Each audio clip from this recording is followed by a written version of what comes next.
Chapter 001, The Advanced Zombie. Zhang Qian, why do you want a divorce? Why do you want to leave me? Because I have had enough.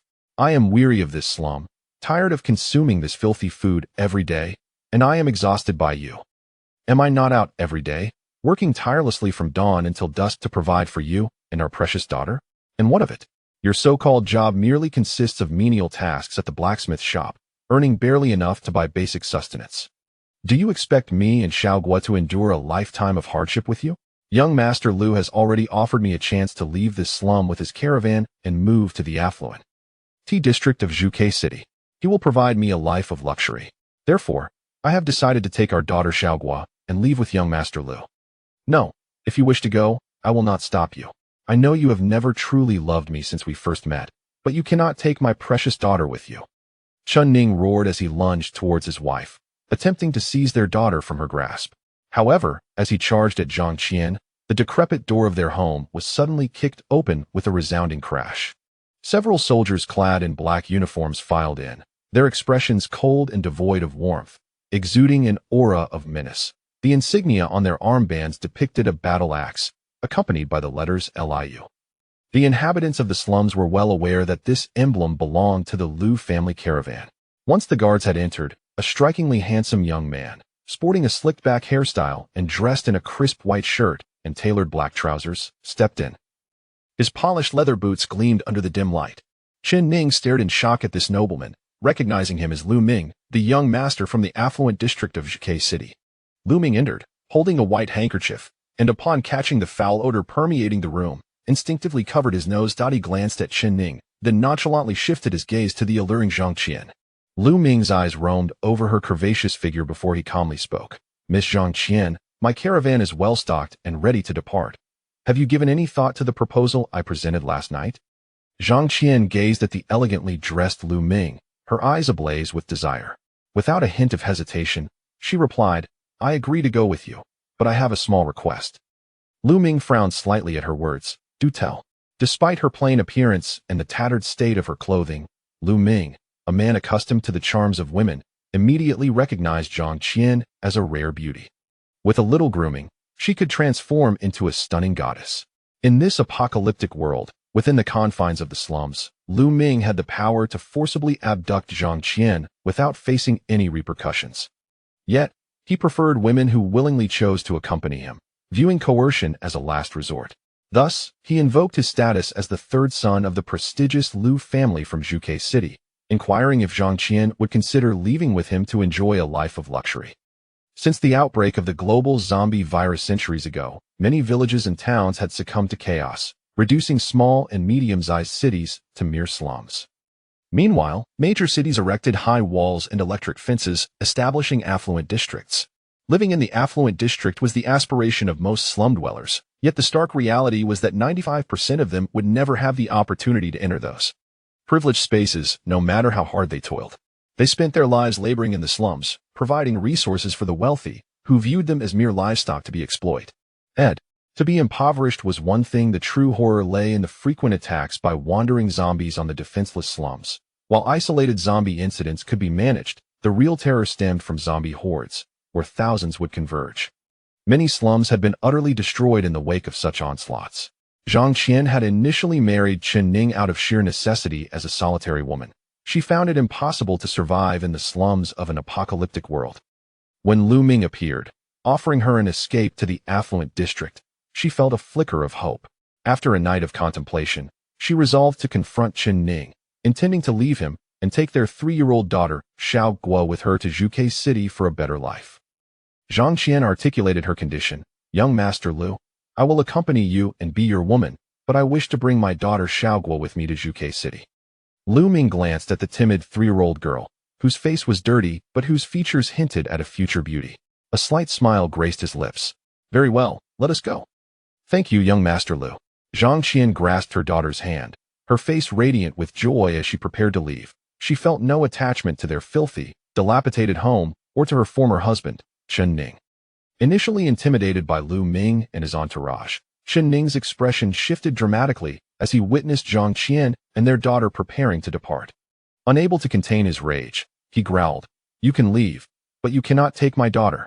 Daddy, Though Xiao Guo was unaware of the unfolding drama, she sensed something ominous in her father's demeanor. He had always doted on her, and now, frightened by his low growl, she cried out for him, attempting to break free from Zhang Qian's grip and rush towards Chen Ning. However, Zhang Qian firmly held onto her daughter's hand, refusing to let her go.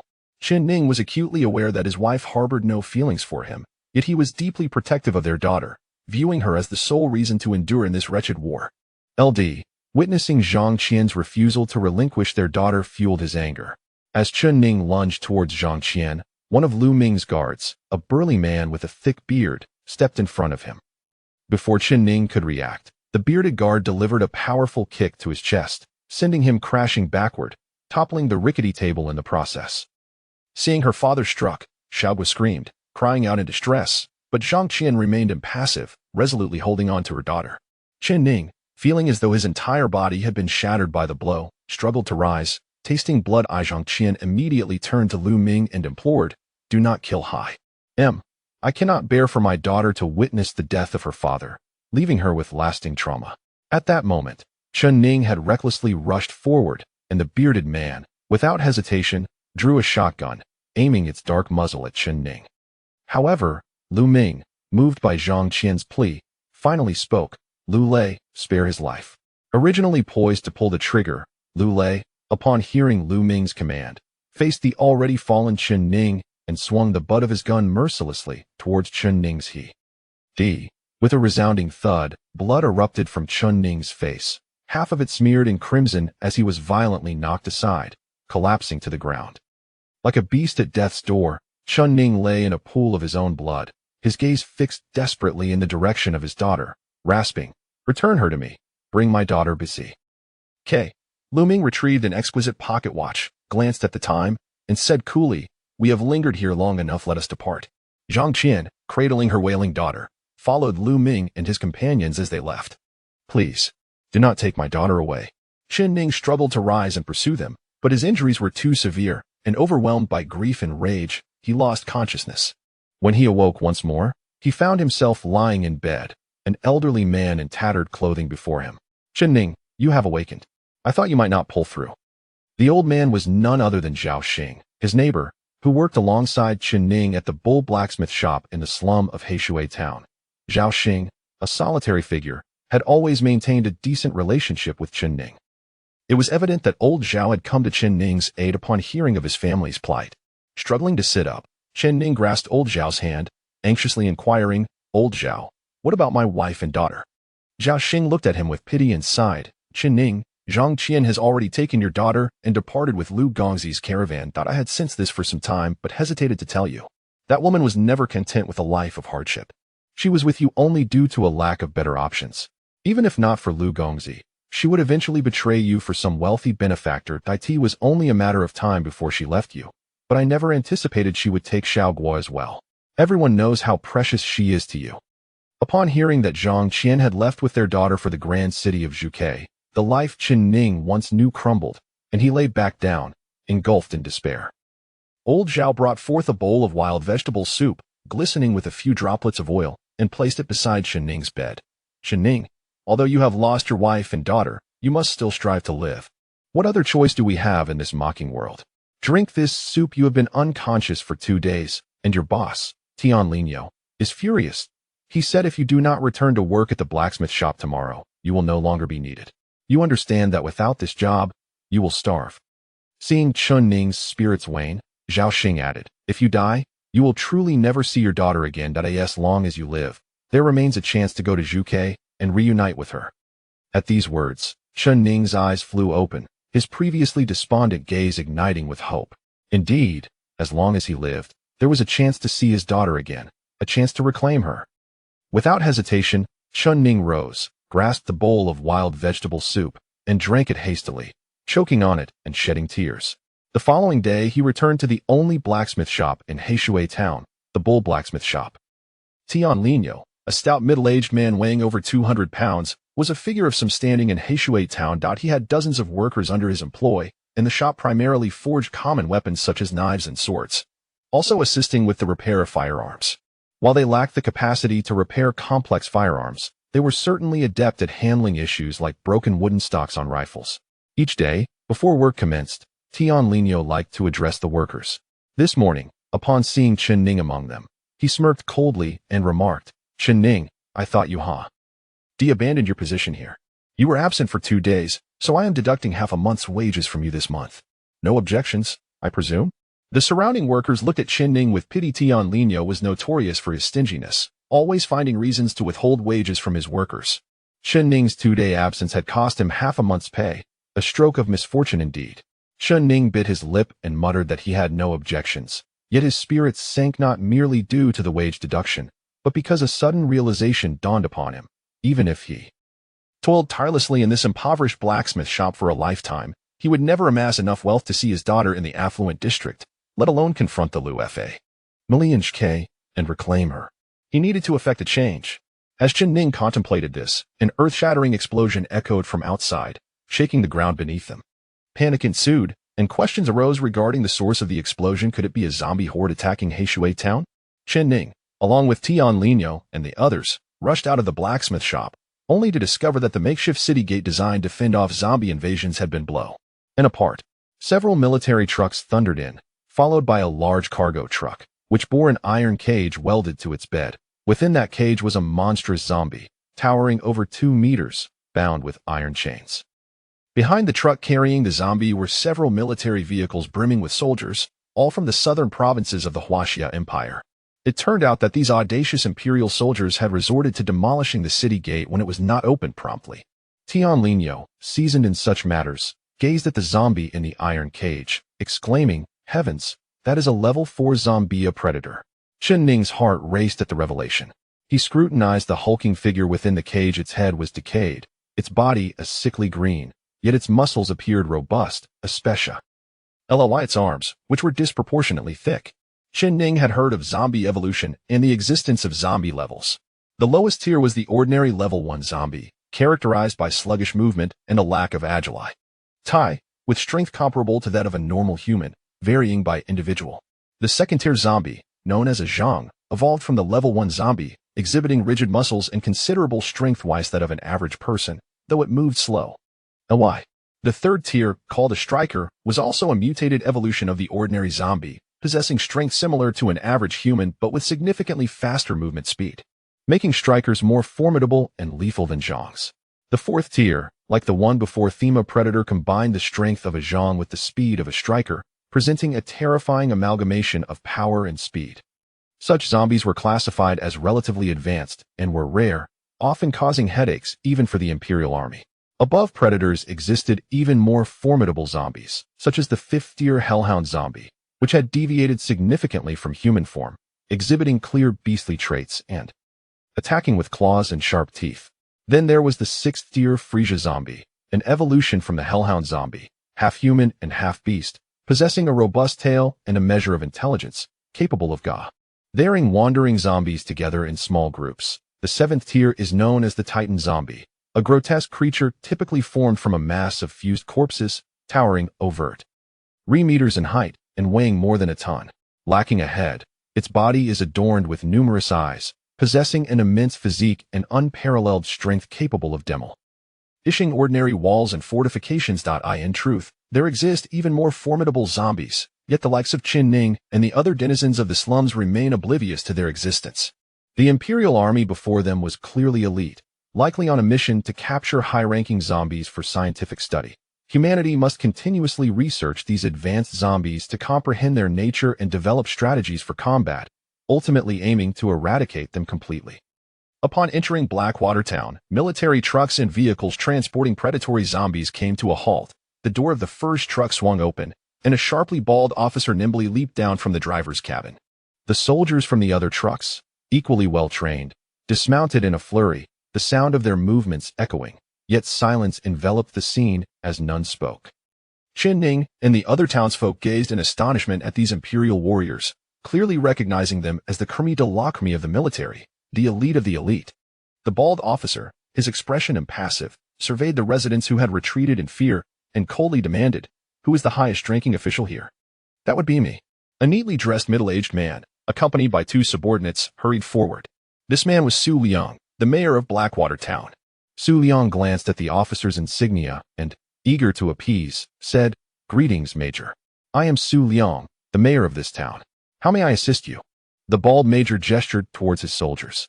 "Prepare lunch for 100 men, and do it quickly." Su Liang hesitated, for in these times even landlords struggled with food supplies. Although he could manage to provide a meal for 100, it would require him to sacrifice his own dwindling stock. In this post-apocalyptic era, food was a precious commodity, and he was reluctant to part with it. However, these seasoned Imperial soldiers frequently engaged in battles against zombies, and they had amassed considerable rewards for their victories, making them wealthy patrons, especially willing to invest in weapons. Su Liang weighed the pros and cons in silence, steeling himself as he instructed his subordinates, "Go to the kitchen at once and hastily prepare lunch for 100." After issuing the command, he turned to the bald major with a servile smile, saying, "Major, please allow me to offer you some hospitality at my home for a brief moment." Yet, the bald major paid him no heed, instead striding toward the sign of Chen Ning's blacksmith shop, and inquired, "Who is the owner?" Tian Linyo, wearing a sycophantic grin, stepped forward. "Major, that would be me." The major replied coolly, "My unit has sustained significant weapon damage while exterminating a horde of zombies. Do you have standard weapons, such as hand axes or machetes?" Recognizing a business opportunity, Tian Linyo eagerly affirmed that he had standard hand axes and daggers available. Despite the fearsome demeanor of these Imperial warriors, they were frequent hunters of zombies and were well compensated for their endeavors. The major then stated, "I will require 50 hand axes and 50 daggers. The price is negotiable, but the quality must be assured. Should the products prove substandard, I will not hesitate to sever your head with these very weapons." Tian Linyo, in a flurry, assured him, "Rest assured, Major, the weapons from our blacksmith shop are of impeccable quality." The major continued, "Do you have anyone skilled in repairing rifles? We have around 10 rifles with damaged stocks." Tian Linyo replied, "Yes, we can certainly repair them." The major turned to his aide and commanded, "Hand over the damaged firearms to them. I expect to see the repaired rifles in 1 hour, or you will bear the consequences." Wiping the cold sweat from his brow, Tian Linyo bowed repeatedly, promising, "It will be done. It will be done." In Blackwater Town, Mayor Su Liang and Tian Linyo, the owner of the blacksmith shop, were recognized as the two most powerful figures when wielding authority, the other wealth. Yet, at that moment, Chen Ning observed these two influential men groveling before the bald major like mere lapdogs. Chen Ning was utterly astonished, his gaze fixed on the imposing figure of the major, who wielded life and death with an air of indomitable authority that left him deeply shaken. As he thought back to the times when Tian Linyo had docked his wages, he realized that remaining in the slums would forever bar him from challenging Lu Ming of the Lu family in the capital of the southern province, Zhuke City, and reclaiming his beloved daughter. A significant change in his life was imperative. However, he was at a loss as to how he could effect such a transformation. At that moment, gazing at the major's cold and commanding presence, an intense desire surged within him. He yearned to join the Imperial Army, to become an officer like the bald major who held the power of life and death. He wanted to reclaim his precious daughter and see the so-called elite, like Lu Ming and the heartless Zhang Qian, grovel at his feet, begging for mercy.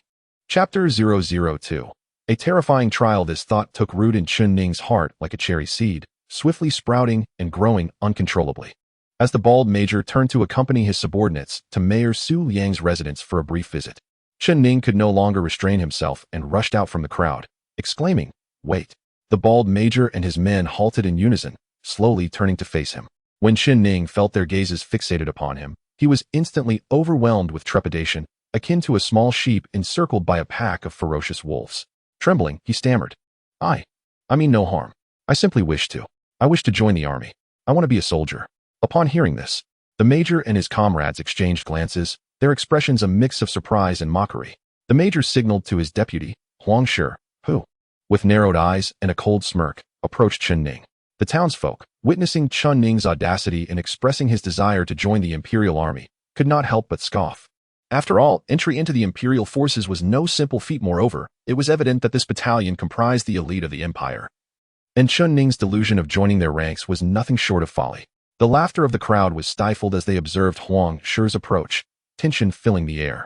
Chen Ning stood at about 177 meters tall, not particularly short, yet Huang Shi towered over him, his robust physique accentuating Chen Ning's stature, making him appear childlike in comparison. A menacing scar marred Huang Shi's left cheek, and his rugged features rendered him exceptionally fearsome. He coldly regarded Chen Ning. What did you just say? Chen Ning felt nearly suffocated by Huang Shi's imposing presence, yet he mustered the courage to straighten his back and stammered. I said I want to join you, to become an imperial. Before he could finish, Huang Shi sprang into action, swiftly drawing his pistol and thrusting the barrel into Chen Ning's groin, rendering him pallid with fear. Huang Shi sneered, what was that? I didn't quite catch it. The onlookers covered their mouths, fully aware of the notorious temperament of these imperial soldiers. Having witnessed their brazen entrance through the city gates, the crowd understood the soldiers' unruly nature. The notion of a lowly slum dweller like Chen Ning aspiring to join their elite ranks was an affront to Huang Shi and his comrades. Concern for Chen Ning's fate rippled through the crowd. In these times, the life of a slum dweller was as insignificant as that of an ant to an imperial soldier. With Huang Shi's pistol pressed against him, Chen Ning felt the chilling touch of metal, fully aware that this ruthless officer would not hesitate to pull the trigger. Yet, he fought to suppress his fear and declared, I want to join you, to become an imperial soldier. As soon as his words left his lips, Huang Shi's eyes gleamed with malicious delight, and without hesitation, he pulled the trigger. Bang! The deafening gunshot reverberated from Chen Ning's groin, causing him to collapse to the ground, instinctively clutching himself and screaming in agony. However, Huang Shi's face twisted into a sneer as he taunted, Did you wet your pants from fear? With that cowardice? Do you really think you can join us in the Black Shark Brigade? Get lost. Still shaken, Chen Ning glanced down to find a hole torn in his trousers, but miraculously unharmed. It appeared Huang Shi had merely sought to intimidate him. Ashamed of his earlier reaction, a sense of defiance ignited within him. Gritting his teeth, he rose again amidst the crowd's jeers and called out to the departing major and Huang Shi, wait. The bald major and the Black Shark Brigade soldiers turned back, but this time, the major's expression had soured and anger flickered in his eyes. Chen Ning's persistence had truly irked them. Sensing the palpable hostility, Chen Ning recognized this was his final opportunity. Taking a deep breath, he resolved to risk his life once more, proclaiming, I refuse to back down. I still wish to join your ranks. Please, sir, grant me a chance to prove myself, even if it means starting as a cook or helping to transport supplies. The bald major, a renowned figure in the Black Shark Brigade named Luo Ho, had reached his limit and contemplated silencing Chen Ning for good. Yet, upon locking eyes with him, he was taken aback by the resolute determination in Chen Ning's gaze, a clear indication that he was prepared to stake his life for this chance.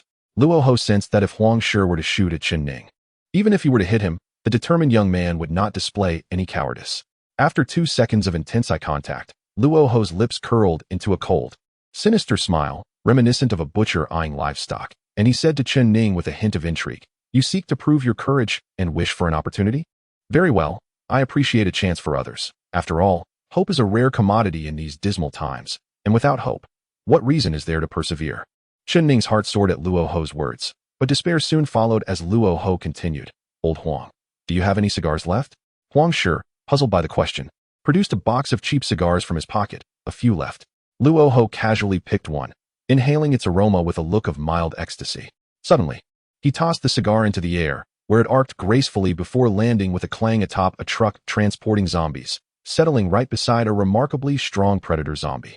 The previously restless creature, scratching and colliding with the iron cage, was momentarily distracted, tilting its massive head to inspect the cigar at its feet, seemingly pondering what it was.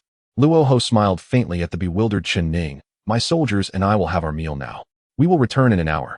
If, by then, you can retrieve the cigar from the cage with your bare hands, I will consider allowing you to join the Black Shark Brigade. With that, Luo Ho departed with his men, leaving only a few soldiers to guard the military truck and the zombie-laden cage. Whispers filled the air as the crowd deliberated, and Chen Ning's expression turned troubled. The major's challenge was truly daunting. The cigar lay beneath the terrifying zombie's feet, and while it was possible to reach through the bars of the cage to grasp it, would the menacing creature allow him to retrieve it? As Chen Ning grappled with the dilemma, old Chen approached and placed a hand on his shoulder, advising, Chen Ning, zombies possess a fierce predatory instinct. They will not let you succeed in retrieving that cigar. The moment you approach the cage, it will seize the opportunity to attack. Your fate will either be being torn apart by it or infected and subsequently shot dead by the Black Shark Brigade. Thus, abandon any illusions and return to the blacksmith shop to repair weapons. Chen Ning shook his head defiantly. No, I refuse to concede. I must try. Old Chen sighed and shook his head as he departed. In his eyes, Chen Ning was merely courting disaster. Beside the truck stood 2 soldiers, tasked with guarding both the vehicle and the zombies contained within the iron cage. They resembled 2 statues, remaining utterly motionless since the moment Luo Ho had assigned them to their posts. Chen Ning cautiously approached the truck, and indeed, The two soldiers regarded him as if he were invisible, tacitly permitting his proximity to the cage. As Chen Ning glanced at the zombie inside the truck's iron cage, he noticed it had been fixated on the cigar at its feet, seemingly perplexed. When Chen Ning drew closer, one of the zombie's bulging eyes turned to observe him. It cast a glance at the cigar, appearing to grasp that Chen Ning desired the small object at its feet. The predatory zombie emitted a low growl and struck the iron cage a couple of times. However, the structure appeared robust, and it seemed to resign itself. Turning away with a low growl, squatting down like a weary beast, preparing to rest. Seeing the zombie disregard his presence and turn its back on him, as if it were about to slumber, Chen Ning was filled with exhilaration. Could it be that fate was bestowing upon him an opportunity? Yet, he remained cautious. He dared not gamble with his life. Engaging with a zombie was an exceedingly perilous endeavor. Even a minor scratch could result in infection from the zombie virus, ultimately transforming him into one of the undead.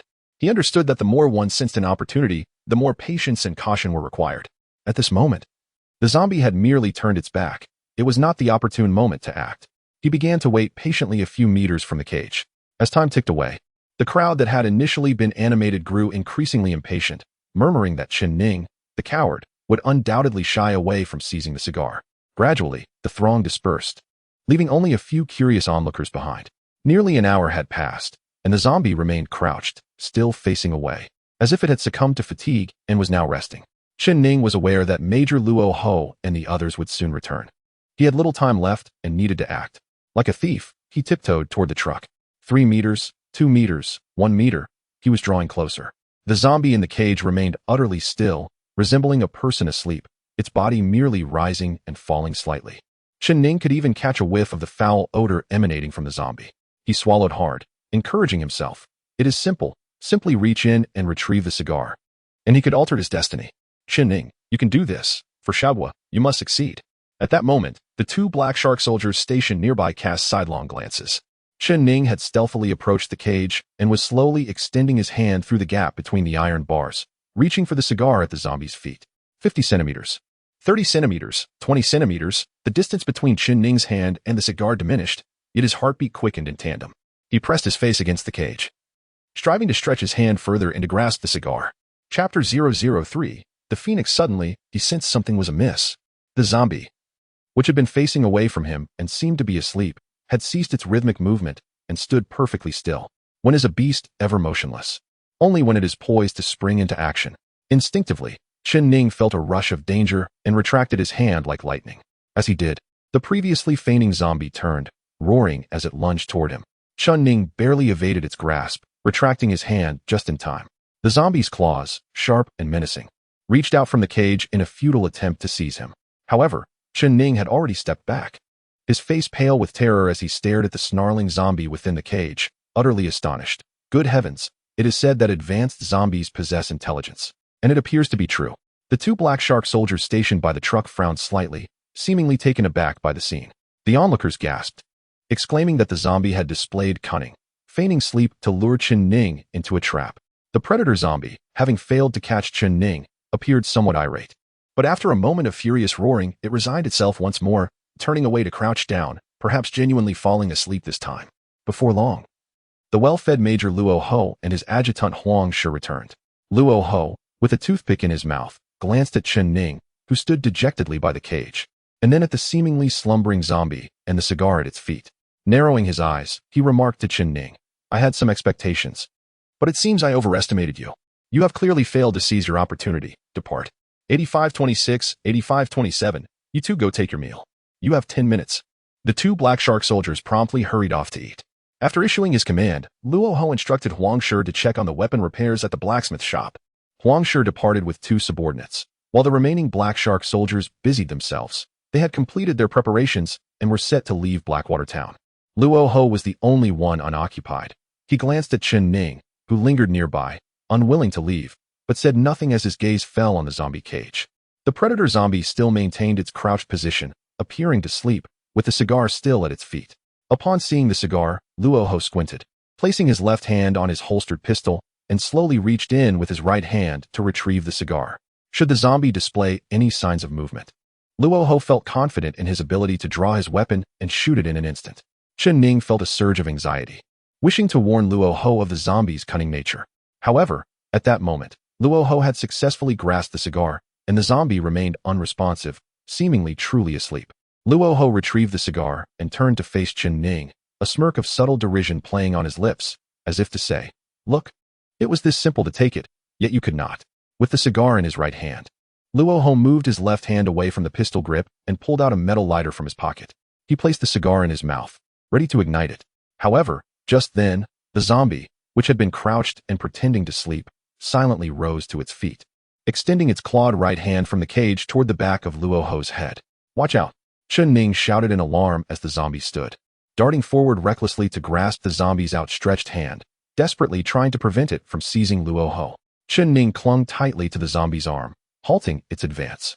Luo Ho reacted swiftly, his expression a mix of shock and fury. He drew his military knife and, with a decisive stroke, severed the zombie's outstretched arm. Chen Ning fell backward, clutching the severed limb. The surrounding Black Shark soldiers rushed forward, and Luo Ho, visibly enraged, realized that typically only zombies of level 5 or higher possess a degree of intelligence.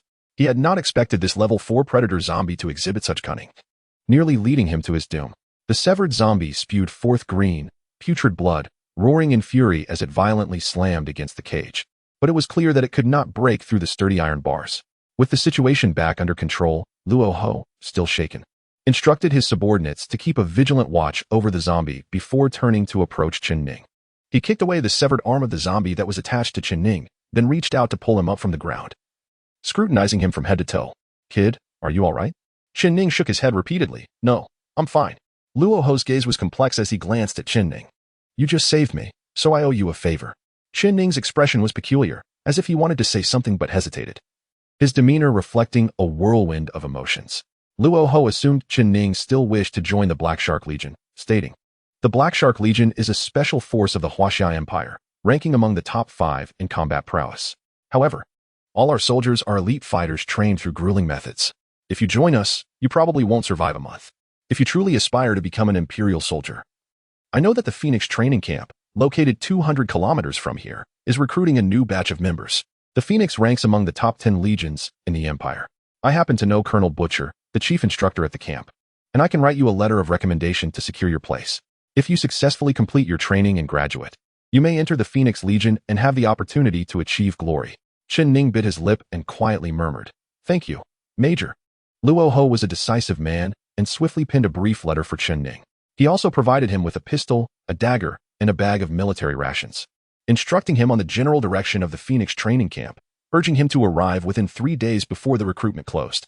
After giving his instructions, Luo Ho and his soldiers packed up and boarded a military truck, which then departed from Heishui town. Old Chen had not anticipated that although Chen Ning did not achieve his goal of entering the Black Shark Legion, he unexpectedly received Major Luo Ho's recommendation to join the Phoenix training camp. He approached Chen Ning with joy, exclaiming, "Haha, Chen Ning, you're quite lucky to receive a recommendation and have the chance to enter the Phoenix training camp. Sorry, Old Chen, I need to head home for a moment." Chen Ning hurriedly fled home, leaving Old Chen in a state of astonishment. Upon returning to his dilapidated home, Chen Ning quickly shut the door and tore open his tattered shirt, revealing several distinct scratch marks on his chest. These were the wounds inflicted by the zombies while he was saving Luo Ho, but he dared not voice this. He understood that being scratched by a zombie would soon lead to infection by the zombie virus, ultimately resulting in his transformation into a zombie. The Imperial Army's only solution for those scratched by zombies was execution. Chen Ning sat helplessly on a chair, his heart filled with despair. He had hoped to take a gamble for a better future, but now, having been scratched by a zombie, he faced imminent death. Resigned to his fate, he contemplated his end. However, he did not wish to die in the town, as that would mean he would become a zombie and endanger the townspeople. Thus, armed with the pistol, dagger, and rations given by Luo Ho, he quietly left Heishui town, heading towards the recruitment center of the Phoenix training camp.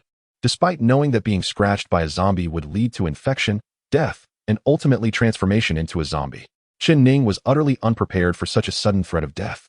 Even now, he struggled to accept the reality of his impending demise, clinging to the hope that perhaps the zombie virus in him would not activate, and he would not die. Furthermore, Chen Ning had another reason for heading towards the recruitment center. There would be soldiers from the Imperial Phoenix Legion there, and should he die and become a zombie, they would eliminate him, sparing the civilians. Chapter 004. Instructor Butcher with the dagger, pistol, and military rations in hand, Chen Ning left Heishui town. making his way toward the recruitment center of the Phoenix training camp. Feeling despondent due to the zombie scratch, he only managed to cover 20 kilometers on the first day. As night fell, he discovered a small cave, hastily gathering some branches to obscure the entrance, and spent the night there. He ate a bit of his rations and lay down on a flat rock, his gaze falling upon the makeshift defenses against zombies at the cave's entrance. Feeling a sense of absurdity, I'm about to become a zombie, yet I'm still wary of a zombie attack. How ridiculous.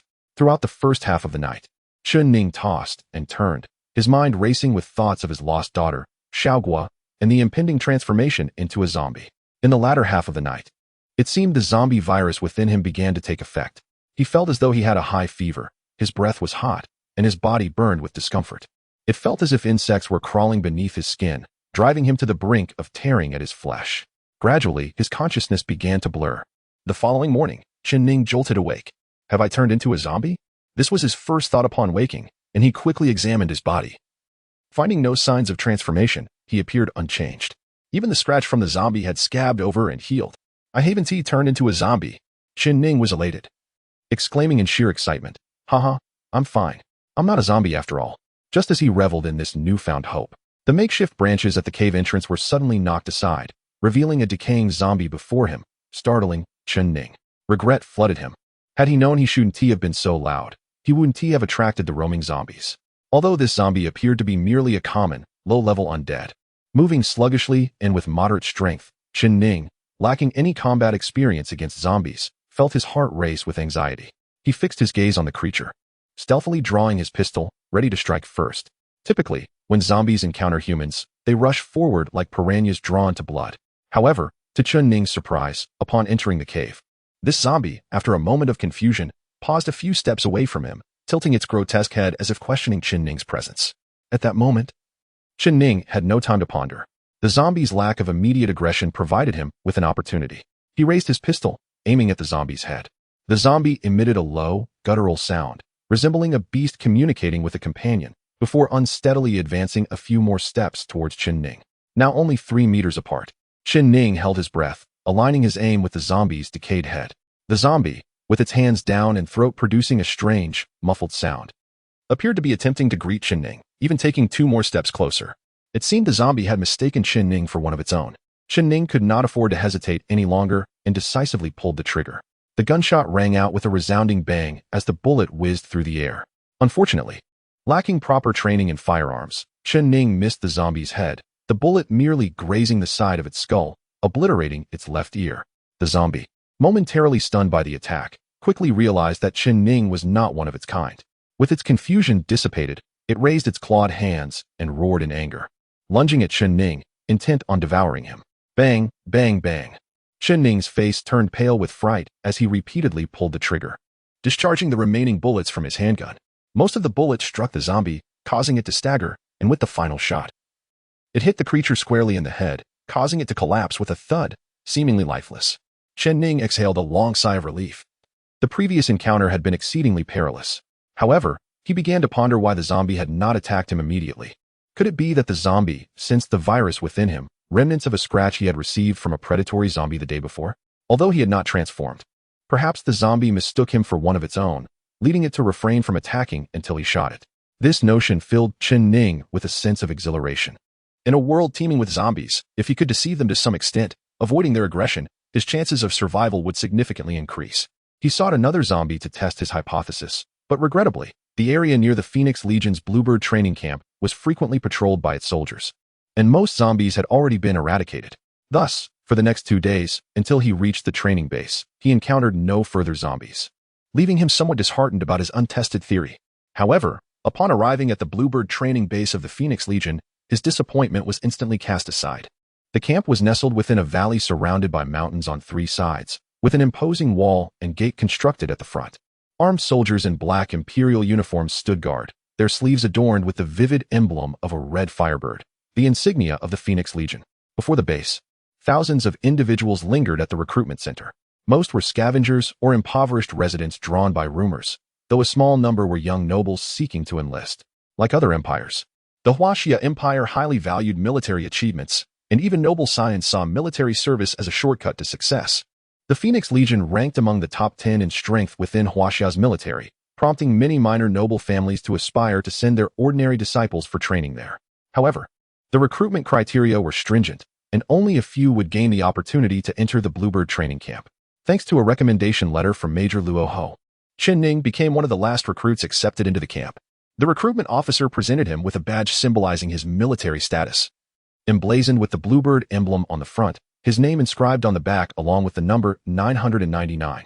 It was said that the Phoenix Legion was only accepting 1,000 new recruits, and had he arrived just 2 minutes later, even with the letter, he would likely have been turned away. Chen Ning and the other recruits were assembled and queued to enter the heavily guarded Bluebird training base. As they passed through the gates, Chen Ning, along with his fellow newcomers, felt an exhilarating surge of excitement. He recalled an idiom: a carp leaps over the dragon gate. It was said that carps swim upstream to a place known as the Dragon Gate, and if they could leap over it, they would emerge as dragons. In that moment, Chen Ning and the others felt like fortunate fish leaping over the Dragon Gate, destined to change their fates. Their faces radiated confidence, vitality, and hope. Yet, at that moment, a commotion erupted at the base's entrance. The throngs of scavengers and impoverished individuals who had been denied entry began to react violently upon witnessing the newcomers embark on their new lives.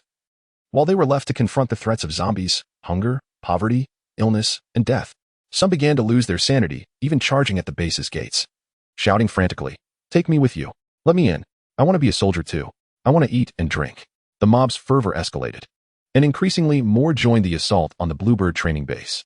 Simultaneously, the base's air raid sirens blared, signaling an impending attack.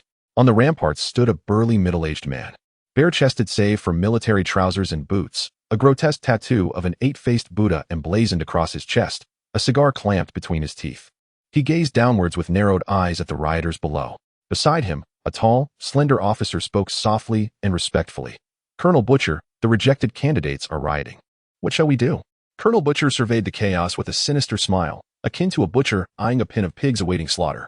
While Chen Ning and the other recruits felt fortunate, the unfortunate souls outside began to act recklessly, even attempting to storm the gates. Positioned at the entrance, Chen Ning and his fellow recruits turned to face the rampaging mob and the soldiers attempting to hold them back. Suddenly, the previously low wail of the air raid siren transformed into a piercing whistle, as if an attack order had been given. To Chen Ning's astonishment, he witnessed a Bluebird guard thrust the bayonet of his rifle into the chest of a rioter attempting to breach the gates. The realization struck him: Bluebird soldiers were killing. This thought barely settled in their minds when a cacophony of gunfire erupted. Guards at the gates and soldiers atop the walls opened fire simultaneously, bullets raining down upon the mob, who fell like wheat before the scythe amidst their screams. Panic ensued among the rioters as they scattered in fear, leaving behind a scene littered with hundreds of bloody corpses. Chen Ning and the other recruits stood in shock, their earlier elation extinguished in an instant.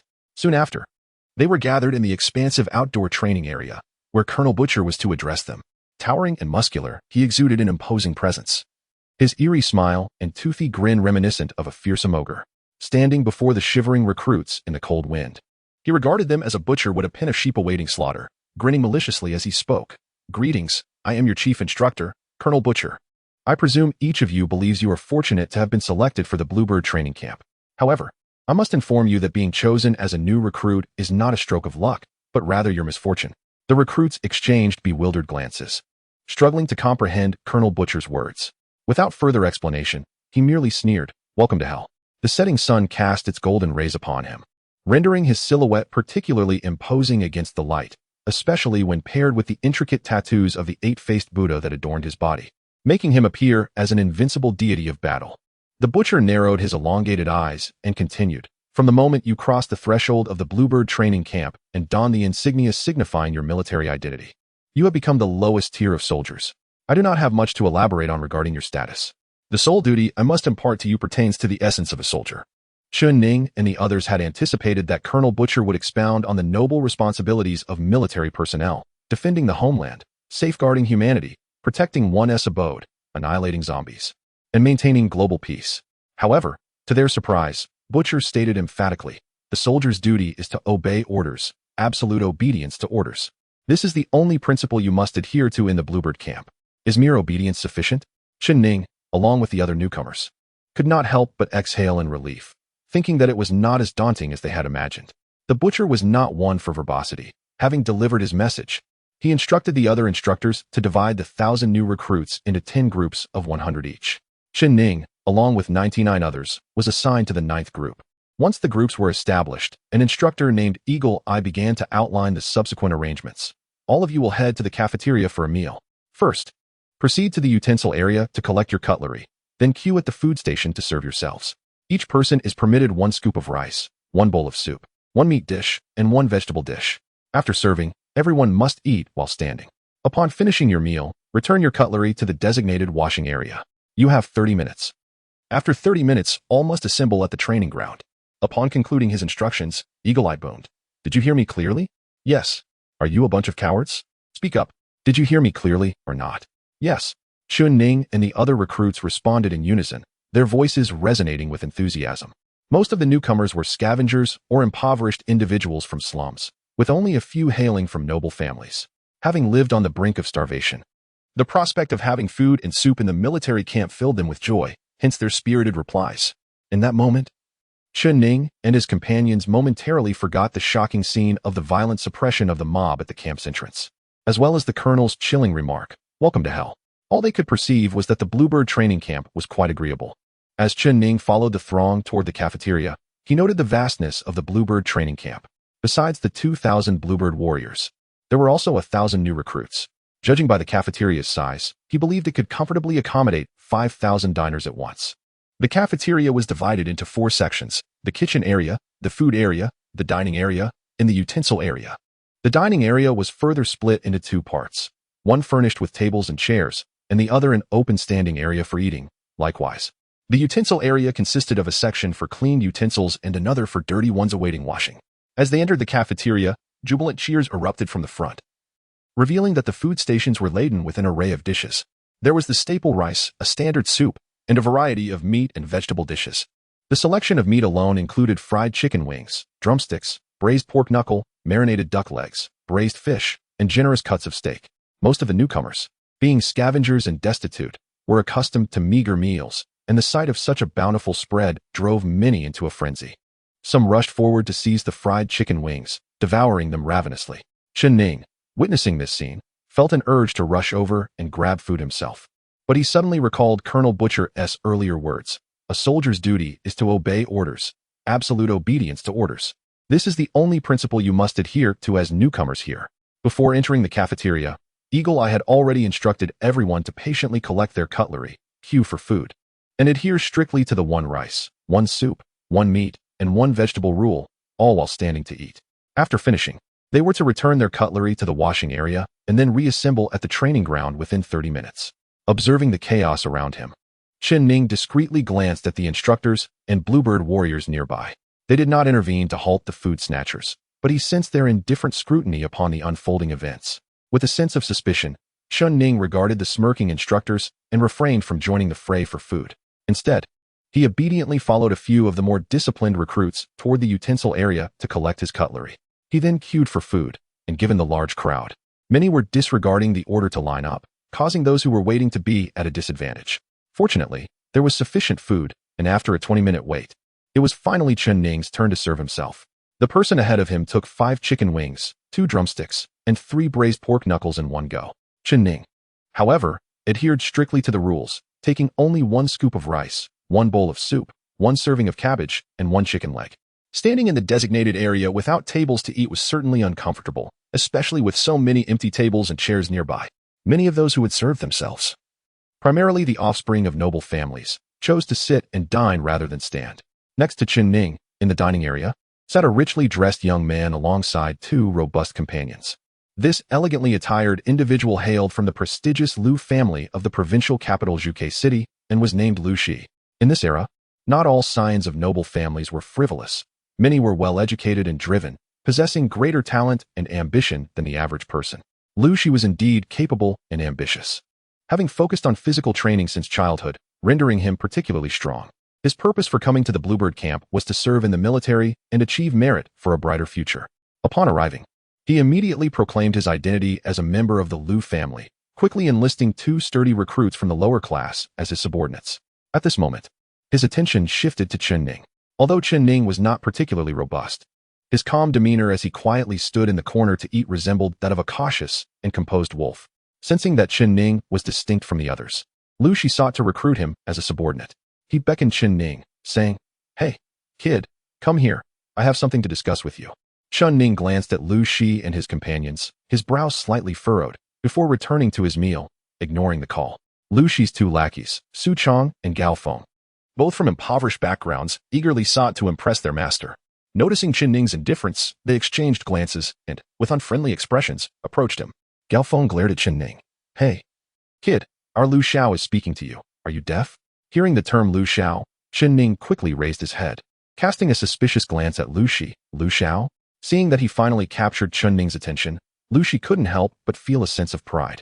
The Lu family, after all, is a renowned aristocratic clan in the southern provinces. To the common folk, the members of the Lu family are esteemed nobles, standing high above them. Lu Shi approached with a smile, haughtily declaring, "Indeed, I am Lu Shi, hailing from the Lu family of Zhuke City." The name Lu family of Zhuke City involuntarily reminded Chen Ning of Lu Ming, the man who had taken away his wife and daughter. He bit his lip and asked, "What is your relation to Lu Ming?" Lu Shi paused slightly at Chen Ning's question. "He is my cousin." "Why? Do you have a connection with him?" Chen Ning replied coldly, "No, there is no connection, only animosity." However, Lu Shi did not notice the flicker of hatred in Chen Ning's eyes and laughed. "Huh, I see you are just a lowly scoundrel from the slums.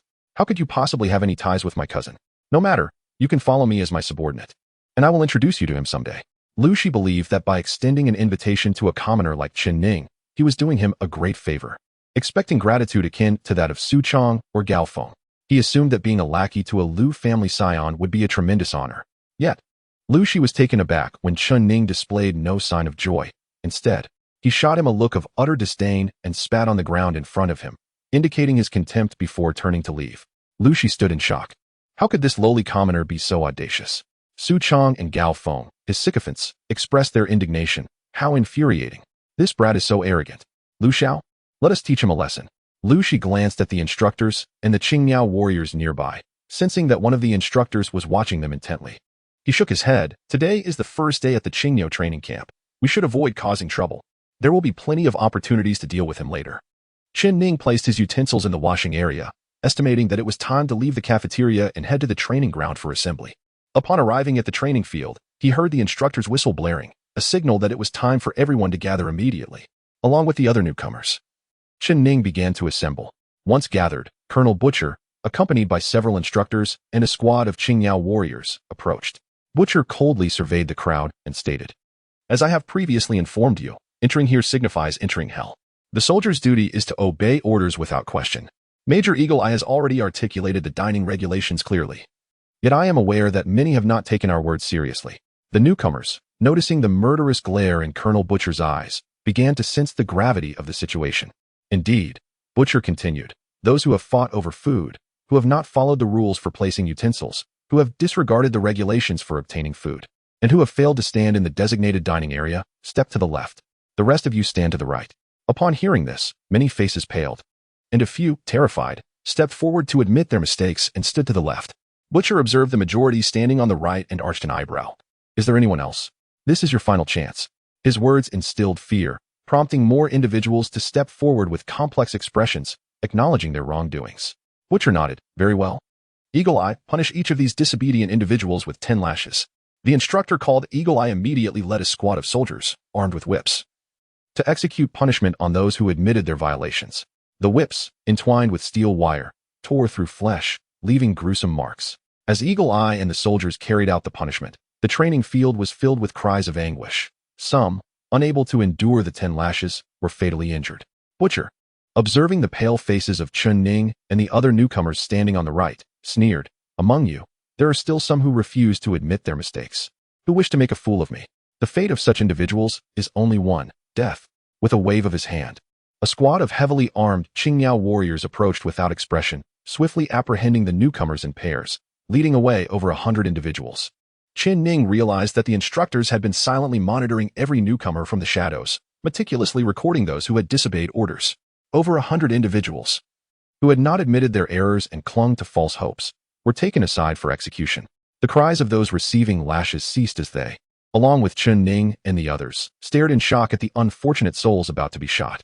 The condemned began to panic and plead for their lives. One flamboyantly dressed man shouted, "You cannot kill me. I am He Chong from the He family of Zhuke City. My father is General He Jinhua of the Empire. You cannot do this. Butcher, upon hearing this, strode over, snatched an assault rifle from a Qingyao soldier, and unleashed a barrage of bullets, turning He into a bloodied mess. Unsatisfied, Butcher struck the lifeless body with the rifle butt, cursing, "You wretch, dying so disgracefully." He then turned to Chen Ning and the other newcomers, bellowing, "Remember, in my training camp, regardless of your background, the consequence of disobedience is death. Execute." Chen Ning and the others witnessed the execution of over 100 individuals. Finally comprehending Butcher's earlier proclamation of welcoming them to hell and grasping the first lesson imparted, absolute obedience to orders. Chapter 006. The night of the young eagles, Colonel Butcher delivered a shocking lesson to the newcomers. Over 100 who defied orders and refused to admit their mistakes were executed, while more than 500 who acknowledged their errors were each punished with 10 lashes. The whips, weighing 3 kilograms, inflicted considerable harm. The weaker individuals could lose consciousness after 3 lashes, while even the strongest could barely withstand 24. The over 500 newcomers, selected from tens of thousands of applicants, generally had robust physiques, allowing most to endure the 10 lashes. However, several did not survive the punishment and were tragically killed. The remaining 400 plus who persevered bore scars across their backs and buttocks, sustaining significant injuries. As the sun set and night fell, Colonel Butcher gathered the 850 newcomers once more, coldly stating, "Next. Instructor Eagle, I will arrange for you to spend your first night at the Qingyao training camp. This night is of utmost importance for you. I hope you find it enjoyable." Upon finishing, Butcher exchanged a glance with Eagle Eye. Under the watchful eye of the Qingyao warriors, Eagle Eye and the other instructors began to escort Chen Ning and his group of newcomers to the dormitory. Chen Ning and the others were led to a dimly lit building at the rear of the base. The structure resembled a dormitory, but aside from the illuminated corridors, the rooms were shrouded in darkness, permeated by a foul odor reminiscent of dog excrement. As they arrived at the building, the newcomers were greeted by a cacophony of barking from within, suggesting that numerous dogs were housed there. Chen Ning could not help but wonder, could it be that we, the newcomers, are meant to spend our first night in a doghouse? Considering the butcher's demeanor, it seemed quite plausible. He was evidently intent on teaching these rookies a harsh lesson, a classic intimidation tactic. This building contained 1,000 rooms, albeit very small ones, akin to tiny dark chambers. With over 800 newcomers, each was assigned to their own little dark room. Chen Ning, too, found himself shoved into room 999, after which the iron door slammed shut with a resounding clang. Feeling a sense of unease, he peered through the iron bars, the faint light allowing him to discern his surroundings. The room measured approximately 2 meters by 2 meters, totaling 4 square meters. However, what sent chills down his spine was the sight of a pair of gleaming green eyes watching him from the far corner, accompanied by a low, guttural growl reminiscent of a beast. It was a wild dog. As his eyes adjusted to the dimness, he realized that the green-eyed creature was a gaunt wild dog, weighing about 30 kilograms. Despite its emaciated frame, it appeared remarkably alert, its eyes glinting with a predatory glare, exuding a desperate hunger that hinted at its desire to attack. Chen Ning gasped in shock. He had anticipated merely sleeping in a doghouse, but had not expected to confront a starving wild dog. At that moment, he could hear the sounds of growling and the terrified screams of newcomers from the adjacent room, indicating that some had already begun to clash with their canine counterparts. Chen Ning bent slightly, adopting a defensive posture, and extended his hands, speaking softly to the wild dog in the corner. "I know you are hungry, but it would be best for us to coexist peacefully. Otherwise, it will be either your demise or mine." No sooner had his words settled than the wild dog lunged at him with a ferocious growl, its sharp fangs aimed precisely at his neck. Had it succeeded, Chen Ning would have met a swift end. Yet, in a moment of instinctive survival, he sidestepped the dog's fierce bite, seizing the opportunity to grasp its neck as both tumbled to the ground. The wild dog, taken aback, began to thrash violently, its legs flailing in a desperate attempt to escape Chen Ning's grip. Though it was skeletal, it possessed formidable strength, and as it struggled, its claws raked across Chen Ning's body, tearing his clothing and leaving gruesome, bloody scratches. Chen Ning winced in pain, and his grip on the dog's neck loosened slightly. Seizing the moment, the wild dog broke free and lunged again, this time sinking its teeth into Chen Ning's shoulder. The sharp pain coursed through him as the wild dog shook its head violently, trying to maximize the damage. Unable to contain his agony, Chen Ning let out a scream. But alongside that pain surged a fierce anger. In a fit of primal instinct, he opened his mouth and bit down on the dog's throat. Although human teeth may not be particularly sharp, the force of his bite was not to be underestimated. Fueled by desperation, Chen Ning sank his teeth into the wild dog's neck, tasting the warm blood that flowed into his mouth. The wild dog, sensing the sudden threat to its life, emitted a pitiful whimper and began to struggle, but Chen Ning held on tenaciously. At first, the wild dog fought back, but gradually its movements weakened until both lay still. However, while the dog had ceased to breathe, Chen Ning's chest continued to rise and fall, signifying his survival in this savage confrontation. Chen Ning felt a burning pain all over his body from the wild dog's claws, his mouth filled with fur and blood. In the chaos, he had inadvertently swallowed several mouthfuls of the dog's blood. Now utterly exhausted, he collapsed onto the lifeless body of the dog, drifting into a deep slumber. Meanwhile, in other rooms, the brutal confrontations between newcomers and wild dogs persisted. The following day, as the first birds began to sing outside the iron bars, Chen Ning awoke with a start. He groggily rose from the carcass of the wild dog, only to be taken aback by the sight of the now withered creature that resembled a desiccated corpse, as if all its blood had been drained. A wave of nausea washed over him as he wondered if he had indeed consumed the dog's blood in his stupor the previous night. Such a thought repulsed him, and he pondered whether his instinctual craving for blood was somehow linked to the zombie virus he had contracted from the predator that had attacked him earlier. In a state of heightened concern, he inspected his body and was relieved to discover that he had not transformed into a zombie. In fact, the wounds inflicted by the wild dog had begun to heal. Astonished by his body's regenerative capabilities, he marveled that despite the severity of his injuries and his exhaustion the night before, he now felt revitalized and stronger than ever. Could his newfound vigor be attributed to the blood he had ingested, somehow intertwined with the zombie virus within him? Just as Chen Ning was grappling with these thoughts, the iron door of the small dark room creaked open, revealing two soldiers clad in black military uniforms adorned with a phoenix insignia. Upon seeing Chen Ning and the corpse at his feet, one of the soldiers expressed mild surprise before addressing him. Newcomer Soldier Chen Ning, number 999. Congratulations on passing the Eagle's night trial and officially becoming a new recruit. Days after the hatching of an eaglet, the mother eagle would take her young to the edge of a cliff and push them off to practice soaring from great heights, leading to the demise of many. Those that survived would have their developing wings cruelly broken to ensure their resilience. Many perished in this brutal rite of passage.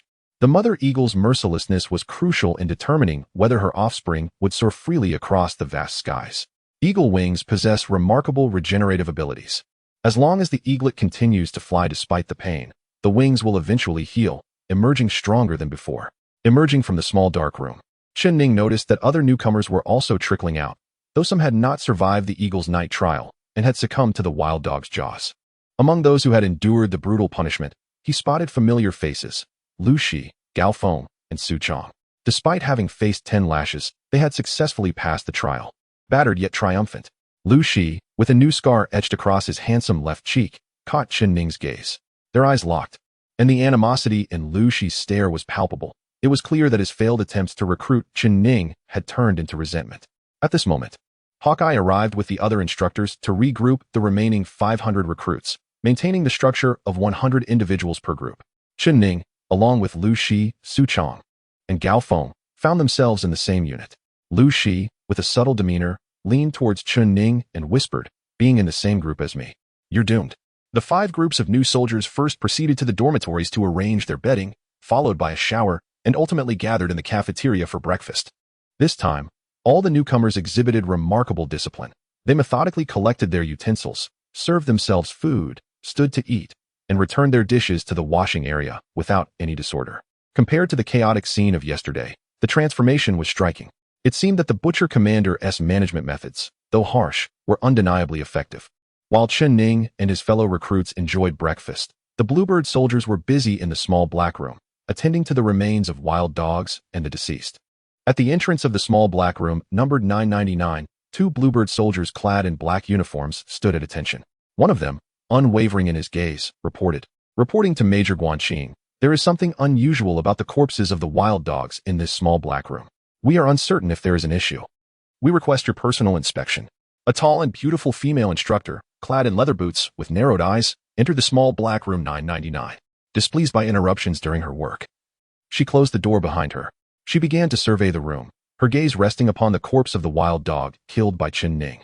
The carcass was desiccated, clearly devoid of blood, resembling a mummified body. Major Guanqing noticed the bite marks on the dog's neck, unmistakably indicating teeth marks. She produced a small vial of blue potion, carefully applying it to the wild dog's neck, and within moments, the corpse began to exhibit visible signs of change. In mere minutes, it sprang to life, transforming into a grotesque zombie dog that lunged at Major Guanqing. With a flash of her knife, she swiftly pierced the zombie dog's skull, instantly dispatching it. Guanqing withdrew her dagger, wiped it clean, and sheathed it. Then, she retrieved a small vial of black potion and sprinkled it over the zombie dog's remains, which immediately began to dissolve like spring snow in fire, leaving behind a foul puddle of black liquid. Exiting the small black room, she encountered the two bluebird soldiers, who instinctively looked towards her. She calmly stated, "No abnormalities detected. You may continue your work." The soldiers responded in unison, "Yes, Major." After the soldiers departed, Major Guanqing cast a final glance at the number 999, her elongated eyes narrowing as she murmured to herself, "A seemingly normal human carries the zombie virus. Surprisingly, the virus has not manifested but coexists peacefully with human cells. Quite intriguing. After such prolonged boredom, I have finally found something worthy of my study and diversion." Chapter 007. Despicable Acts. The over 500 new soldiers, having completed their breakfast in an orderly manner, hurriedly assembled on the training field at the sound of the instructor's whistle. They formed 5 squads without any noise or tardiness. Once a disorganized crowd, they now began to resemble true soldiers. The imposing butcher commander addressed the recruits again, his cold gaze sweeping over the hundreds of newcomers. In the struggle for survival, only the fittest prevail. After the first round of elimination, you now appear somewhat presentable. However, this is merely a fade. If you wish to stand out from the Bluebird training camp and successfully join the Phoenix Corps, you have a long journey ahead. He paused before continuing. In the next 3 months, each of the 5 groups will be overseen by one of the 5 instructors, including Hawkeye, to undergo physical training. The training will encompass strength, endurance, and bravery. At the conclusion of this training, the top 10 performers from each group will receive substantial rewards and be selected for the elite group, which I will personally oversee. The recruits, having witnessed the butcher's methods, displayed a range of expressions upon hearing his words. Many harbored doubts, despite the butcher's prowess. His cruelty made joining his elite group a dubious honor. Sensing their thoughts, the butcher casually remarked, "Let me remind you, all the students who have graduated from my elite group in recent years have entered the Phoenix Corps directly upon graduation, awarded the rank of captain and assigned to lead positions." His words ignited excitement among Chen Ning and his peers, their faces flushed with enthusiasm. As privates, they were at the lowest rung, aspiring to ascend through the ranks of sergeant, staff sergeant, and then to lieutenant, ultimately aiming for captain. The leap from private to officer was a formidable barrier. Many remained enlisted for life without attaining the rank of captain.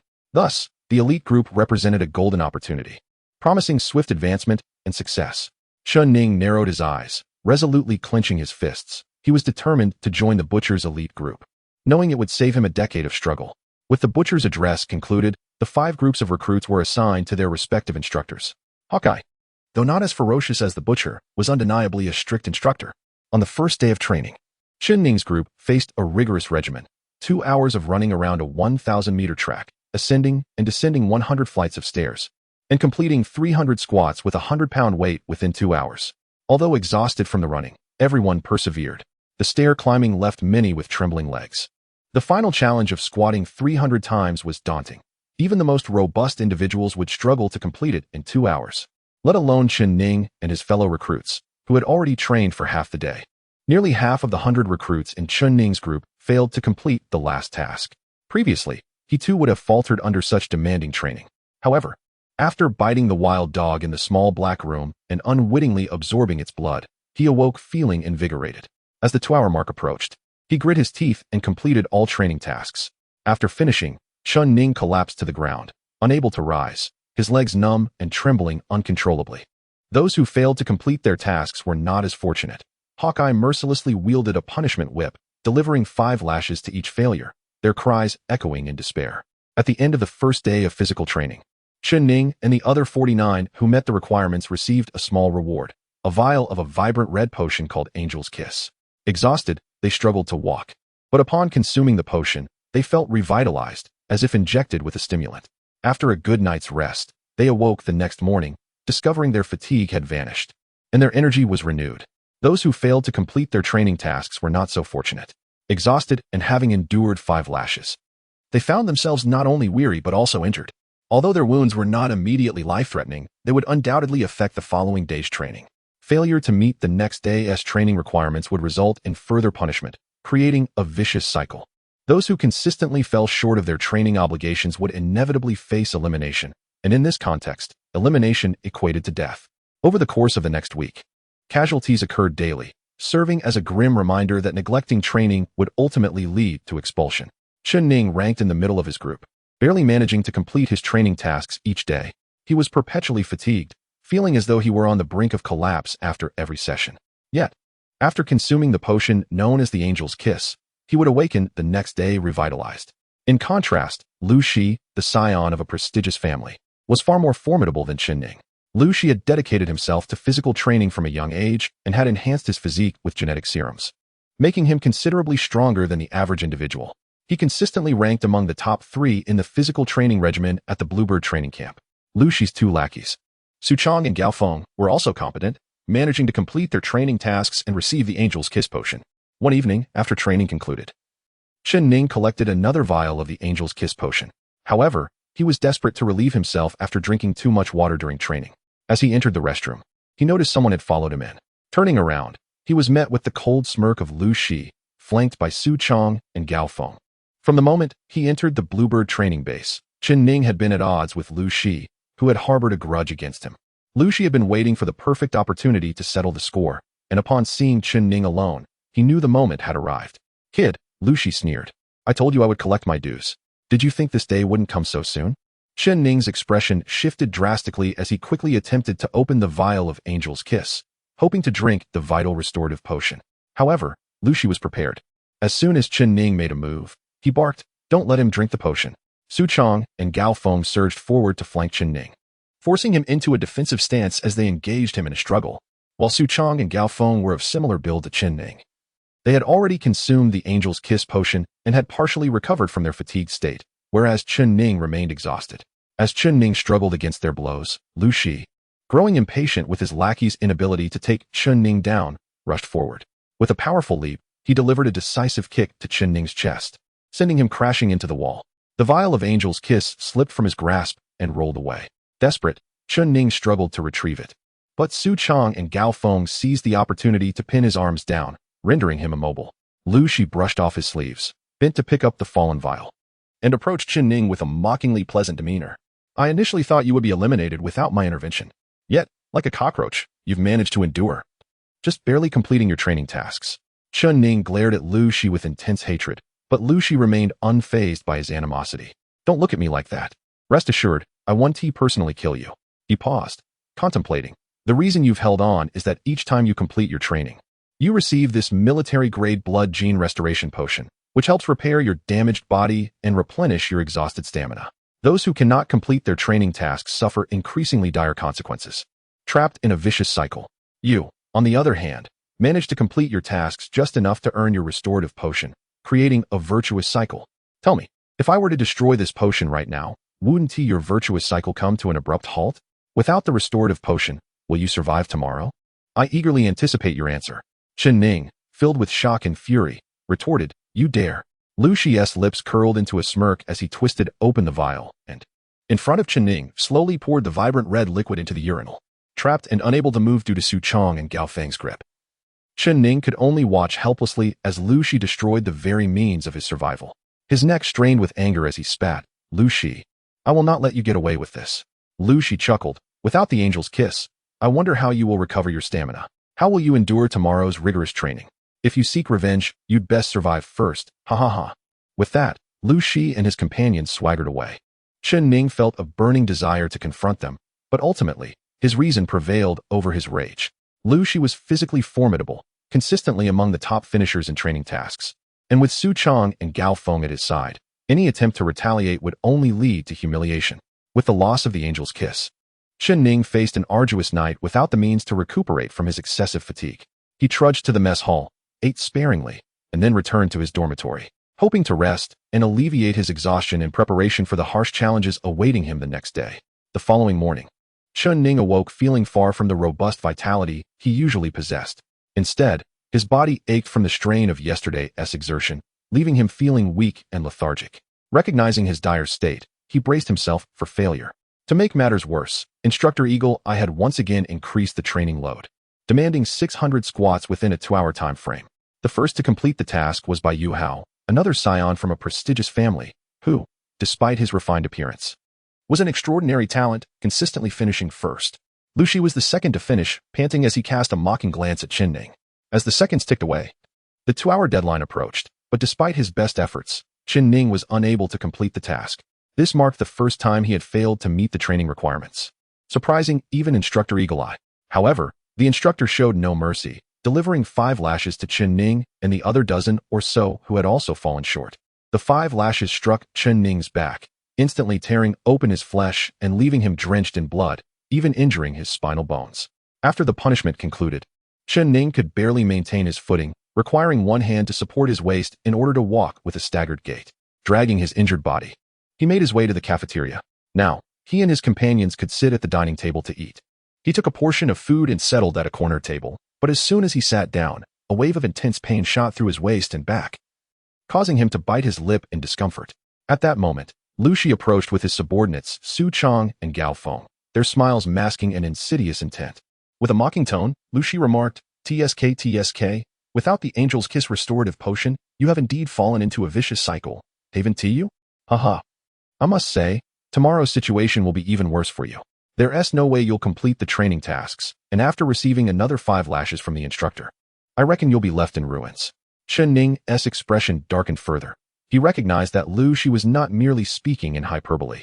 What Lu Shi predicted could very likely come to pass. To be left incapacitated meant elimination, and being ousted from the Bluebird training camp equated to death. Lu Shi reveled in Chen Ning's despair and indignation, laughing triumphantly before departing with his 2 lackeys. Gazing at their retreating figures, Chen Ning knew he had to devise a plan, otherwise, he would be resigned to his fate. He forced himself to remain calm and began contemplating how to alter his dire predicament. The most effective solution would undoubtedly be to acquire an Angel's Kiss potion. With the potion, he could swiftly heal his injuries and rapidly restore his severely depleted stamina. If he could regain his physical condition, he would surely complete the training tasks and re-enter a positive cycle of training. However, within the Bluebird training camp, the Angel's Kiss potion was exceedingly precious to newcomers, serving as a guarantee of survival. Who would be willing to part with such a valuable elixir? Attempting to seek aid from the instructors was also futile. In the Undying Legion, within the Bluebird camp, instructors held a deep disdain for the weak and would not extend sympathy toward them. Their philosophy was that the strong survive while the weak must be eliminated. Hence, if Chen Ning sought out Butcher or Eagle Eye to lament and plead for help, he would merely be met with a cold dismissal, labeled as worthless, and unceremoniously kicked aside. Since obtaining the Angel's Kiss potion was not an option, were there other means or methods that could enable him to heal his wounds and restore his vitality in a short span of time? As Chen Ning pondered this, he suddenly recalled his first night at the base, the night of the hatchling, when he had bitten and drained a wild dog in a small dark room. When he awoke the following day, his injuries had begun to heal, and he felt invigorated. Blood. A flash of realization struck Chen Ning. Ever since he had been scratched by a predator zombie and carried the zombie virus, blood seemed to have a significant effect on him. He had heard that ordinary zombies, when consuming blood, especially human blood, undergo substantial transformations. Low-level zombies could evolve into higher forms, heavily reliant on blood for such evolution. This was the instinctive behavior driving zombies to attack humans. Chen Ning, being human, could not engage in such madness as drinking human blood. But animal blood was a viable option, especially since he was cornered against the precipice. However, acquiring animal blood was no simple task. New recruits had stringent regulations governing their mealtimes, training, and rest periods.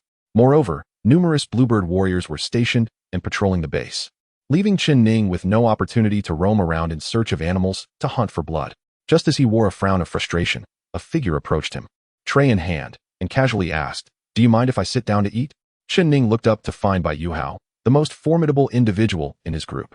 Bai Yuhao was a powerful and arrogant character. Despite the nearby empty tables, he had chosen to sit at Chen Ning's table. Chen Ning glanced at Bai Yuhao and replied, "I don't mind." Bai Yuhao took a seat, and Chen Ning observed the sparse contents of his meal, just a portion of rice and some vegetables. Chen Ning was baffled as to how this individual could possess such strength while adhering to a meager diet. After sitting down, Bai Yuhao began eating and nonchalantly inquired, "Do you have a grudge against Lu Shi?" Taken aback, Chen Ning asked, "What do you mean?" Bai Yuhao replied, "Nothing much. I merely happened to see Lu Shi and his cohorts tailing you into the restroom yesterday, where they ruined your Angel's Kiss potion." At this, Bai Yuhao raised his gaze to meet Chen Ning's troubled expression and added, "Lu Shi is indeed insidious. He didn't kill you directly, but instead pushed you into despair, watching you struggle towards your demise." Chen Ning bit his lip and asked, What are you trying to convey by telling me this? Bai Yuhao replied, nothing much. I just thought you were on the brink of death and couldn't help but wonder if you wished to regain an angel's kiss potion. Chen Ning was taken aback, both astonished and elated, for Bai Yuhao was the strongest in their group and could easily complete daily training without the potion. Did he truly intend to offer his angel's kiss potion to Chen Ning? Excitement surged within him as he nervously asked, are you saying you would give me your potion? Bai Yuhao chuckled, not at all. Chen Ning was momentarily stunned, feeling as though he had been toyed with. He struggled to suppress his anger and demanded, then what do you mean by saying I could regain an angel's kiss potion? Bai Yuhao explained, you are undoubtedly aware that you have fallen into a vicious cycle, with only a slow death awaiting you. However, do you know of the traditional rule here? Chen Ning was bewildered. What rule? Bai Yuhao replied, redemption. Chen Ning was even more confused. What is redemption? Bai Yuhao elaborated. The camp finds it challenging to train warriors, so they offer a chance of redemption to those who excel. Soldiers who err may apply for redemption, which entails spending half an hour with a grizzly bear. Those who emerge unscathed will be forgiven. You lost your potion. You could apply for redemption. And if you manage to endure half an hour in the dark room with the bear without serious injury, you will successfully redeem yourself. And the instructors will surely grant you another potion. Though they are cold-hearted, they cannot bear to see promising warriors perish in vain. At this point, Bai Yuhao raised an eyebrow at Chen Ning. However, spending half an hour with a grizzly bear without injury is no small feat. Do you dare?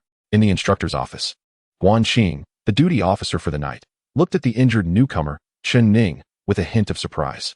Chen Ning, you claim you lost an angel's kiss and thus found yourself in this predicament, so you wish to apply for redemption?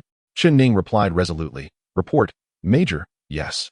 Though the camp had the rule of redemption, it was meant for regular Bluebird soldiers, and each individual had only one opportunity for redemption.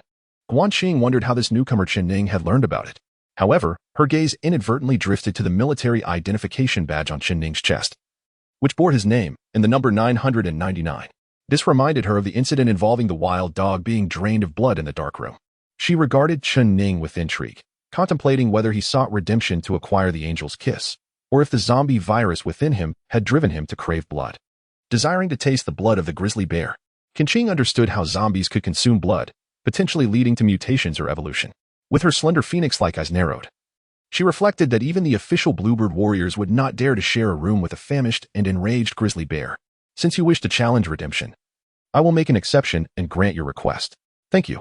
Unbeknownst to Qin Qing, Chen Ning was already fighting a desperate battle. In his heart, Chen Ning resolved that if he perished in the small black room, it would merely be his misfortune.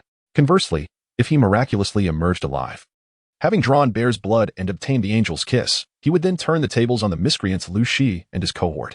Chapter 009, The Wager as Night Fell. The Bluebird training camp resembled a formidable fortress, quietly nestled in the valley. Suddenly, the camp's horn blared, startling the new recruits who were momentarily taken aback. The sound did not resemble an air raid siren, which is an essential component of the base's defense system, typically used for disaster warnings and emergency notifications. During wartime, it serves to signal impending attacks or dangers. The seasoned Bluebird warriors instinctively turned their gazes toward an old building at the back of the camp, for such a horn usually indicated that a soldier was about to undertake self-redemption. In the newcomer dormitory, Bai Yuhao had just exited the communal shower with damp hair when he heard the blaring horn. Initially stunned, he soon smirked. This guy is indeed extraordinary. He dares to go for it. Lu Shi, along with his subordinates Su Chong and Gao Feng, were seated by a metal bunk, engaged in a game of Go. Despite Su Chong and Gao Feng teaming up against Lu Shi, they had never managed to win a single match. As Lu Shi was on the verge of another victory, Su Chong queried, Young Master Lu, what is this alarm? Having come from an influential family, and having sufficiently prepared before enlisting, Lu Shi replied dismissively. This is not an alarm, it's a notification. Someone is about to attempt self-redemption in the small black room of the Eagle Knight, challenging the grizzly bear. Su Chang and Gao Feng exchanged bewildered glances, unable to comprehend the benefits of challenging a grizzly bear. They had first-hand experience of the dangers faced during the wild dog encounter on Eagle Knight. Just as they were about to inquire further, a fellow recruit rushed in, astonished, exclaiming, Heavens! Our teammate Chen Ning is going to share a room with the grizzly bear. This statement sent shockwaves through the gathered crowd, igniting a fervent discussion. Upon hearing that it was Chen Ning who sought self-redemption, Lu Shi furrowed his brow but then chuckled derisively. So it's him. He probably knows he can't survive tomorrow. Hence he's gambling everything by challenging the grizzly bear for redemption. Su Chong asked, what's the benefit if he succeeds in the challenge? Lu Shi shrugged. He would likely receive the most basic reward, the Angel's Kiss serum. Gao Feng pondered aloud. Why would the instructors be inclined to lend him a hand if he succeeds? Lu Shi explained, while the instructors are strict, their ultimate goal is to cultivate the most elite imperial warriors. If a soldier can endure for half an hour without sustaining severe injuries beneath the grizzly's claws, it signifies that he possesses exceptional potential. The instructors would certainly be willing to extend a helping hand to ensure they do not miss out on a promising talent. Upon hearing this, Su Chong and Gao Feng instinctively became anxious. If that guy manages to endure and regains the angel's kiss, wouldn't that turn him into a formidable contender? Lu Shi sneered. Even the official Bluebird warriors would struggle to survive beneath the furious claws of a famished grizzly, let alone someone as weary and injured as him. His actions are akin to a frog leaping into boiling oil, merely a path to self-destruction. With that, Lu Shi stood up. Let us go see how this fool meets his end. He led Su Chong and Gao Feng, along with a crowd of onlookers, to the building designated for Eagle Night. Armed Bluebird warriors were stationed at various points, and those who did not intrude would not be driven away. Upon arrival, they witnessed Chen Ning escorted by 2 Bluebird warriors appearing on the 7th floor corridor. The fully equipped warriors conducted a thorough search of Chen Ning to ensure he bore no weapons before unlocking the iron door and pushing him inside, swiftly locking it behind him. Inside, the enraged growl of the disturbed grizzly echoed ominously. In truth, not all the newcomers gathered outside were merely curious spectators. Many, like Chen Ning, found themselves on the brink of elimination and yearned for the angel's kiss serum. Thus, they were deeply invested in the potential success of his self-redemption attempt. However, as the low growl of the grizzly resonated from within, despair washed over them. After all, how could an ordinary human survive the wrath of such a fearsome beast? Lu Shi, hearing the distant growl, grinned coldly, convinced that Chen Ning was doomed. Suddenly, he noticed Bai Yuhao standing nearby, caught off guard. Why was he here? Bai Yuhao, hailing from the southern province's capital, Zhuke City, belonged to the same elite circles as Lu Shi. His family had recently produced an imperial major general, elevating their status even further. Though Lu Shi and Bai Yuhao had coexisted in Zhuke City without animosity, the dynamics had shifted since arriving at the Bluebird training camp. Bai Yuhao consistently outperformed Lu Shi in training tasks, which irked Lu Shi. Bai Yuhao's arrogance towards those of lesser status, including Lu Shi, only deepened Lu Shi's resentment. Despite this, Lu Shi, being astute, recognized Bai Yuhao's prowess and knew he might not be his match, so he always concealed his disdain, greeting him with a smile. Now, seeing Bai Yuhao, he approached with his subordinates, grinning broadly. Young Master Bai? Bai Yuhao, appearing as if he had just noticed Lu Shi, replied amiably, Young Master Lu has also come. Lu Shi scrutinized Bai Yuhao's seemingly genuine smile, realizing it was insincere, akin to a shopkeeper's forced grin towards a customer. This only fueled Lu Shi's inner fury, as Bai Yuhao clearly regarded him with disdain.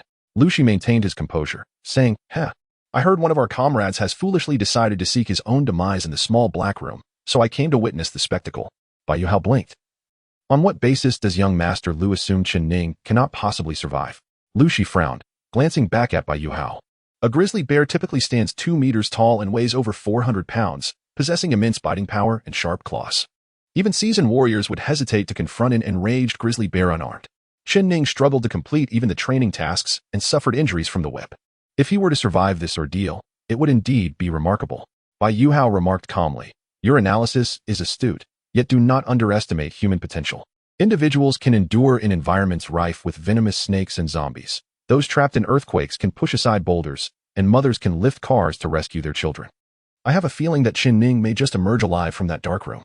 Lu Shi remained silent, merely chuckling softly. Bai Yuhao understood that Lu Shi harbored grievances against Chen Ning. He did not believe in Chen Ning's capabilities and did not wish for him to survive. Once again, a devilish smile graced Bai Yuhao's handsome face as he addressed Lu Shi. It seems that Lu is rather pragmatic, whereas I tend to indulge in fantasies about everything. How about this? Let us engage in a small wager. Lu Shi frowned, regarding Bai Yuhao with suspicion. What do you wish to wager, young Master Bai? Bai Yuhao replied nonchalantly. A small bet brings joy, while a large one brings harm. Let us wager on whether Chen Ning can survive. If he emerges alive, I win. And you shall forfeit the angel's kiss you earned from tomorrow's training task to me. Conversely, if he perishes, my angel's kiss potion for tomorrow will be yours. What do you say? Both Lu Shi and Bai Yuhao were outstanding new recruits in their squad, possessing formidable strength. Even without the restorative angel's kiss potion for a day or two, they could endure and complete their upcoming training tasks. Additionally, Lu Shi had been overshadowed by Bai Yuhao and felt an inner dissatisfaction, naturally wishing to triumph over him. Thus, Lu Shi readily agreed. Very well, I accept your wager on whether he can survive. Inside the dark room, a massive gray bear, standing at 2 meters tall and weighing around 400 pounds, was roused from its slumber by Chen Ning's intrusion. It emitted a low growl and slowly rose to its feet. The dim light filtering through the small iron window illuminated Chen Ning, the initially furious bear. Upon spotting the diminutive human, suddenly brightened, its gaze fixated on Chen Ning, revealing a gluttonous desire. Clearly, it had already marked Chen Ning as its prey. As Chen Ning locked the iron door, he realized there was no retreat. At that moment, he surrendered himself to fate, his breath quickening as he stared at the ferocious beast before him. However, memories of his beloved daughter, Xiaogua, flooded his mind, easing his tension and replacing it with a resolute smile. "Hello, big cat." The famished gray bear let out an earth-shattering roar and lunged at Chen Ning with unstoppable force. In a desperate roll, Chen Ning barely evaded the bear's attack. The bear crashed into the iron door, its immense strength causing dust to rain down from above. Those outside the dark room, eagerly awaiting the outcome of Chen Ning's challenge against the bear, were left dumbfounded by the commotion emanating from within. They wondered if the enraged bear would simply obliterate Chen Ning. Lu Shi smirked coldly, casting a glance at Bai Yuhao, who remained unfazed, exuding an air of indifference, whether out of confidence in Chen Ning or indifference to the wager's outcome. Meanwhile, in the control room of the building housing the dark room, Jianqing had sent all other personnel away. The computer screen on her desk illuminated the ongoing struggle between Chen Ning and the bear. The dark room had not been equipped with surveillance cameras, but she had arranged for one to be installed temporarily. She was curious to see what motivated this anomaly, who carried the zombie virus yet had not transformed into a zombie, to challenge the bear. Was it the virus that incited a thirst for blood? If so, human blood would undoubtedly be more alluring than that of a bear, as it could facilitate the evolution and mutation of zombies. If he craved blood, why not target a human instead of the more formidable bear? Jianqing, intrigued, casually removed her black military coat and hung it up. Clad in a fitted uniform shirt and a form-fitting skirt that accentuated her perfect curves, her long legs encased in stockings, she appeared exceptionally striking in her knee-high black military boots. She settled into her chair, sipped the rose tea on her desk, and focused on the screen displaying Chen Ning's battle with the bear. The famished bear, impatient, lunged at Chen Ning, who, though in a precarious situation, managed to evade the initial attack. Chen Ning narrowly escaped the bear's first strike, but the bear quickly pivoted, locating him once more and roaring as it charged again. This second assault was somewhat less fluid than the first, lacking in coordination. Chen Ning once again evaded, but this time he found himself exposed in the light streaming through the small iron window, laid bare before the bear's gaze. The bear charged like a cannonball, its colossal claws wielding tremendous force aimed at Chen Ning.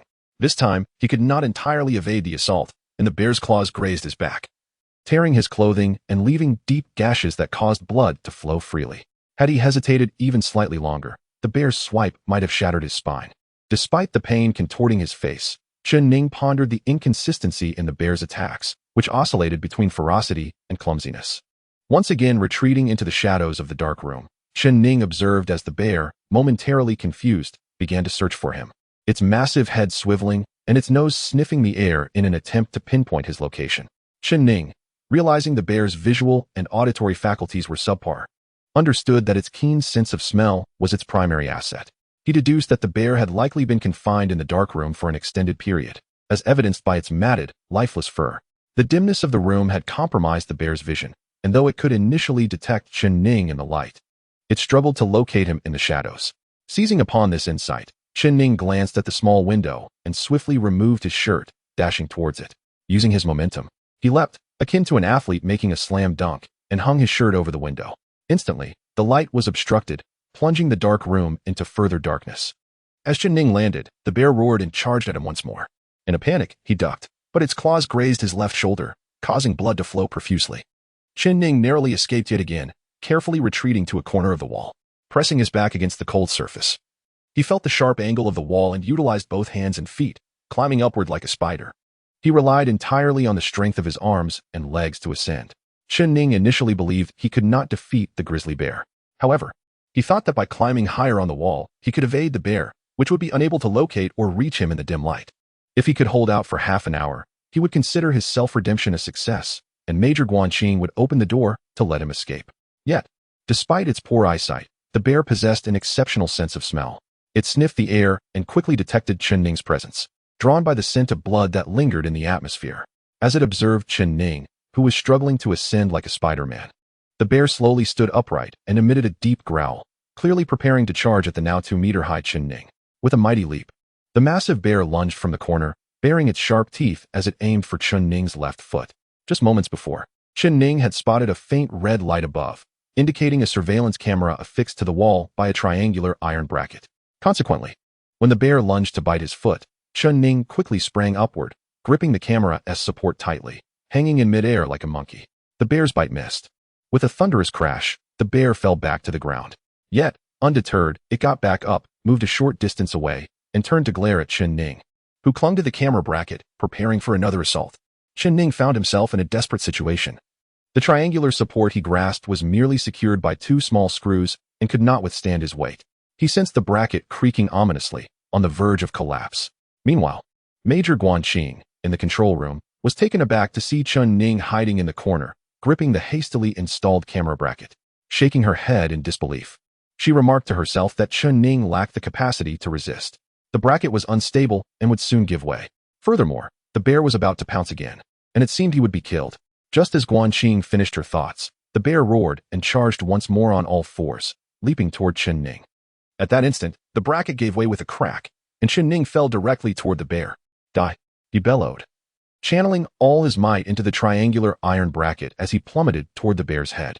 With a resounding thud, the iron struck the bear's left eye with devastating force, shattering its vulnerable eyeball and splattering blood and fluid everywhere. When the iron struck, the camera feed on Guanqing's monitor went dark, indicating the device had been damaged.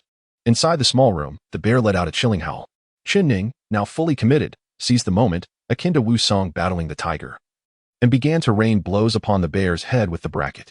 Thud after thud, the bear's face was brutally battered. In a desperate struggle, the bear managed to throw Chen Ning off, sending him flying 2 meters away.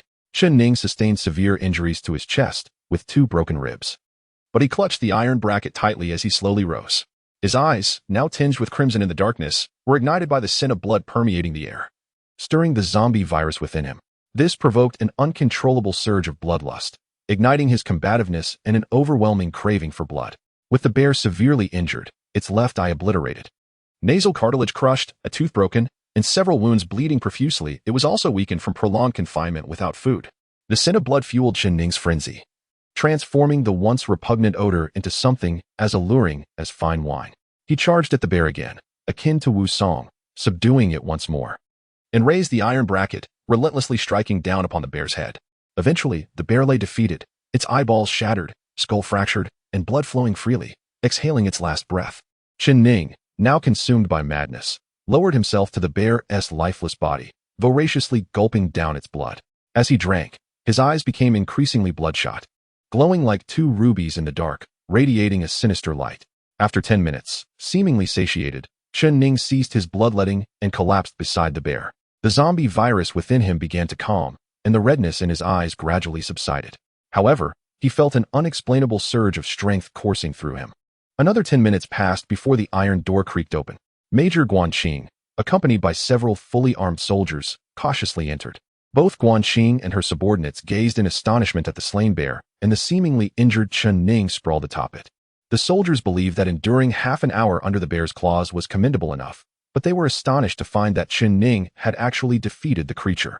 Guanqing regarded Chen Ning with a complex expression and asked in a clear voice, "New soldier number 999, Chen Ning, can you stand and walk out? If not, I must conclude that you are severely injured and unfit to remain in base training." Immediately, Chen Ning struggled to his feet, responding, "Report, Major, I can." Guanqing scrutinized his broken ribs and shoulder injuries, frowning, "You are gravely wounded. Injuries of this nature are considered severe if deemed severe." It would signify Chen Ning's failure at self-redemption, leading to his elimination from the training camp. Chen Ning, resolute, replied, "That may be true for an ordinary person, but for me, this is merely a surface wound." With that, he straightened his back and strode confidently out. The Bluebird soldiers exchanged glances, some whispering, "Major Guan, does this count as a successful redemption or a failure?" After a brief silence, Guanqing calmly replied, "Send a dose of Angel's Kiss recovery serum to his dormitory." "Yes, Major." Outside, Bai Yuhao, Lu Shi, Su Chong, Gao Feng, and others awaited the outcome. Upon seeing Chen Ning emerge, bloodied yet steadfast, Bai Yuhao's handsome face broke into a smile. "Lu Xiao, remember, tomorrow's Angel's Kiss serum is mine."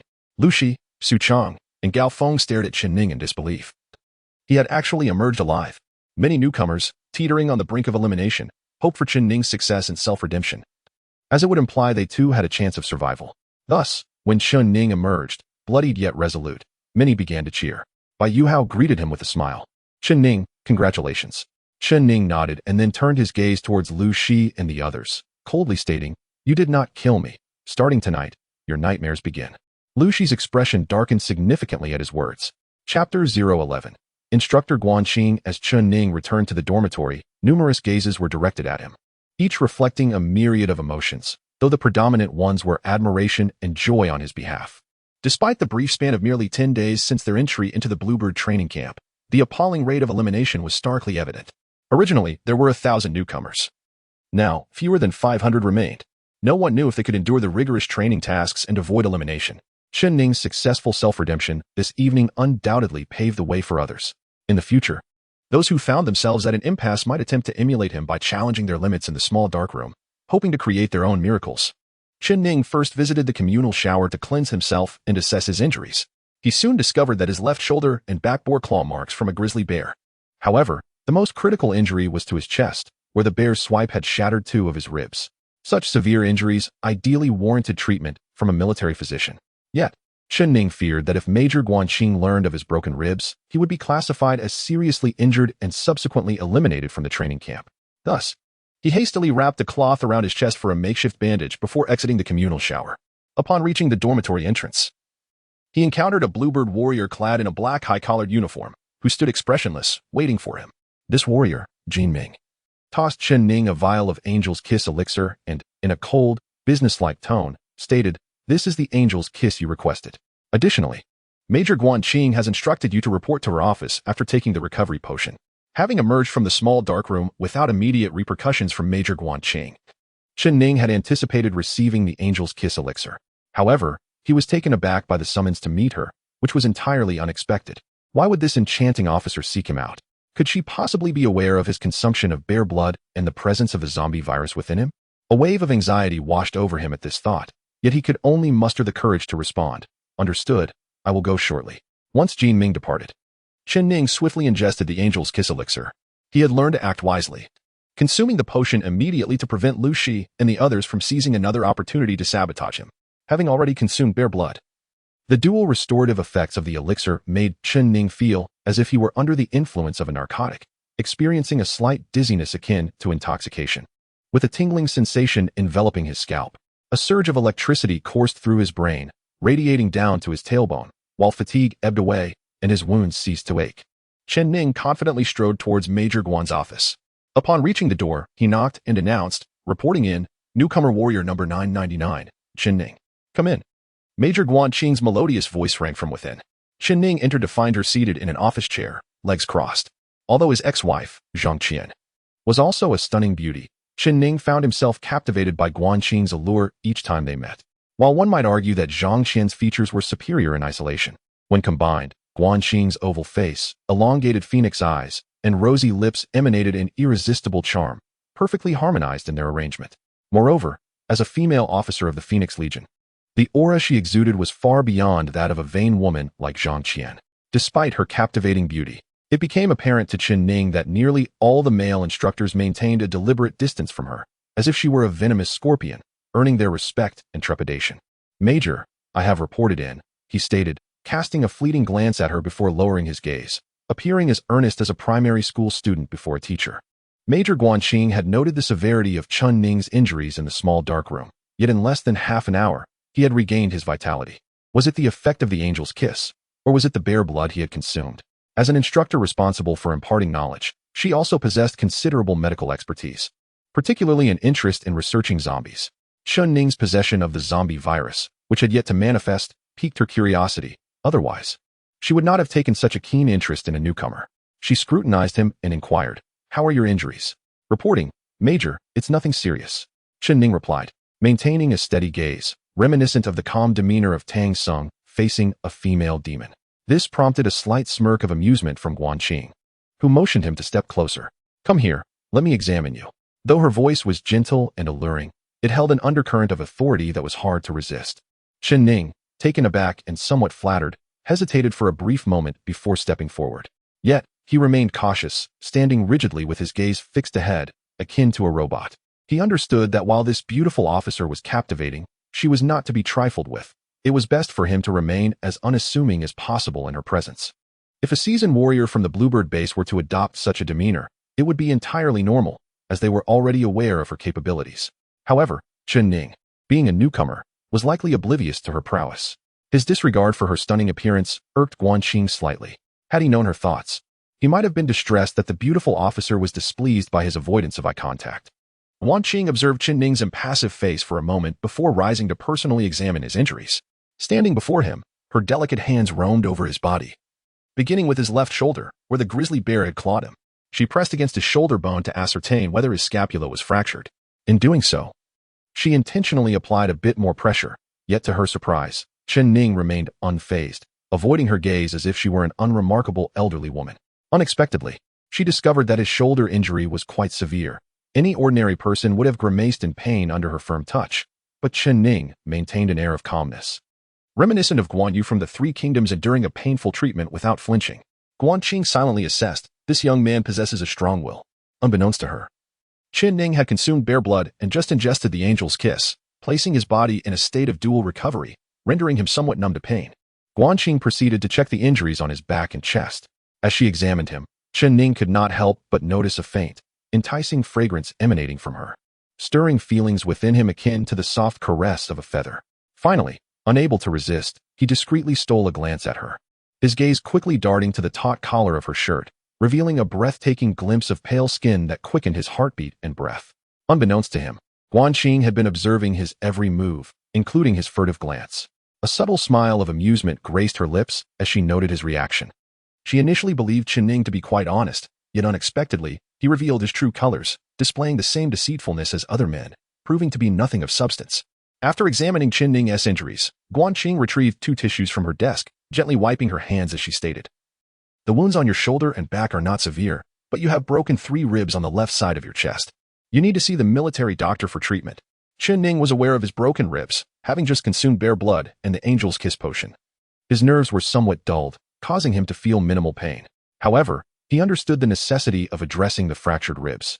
Upon hearing Guanqing suggest visiting the military doctor, his expression brightened momentarily, only to be overshadowed by confusion as he quietly corrected her. "Major, there seems to be a mistake. I only broke 2 ribs, not 3. With a knowing smile, Guanqing replied, "I did not make an error. You indeed have 3 broken ribs." Chen Ning's eyes widened in shock, and as he met her gaze filled with cold amusement, he instantly sensed the impending trouble. Just as the realization dawned on him, Guanqing swiftly delivered a powerful kick to his left side, her military boot striking him with precision. Chen Ning instinctively attempted to evade, but her speed was overwhelming, sending him crashing to the ground with a heavy thud. Pain surged through his left side, as if another rib had broken. He clutched his aching side. Anguish etched across his face. Before he could recover, Guanqing approached him, her demeanor both elegant and formidable, looking down upon him as she inquired, "Do you know why your 3rd rib has broken?"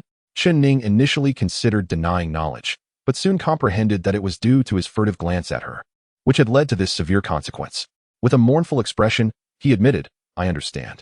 Guanqing's satisfaction was evident as she nodded, the icy demeanor in her eyes softening into something more gentle. She tucked a loose strand of hair behind her ear and instructed, "Very well. Now proceed to the military doctor, Fang Zheng, to have your broken ribs treated." "Yes, Major." Chen Ning was uncertain whether to express gratitude or resentment towards her, but he felt it prudent to depart from the scene promptly. Chapter 012, Demigod covering his wounded side, Chen Ning arrived at the medical quarters, where only the elderly military doctor, Fang Zheng, was on duty. At over 60 years of age, he was akin to Chen Ning's grandfather in terms of generational lineage.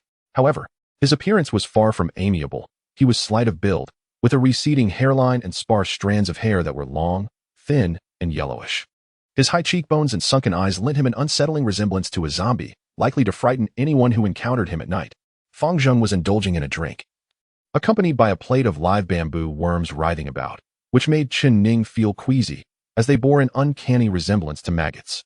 Upon noticing Chen Ning's entrance, Fang Zheng briefly glanced at the injured area before casually tossing a live worm into his mouth, crushing it with his sparse, yellow teeth, and sipping from his cup with a look of satisfaction. "Kid, the doctors have clocked out. Scram. Hello, I'm injured. Major Guanqing instructed me to come here to seek treatment from Dr. Fang Zheng." Upon hearing this, Fang Zheng paused, a glimmer of surprise crossing his face as he regarded Chen Ning. I am Feng Zheng. Major Guan sent you to me for treatment?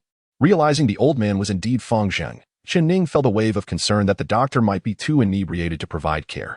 He quickly added, yes. Major Guan specifically mentioned your name. Feng Zheng grinned widely, rising to don a white coat, and with a knowing look, remarked, Heh, you haven't offended Major Guan, have you? Chen Ning pondered how the old man had deduced this, but remained silent, casting a suspicious glance at Feng Zheng. The doctor examined the broken ribs under Chen Ning's arm, pressing gently as he diagnosed the injury, all while grinning maliciously. I am the head doctor here, and my medical skills are unmatched. However, I have a peculiar habit. I never use anesthetics during surgeries or stitches. Consequently, aside from a few tough fellows in the base, few dare to seek my treatment. Your courage in coming to me for your broken ribs is commendable. Upon hearing this, Chen Ning managed a bitter smile. It seemed that Major Guan indeed held a grudge. For merely glancing at her, she had not only broken a rib but also sent him to this eccentric doctor for treatment, clearly intending to make him suffer. Unbeknownst to him, he had misjudged Guan Qin. In fact, the most skilled instructors at the base sought Feng Zheng for treatment when in need of surgery. As he was renowned for his expertise and refusal to use anesthetics, Feng Zheng instructed Chen Ning to lie on the surgical table, preparing to restrain his limbs to prevent any movement during the procedure. However, Chen Ning disliked the idea of being bound, likening it to the feeling of livestock awaiting slaughter. Is it possible to avoid being tied down? He asked. Feng Zheng appeared taken aback, his expression suggesting disbelief at the audacity of the newcomers. Squinting, he asked, Are you certain you won't move during the operation? Chen Ning nodded affirmatively. I am sure. Feng Zheng scrutinized Chen Ning's resolute gaze for a moment before conceding, Fine. But if you cannot endure the pain and move, the consequences are your responsibility. With his bare torso on the surgical table, Chen Ning gripped the sides and took a deep breath before stating, Let us begin. Under normal circumstances, Chen Ning would never have dared to take such a risk. However, having consumed bear blood and the angel's kiss potion, he felt as if he were under the influence of a drug, his nerves dulled to pain, allowing him to insist on foregoing restraints. Feng Zheng retrieved a wooden box, opening it to reveal a stack of cloths. Upon unfolding the cloths, various surgical instruments glinted ominously, resembling an extensive set of torture devices, eliciting a shiver. Feng Zheng began with a scalpel, making a precise incision on Chen Ning's injured side. The razor-sharp blade parted flesh, exposing the broken bones beneath, while blood gushed forth. As the scalpel cut through, Feng Zheng noticed Chen Ning's body tense slightly. He glanced up to see Chen Ning biting his lip, beads of cold sweat forming on his brow, yet he remained motionless, refraining from uttering a sound. Inwardly, Feng Zheng could not help but admire the boy's fortitude, reminiscent of the tenacity he had witnessed in his younger days. As blood flowed profusely, Feng Zheng swiftly clamped 2 blood vessels to staunch the bleeding before methodically addressing the 3 broken ribs, clearing the clotted blood, aligning the bones, securing them with steel pins, and finally stitching and bandaging the area. An hour later, Feng Zheng completed the procedure. Chen Ning lay on the surgical table, pale and drenched in sweat, as if he had just emerged from water. Feng Zheng administered a tetanus shot and anti-inflammatory medication, advising Chen Ning to return the following day for another injection, as there were no beds available for recovery. Having lost a considerable amount of blood, Chen Ning's complexion was wan as he struggled to rise from the surgical table. He expressed his gratitude, then made his way back to the newcomer dormitory, step by step. He must seize the moment to rest for tomorrow. Instructor Hawkeye will not concern himself with whether he has just undergone surgery. Training must proceed as required. After Chen Ning departed, the old man Feng Zheng's eyes darted furtively before he stealthily closed the door. He then retrieved the basin that had collected Chen Ning's blood, which was filled with a small amount of crimson liquid. A fervent desire gleamed in his eyes, and, akin to savoring fine wine, he squinted and took a sip of the blood.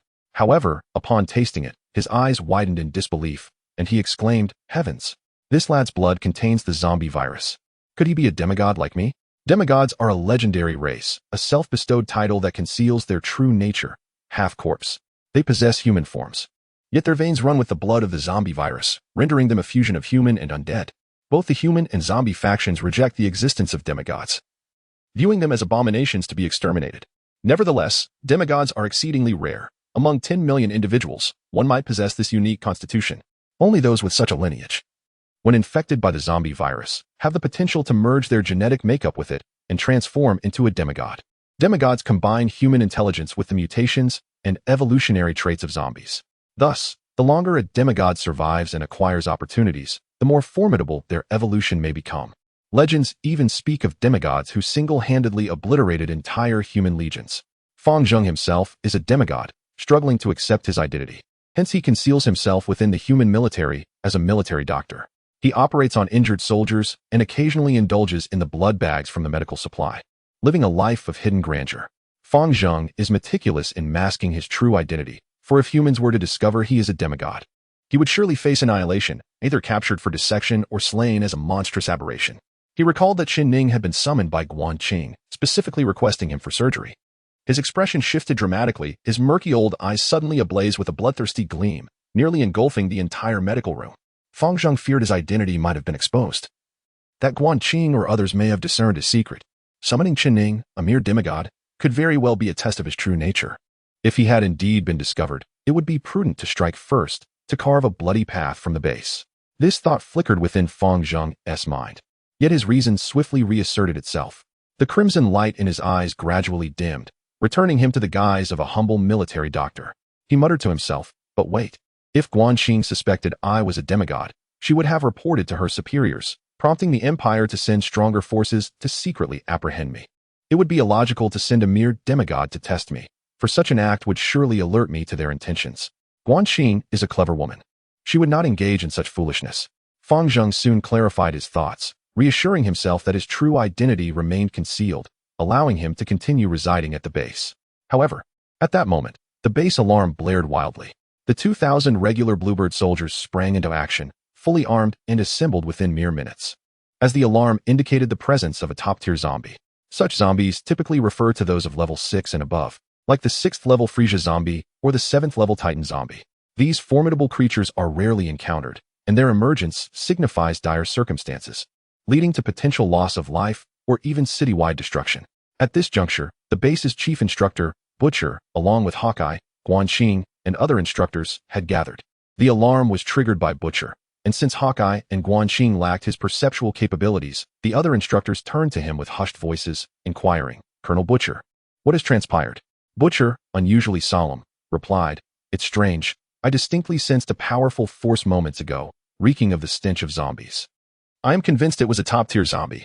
Yet, oddly, that presence vanished in an instant, and I can no longer detect it." Hawkeye speculated.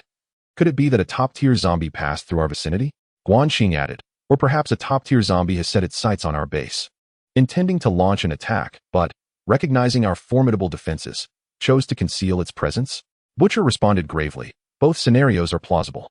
Relay the orders. From tonight onward, the base will enter a state of war readiness, double the watch, and all regular soldiers must sleep with their weapons, ready to engage at a moment's notice. Additionally, alert the Imperial legions in nearby cities to be wary of potential top-tier zombie activity." Hawkeye and Guanqing, along with the others, responded in unison, "Understood." Chapter 013. A gentleman's accord. The Bluebird training camp ultimately proved to be a false alarm. By dawn the following day, no trace of the top-tier zombie was found. After a night of rest, Chen Ning's body, rejuvenated by the dual effects of bear blood and angel's kiss potions, awoke feeling considerably improved. However, his left side bore the remnants of several broken ribs, and as the effects of the potions waned, he began to feel sharp pangs of pain at the side of his stitches when he moved. Nevertheless, Chen Ning grit his teeth and rose, joining the other newcomers to freshen up and prepare for training. This was the Bluebird training camp of the Phoenix Corps, a place described by Butcher as hell itself. Devoid of sympathy or compassion, here, strength and weakness dictated survival, and the weak were destined for elimination. To avoid such a fate, every individual must steel themselves for the challenges ahead. While washing up, Chen Ning encountered by Yu Hao, who, like Chen Ning and the others, donned a military green trainee uniform but exuded a distinctly different aura, one of cultured confidence, reminiscent of a nobleman. By Yu Hao's keen eyes flicked toward Chen Ning's left side, and he asked nonchalantly, "Is your injury all right?" Chen Ning felt a twinge of gratitude toward Bai Yu Hao. Had he not suggested that Chen Ning apply for self-redemption, he might have slowly succumbed to despair. Nodding slightly, Chen Ning replied, "I should be fine." Bai Yu Hao acknowledged him with a simple hum before departing. Once Chen Ning finished washing up and stepped out, he crossed paths with Lu Shi and Su Chong. Neither party spoke. They merely exchanged cold glances before departing in silence. Their conflict had reached an irreconcilable point, with both sides resolved to eliminate the other at the earliest opportunity. As the assembly whistle blew at the training ground, Chen Ning and his fellow newcomers quickly gathered. Instructor Hawkeye addressed them, informing them that training would be divided into morning and afternoon sessions. The morning would continue with physical training, overseen by him, while the afternoon would consist of lectures led by instructor Guanqing. Chen Ning and the other newcomers were somewhat taken aback, realizing that being an imperial soldier also entailed attending classes. However, they noted that since the commencement of the rigorous week, the instructors no longer hastily eliminated rookie soldiers. This was likely due to the newcomers beginning to transform, increasingly embodying the spirit of soldiers. It appeared that while the Bluebird training camp was indeed hell, it also served as a crucible for cultivating elite warriors, striving to ensure that every soldier emerging from its ranks was among the finest in the empire. This morning's training regimen was rather conventional: an hour of running around a 1-kilometer track, followed by a 10-minute rest, then, within an hour, a round trip of 100 flights of stairs, again followed by a 10-minute break. Finally, a daunting task of completing 600 weighted squats of 100 pounds within 2 hours. The running was relatively easy, yet after an hour, Chen Ning was not only drenched in sweat but also had blood visibly seeping from his left armpit. During the 10-minute break, Bai Yuhao approached and cast a glance at Chen Ning, inquiring, "Are you all right?" Chen Ning nodded, assuring, "I'm fine." The brief respite swiftly passed, and it was time to ascend the 100 flights of stairs. This stair-climbing exercise proved more challenging and exhausting than running, exacerbating Chen Ning's injuries. He lagged behind the group, and as the exertion pulled at his wounds, the bleeding intensified. His chest was wrapped in several layers of white bandages, now stained crimson, and his camouflage uniform was similarly marred. Lu Shi, passing by, smirked at the sight of Chen Ning's injured state. Nevertheless, Chen Ning persevered, barely managing the round trip of 100 flights within the allotted hour. The final challenge was to complete 600 squats with a 100-pound weight within 2 hours. For an average person, 600 unweighted squats would be an insurmountable feat. Thus, the burden of weighted squats was even more daunting. Bai Yuhao was the first to finish, followed by Lu Shi. Others gradually completed their tasks, leaving only Chen Ning and a handful of others struggling to keep pace. Typically, once the task was completed, individuals would retire to rest, but today many remained. The reason was clear: Chen Ning's shirt was stained with blood, and his comrades were aware of his severe injuries from a recent confrontation with a bear, which impacted his performance and training. They stood by, silently observing his tenacious struggle. Though the eagle-eye instructor maintained his usual stoic demeanor, his gaze bore a hint of admiration, a subtle recognition of any warrior's indomitable spirit. With half an hour remaining, Chen Ning had managed only 450 repetitions, still a daunting 150 squats short. The weight on his shoulders felt increasingly burdensome, akin to a mountain pressing down on him, rendering him drenched in sweat, his body resembling that of a drenched rat. His legs began to tremble, threatening to buckle under the weight. Despite his clothes being soaked in sweat and blood, Chen Ning gritted his teeth, shouldered the barbell, and slowly descended. With wide eyes and clenched jaws, he managed to straighten up once more, standing tall against the oppressive weight. Those in his group, witnessing his struggle, began to count softly. 451, 452, 453. Among the few remaining teammates, he appeared the most precarious, on the verge of collapse as time pressed on. Each squat seemed like it could be his last, yet he continued to rise again, each repetition a testament to his will. Others gradually succumbed to exhaustion and fell to the ground. 598, 599. Increasingly, Chen Ning's unwavering spirit inspired those around him, prompting more voices to join in the count, growing louder with excitement. At the last moment, with only 5 seconds left, Chen Ning completed his final squat, and the surrounding individuals erupted in cheers, jubilantly announcing 600. However, Lu Shi, who had been waiting for Chen Ning to falter, could not hide his annoyance and scoffed. What is there to cheer for a waste struggling on the brink of elimination? One might think he was the first to finish the task. While Lu Shi muttered, Bai Yuhao stepped forward to relieve Chen Ning of the barbell, offering him a towel.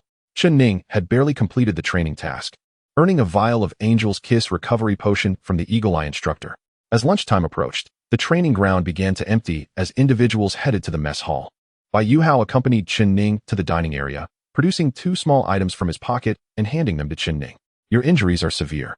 I believe 1 vial of Angel's Kiss won't suffice. Here are 2 more. Chen Ning, taken aback, stared at the vials in disbelief, exclaiming, "How do you have so many Angel's Kiss potions? One is mine, and the other was a gift from him," Bai Yuhao answered, winking towards a distant Lu Shi. Chen Ning hesitated, reluctant to accept the potions, fearing he would owe a debt he could not repay. Bai Yuhao, discerning Chen Ning's thoughts, raised an eyebrow. "Are you worried about owing me or Lu Shi? Given your condition, what is there to fear?" Chen Ning reflected, realizing that he was teetering on the brink of life and death due to his injuries. What was there to fear in incurring a debt? He swiftly accepted the 2 vials from Bai Yuhao, adding them to the one he already possessed, totaling 3. This ample supply would aid him in his recovery. He immediately consumed 2 vials, feeling revitalized as if he had imbibed a warm spirit, alleviating some fatigue and pain. He decided to keep the last vial close for emergencies. Aware that excessive use of recovery potions could be counterproductive, Bai Yuhao departed after handing over the potions without requesting friendship or repayment. Chen Ning refrained from expressing gratitude. A single vial of Angel's Kiss could save a life, rendering a simple thank you insufficient to convey his appreciation. He believed in unspoken gratitude, intending to repay Bai Yuhao when the opportunity arose. After lunch, a midday break ensued. In the afternoon, Chen Ning and dozens of fellow recruits were gathered into a classroom for a lesson. They had begun to embody the demeanor of soldiers, entering the classroom in an orderly fashion, seated quietly, awaiting the teacher's arrival. As the clock neared 3, the crisp sound of footsteps echoed in the corridor, and Major Guanqing appeared just in time at the classroom door, dressed not in her military coat but in a fitted officer's shirt and a pencil skirt. Her long legs adorned with black high heels, she surveyed the room coldly. From today onwards, I will impart knowledge to you, with regular examinations. Those who fail will receive 5 lashes, just as those who do not pass physical training, she declared. Chen Ning and the others felt a tremor of fear. For an average individual, 10 lashes could prove lethal. Although their physical capabilities surpassed those of ordinary people, 5 lashes still constituted a severe punishment. And failing an exam could hinder their physical training, potentially leading to a vicious cycle. Having established the rules, Guanqing commenced the lesson, writing 2 elegant characters on the board, levels. She began to explain, today's topic will focus on the classification of powerful beings in the world, covering 2 main aspects, the various levels of zombies and the classification of human strength. Sagano Qing stated, in the future, your primary adversary in battle will be the zombies. So let us first discuss their classifications. Chapter 014, The Gateway to the New World. Chen Ning and his comrades listened attentively to the lecture, not only because this knowledge would be crucial for the upcoming examination conducted by instructor Sagano, but also because it was immensely beneficial for their survival. Understanding the nature of zombies, their classifications, habits, and capabilities would enable them to confront these foes with greater composure in future encounters. Sagano began by detailing the levels of zombies, which differed somewhat from Chen Ning's prior knowledge. As an ordinary civilian, he had only been aware of the first 7 classifications. However, as Sagano elaborated, he learned that zombies could be broadly categorized into 12 distinct levels. Level 1. Walker. The most common and basic type of zombie. Characterized by sluggish movement, poor reflexes, and strength comparable to that of a human, albeit with individual variations. They carry the zombie virus, and a bite guarantees infection, while scratches carry a risk of transmission. Level 2. Zombie. An evolved form of the walker, this type exhibits rigid muscles and extraordinary strength, possessing twice the power of an average human, though their movements are somewhat slow. Level 3. Charger. Another variant of the ordinary walker, possessing strength similar to that of a human but exhibiting faster mobility, making them more formidable and deadly than zombies. Level 4. Predator. This zombie combines the brute strength of the zombie with the speed of the charger, creating a terrifying creature that is already considered a higher-level zombie, rare enough to pose a significant challenge even to Imperial forces. Level 5. Hellhound. This type has deviated significantly from the human form, displaying clear animalistic traits. Some hellhounds are essentially beasts infected by the virus, mutating post-mortem into monstrous forms that attack with claws and fangs. Level 6. Frisia. An evolved variant of the hellhound. This creature is a hybrid of human and beast, possessing a robust physique and a powerful tail.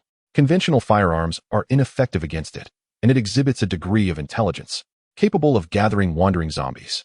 Level 7. Titan Zombie. Typically formed from a mass of fused corpses, these towering creatures exceed 3 meters in height and weigh over a ton. Lacking a head, their bodies are covered in eyes, granting them immense strength capable of demolishing standard fortifications. Level 8. Demon Apostle. Roughly the height of an average person. This zombie possesses bat-like wings, allowing for brief flight during the night. Its body is enveloped in a thin membrane that can deflect conventional bullets, and it boasts intelligence on par with humans, along with chameleon-like invisibility. Level 9. Blade Wolf Rider. Standing around 2 meters tall, this exceptionally strong zombie has an exposed heart and possesses an arm that is a tentacle while the other is a bone blade. It typically rides hellhounds, and without one, its power diminishes significantly. Its armored body is impervious to blades and bullets, save for its exposed heart. Sagano succinctly informed the class that level 10 zombies are known as lords, level 11 as tyrants, and level 12 as the corpse emperor. Upon hearing this, Chen Ning and the other newcomers noted that Sagano had not elaborated on the appearances or abilities of these top-tier zombies. One student, unable to contain his curiosity, raised his hand to inquire, "Instructor, why don't you tell us about the zombies above level 10? Sagano glanced at the questioner and coldly replied, "Zombies above level 10 are beyond the capabilities of any ordinary regiment to confront. You need not waste your efforts studying them." The questioner timidly pressed on, "What if we encounter a level 10 zombie in the future?" Sagano responded, "Do not worry. Encountering them will undoubtedly lead to your demise." Chen Ning and the others exchanged glances, beginning to grasp the terrifying reality that level 10 zombies were formidable adversaries that a small regiment might not withstand.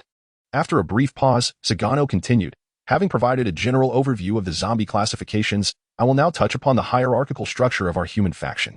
The classification of human strength is considerably simpler, derived from military tradition, typically divided into 4 major tiers: soldier, general, commander, and grand general, each further subdivided into 3 ranks, with the weakest being a Tier 1 soldier and the strongest a Tier 12 grand general.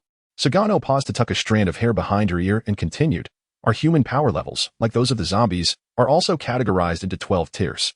Theoretically, individuals of the same level should possess equivalent combat capabilities. However, in practice, zombies often hold the upper hand on the battlefield, frequently overpowering their human counterparts of equal classification. Some may wonder how we assess human strength."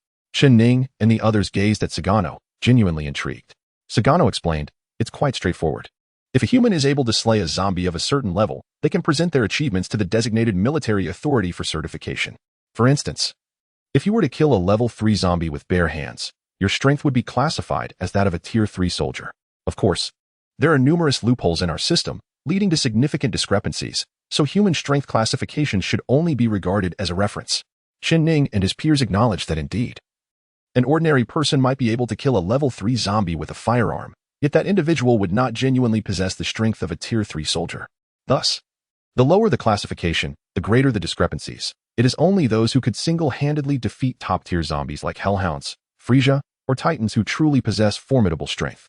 At that moment, Lucy could no longer suppress her curiosity and asked, "Instructor, what level would you classify our current strength as?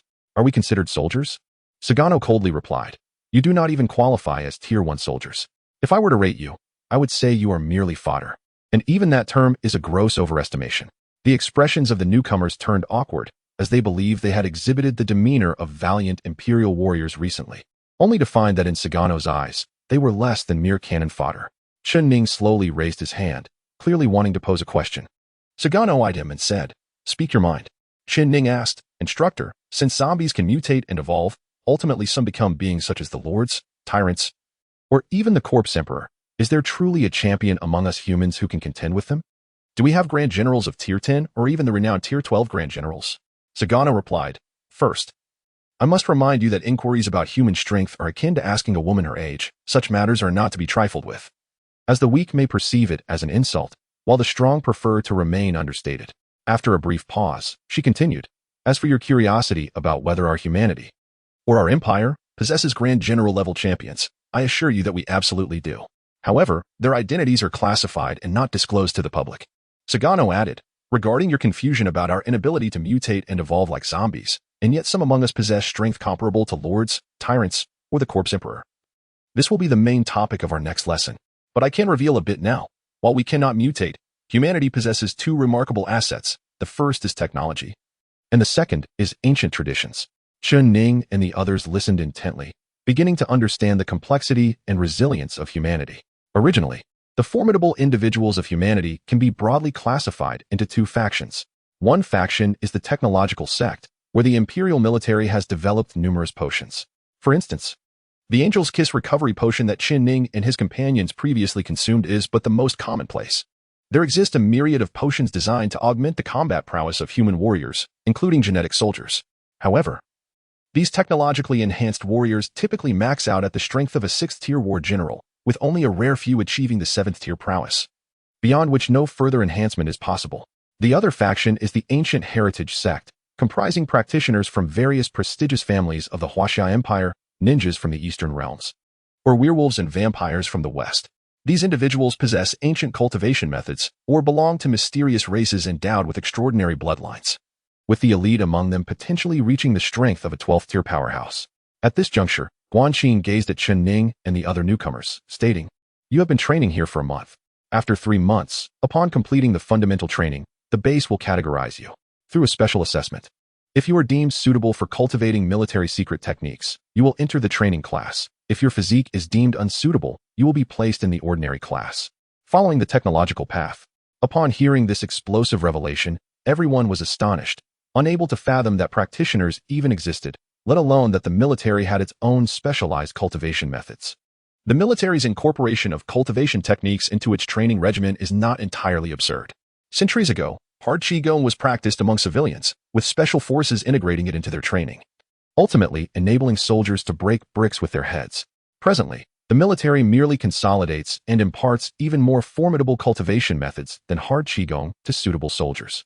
Conversely, the existence of werewolves and vampires, among other legendary races, is what truly astonished the audience. One student could not help but timidly seek confirmation. "Instructor, do werewolves and vampires truly exist in the world?" "Indeed, and there are even other mysterious races you may have heard of. It is merely a matter of their population size," Guanqing replied, seemingly glancing at Chen Ning with intent. "Beyond the well-known ancient races like werewolves and vampires, there exists a newly emerged race known as demigods. Demigods are individuals with special physiques who have been infected by the zombie virus but have not transformed into zombies, retaining their human appearance while possessing the evolutionary traits of the undead.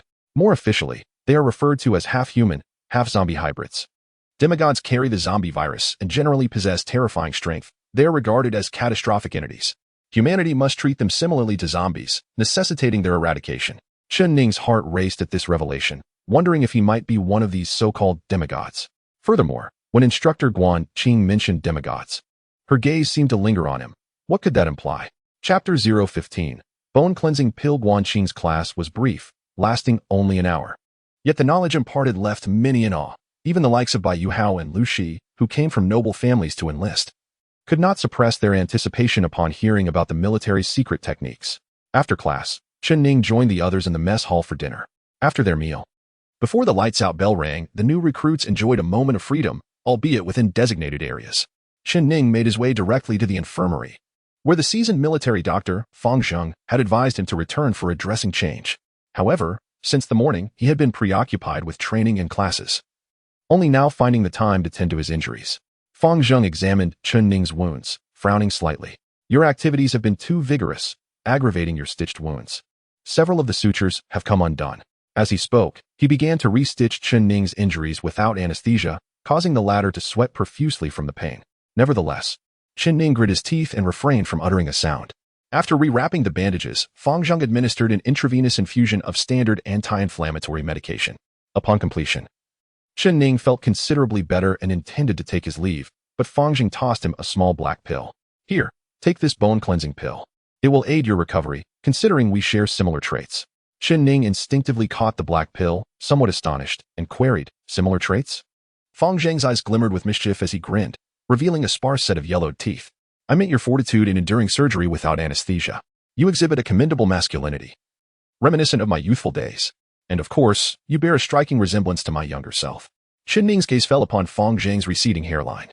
Taking note of the sparse, brittle strands on either side of his head, as well as the pronounced cheekbones and deep-set eyes, there was no way this man's appearance could be likened to his own. However, accepting the healing remedy was agreeable, and Chen Ning expressed his gratitude before departing the infirmary. Back in his dormitory, Chen Ning casually drank some water and swallowed the small pill. Unbeknownst to him, the bone-cleansing pill was no ordinary wound medication. It was a miraculous pill capable of cleansing tendons and bones, facilitating a complete transformation. This concoction, developed by the imperial military, was akin to the Angel's Kiss in that it served as a military-grade medication, but while the Angel's Kiss was readily available to ordinary soldiers, the bone-cleansing pill was a rare treasure, typically awarded only to distinguished warriors of the Empire. The bone-cleansing pill could remedy chronic ailments accrued from years of combat, while strengthening one's physique, generally enabling lower-tier warriors to optimize their physical condition and elevate their strength by at least one tier. However, its effects were singular. Once consumed, it could not be utilized again for a second transformation. Chen Ning initially believed it to be a mere ordinary wound remedy, yet upon ingestion, he felt a surge of warmth rising from his lower abdomen, coursing through his meridians. When it reached the site of 3 fractured ribs beneath his left armpit, the pain that had previously lingered dissipated, replaced by a comforting warmth. Simultaneously, a slight dizziness enveloped him, lulling him into a drowsy state. He succumbed to slumber, feeling unusually warm and gradually breaking into a sweat. When he awoke, it was already 5 in the morning, with an hour remaining before the wake-up call. He had slept for nearly 12 hours. Chen Ning was taken aback, yet discomfort soon followed. He felt sticky, as though he had perspired excessively during the night. As he threw off the covers, a foul odor wafted from his bed, causing his complexion to change dramatically. Could it be that he had wet the bed? The mere thought filled him with anxiety. The embarrassment of his comrades discovering such a mishap was unbearable. He quickly sat up, cautiously inspecting the situation. Fortunately, he realized he had not wet the bed. The odor originated from his own body. His clothes were drenched in sweat, or perhaps it was not sweat at all. During his slumber, his body had exuded a black, foul-smelling, oily liquid. Chen Ning hurriedly rose, tiptoeing to the bathroom for a shower. After washing up, he caught a glimpse of himself in the mirror and noticed a significant improvement in his complexion. His movements felt unusually agile, and he brimmed with energy, feeling as though he could take on 10 opponents. Remarkably, the pain from his fractured ribs, which had persisted since his injury, was now entirely absent. Chen Ning was both astonished and elated. He realized that the bone-cleansing pill given to him by the old military doctor Fang Zheng last night was extraordinary. The perspiration he experienced while sleeping was not merely sweat but a purging of the toxins and impurities within his body. Even his injured muscles and bones had healed, leaving him stronger than ever before. It was no wonder this medicine was called the bone-cleansing pill. It truly lived up to its name. Upon returning to his dormitory, Chen Ning tidied up his soiled bedding. Before long, the wake-up call rang out, and his fellow trainees sprang from their beds in a flurry. The morning began with physical training, which included not only the usual basic exercises, but also an additional challenge: to break a wooden stick with a diameter of 10 centimeters. As usual, Bai Yuhao was the first to complete the initial tasks, followed by Lu Shi. However, Chen Ning displayed remarkable improvement today, turning around his previous lackluster performance. He finished among the top 5 in every training task, astonishing not only the Eagle Eye instructor but also leaving all the other trainees in disbelief. Bai Yuhao stepped up first, delivering a sweeping kick that sliced through the sturdy wooden stick with a resounding crack, sending half of it flying over 3 meters away. The other trainees gasped in awe, exclaiming how formidable Bai Yuhao truly was. The Eagle Eye instructor nodded with satisfaction, declaring, "Bai Yuhao, training task completed." Next was Lu Shi, who had administered the Angel's Kiss potion to Bai Yuhao the previous day and now found himself struggling slightly during this final phase of physical training. Despite feeling less vigorous than before, he dashed forward and kicked the stick. With a sharp snap, the stick broke at a right angle, leaving only a small piece intact. The Eagle Eye instructor praised him. "Good. Next." When it was Chen Ning's turn, Lu Shi limped back to the group, nursing a painful right foot. Upon seeing Chen Ning approach, he snorted derisively. Although Chen Ning had performed exceptionally today, Lu Shi attributed it to the 3 Angels Kiss potions he had taken the day before, believing that once the effects wore off, Chen Ning would revert to being the weakling he had always been. Lu Shi was convinced that no matter how many recovery potions Chen Ning consumed, he would still fail to break the stick. Ignoring Lu Shi's disdain, Chen Ning focused on the wooden stick before him. With a swift and determined stride, he leaped and executed a powerful sweeping kick. With a resounding crack, the 10-centimeter stick shattered, its severed piece flying 3 to 4 meters away. Landing beside the piece Bai Yuhao had just broken, the crowd erupted in astonishment, exclaiming, "Wow, how impressive! My goodness, Chen Ning's performance today is almost rivaling our strongest." Bai Yuhao. Many were left wondering how Chen Ning had become so formidable. However, whispers began to circulate, revealing that Chen Ning had consistently shown promise and that his earlier struggles were due to someone sabotaging him by stealing his recovery potions and disposing of them in a urinal. It was only after he had redeemed himself and regained his recovery potions that he had managed to overcome his difficulties. Who could be so malicious as to harm Chen Ning in such a way? Sure, keep it down. It's Lu Shi. If he hears us speaking ill of him, we're done for. While the group marveled at Chen Ning's prowess, they also exchanged hushed gossip about the feud between him and Lu Shi. Many began to regard Lu Shi with suspicion, perceiving him as a villain. Lu Shi, neither blind nor deaf, caught wind of their whispers and felt the piercing glares directed at him.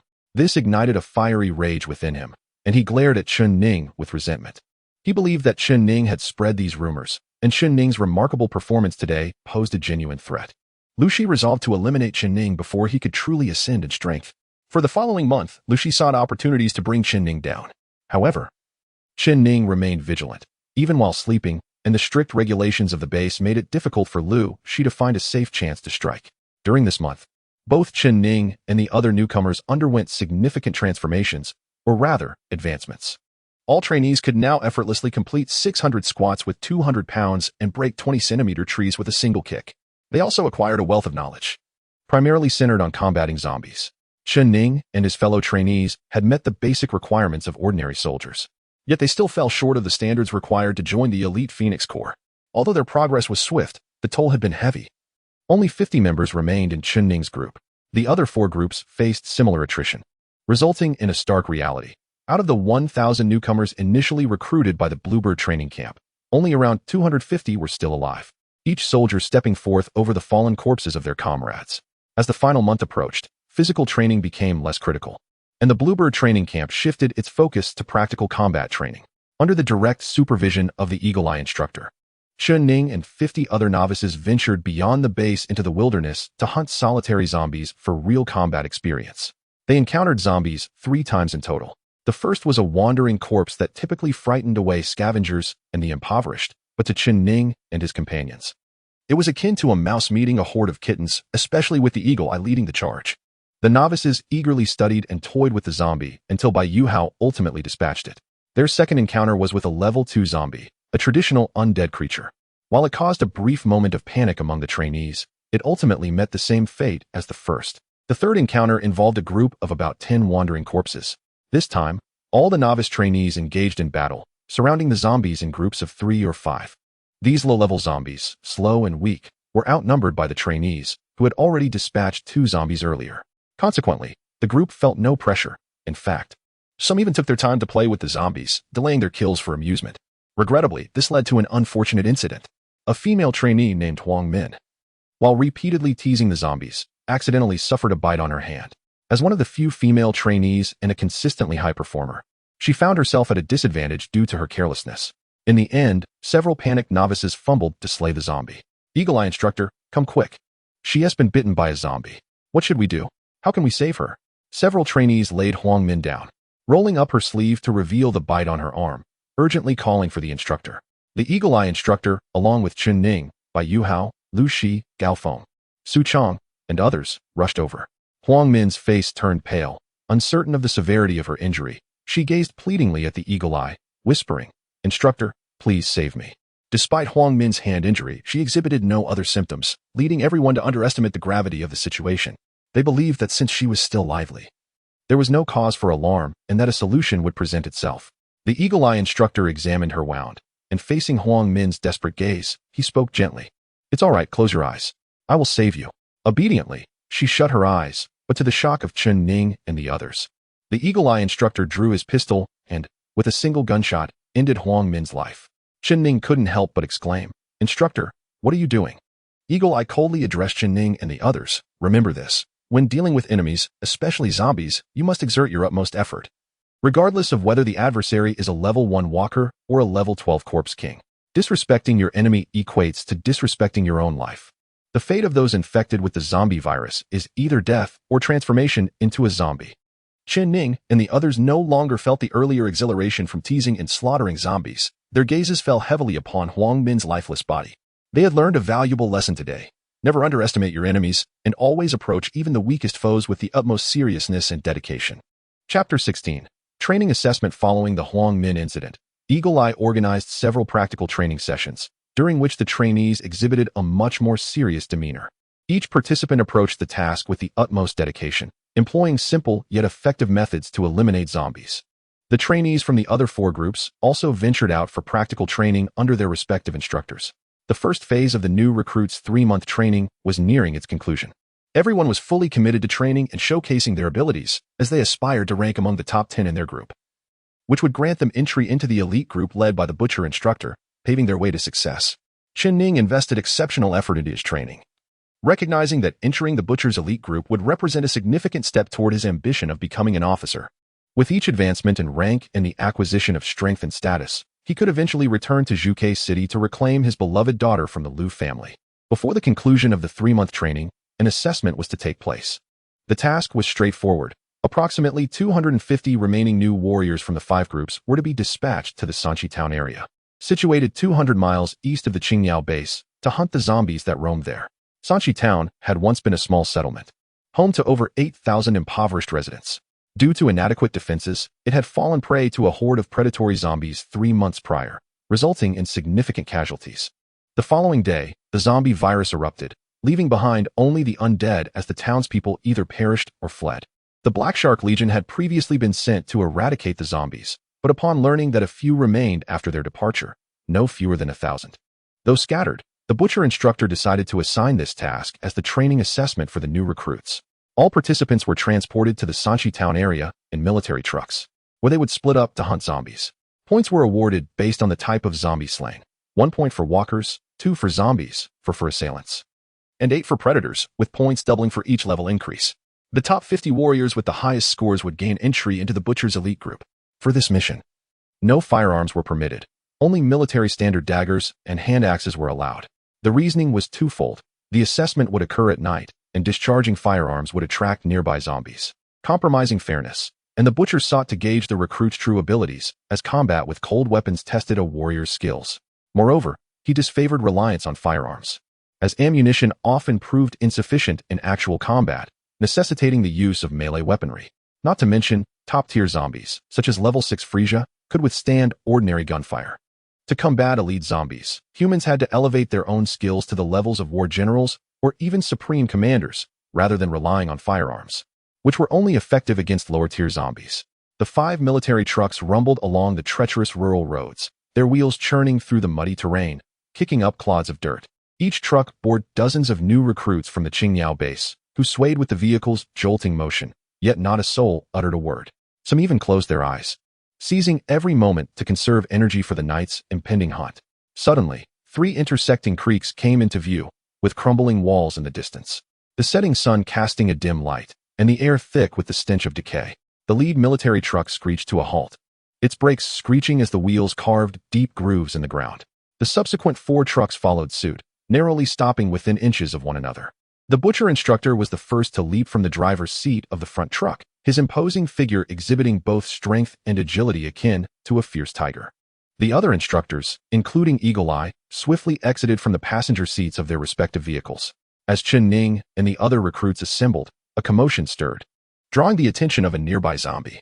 With a guttural cry, a decaying, towering figure clad in tattered clothing charged toward them, driven by an insatiable thirst for human flesh. This creature, a level 2 zombie, was muscular yet not particularly swift. It was worth 2 points. Instinctively, Chen Ning and the other recruits reached for the hilts of their daggers, eager to claim the first kill and secure their points. However, unexpectedly, it was the butcher who struck first. He swiftly drew a triangular military dagger and, with a flick of his wrist, sent it hurtling through the air, piercing the zombie's skull with a resounding thud. The creature collapsed, lifeless. To be fair, this one counts as mine, the butcher declared, stepping forward to the fallen zombie. He placed his foot on its head, bent down, and extracted the dagger, prying open the skull with ease. Within the putrid brain matter lay a small, pea-sized brain core. The butcher pinched it between his thumb and forefinger and turned to the recruits, saying, "Every zombie's head contains a brain core, and its size varies with the zombie's level. After dispatching a zombie, remember to collect these cores. Return here before dawn, and your scores will be determined by the number of brain cores you gather. If you have any questions, now is the time to ask. If not, we shall commence the assessment half an hour from now, as night falls." The recruits pondered how the instructors would tally their scores, realizing it would rely on the collection of zombie brain cores. With no questions arising, they settled down for a simple meal, consisting of boxed lunches prepared for the journey, steamed rice, vegetables, and chicken legs. Given the perilous nature of the night ahead, this meal might well be the last for some of the new recruits. During their meal, small groups formed as individuals whispered among themselves. Everyone was astute enough to recognize that acting alone might not yield the greatest success in hunting zombies. At times, teamwork proved far more effective. Thus, some capable trainees began to pair up with equally skilled comrades, preparing to form small teams for the night's undertaking. Certainly, some individuals have always maintained a fixed circle of friends or followers, such as Lu Shi, who has 2 subordinates, Su Chong and Gao Feng. Chen Ning, accustomed to solitude, refrains from engaging in conversations or planning joint actions with anyone. He intends to operate independently tonight. At this moment, Bai Yuhao approached with a smile, quietly asking Chen Ning, "Chen Ning, will you join me later?" Chen Ning replied, "I prefer to act alone." Bai Yuhao nodded, "That's fine. By the way, just a reminder. Be cautious of the zombies, but also keep an eye on those around you. Sometimes, humans can be more terrifying than zombies." After delivering this warning, Bai Yuhao departed. Chen Ning couldn't help but furrow his brow. Bai Yuhao was clearly hinting at someone. Instinctively, he turned to glance at Lu Shi in the distance, only to find Lu Shi, Gao Feng, and Su Chong whispering among themselves, their gazes directed at him with ill intent. A cold smile curled on Chen Ning's lips, plotting to eliminate me. Are you? You have long awaited this opportunity, and I have grown weary of you. Tonight, let us see who prevails. Chapter 017. The perils of overthinking. 5 groups of over 250 new recruits, each armed with a standard dagger and equipped with a bottle of water and a small bag of provisions, entered the area of Sanchi town under the cover of night. They dispersed like ants, each pursuing their own paths. Many rushed towards the ruins of the dilapidated town, but Chen Ning chose not to enter. The reason was simple. The town had previously been purged by the Black Shark Legion, leaving few zombies remaining. Even if any did exist, they would be the few that had wandered back after the Black Shark Legion's departure months ago. Moreover, with so many recruits flooding into the ruins, competition for kills could lead to conflicts. Chen Ning surveyed his surroundings before hastily making his way westward towards Sanchi town. Lu Shi and his 2 subordinates, Su Chong and Gao Feng, did not rush into action. Instead, they concealed themselves in the shadows, closely monitoring Chen Ning. When they saw him heading west, Lu Shi whispered to his subordinates, "Heh, this kid is clever. He knows to pursue and hunt zombies in the west." Su Chong and Gao Feng, both robust yet somewhat simple-minded, looked puzzled. Gao Feng couldn't help but ask, "Lu Xiao, why is heading west the best choice for tracking and hunting zombies?" Lu Shi explained, "The terrain to the west of Sanchi town is relatively open, and the nearest human stronghold, Heishui town, is also to the west. After the outbreak of the zombie virus here, most zombies, driven by the terrain and their instinct to hunt humans, would wander and spread in that direction. Thus, pursuing zombies from the west should yield the richest rewards." Su Chong's eyes widened in realization. Wow, Chen Ning is quite astute. Lu Shi snorted disdainfully. Just a bit of cleverness. We'll follow him and wait until he's finished hunting zombies before we strike, like a mantis stalking a cicada. Gao Feng and Su Chong's eyes gleamed with excitement as they chimed. Haha, Lu Xiao is brilliant. This way, not only can we eliminate Chen Ning, but we can also claim the zombie cores he has collected. It's a 2-for-1 deal. Lu Shi's face lit up with satisfaction. Enough chatter, let's keep up with him.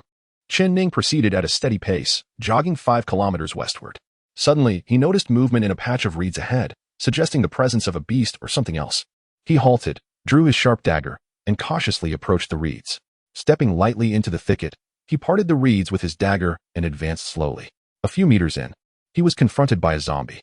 This zombie, tattered and disheveled, squatted over the half-eaten corpse of a fawn, gnawing on its flesh. Chen Ning quickly recognized it as a typical female zombie. Gripping his dagger tightly, he stealthily approached. Suddenly, his foot snapped a dry twig, producing a faint sound. The zombie froze, then abruptly turned its head towards Chen Ning. Its decayed face revealed white bones, yet its teeth were intact, stained with blood. Meeting its hollow, lifeless gaze caused a bead of sweat to form in Chen Ning's palm. The zombie stared at him for a brief moment, as if sniffing the air for Chen Ning's scent. It soon relaxed, mistaking him for one of its own, and resumed its gruesome meal. Realizing the zombie was completely unguarded, Chen Ning seized the opportunity. He lunged forward, striking swiftly from behind. With a swift motion, his dagger severed the zombie's head from its body. The headless corpse collapsed, the severed head rolling to Chen Ning's feet, its eyes wide with shock as it registered the attack, displaying a fleeting expression of rage as it attempted to bite him. Alas, without a body, it quickly fell still. Chen Ning pried open the zombie's skull, retrieving a core the size of a soybean. This was the core of a level 1 zombie. He pocketed the core and continued his search for more zombies. According to reports, approximately 1,000 zombies were scattered throughout the Sanchi town area. However, after encountering this one, Chen Ning had no further luck. He settled on a flat stone, replenishing his strength with water and provisions. Looking up at the sky, he noted the moon was high. Dawn was still 6 hours away, and he needed more kills to stand out in this evaluation. Suddenly, he heard a faint rustling to his left. Chen Ning whipped around, calling out, "Who is it?" "Chen Ning, don't be alarmed. It's me, Qin Wenxuan, from the same group." A tall, lanky figure dressed in camouflage emerged from behind a tree. Chen Ning recognized him as Qin Wenxuan, a fellow recruit. Although they were on the same team, Chen Ning remained cautious. After all, this was a competitive evaluation, and those who performed well could join the elite group under the butcher's command. Thus, it was not uncommon for desperate recruits to resort to treachery to claim other zombie cores. Chen Ning sheathed his dagger but kept his gaze fixed on Qin Wenxuan, calmly inquiring, "What is it?" Qin Wenxuan, his dagger also sheathed, approached with ease, smiling. "Chen Ning, I see you're here too. Have you had a fruitful hunt?" Chen Ning frowned slightly but replied, luck has not been on my side. I've only managed to take down one zombie. Qin Wenxuan responded, same here, I've only killed one. With reports indicating there are 1,000 zombies. And given our 250 recruits, we should average 4 cores each if we find them all. At this rate, it's unlikely we'll qualify for the Butcher's elite group. Chen Ning studied him carefully. What are you suggesting? Qin Wenxuan raised an eyebrow. Collaboration. If we join forces, our gains will surely be greater. Chen Ning preferred solitude, having previously declined to collaborate with by Yu Hao, the strongest member of their group. Naturally, he was disinclined to partner with the average Qin Wenxuan either. As he opened his mouth to politely refuse, Qin Wenxuan seemed to perceive Chen Ning's reluctance. Before Chen Ning could voice his rejection, he added, I just discovered a high-level zombie. I can't take it down alone, but if we join forces, I believe we can defeat it. A high-level zombie. That equated to significant points. Chen Ning's interest was piqued as he inquired, what level is the zombie? Qin Wenxuan replied, it's a level 3 striker, approximately 1.8 meters tall, slim and long-limbed, with a long tongue. It tends to crouch, but when it attacks, it moves with incredible speed, rivaling that of a cheetah. The mention of a striker zombie caused Chen Ning to furrow his brow. During their practical exercises, they had only encountered shamblers and zombies. He had never fought a striker before, which he knew would be more challenging than a typical zombie. However, a level 3 striker was worth 4 points, equivalent to slaying 4 level 1 shamblers. Defeating this striker would significantly aid their advancement to the elite group. All right, let's work together. Where did you spot the striker? Chen Ning agreed. Over there. That creature is quite vigilant. I didn't dare to approach, Qin Wenxuan replied, leading the way. Under the night sky, the two made their way toward a hollow in the mountains. Soon, Chen Ning beheld the striker that Qin Wenxuan had mentioned. The zombie resembled a spider with elongated limbs, currently crouched and extending its long, crimson tongue to lap at the brain of a human corpse. The deceased was clad in camouflage, evidently another student who had encountered the striker and failed to slay it, becoming its meal. Furrowing his brows, Chen Ning whispered to Qin Wenxuan, I'll approach from the front to draw its attention. You circle around and attack from behind. Qin Wenxuan, who had been contemplating how to manipulate Chen Ning into luring the zombie to provide him with an opportunity for a sneak attack, was pleasantly surprised by Chen Ning's initiative. Good, he responded without hesitation. Qin Wenxuan stealthily moved away, aiming to position himself behind the zombie. Chen Ning patiently waited until Qin Wenxuan had successfully hidden behind a tree about 20 meters from the striker. Only then did he rise unsteadily, mimicking the gait of a shambler, as he ambled towards the striker, which was engrossed in its grisly feast. From his hiding spot, Qin Wenxuan watched in disbelief, wondering if this ruse would actually deceive the striker. The striker was soon alerted by Chen Ning's presence. It raised its head, resembling a terrifying spider. The higher the level of the zombie, the greater its intelligence. The level 3 striker was evidently more astute than the level 1 zombies Chen Ning had previously dispatched, which had identified him as a companion merely by detecting the scent of the zombie virus on him. In contrast, the striker could sense both human and zombie scents emanating from Chen Ning, leaving it motionless, gazing quizzically at the approaching figure. 5 meters, 3 meters, 2 meters. Chen Ning drew closer to the striker, and the suspicion in its eyes intensified. Sensing that the creature was growing increasingly wary, Chen Ning decided to strike preemptively. No longer feigning a zombie, he unleashed his attack, pouncing on the striker like a fierce tiger, his military dagger aimed at its face. The striker, realizing it had been deceived, reacted with fury, rising upright and seizing Chen Ning's dagger with its claws. Chen Ning's blade was firmly gripped, unable to penetrate further. The striker, enraged, lunged to bite Chen Ning. Just then, a figure darted in from behind the zombie, swiftly slicing at the back of its head. The sharp dagger cleaved through the striker's skull, causing it to emit a low, unwilling growl before collapsing onto the corpse of the Bluebird training camp soldier. The green, viscous brain matter of the zombie oozed out, mingling with the crimson fluids of the fallen warrior. Both Qin Wenxuan and Chen Ning stared in astonishment at the striker's corpse, their eyes drawn to the exposed zombie brain core nestled within the greenish goo, a clear indication of its level 3 status, significantly larger than the level 1 core Chen Ning possessed. That was close, Qin Wenxuan exclaimed. Indeed. Chen Ning noted the fervent glint in Qin Wenxuan's gaze directed at the brain core. Qin Wenxuan shifted his attention from the zombie and glanced at Chen Ning. Chen Ning, you should extract that level 3 brain core. Certainly, Chen Ning agreed, crouching before the striker's remains and cautiously reaching for the partially exposed core. Yet, an unsettling feeling gripped his heart. He recalled the eagerness in Qin Wenxuan's eyes when he had fixated on the brain core. Why was Qin Wenxuan so keen on having him retrieve it? Just as this thought crossed his mind, An unusual sound echoed from behind him. Before he could react, a dagger plunged deep into his back.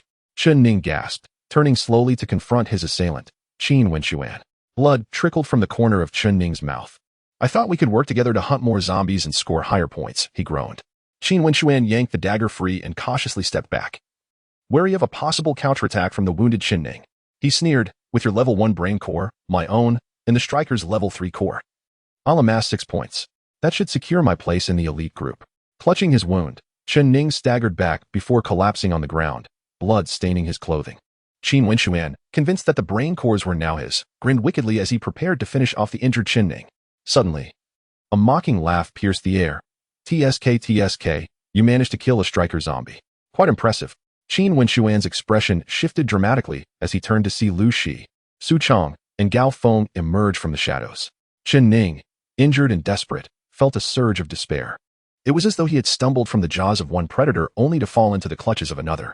Then Chen Ning noticed another alarming development. The slain striker lay atop the bluebird soldier's corpse, their brain matter merging silently, indicating that the two bodies were on the verge of a mutation, evolving into a more formidable zombie.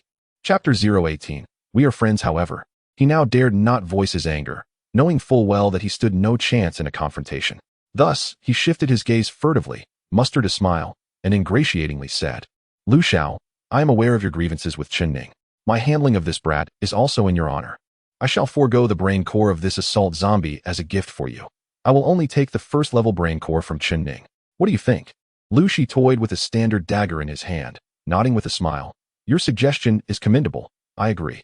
Qin Wenxuan's face lit up with joy. Although Lu Shi's interference was unfortunate, being able to claim Chen Ning's brain core was a stroke of luck amidst the misfortune. Yet, just as he displayed his delight, Lu Shi shifted the conversation's tone. I agree, but my dagger does not. Qin Wenxuan's expression changed in an instant. In that moment, Lu Shi had already launched an attack, using the dagger as a projectile. With a swift motion, Qin Wenxuan tilted his head, and the dagger narrowly grazed his cheek, embedding itself into a nearby pine tree with a resounding thud. As Lu Shi threw the dagger, he had already leapt forward like a leopard. Just as Qin Wenxuan dodged Lu Shi's dagger, Lu Shi's fist was already upon him. The solid punch collided directly with Qin Wenxuan's face, shattering his nose and causing him to fall backward, blood streaming down his face. Bloodied and trembling, Qin Wenxuan struggled to rise, but before he could steady himself, Lu Shi executed a flying kick aimed at his head. With a deafening thud, Qin Wenxuan fell to the ground like a felled tree. Lu Xiao is formidable. Lu Xiao is mighty. Su Chong and Gao Feng chimed in with timely flattery. Lu Shi, with an arrogant demeanor, commanded Su Chong and Gao Feng, you two, go dig out the brain core of the assault zombie. I will personally deal with that scoundrel Chen Ning. Yes, Lu Xiao. Su Chong and Gao Feng, unaware that the assault zombie had begun merging with the human corpse, approached without caution. Lu Shi walked up to Chen Ning, looking down upon him with a sinister grin. Hee, Chen Ning, did you ever imagine you would fall into my hands? Chen Ning covertly glanced at the nearby assault zombie. Noticing that its fusion with the human corpse seemed nearly complete, he even observed a finger of the zombie twitching, covering his wound. He lifted his head and squinted at Lu Shi. Lu Shi, you are quite the schemer, but there is a saying, man proposes, but heaven disposes. Do you truly believe you have complete control of the situation? Lu Shi was taken aback by Chen Ning's words, but then sneered. This little valley has no one else. Are you trying to scare me? Chen Ning chuckled coldly. You might want to take a look over there. Lu Shi scoffed. Isn't that just my subordinates? Su Chong and Gao Feng, are you attempting to trick me into turning around for a sneak attack? Before Lu Shi could finish, two piercing screams echoed from behind him.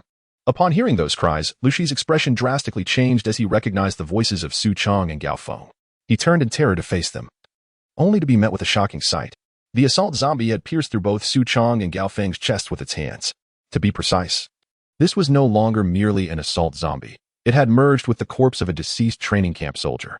Yet, the two bodies had not fully integrated, resulting in a grotesque creature with 2 heads, 4 arms, and 4 legs. Poor Su Chong and Gao Feng had been oblivious to the assault zombie's evolution and resurrection. As they foolishly crouched down, attempting to extract the brain core, they were ambushed and met a gruesome fate at the hands of the double-headed zombie. Witnessing his subordinates killed before his eyes, Lu Shi stood in shock, speechless.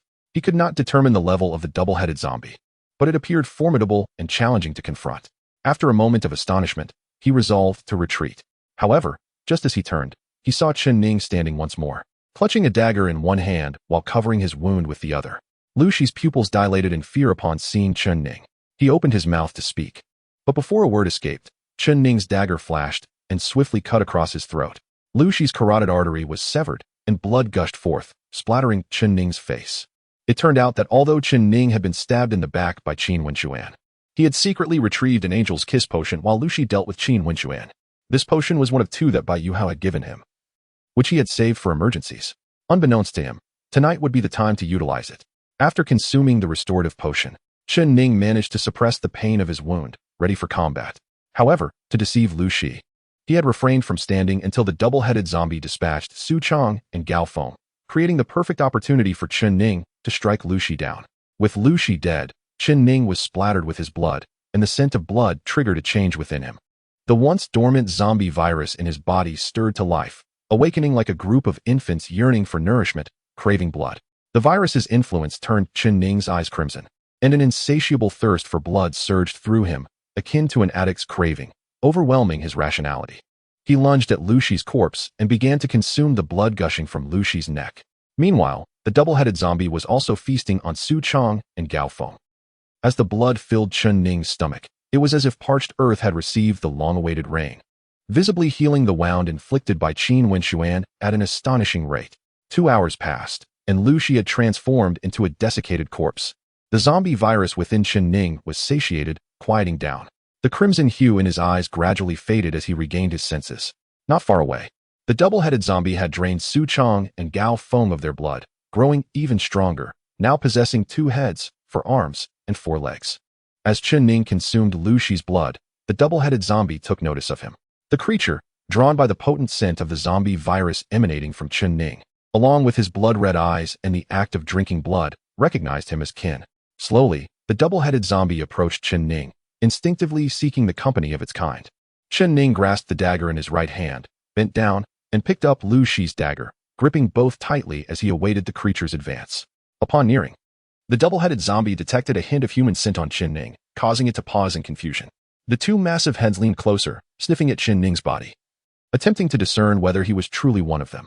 In that critical moment, as the double-headed zombie's heads drew near, Chen Ning struck with lightning speed, thrusting both daggers upward into the soft underside of the zombie's jaw.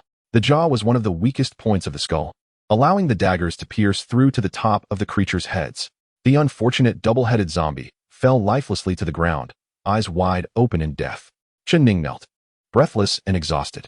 After a moment, he stabilized his emotions and extracted the brain cores from the zombie's 2 heads, one the size of a soybean, the other akin to a broad bean, indicating a 1st-level and a 3rd-level brain core. Next, he searched Qin Wenxuan's body and found another 1st-level brain core. Adding this to the one he had previously obtained, he now possessed 3 1st-level brain cores and 1 3rd-level brain core, totaling a score of 7 points. At this moment, dawn was breaking on the horizon, signaling the impending arrival of daylight. Chen Ning began his journey back, marking his first experience with taking a life. However, the rigorous training at the Qingyao base had instilled in him a mindset far colder and more resilient than that of an average person. Coupled with the fact that he had eliminated Lu Shi, a foe intent on his demise, Chen Ning felt little remorse, merely letting out a sigh. As he retraced his steps, he encountered Bai Yuhao. Upon seeing Chen Ning drenched in blood, Bai Yuhao was momentarily taken aback. But the instinctive wariness in Chen Ning's eyes seemed to enlighten him. He quietly inquired, "I have long warned you to be cautious of humans, even fellow trainees. Yet it seems you have still suffered a setback?" Chen Ning's vigilance toward Bai Yuhao lasted only half a second before he relaxed, offering a wry smile. "They tried to kill me, but failed. I retaliated and succeeded." Though Chen Ning spoke nonchalantly, Bai Yuhao could discern from the blood that Chen Ning had faced near-death experiences the previous night. In a hushed tone, he asked, "Is Lu Shi dead?" Chen Ning nodded. "Yes." Bai Yuhao frowned slightly and advised, "Let us not rush back to regroup." Taken aback, Chen Ning questioned, "Why not?" Bai Yuhao explained, "You are covered in blood. None of it yours. I fear they may deduce that you were responsible for Lu Shi's death." Although Lu Shi was ineffectual, the Lu family still holds considerable influence in Zhuke City and has a standing in the imperial military. If they discover you killed Lu Shi, they may come after you. We should find a deceased trainee, and you can don their cleaner camouflage uniform before we return. Chen Ning acquiesced, and the two eventually located a fallen trainee. After Chen Ning changed into the uniform, he and Bai Yuhao officially headed back to regroup. Along the way, Bai Yuhao inquired, "How many zombie brain cores did you acquire?" Chen Ning tossed a small cloth bag to Bai Yuhao. They're all here. Bai Yuhao opened it and exclaimed, 3 level 1 cores and 1 level 3 core, totaling 7 points. Quite commendable. At this, Bai Yuhao teasingly remarked, having learned a lesson last night, why do you still lack caution? You dare to show me so many zombie brain cores? Are you not afraid I might turn on you? Chen Ning cast a glance at Bai Yuhao. You wouldn't, and if you truly desire these cores, I shall give them to you. Bai Yuhao blinked in surprise. Is that all? Nothing more? Chen Ning paused, gazing at Bai Yuhao, and after a moment of silence, replied, it is also because I consider you a friend. Bai Yuhao chuckled, returning the small bag to Chen Ning and playfully placing an arm around his shoulder. Now that sounds more like it. The two of them walked back, arms linked, and Chen Ning curiously asked, by the way, how many zombie brain cores did you obtain? Bai Yuhao grinned. I brought a small gong last night, and as I played it, the nearby zombies came to meet their demise. So I collected quite a number of cores. Chen Ning could only feel speechless at this revelation. Upon returning to the open grassland in front of Sanchi town, the 250 new warriors who completed the assessment gathered. Only 200 returned, indicating that 50 of them were likely in dire straits. When Chen Ning handed the bag containing the zombie brain cores to Chief Instructor 2, the latter glanced at it and announced loudly, 3 level 1 brain cores, 1 level 2 core, and 1 level 3 core, totaling 9 points. An excellent achievement, my boy. Congratulations on becoming a member of the elite group. Chen Ning was both astonished and elated. Instinctively turning to Bai Yuhao. The extra level 2 core in his bag was undoubtedly a clandestine addition by Bai Yuhao, who likely feared that 7 points might not secure Chen Ning's place in the elite group and had thus lent him a helping hand. Chapter 019. A joke taken too far. Among the over 200 new warriors who completed the assessment, most scored between 2 to 3 points, with only a handful achieving scores above 7. Notably, Bai Yuhao excelled with a score of 17, even after giving Chen Ning 2 points. Although Chen Ning successfully entered the elite group, his score placed him in the lower tier of the group. Instructor 2 and the group of trainees who completed the assessment returned to the Qingyu base by vehicle. From that moment, this batch of newcomers shed their novice status and truly became imperial soldiers. The training camp granted Chen Ning and the other newcomers a 2-day holiday, and the 50 elite warriors received 3 gold coins as a bonus, while the ordinary soldiers were awarded 5 silver coins. In the apocalyptic era, gold coins and silver coins served as universal currency in the global civilization zone, alongside copper coins. 1 gold coin equated to 10 silver coins, which in turn equated to 100 copper coins, with 1 copper coin valued at 1 yuan. In metropolitan areas, a loaf of bread cost 1 copper coin. Thus, the 3 gold coins awarded to Chen Ning and his comrades represented a substantial sum. The Qingyao base was vast, accommodating over 5,000 inhabitants, essentially functioning as a small town. Consequently, it boasted all necessary facilities, including restaurants, grocery stores, tailor shops, and even taverns. Previously, these establishments were off-limits to newcomers like Chen Ning, accessible only to instructors and seasoned soldiers. However, having completed their initial training, Chen Ning and his companions were now recognized as legitimate soldiers. Especially for the 50 elite warriors, their futures appeared promising. As a result, the previous restrictions were lifted, granting them access to these venues. Thus, whether it was Chen Ning and his fellow elite group members or the 150 ordinary soldiers, everyone was in high spirits, reveling in their newfound gold and silver coins. The allure of cigarettes from the grocery store and drinks from the tavern was irresistible to the soldiers.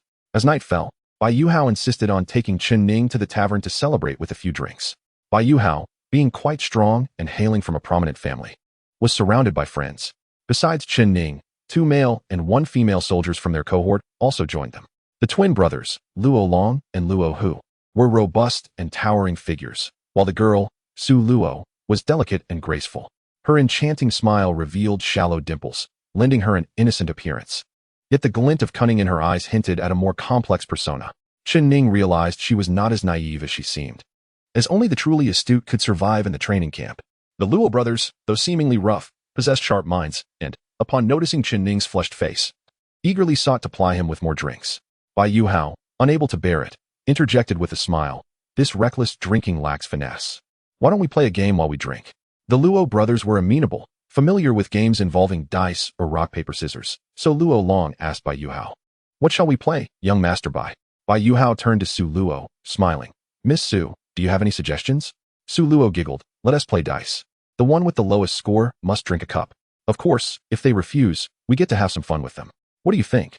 Everyone agreed to Su Luo's request, and then Su Luo called for a large bowl and 3 dice from the tavern's waiter, ready to take her turn first. With a swift motion, she cast the dice into the bowl, and they settled on 556, totaling 16 points. Chen Ning furrowed his brow slightly, as he noted Su Luo's dexterous throwing technique, indicating she was likely a seasoned player.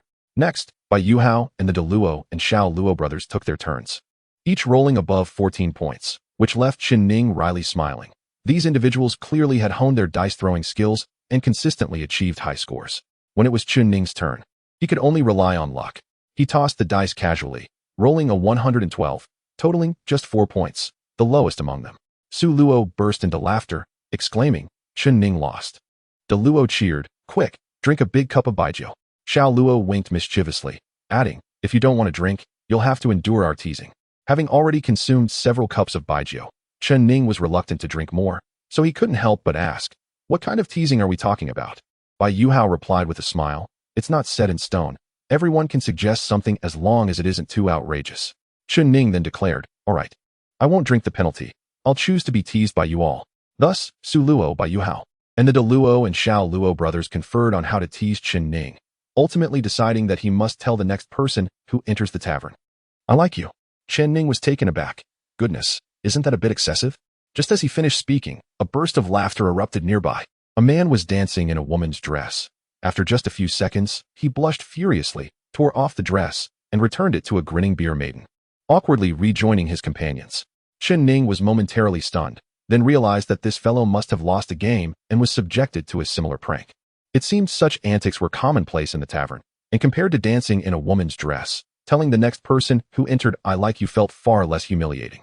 Even if the next customer happened to be male, everyone drinking here understood the atmosphere.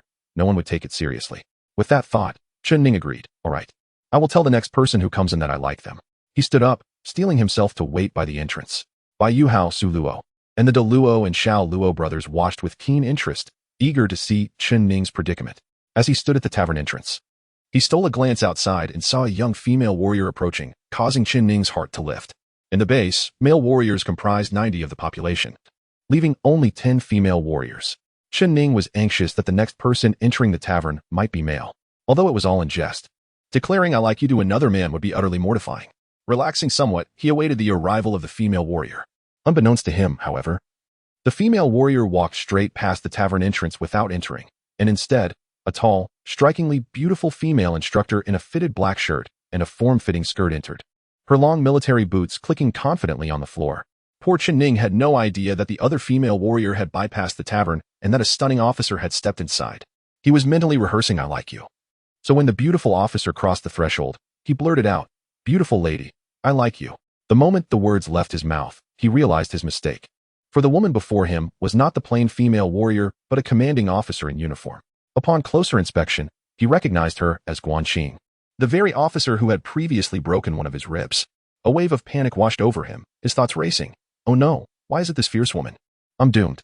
Guanqing rarely frequented places like this tavern, but today, she had come at the behest of a friend. She had not dressed up, simply wearing her instructor's uniform. However, she was taken aback when a man suddenly professed his feelings for her upon her entrance, leaving her momentarily stunned, before her expression darkened, her eyes glinting coldly. Upon recognizing the bold individual as Chen Ning, her smile turned icy. Just recently, he had been punished for leering at her neckline, and now he had the audacity to make a public advance. As Guanqing regarded Chen Ning, whose face had gone pale and whose forehead was beaded with sweat, a glimmer of mischief crossed her beautiful features as she taunted, "Oh, Chen Ning, how bold of you to call me beautiful lady and to confess your feelings." The tavern fell into a hush, all eyes on Chen Ning and Guanqing, who were locked in this moment of tension. The patrons were aghast, including Bai Yuhao and Su Luo, who exchanged incredulous glances, realizing the gravity of the situation. All the soldiers knew that figures like the Butcher, Eagle Eye, and Guanqing were not to be trifled with. To the soldiers, these instructors were akin to harbingers of doom. A mere glance at Chen Ning's batch of newcomers revealed that out of 1,000, only 200 had survived, a testament to the instructor's fearsome reputation. Thus, everyone typically avoided Guanqing, and now, witnessing Chen Ning's ill-advised flirtation, they collectively thought, "This guy is like a mouse licking a cat's nose, courting disaster." As Chen Ning caught the cold smile in Guanqing's eyes, anxiety surged within him. He hastily sought to explain, to convey that he had lost a game while drinking with friends, and that it was merely a prank. But before he could utter a word, a booming male voice rang out behind him, "Guanqing." Chen Ning instinctively turned, along with Guanqing and the tavern patrons, to face the source of the voice. Descending the staircase was a tall man clad in a black high-collared instructor's uniform, flanked by two subordinates. The crowd murmured. And Chen Ning caught snippets of conversation. That's the newly assigned instructor, Yu. The Shi family holds considerable influence in the military. I wonder why he was sent to this backwater place to teach. Someone else whispered, I've heard Yu and Guanqing are from the same officer class. Apparently, he has harbored feelings for her, and his transfer here is clearly a ploy to pursue her. Chen Ning's face paled further upon hearing these whispers. Realizing that he had just confessed to Guanqing in front of her admirer, who was also an instructor at the base. He could only hope that Yu remained unaware of his earlier proclamation, which had been nothing more than a jest. As Guanqing conversed with Chen Ning, her teasing demeanor shifted to her usual coolness upon seeing Yu approach with his two subordinates. She greeted him with a curt, Major Shi, long time no see. Just call me Yu, he replied. Referring to military ranks makes things too formal. As Yu spoke, his gaze shifted to Chen Ning. After all, men are inherently sensitive, especially when they see a woman they admire standing alongside another man. It's hard not to harbor suspicions. Yu casually stole a glance at Chen Ning, the soldier, and feigned nonchalance as he inquired, Jianqing, who is he? Chen Ning looked eagerly at Major Jianqing, clearly hoping she would show him some mercy. However, to his surprise, Jianqing's eyes danced over him with a hint of mischief before she smiled lightly and replied to Yu, he is a soldier under my command, named Chen Ning. At this point, Jianqing turned to Chen Ning and teased, Chen Ning, what was it you just said? That you have feelings for me? Chen Ning's face instantly paled, and he felt the piercing gazes of two men filled with hostility, Yu being one of them. As he opened his mouth to explain, Jianqing interjected, I know you were injured by the grizzly bear last time, and I treated your wounds, which understandably led to your admiration. However, you need to focus on your training and enhance your skills. Matters of the heart can wait until after your second phase of training, all right? The onlookers were left speechless by Jianqing's words, and Chen Ning himself was utterly dumbfounded. Everyone assumed that Chen Ning's bold confession would earn him a harsh reprimand from Jianqing. Yet she not only refrained from rejecting him outright, but even encouraged him to train diligently, implying that he might have a chance in the future. This stirred envy among the crowd, particularly from Yu, who would have surely killed Chen Ning 100 times over with his glare if looks could kill. Only Chen Ning understood that Jianqing likely did not harbor genuine feelings for him. He suspected that her flirtation was a ploy to provoke Yu, whether to incite jealousy or to subtly indicate that she had someone else in mind. After making her statement, Jianqing ignored Chen Ning and ascended the stairs to the private room with a visibly displeased Yu to enjoy their drinks. Upon reaching the private room, Jianqing noticed several vacant seats, and Yu explained, I also invited Colonel Butcher and Eagle Eye. They haven't arrived yet. Let's reminisce a bit first. By the way, what do you think of that Chen Ning? With a smirk, Jianqing replied, Chen Ning is brave and resilient. I have a very favorable impression of him. Yu, feeling anxious, interjected, Jianqing, I actually. But she cut him off, laughing. Come now, our families have known each other since childhood, akin to siblings. Yu felt frustrated. Why could she not comprehend his feelings? He yearned to express his romantic interest. But just then, the door to the private room swung open, admitting the burly Colonel Butcher, the cold Eagle Eye, and several other instructors. As Colonel Butcher was the highest authority at the Bluebird training camp, Yu had to forego his confession, standing up to salute and greet him. Jianqing felt a slight relief upon witnessing this. Yu was indeed relentless. She had intentionally transferred to this desolate Bluebird base to evade him, yet he had followed her here. Meanwhile, Chen Ning returned to the table occupied by Bai Yuhao and others, feeling the weight of their scrutinizing gazes. Bai Yuhao apologized, Chen Ning, we didn't expect Major Jianqing to walk in. We put you in a difficult position. De Luo and Xiao Luo remained silent, while Su Luo whispered, actually, Major Jianqing isn't foolish. She must be aware of the situation here. She likely want to make things hard for you.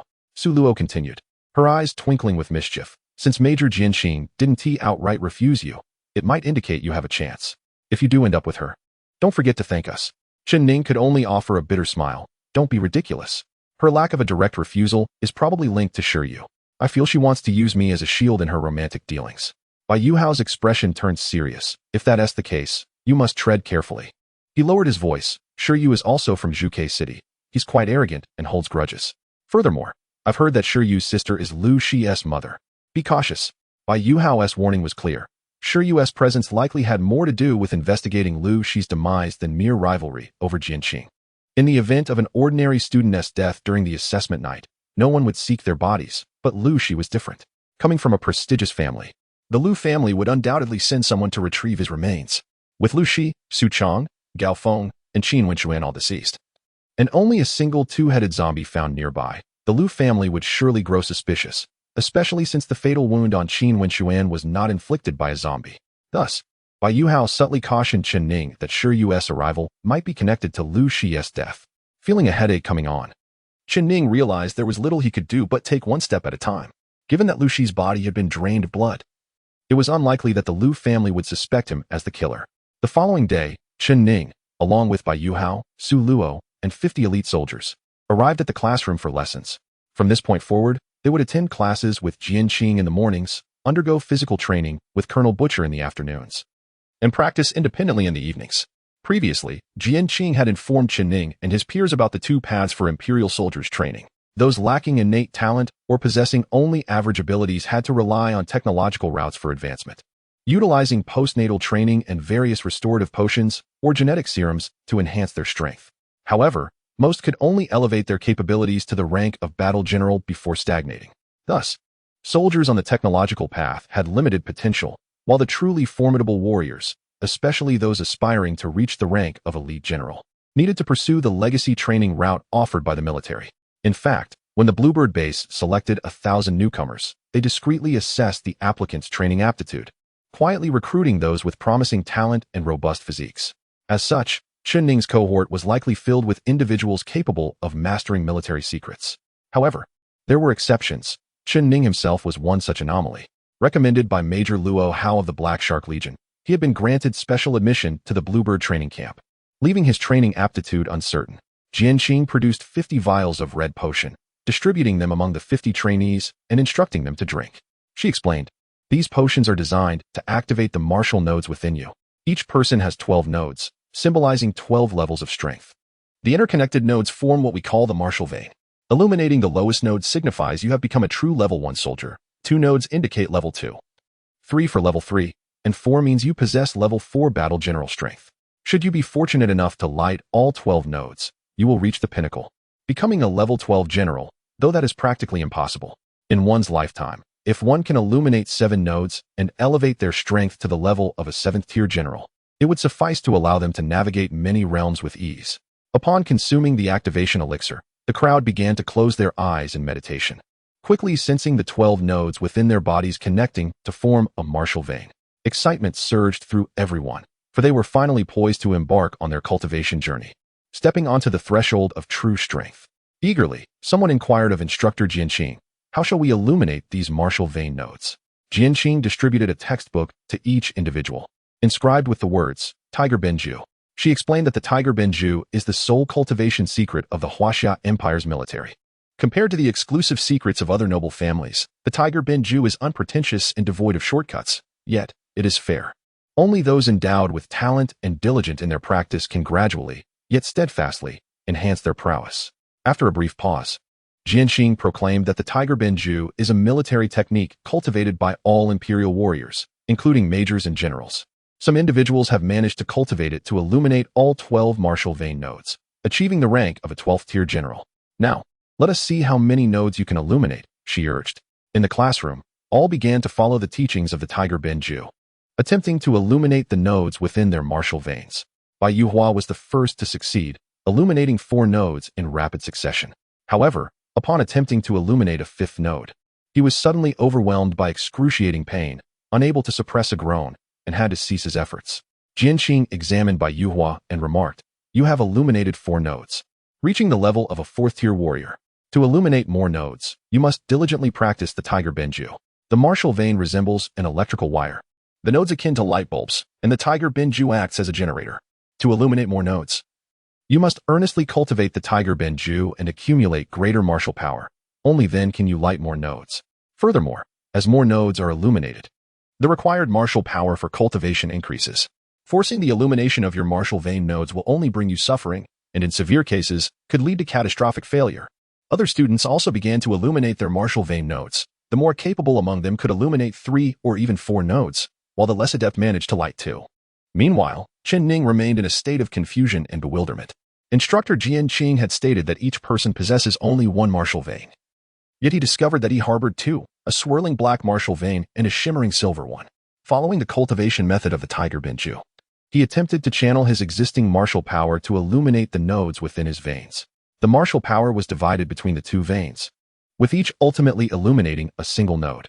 Chen Ning was taken aback. While others needed only to nurture a single martial vein, he required the effort to sustain two. It was akin to others raising one child, while he was tasked with raising two. Did this not imply that to illuminate as many nodes as others, he would need to exert double the effort in cultivation? At that moment, Jian Qing approached Chen Ning, placing her hand on his forehead to examine his martial veins. As she did so, the black martial vein concealed itself, leaving only the silver one visible. Jian Qing noted the solitary illuminated node and expressed disappointment. Your cultivation talent is rather poor. Your martial power has only illuminated one node, corresponding to the strength of a first-tier warrior. To progress, you must exert effort several times greater than that of ordinary individuals. Not far away, Bai Yuhua frowned at Chen Ning, knowing that Chen Ning's strength was clearly beyond that of a mere first-tier warrior. At this moment, the previously hidden black martial vein reemerged, contrasting with the white vein, each illuminating a node. Chen Ning was bewildered, with both his black and white martial veins each having illuminated a node. What did that signify for his strength? Was he now a first-tier warrior with dual powers?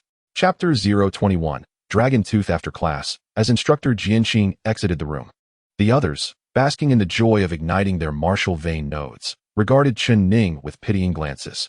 This was an elite group, having selected 50 from 1,000 new warriors. Yet, Chen Ning, possessing only the strength of a first-tier warrior, stood in stark contrast, which was both ironic and suspect. Most around him regarded him with the eyes of a weakling, and someone coldly remarked, "Heh, the weakest among us is a second-tier warrior. Most are third-tier warriors. How did this guy manage to hunt a third-tier zombie and a second-tier zombie?" The speaker, Xiao Zihao, had not been in the same group as Chen Ning, but he was the strongest newcomer from another group. Like Bai Yuhua, he had activated 4 nodes using his martial power, becoming one of the few fourth-tier generals in the elite group. Xiao Zihao had a good relationship with Lu Shi, both hailing from prominent families in Juke City, even having agreed to reunite in the elite group. However, upon hearing of Lu Shi's demise during the assessment night, Xiao Zihao found the circumstances suspicious. Despite Lu Shi's considerable strength and 2 companions, all 3 had perished that night, leading Xiao Zihao to question the cause of Lu Shi's death. Seeing Chen Ning, who had illuminated only one node, immediately reminded him of Lu Shi's past grievances against Chen Ning. Thus, Xiao Zihao developed a strong suspicion towards Chen Ning. He even speculated that Chen Ning had used underhanded tactics to ambush Lu Shi and his companions during the assessment night, perhaps taking advantage of a moment when they were engaged in battle with third-tier zombies, ultimately killing them and seizing their spoils, thus fraudulently entering the elite group. After all, how could a mere first-tier warrior possibly hunt down a third-tier zombie, a second-tier zombie, and 3 first-tier zombies? As Xiao Zihao feigned ignorance about how Chen Ning managed to achieve such feats, his voice was deliberately loud enough for Chen Ning to hear. The surrounding individuals quickly grasped that Xiao Zihao was insinuating that Chen Ning had cheated during the assessment, leading to a peculiar gaze directed at him. Chen Ning, upon hearing Xiao Zihao's sarcastic remarks, could not help but frown slightly, displeased as he regarded Xiao Zihao. What do you mean? Xiao Zihao, a 4th-tier general from a prestigious family, felt no fear confronting Chen Ning, whose strength and background were utterly dwarfed by his own. With a slight smirk, he coldly replied, "I simply believe that you, being a waste, could not possibly achieve such remarkable results during the assessment night.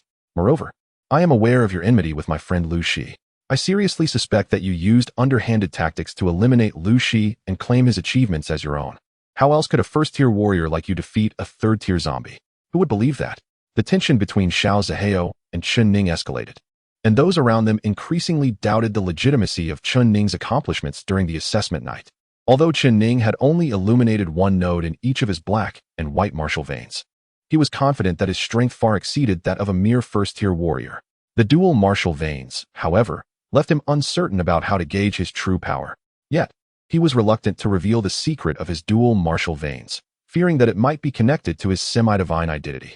Now, confronted by the aggressive demeanor of Xiao Zihua and the skeptical gazes of the surrounding trainees, Chen Ning realized there was but one way to prove himself: to step forward and challenge Xiao Zihua to a duel.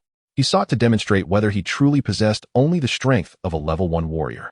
As Chen Ning stood up with a composed expression, Bai Yuhua, seated not far away, sensed Chen Ning's intentions. Bai Yuhua believed that although Chen Ning was not merely a level 1 warrior, his true power likely resided between a level 2 and level 3 warrior, whereas Xiao Zihua possessed the might of a level 4 general. A duel with Xiao Zihua could very well lead to Chen Ning's downfall. Thus, before Chen Ning could issue a challenge, Bai Yuhua hastened to his side and, with a smile, addressed Xiao Zihua. Heh, Xiao Zihua, even the butcher instructor has never claimed that Chen Ning's assessment results were questionable. To defame him without evidence is rather bullying, wouldn't you agree? Xiao Zihua, initially arrogant and dismissive of Chen Ning, had sought to provoke him into a display of anger, hoping Chen Ning would challenge him so he could eliminate him openly. However, he had not anticipated Bai Yuhua's intervention. Aware of Bai Yuhua's prestigious background, the Bai family held significant influence in Zhuge City and within the imperial army. Xiao Zihua was somewhat apprehensive. His irritation grew as Bai Yuhua defended Chen Ning, and he retorted, Bai Yuhua, this is a personal matter between Chen Ning and me. Why do you muddy the waters? Bai Yuhua glanced at Chen Ning and, with a courteous smile, replied, the reason is quite simple. Chen Ning is my friend, and I believe in him. Xiao Zihua was taken aback by the unexpected camaraderie between Bai Yuhua, who often looked down on others, and Chen Ning, who hailed from humble beginnings. After scrutinizing both of them, he finally said, this waste is your friend, but Lu Shi is also my friend. After stating this, Xiao Zihua turned to Chen Ning, coldly threatening, kid, I'll let you off this time for Bai Xiao's sake, but you best not fall into my hands again. And certainly don't let me discover that you are responsible for Lu Shi's death, or I will ensure your demise is most unpleasant. With that, Xiao Zihua departed from the classroom, several followers trailing behind him, indicating his considerable influence within the elite group. The onlookers, varying in expression, began to disperse, their faith leaning towards Xiao Zihua's claims, as Chen Ning had only exhibited the strength of a level 1 warrior, making it implausible for him to have slain so many zombies on the night of the assessment. Turning to Bai Yuhua, Chen Ning offered a wry smile. Thank you for your assistance just now. Bai Yuhua, with a nonchalant demeanor, replied, what has to thank? You think friend is just the title one bandies about? Now, let us grab some lunch. We have training this afternoon. Furthermore, the butcher instructor mentioned that all those entering the elite group would receive substantial rewards. It seems he will personally present the rewards shortly, so let us look forward to that. Chen Ning, along with Bai Yuhua, Su Luo, and a few others, made their way to the cafeteria. After their meal, they returned to their dormitory. Since joining the elite group, their treatment had significantly improved. No longer were they confined to communal quarters, but instead enjoyed their own small dormitory. Although modest in size, merely accommodating a bed. Such quarters were considered quite adequate in the military setting. This arrangement was primarily due to the fact that these 50 individuals were favored disciples of the butcher instructor, earmarked for specialized training to eventually ascend to officer positions within the Immortal Phoenix Legion. Moreover, having private dormitories allowed them to practice the tiger bravery technique without disturbance. Once back in his dormitory, Chen Ning sat cross-legged on his bed, closed his eyes, and began to cultivate the tiger bravery technique. Possessing dual martial veins, he knew he must exert himself doubly hard to catch up to his peers. During his meditation, he perceived an illusion within his consciousness. In the pitch-black environment, a desiccated lake lay at the center. To the left swirled dark, ominous energies from the black martial vein, while to the right shimmered the silver light of the white martial vein. Both veins presented 12 nodes, with only the first node of each illuminated. Following the guidance of the tiger bravery technique, Chen Ning commenced his cultivation. As he practiced, a droplet of water fell into the parched lake, a representation of the martial power he was accumulating through his training. He understood that continual practice would yield more droplets. And once the lake brimmed with martial power, he could attempt to illuminate the remaining nodes of both the black and white veins. Unbeknownst to him, 2 hours elapsed in this manner. However, Chen Ning noticed that while the initial accumulation of martial power droplets was relatively swift, 1 droplet per second, this rate gradually diminished to just 1 droplet per minute. He opened his eyes and paused his practice, recalling instructor Guanqing's words. The tiger bravery technique must be complemented by physical training to facilitate ongoing cultivation. Physical training provided the necessary energy for the body to store, enabling the cultivation of martial power droplets through the tiger bravery technique. Thus, the optimal regimen was to engage in physical training for half a day, followed by meditative practice of the tiger bravery technique for the remaining half. At 2 in the afternoon, the sharp sound of the assembly whistle jolted Chen Ning from his bed. He swiftly donned his uniform and darted out. Arriving at the training field where the other elite group warriors had gathered, each standing erect like a spear, the butcher instructor, a robust figure with a bare torso and a cigar clenched between his teeth, approached with several subordinates. After surveying the group, he boisterously declared, as I previously mentioned, those entering the elite group will receive rewards. However, the rewards are not uniform. Each will be tailored to suit your needs and aid your development. With that, the butcher began distributing the rewards. The prizes varied widely, but most recipients received the bone-cleansing pill, a remarkable elixir capable of healing old injuries and enhancing one's prowess by a level. However, Xiao Zihua and the other aristocratic disciples smiled ruefully as they received the bone-cleansing pill, for they had already acquired this rare medicine from their families and could not benefit from it a second time. In contrast, Chen Ning received a reward that was not the bone-cleansing pill, the butcher instructor. Recognizing Chen Ning's remarkable feat of dispatching numerous zombies despite his apparent status as a level 1 warrior, bestowed upon him an exceptional gift, a standard-issue Tang Dao, typically reserved for high-ranking officers, named Dragon Tooth. This blade was straight and sharp, exuding an ancient elegance, undeniably a superior weapon. Many gazed enviously at Chen Ning's dragon tooth, especially Xiao Zihua, whose eyes gleamed with avarice as he regarded the blade in Chen Ning's possession, incredulous that someone he deemed a waste could be worthy of such a fine weapon. Chapter 022. The Dauntless Challenger. After the rewards were distributed, the butcher instructor commanded the commencement of training. His training regimen was even more demanding than that of Eagle Eye, requiring the group to run 1,000 meters at full speed for an hour and complete 600 squats with a 100-pound weight within 2 hours. All exercises involving sandbags and tree stumps had to result in breaking the sandbags and splintering stumps the thickness of a bowl to pass. Many silently lamented the grueling nature of the butcher's training, which was truly devilish. Yet, Chen Ning remained undeterred, throwing himself into the training with fervor. While others conserved their stamina during the run, maintaining a steady pace, Chen Ning surged ahead from the outset, sprinting like a wild stallion unleashed. Certainly, he was able to maintain a rapid sprint for the first half hour, but faltered in the latter half. Lacking energy, he began to slow down, while others continued to run at a steady pace. Yet, he was drenched in sweat, resembling a weary old ox, gasping for breath and gritting his teeth as he struggled to keep moving. Observing this, Xiao Zihao let out a low, derisive laugh, saying, foolishness cannot be remedied. He sprinted from the start, and now he is too exhausted to continue, isn't he? However, Bai Yuhao glanced back at Chen Ning, who was still exerting himself to the utmost, panting and gritting his teeth. His thoughts contrasted sharply with Xiao Zihao's. The efficacy of the tiger's wrath training depends on the intensity of physical conditioning. The harder one trains, the more energy is stored within the body. Chen Ning's relentless training aimed to accumulate energy, ensuring that his practice of the tiger's wrath later in the evening would yield more noticeable results. Not only Bai Yuhao perceived Chen Ning's intentions, but even the butcher, who observed from a distance, recognized them as well. A faint smile crept onto the butcher's lips. He found Chen Ning, despite only possessing the strength of a level 1 warrior, to be quite intriguing for having slain multiple zombies on the examination night. Furthermore, the resilience exhibited by Chen Ning was something the butcher greatly admired. He felt it was indeed the right choice to reward Chen Ning with the Tang Dao Longya, believing in his potential. Alongside the butcher were 2 instructors, the tall and strikingly beautiful Guanqing, and the newly appointed instructor, Shiryu. It turned out that Shiryu had feigned unfamiliarity with the Bluebird base as an excuse to have Guanqing show him around to familiarize himself with the environment. Although Guanqing was aware of Shiryu's intentions, she felt it inappropriate to refuse him, given their friendship and current status as colleagues. Thus, she led him to the training grounds, where they happened upon Chen Ning and his fellow trainees. Guanqing also noticed Chen Ning's unwavering dedication to training and was acutely aware of his determination to grow stronger, as well as his remarkable perseverance. Shiryu, observing the hint of admiration in Guanqing's eyes as she looked at Chen Ning, felt an overwhelming surge of jealousy. He cast a scornful glance at Chen Ning, who was laboriously trailing behind the group, and scoffed that Chen Ning is foolish, entirely unaware of technique. He only knows to charge ahead recklessly. He started off fast, yet now he lags behind. Guanqing replied coolly, "This is not foolishness, it is a serious attitude. He has given his all from the beginning and continues to do so until the end."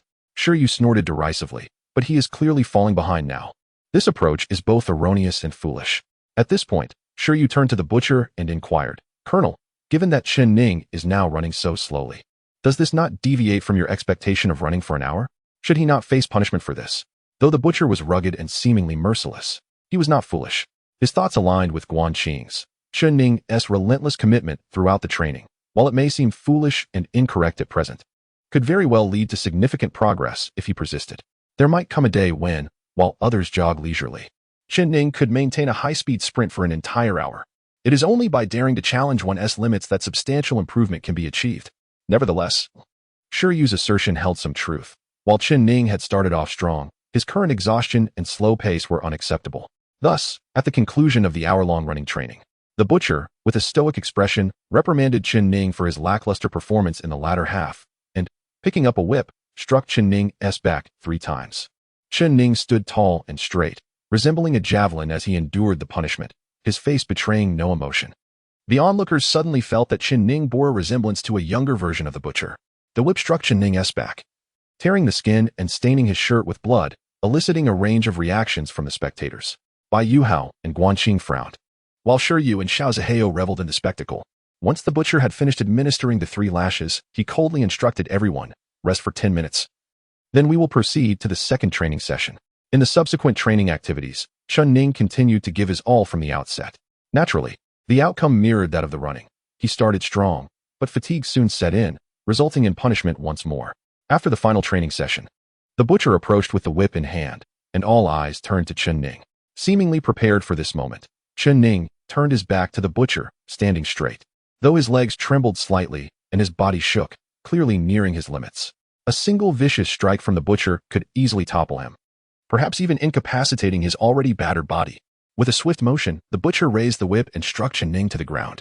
Yet, despite its fearsome appearance, the whip's impact appeared to disperse the stagnation within Chen Ning's body. What had once been a nearly lifeless Chen Ning suddenly felt a wave of relief wash over him. The butcher then delivered 2 more lashes, which, while visually intimidating, were executed with a subtle force intended to alleviate Chen Ning's internal bruising. After administering 3 lashes, the butcher coldly stated, "This is the consequence of failing to complete training tasks. Dismissed." Following the butcher's dismissal, Bai Yuhao, Su Luo, and a few friends rushed to assist Chen Ning. Bai Yuhao, unable to maintain his usual composure, forced a pained smile and said, "Chen Ning, are you mad? Why push yourself so hard?" Chen Ning managed a weak smile and replied, "I'm fine. I can endure." Su Luo retorted, "Endure? I fear you might be killed by the butcher's lashes." At that moment, Guanqing approached, her military boots echoing softly against the ground. Without warmth or coldness, she instructed Chen Ning, "Go to the military doctor, Fang Zheng, and let him treat you. Just tell him I sent you." Without an officer's order, injured soldiers cannot visit the military doctor. Hence, upon hearing Guanqing's words, Bai Yuhao and Su Luo promptly expressed their gratitude on Chen Ning's behalf, and together they hurried to the medical facility. Even Su Luo whispered to Chen Ning, "Goodness. Instructor Guan personally instructed you to seek medical attention. She truly cares for you." "Chen Ning, you may have a chance." Chen Ning chuckled ruefully. "Su Luo, stop talking nonsense. Do you want to get me killed?" Not far away, the butcher glanced back upon hearing Guanqing's directive to Chen Ning. Surprised and taking a moment to appreciate the beauty of the officer, a smile reminiscent of a father's warmth toward his daughter gracing his face. However, Major Shi Yu, witnessing Guanqing's concern for Chen Ning, while recognizing her admiration for Chen Ning's dedication, felt an overwhelming sense of jealousy. He glared at Chen Ning's retreating figure, filled with genuine animosity. When Fang Zheng, the elderly doctor, saw Chen Ning, his eyes lit up with surprise. Though his visage might be somewhat intimidating, his gaze toward Chen Ning was surprisingly gentle. After Chen Ning received treatment for his injuries, he and Bai Yuhao headed to the cafeteria for a meal, after which they promptly returned to their dormitory. Upon arrival, Chen Ning immediately began practicing the tiger's wrath. Soon, he found himself once again enveloped in a mental illusion. This time, as he practiced the tiger's wrath, droplets of martial energy fell rhythmically upon the surface of the lake, and his training speed exceeded that of earlier in the day by more than double. Chen Ning rejoiced, "This relentless training has truly yielded gratifying results in my practice of the tiger's wrath." Chapter 023. Dual Second-Order Warrior Chen Ning commenced his practice of the Tiger Roar technique at dusk, continuing tirelessly until the clock struck midnight. The once desolate lake within his spiritual realm now exhibited signs of moisture. Yet, the lake remained far from full, and the endeavor to illuminate the next martial vein node lay ahead, a considerable distance to traverse. The rigorous training he undertook earlier that afternoon enabled him to sustain his practice for 6 hours, yielding commendable results. Typically, a standard Imperial warrior would attend classes in the morning, engage in training in the afternoon, and then, utterly fatigued, retire for the night after a few hours of practice. However, Chen Ning found himself unable to succumb to slumber. As a dual martial vein practitioner, while others merely illuminated one node at a time, he was compelled to ignite one node from each of his black and white veins, thus requiring double the effort of his peers.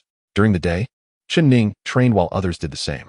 By night, he dedicated the early hours to practicing the Tiger Roar technique alongside his comrades. To keep pace with them, he had to carve out additional time.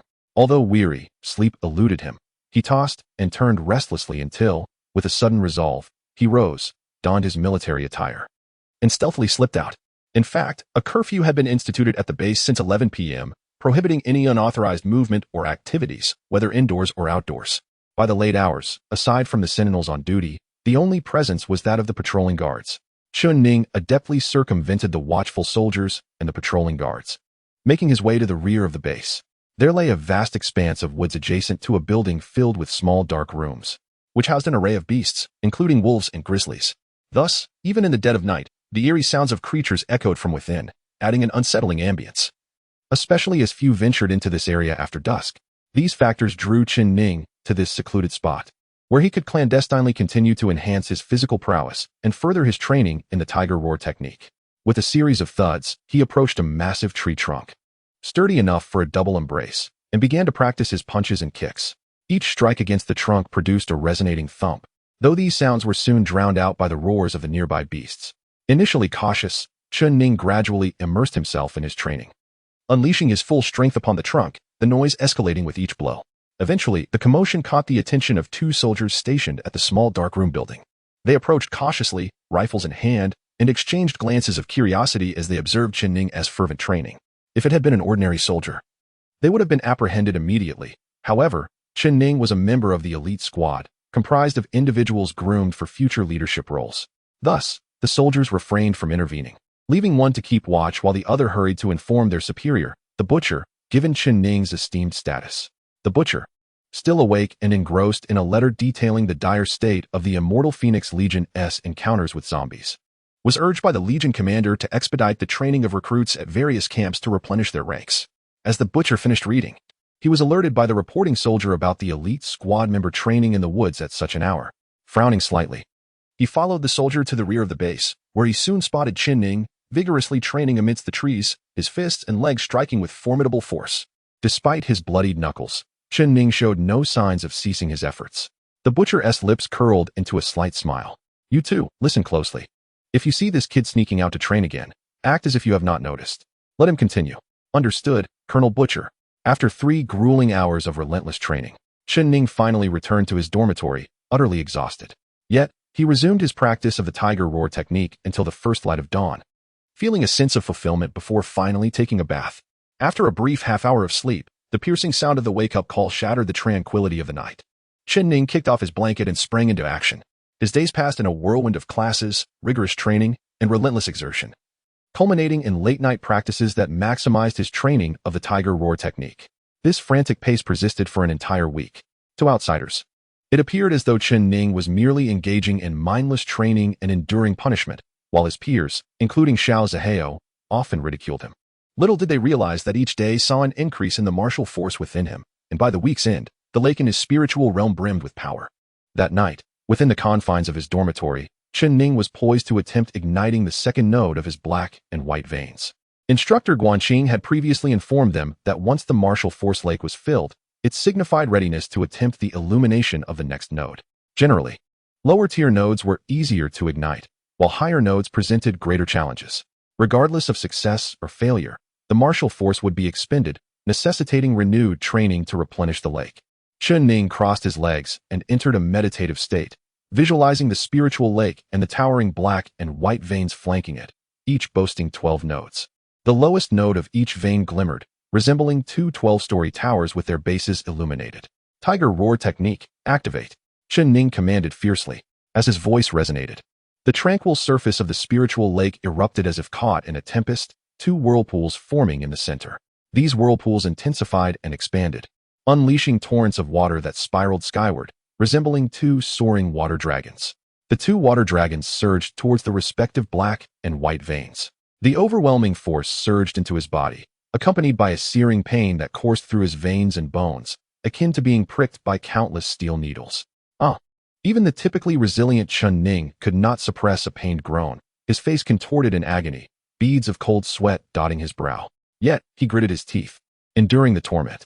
The martial force from the lake transformed into 2 water dragons, relentlessly assaulting the second nodes of the black and white veins. Just as the lake threatened to run dry, both nodes resonated with a booming sound, simultaneously igniting into brilliance. 1,000 miles away, In the imperial capital of the Huaxia Empire, General Xiao Ke was engaged in a game of Go with his advisors when a sudden change washed over his expression. He stood abruptly, moving to the window to gaze towards the southern sky. To his astonishment and that of his aides, a purple aura surged upward from the south. One aide could not contain his excitement, exclaiming, "Heavens! Is a prodigious martial deity being born?" Xiao Ke nodded gravely. "It appears a remarkable talent has emerged. We can only hope it belongs to our empire rather than a foreign land." Another aide whispered, "Whether from our empire or abroad is inconsequential. As long as they are of the human race, we must pray they are not a spawn of the zombie realm." Xiao Ke agreed solemnly. "Indeed, if this prodigious martial deity originates from the zombie realm, the fate of humanity would be perilously compromised." Xiao Ke commanded, "Relay the message to the military legions of the southern provinces. We must remain vigilant and ascertain the origins of this extraordinary martial deity. If it is indeed an aberration, we must eliminate it before it has the chance to flourish." "Yes, Grand Commander." Unbeknownst to Chen Ning, the emergence of his dual martial veins had already stirred the Grand Commander in the imperial capital 1,000 miles away. At that moment, he was immersed in the joy of igniting the second node of his black and white martial veins, having already attained the strength of a dual second-tier warrior. The next morning, Chen Ning rose and made his way to the dining hall to prepare for breakfast before attending class. As he stepped through the entrance of the dining hall, a group of individuals approached him. These were fellow students from his cohort. Yet none had been accepted into the elite group, instead settling for the ranks of ordinary warriors. The leader of this group, a fair-skinned young man with a cold smirk, was named Huang Haifu. It turned out that Huang Haifu was the son of a retainer of Xiao Zihao, who had come to enlist, with Huang Haifu accompanying him as his sparring partner. Previously, Huang Haifu had been Xiao Zihao's sycophant, and although he had not secured a place in the elite group, he had entered the ordinary ranks. Aware of the animosity between his master and Chen Ning, Huang Haifu had overheard a hint of envy in Xiao Zihao's tone when he mentioned Chen Ning's award-winning Tang knife, Longya. Thus, Huang Haifu concocted a scheme to curry favor with his master and, early this morning, lay in wait for Chen Ning in the dining hall, intending to seize the Longya knife for himself. In Huang Haifu's eyes, the military camp was a realm where the weak were preyed upon by the strong. Chen Ning, merely a first-tier warrior, was no match for him, a second-tier warrior. What could Chen Ning do if he snatched the Longya? Would he come crying to the instructor for help? The instructor would likely scorn him, having learned that Chen Ning possessed only the strength of a first-tier warrior. Huang Haifu arrogantly commanded, "Hand it over." Chen Ning was taken aback. "What do you want me to hand over?" Huang Haifu pointed at the Longya at Chen Ning's side. Sneering, "Give me your Longya. A waste like you does not deserve to possess such a weapon. Hand it over obediently, or else. Don't blame me for being ruthless and taking you down." A cold smile crept across Chen Ning's lips as he replied, "Just your lot?" Huang Haifu was taken aback by Chen Ning's audacity. Did entering the elite group make him so conceited that he forgot his own limitations? "Kid, you think you're scaring me? I'm well aware of your pathetic strength," Huang Haifu retorted, jabbing a finger at Chen Ning's chest. However, his attempt was thwarted. As Huang Haifu reached out, Chen Ning swiftly seized his wrist, halting his advance. Despite being caught, Huang Haifu remained unperturbed, for in normal circumstances, a second-tier warrior would easily overpower a first-tier warrior. Suddenly, his eyes gleamed with determination, and he bellowed, "Fly away." He exerted all his strength, attempting to throw Chen Ning off. Yet, to the astonishment of Huang Haifu, his friends, and the onlookers in the dining hall, not only did he fail to toss Chen Ning aside, but his wrist remained firmly within Chen Ning's grip. Huang Haifu's derisive grin faltered, disbelief flashing in his eyes. Wasn't Chen Ning merely a first-tier warrior? How could he possibly possess such strength? After struggling twice to no avail, Huang Haifu barked, "What do you want?" "Let go." Chen Ning's lips curled into a mild smirk as he replied, "Let go? Very well, you can fly." Mimicking Huang Haifu's earlier tone, he exerted force and flung Huang Haifu, whose hefty frame soared through the air, crashing into a table with a thunderous crash, eliciting gasps from the surrounding spectators. Dazed and furious, Huang Haifu struggled to rise and barked at his companions. "What are you waiting for? Attack! Overwhelm him and break his legs." Huang Haifu's four companions, 2 first-tier warriors and 2 second-tier warriors, charged at Chen Ning. With a swift motion, Chen Ning delivered 2 powerful kicks to the 2 first-tier warriors at the front, sending them sprawling to the ground. Just as Chen Ning dispatched the 2 opponents, a second-tier warrior lunged at him, shouting, "Take this punch." Without hesitation, Chen Ning met the attack head-on, their fists colliding with a resounding impact. Chen Ning stood unyielding, while the opponent's arm trembled as a faint crack echoed through the air. The warrior howled in pain, collapsing to the ground, clearly having broken his hand from the encounter. Another second-tier warrior seized the opportunity, launching a kick at Chen Ning. However, Chen Ning's response was swifter and more powerful. His leg swept in first, striking the opponent's leg with a sickening crack, followed by the anguished wail of the second-tier warrior as his leg was shattered. In the dining hall, many were enjoying their breakfast, including seasoned veterans, elite group members, and fresh recruits from the ordinary ranks. Some recognized Chen Ning, not for his prowess, but because he had recently become a topic of ridicule for being a first-tier warrior in the elite group. Many viewed him as a joke, envious and resentful of his position. Consequently, when Huang Haifu and his cohort sought to provoke Chen Ning in public, no one stepped forward to defend him. However, the spectacle unfolded before their eyes was breathtaking. The so-called waste Chen Ning had effortlessly dismantled Huang Haifu and his 3 second-tier warriors, akin to a father besting his children. The onlookers exchanged incredulous glances, pondering, is Chen Ning truly a first-tier warrior? After incapacitating his adversaries, Chen Ning strode towards the now reeling Huang Haifu. I am Xiao Ziheo's attendant. My father serves the Xiao family. The Xiao family is a prominent clan in Zhuke City. If you dare to touch me, Xiao Ziheo will not let you off lightly. Huang Haifu stammered, retreating as his cowardice became evident. In his retreat, he stumbled over an object, toppling to the ground. Bending down, Chen Ning picked up a wooden table leg from the debris of the table Huang Haifu had just crashed into. Looking down at Huang Haifu, he remarked, I recall you saying you would cripple me, that you would break my legs. Huang Haifu's face drained of color as he pleaded, Chen Ning, don't do anything rash. Chen Ning replied coolly, do not falter. Our instructors have taught us that we, as soldiers of the Empire, must honor our words. A promise made must be upheld. Especially for us, the Bluebird warriors, who cannot tarnish the reputation of our immortal Phoenix Legion.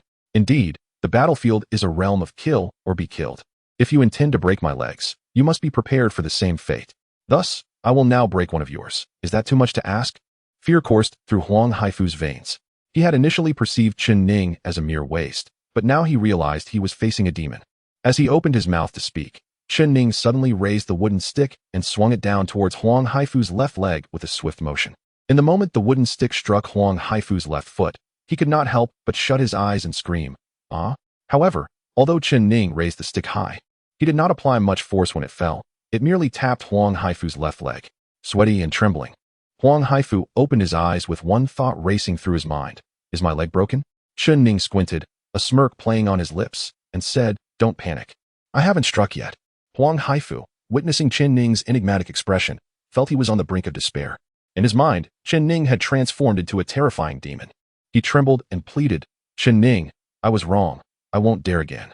Chen Ning narrowed his eyes. Don't be cowardly. I am not like you. I mean what I say.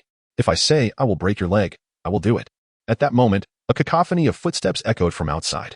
It was Huang Haifu's supervising officer, Shi Yu, along with his young master, Xiao Ziheo, who had received the news and rushed over. In his moment of despair, upon seeing his officer and master arriving with a group, Huang Haifu shouted, Officer Shi, young master Xiao, please save me. This madman intends to break my leg. Stop. Don't move. Shi Yu and Xiao Ziheo entered just in time to see Chen Ning poised to strike Huang Haifu's left foot. Their expressions altered dramatically as they ordered Chen Ning to cease. Chen Ning understood that Huang Haifu was a subordinate of Xiao Ziheo and had come to provoke him, seeking to curry favor with Xiao Ziheo by trying to snatch his prize Tang Dao, the dragon tooth. Furthermore, Xiao Ziheo had been targeting Chen Ning ever since he entered the elite group, and Chen Ning had endured enough. He recognized the harsh realities of power. Kindness would not lead one to command. Under the scrutiny of Shi Yu, Xiao Ziheo, and the soldiers gathered, Chen Ning's lips curled into a slight smile as he swung the raised stick down decisively toward Huang Haifu's left foot. Ah! Huang Haifu's scream resonated throughout the cafeteria, as did the change in Shi Yu and Xiao Ziheo's expressions. Shi Yu, as Huang Haifu's instructor, and Xiao Ziheo, his master, were well aware that even a dog must heed its owner's face. Chen Ning showed no respect for either today. Furious, Xiao Ziheo glared at Chen Ning, while Shi Yu, exasperated, shouted, Bastard! Seize this scoundrel and whip him 30 times. The crowd was stunned by Chen Ning's ferocity. But as they heard Shi Yu's order for Chen Ning to be captured and whipped 30 times, pity filled their gazes. For a normal person, enduring 10 lashes was already a feat. Even the strongest warrior would struggle to withstand 30, which could potentially kill any soldier in the training base.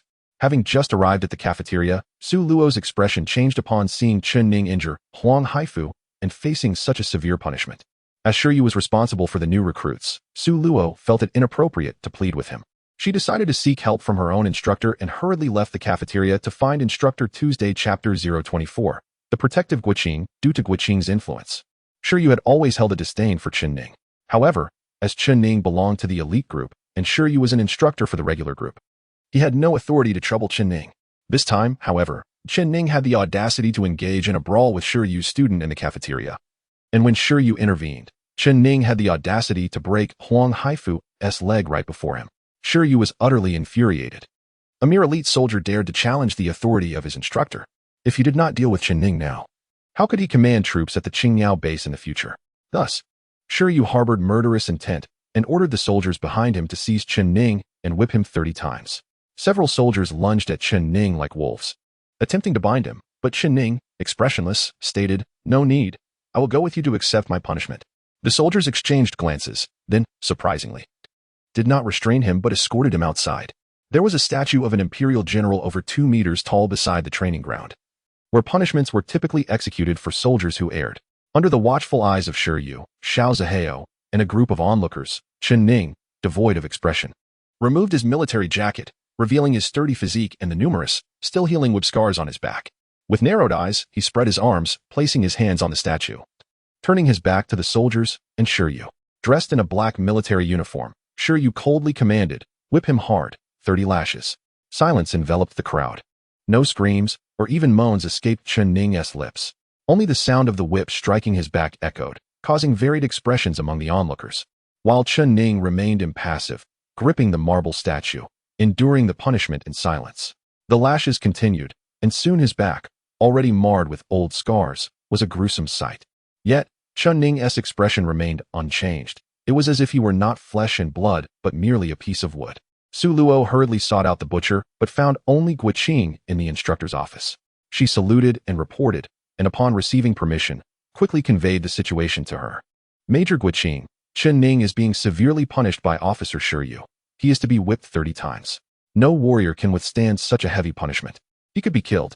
Major Guiqing, considering his diligence in training, he will undoubtedly become an excellent soldier. Please, save him this once."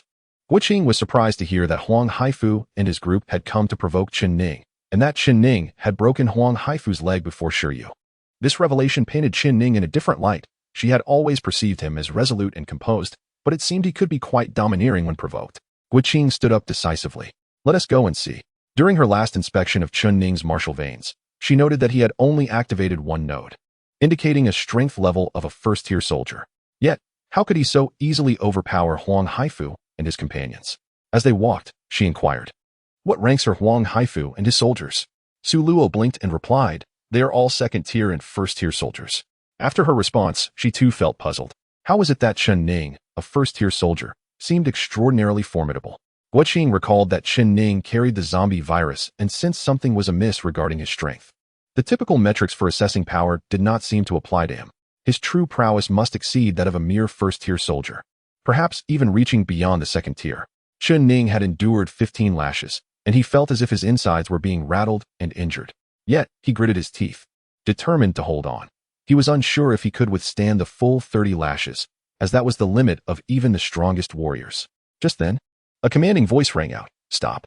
The executing soldiers halted in surprise, while Shiryu, Xiao Zihao, and others turned, curious to see who dared to intervene. As the crowd parted, 2 striking women emerged, the petite Su Luo from the elite group and the tall, graceful Guiqing, one of the few female instructors in the Qingyao training camp. Shiryu's eyes lit up upon seeing Guiqing. He had known her since childhood, and her presence always left him in awe. He approached her with a smile. "Guiqing, what brings you here?" Jianqing's gaze fell upon Chen Ning, whose back was a gruesome sight not far away, a flicker of urgency flashing in her eyes. "Shiryu, what are you doing?" Shiryu, sensitive to the anxiety and concern that Jianqing directed toward Chen Ning, felt his smile freeze and a wave of intense jealousy surge within him. However, he rationally masked his feelings of envy and replied in a calm tone, "I am merely punishing a reckless rogue who disregards authority. This fellow not only injured several comrades, but also openly challenged my authority, disregarding my commands. Thus, I am administering a small punishment to teach him the importance of unity and respect for superiors." Jianqing glanced at Chen Ning and said, "He has already learned his lesson, and 30 lashes is too severe. It could very well kill him. It is not easy to train a soldier. I believe this punishment should cease here." Under normal circumstances, or if it were someone else, Shiryu would undoubtedly acquiesce to Jianqing's wishes to curry favor. However, He sensed a certain fondness in Jianqing's treatment of Chen Ning that she did not exhibit toward other men, which made him feel particularly jealous every time she intervened on Chen Ning's behalf. Thus, he coldly replied, "No, I believe the punishment is insufficient. The full 30 lashes must be administered." Jianqing, proud and headstrong, did not expect Shi to disregard her authority. Instantly, a frost settled upon her delicate features, and her tone became icy and resolute. "As far as I know." The altercation between Chen Ning and Huang Haifu was provoked by Huang Haifu and his group attempting to seize Chen Ning's Tang Dao Longya. Chen Ning acted in self-defense. If punishment is to be meted out, shouldn't Huang Haifu and his associates also face consequences? Moreover, as their instructor, do you not bear some responsibility for your students' despicable actions? Shi was taken aback that Jianqing would confront him over a mere Chen Ning, escalating the issue to question his effectiveness as a leader. Just as he was about to respond, Jianqing continued, "Therefore, I propose that you take Huang Haifu and his group back for your own discipline, while I will take Chen Ning from the elite group to teach him a lesson." How does that sound? For the first time, Shi felt a surge of anger towards Jianqing. He spoke slowly. "What if I insist on punishing Chen Ning?" Jianqing stood her ground. "We are both majors, and since our opinions differ, I will have to call Colonel Tu to decide how to handle this." Colonel Tu was the highest authority there, and he had worked with Jianqing longer. Moreover, Chen Ning was a protege of Colonel Tu's day. If Colonel Tu were summoned, it was likely he would favor Jianqing. Given Colonel Tu's volatile and ruthless nature, Shi was hesitant to challenge his authority. He quickly relented, softening his demeanor and smiling at Jianqing. "Jianqing, calling Colonel Tu is a bit excessive. Let us do as you suggested. You take your elite group, and I'll take my ordinary group. We will instruct our own students." "Excellent." Jianqing approached Chen Ning, looking at his bloodied and mangled back, and calmly asked, "Can you still walk?" Chen Ning straightened up, forcing himself to reply, "Report, instructor, I can." Jianqing nodded. "Very well, follow me." As Chen Ning followed Jianqing away, Shi watched his retreating figure, his eyes betraying a fierce hatred. Meanwhile, Xiao Zihao, who had been observing silently from the crowd, wore a grim expression upon witnessing Chen Ning escape unscathed after injuring Huang Haifu. Chen Ning followed Jianqing away from the training ground, expecting her to take him to the military doctor, Fang Zheng, for treatment. To his surprise, however, Jianqing led into the officer's dormitory building. Ultimately arriving at her own apartment door, Jianqing took out her key and entered, only to realize that Chen Ning had not followed her. Turning back, she found him standing at the door, looking helpless, and felt a mix of frustration and amusement. Where had the audacity that had led him to confront an instructor gone? With a playful glare, Jianqing exclaimed, "Come in already. Why are you just standing there like a fool?" Chen Ning was momentarily captivated by Jianqing's casual, yet feminine scorn. In terms of status, Jianqing clearly hailed from a good background, having achieved the rank of major at a young age and serving as Chen Ning's instructor. Chen Ning, on the other hand, came from a slum and was merely an ordinary member of the elite group. Additionally, Jianqing's striking beauty and poise elevated her, in Chen Ning's eyes, to the status of a goddess. The idea of entering the goddess's dormitory was something he had never dared to imagine, leaving him feeling somewhat inadequate in her presence. At Jianqing's insistence, he nervously stepped into her suite. Her accommodations were far superior to those of the elite students, featuring a living room and 2 bedrooms. Although decorated in a minimalist style, the details exuded the warmth unique to a woman's dwelling, from the faint fragrance in the air to the pink plush toys adorning the sofa, all providing Chen Ning with a refreshing experience. Jianqing instructed Chen Ning, "Sit down. I will find some ointment to treat your wounds." Chen Ning awkwardly settled into a chair, sitting upright, entirely stripped of the earlier bravado he had displayed when confronting others. Jianqing rummaged through the cabinet, eventually retrieving a bottle of red ointment and a vial of Angel's Kiss restorative potion. She approached Chen Ning, offering him the restorative potion and urging him to drink it first. Chen Ning, taken aback by her kindness, obediently drank it, feeling the pain from his injuries lessen significantly. Jianqing then instructed, "Take off your military jacket. I will apply the ointment." Chen Ning, feeling embarrassed, replied, "Instructor, why don't you just give me the ointment? I can apply it myself later." In truth, Jianqing had summoned Chen Ning to her dormitory not only to treat his injuries, but also to examine his body. His feats of single-handedly defeating Huang Haifu and his associates had astonished her, raising concerns that the zombie virus within him might be spiraling out of control, causing mutations that explained his exceptional prowess. Thus, she snapped at him, "Stop dawdling. When I say to take it off, you take it off." With no other option, Chen Ning reluctantly complied, removing his jacket to reveal a torso marred with scars, particularly his back, which was a horrific sight. Jianqing, maintaining her composure, asked, Do you not feel pain? Chen Ning managed a wry smile. I do, but I try to ignore it. Acknowledging the pain signified he was not a zombie. Jianqing examined Chen Ning's injuries while discreetly assessing his internal energy pathways. He possessed two energy pathways, one black, swirling with an ominous aura, and the other white, shimmering with a valiant spirit. However, upon probing, the black pathway instinctively recoiled and concealed itself. Ultimately, Jianqing could only detect Chen Ning's white energy pathway, which had illuminated its second node, a mark of a level 2 soldier. Jianqing exclaimed in delight, "Oh, you have already activated your second node." Chen Ning pondered. Why did she not mention my dual pathways? Had she failed to detect them? He replied in accordance with her observation, "Yes, I activated it last night." Jianqing appeared astonished. My goodness, your cultivation talent is evidently not exceptional. Yet you managed to fill the reservoir of martial energy so swiftly and successfully activate the second node. This is truly remarkable. Realizing Chen Ning's relentless training and his tendency to push his physical limits, she understood why his progress in cultivating the Huben Ju had been unexpectedly rapid. Due to illuminating a node once a week, although it is one of the lowest tier nodes, this speed is indeed quite rare and can be deemed as a manifestation of genius. It seems that the saying diligence can make up for deficiencies holds true. After Shanjing finished speaking, she began to apply medicinal oil to Chen Ning's back. She poured a small amount of red medicinal oil into her palm and then spread it onto Chen Ning's back. Her gentle hands, the delicate sensations, and the stimulating effect of the oil on the wounds made Chen Ning shiver slightly. Shanjing glanced at him and suddenly noticed that he had tightly closed his eyes. She furrowed her brow and asked, "What are you doing?" Chen Ning kept his eyes shut but answered honestly, "I'm afraid my ribs will break again." Shanjing was taken aback by his response, and her fair face flushed with a mix of embarrassment and irritation. Chen Ning's words reminded her of the time she examined his injuries, when he had sneakily glanced at her neckline, in the incident where she had kicked him, breaking one of his ribs. Now, with his eyes closed and expressing fear of breaking his ribs again, he was clearly hinting that she was too beautiful, and he was afraid he would lose control and stare, thereby provoking another incident with her. Shanjing felt a mix of amusement and annoyance, and she lightly smacked his back. Chen Ning let out a soft ouch. Soon after, both of them sensed that their actions were becoming overly intimate. Shanjing resumed her calm demeanor and indifferent attitude, while Chen Ning sat up straight in silence. Before long, Shanjing finished applying the oil and stood up, saying, "All right, it's getting late. It's almost time for class. You should head back to the classroom." Chen Ning stood up, donned his shirt, and walked toward the door. However, upon reaching the entrance, he suddenly halted, turned around, and said earnestly and gratefully to Shanjing, "Instructor Shanjing, thank you."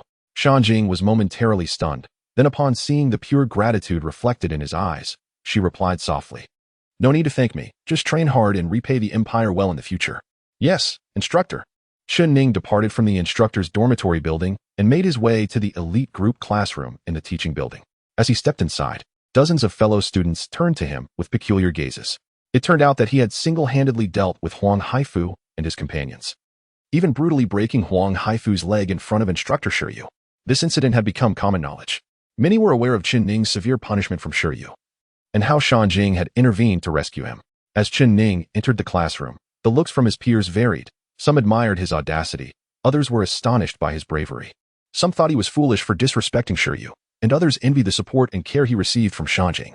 Bai Yuhua had long suspected that Chen Ning possessed more than just the strength of a level 1 warrior. His actions in the cafeteria had only solidified this belief. He smiled and quietly greeted Chen Ning, "Well done." Chen Ning managed a wry smile as he made his way to his seat. Passing by Xiao Zihao, he coldly whispered, "Kid, Huang Haifu is my man. How dare you touch him? You're doomed." Chen Ning, having broken Huang Haifu's leg in front of Xiao Zihao, was not intimidated by his provocation. He merely raised an eyebrow and returned to his seat. Soon after, instructor Shanjing arrived. Normally, she would be in charge of the morning classes, but today, instructor Butcher also appeared in the classroom, which felt unusual. Shanjing approached the podium and opened with, "Today was supposed to be a regular class, but we received an urgent notice from the base regarding a task that needs execution. Therefore, classes and training are suspended, and everyone is required to undertake a mission. As for the nature of the mission, Instructor Butcher will explain." As Chen Ning and the others looked on in confusion, Butcher stepped up to the podium and spoke slowly. "Last night, a small city less than 500 kilometers from here was devastated by zombies. According to first-hand intelligence, it is likely the work of a tyrant-level zombie. Tyrants are level 11 zombies, possessing terrifying destructive power. Surrounding provinces and cities have gone into lockdown, and various special military units are converging here. Many elite generals and even high-ranking military figures have received orders to hunt down this elusive tyrant zombie. Butcher paused for a moment before continuing. Our Qingyao base, as one of the garrisons in the vicinity. Although you may not be capable of participating in the arduous task of hunting down a tyrant zombie, we have another mission assigned to us local troops. Due to the emergence of the tyrant, large numbers of civilians are dying, and their corpses are rapidly turning into zombies. We must urgently mobilize to eradicate these newly birthed zombies and prevent the horde from spreading. Upon hearing about the level 11 tyrant, the atmosphere in the room became tense, with everyone holding their breath. Only when Butcher mentioned they would be cleaning up the mess left by the tyrant did they collectively exhale with relief. Some even remarked, "Thank goodness we aren't being sent to hunt the tyrant." Butcher shot a cold glance at the speaker and replied, "While our task involves dealing with the newly spawned zombie horde, the possibility of encountering the tyrant in this area is not negligible." With those words, all the students' faces changed, recalling Shanjing's warning that if they, as novices, encountered a tyrant, it would likely lead to their demise. Chapter 27. The frantic order Butcher had no intention of frightening them. He simply spoke the truth about their current situation. Additionally, he informed them that, although elite group students had not yet graduated and should not be involved in official imperial missions, the emergence of the tyrant and the transformation of civilians into zombies necessitated immediate action. Hence, they were called upon to execute the mission alongside the regular troops. However, since Chen Ning and the others were participating, they would enjoy the same treatment as the soldiers of the regular military units. This meant that, apart from basic supplies, there would also be rewards for killing zombies. 1 silver coin for a level 1 zombie, 2 for a level 2 zombie, 4 for a level 3 zombie, and so on. Moreover, achievements would still be tallied based on the zombie brain cores collected. Upon hearing this, many students' eyes sparkled with excitement. Except for a few privileged students like Xiao Zihao and Bai Yuhua, most were from impoverished backgrounds and were eager for wealth. Furthermore, during the assessment night, they had already slain several level 1 and level 2 zombies, so as long as they were cautious, facing these ordinary zombies posed minimal risk. Now, the prospect of earning money by exterminating these zombies was an enticing opportunity. Following this, the 50 warriors, alongside Shanjing, proceeded to the armory to collect weapons and ammunition. Each was issued a standard Sting assault rifle, a thunder pistol, and a standard-issue military dagger. Chen Ning, however, received an additional piece of equipment, a standard Tang Dao Longya sword. Other new and veteran soldiers in the base also methodically collected their standard weapons under the guidance of their respective commanders. At Qingnu base, there were over 2,000 veterans, along with more than 200 new soldiers from both the elite and regular groups, except for 500 veteran soldiers ordered to remain at the base. The remaining 1,500 veterans, along with the 200 new recruits, gathered at the training ground. After a brief mobilization ceremony conducted by the Butcher, all the soldiers, under the leadership of their respective officers, boarded the troop carriers. The vehicles, accompanied by military trucks, rumbled out of the base. Although the Butcher was the primary leader of Chen Ning and his elite group, he also held the position of the highest commander at the Qingyao base, leaving him no time to personally lead Chen Ning and the others on their mission. Ultimately, the responsibility of guiding Chen Ning and his team fell to Major Guanqing. While the ordinary soldiers primarily traveled in military trucks, Chen Ning and his peers, being part of the elite group and future reserve officers, occupied the troop carriers. These troop carriers, equipped with 60 foldable seats, could accommodate 2 platoons of soldiers, resembling a battlefield bus. Major Guan, dressed in a black high-collared officer uniform and knee-high military boots, exuded a commanding presence as she paced the cabin, instructing everyone on how to appropriately respond to various situations once they reached the battlefield. Inside the vehicle, soldiers held their assault rifles, eyes closed, their bodies swaying with the bumps of the armored transport. They had learned to conserve their energy before combat, attentively listening to Major Guan's guidance while striving to maintain peak physical condition. Unbeknownst to them, 30 minutes had passed, and Major Guan had finished relaying her important points. She ceased her pacing and prepared to take a seat, aware that the Qingyao base was 500 kilometers away from the city devastated by the zombie tyrant the previous night, requiring 5 to 6 hours of travel. Several seats in the troop carrier were vacant, including the ones next to Chen Ning and Xiao Zihao. Noticing that Major Guan was ready to sit down, Xiao Zihao couldn't help but discreetly open his eyes. He glanced around at the empty seats, realizing that only the one beside him and the one next to Chen Ning were available. The other seats at the rear were piled with various supplies, rendering them uninhabitable. This meant that either Xiao Zihao or Chen Ning had the opportunity to sit next to the tall and enchanting Major Guan. Xiao Zihao's heart raced with anticipation. The prospect of sharing a seat with Major Guan was exhilarating. He even fantasized about igniting a romantic spark with her during this mission.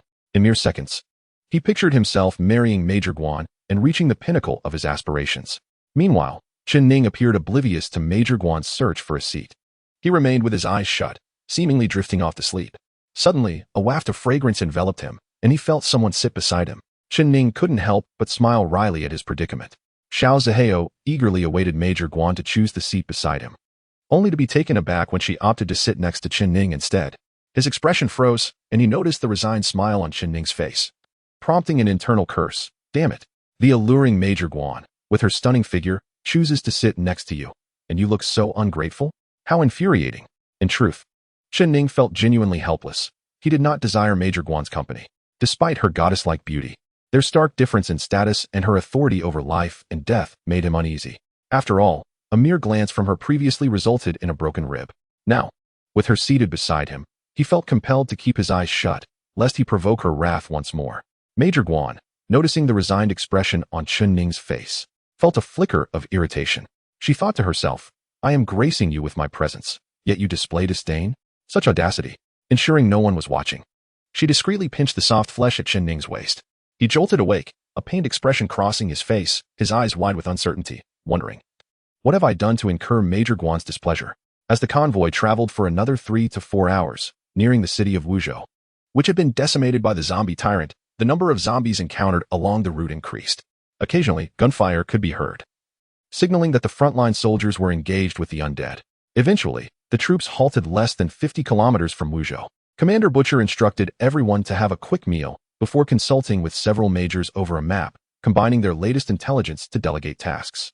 Major Guan was assigned to lead Chen Ning and the 50 elite soldiers alongside Captain Shi Yu and his 150 new recruits to a nearby location called Shitu Town, tasked with clearing the area of zombies and temporarily garrisoning there. Shitu Town, situated at a crossroads, required soldiers to prevent the zombie hordes from Wuzhou from spilling into other regions, threatening nearby towns and residents. Upon arrival at Shitu Town, which once boasted a population of over 1,000, the soldiers found it in ruins, overrun with zombies wandering the streets, while a few survivors peered cautiously from dilapidated buildings. Captain Shi Yu raised his assault rifle and swiftly dispatched several zombies on the street. He also noticed survivors lurking in the rubble, yet recognized that anyone remaining in such a devastated area was likely infected with the zombie virus and could turn at any moment. Without hesitation, he issued a brutal command. All units, eliminate every zombie and every living soul here, regardless of age or gender. The new recruits from the ordinary group were shocked. Yet they understood that following orders was the duty of Imperial soldiers, a lesson ingrained in them since their first day at the Qingyao training camp. Thus, they voiced no objections. However, Major Guan frowned slightly, and many elite soldiers shared her concern. Captain Shi Yu's command was exceedingly ruthless. Chen Ning could not hold back and interjected, Major, while this is a zombie hot zone, the survivors may not be infected. Their survival amidst the outbreak is already remarkable. After all their struggles to await our arrival, are we truly justified in slaughtering them? Previously, Captain Shi Yu had commanded Chen Ning to cease his actions in the mess hall, yet Chen Ning had defied him openly. Now, as a mere soldier, he dared to challenge Shi Yu's orders again, igniting the captain's fury. Chen Ning, are you instructing me on my duties? Who is the officer here, you or me? Have you forgotten that the first lesson at Qingyao was to execute orders without question? Don't think your position in the elite group grants you immunity. Believe me, I could easily end you right now and enforce military law. Qin Qing stepped forward and said, Shi Yu, I also believe that indiscriminately eliminating the survivors here is quite inappropriate. If word gets out, it will tarnish the reputation of our Phoenix Legion as merciless killers of the innocent. Shi Yu coldly retorted, then what do you suggest? What if these survivors are carrying the zombie virus and suddenly turn into zombies, attacking our brothers? Can you take responsibility for their casualties? Calmly, Qin Qing proposed. How about this? You and your regular soldiers can go eliminate the surrounding zombies while I lead the elite team to gather all the survivors here and keep them under control. If after 24 hours they have not turned into zombies, we can ascertain that they are not infected. We will eliminate any who do turn into zombies and provide salvation for the innocent residents. What do you think?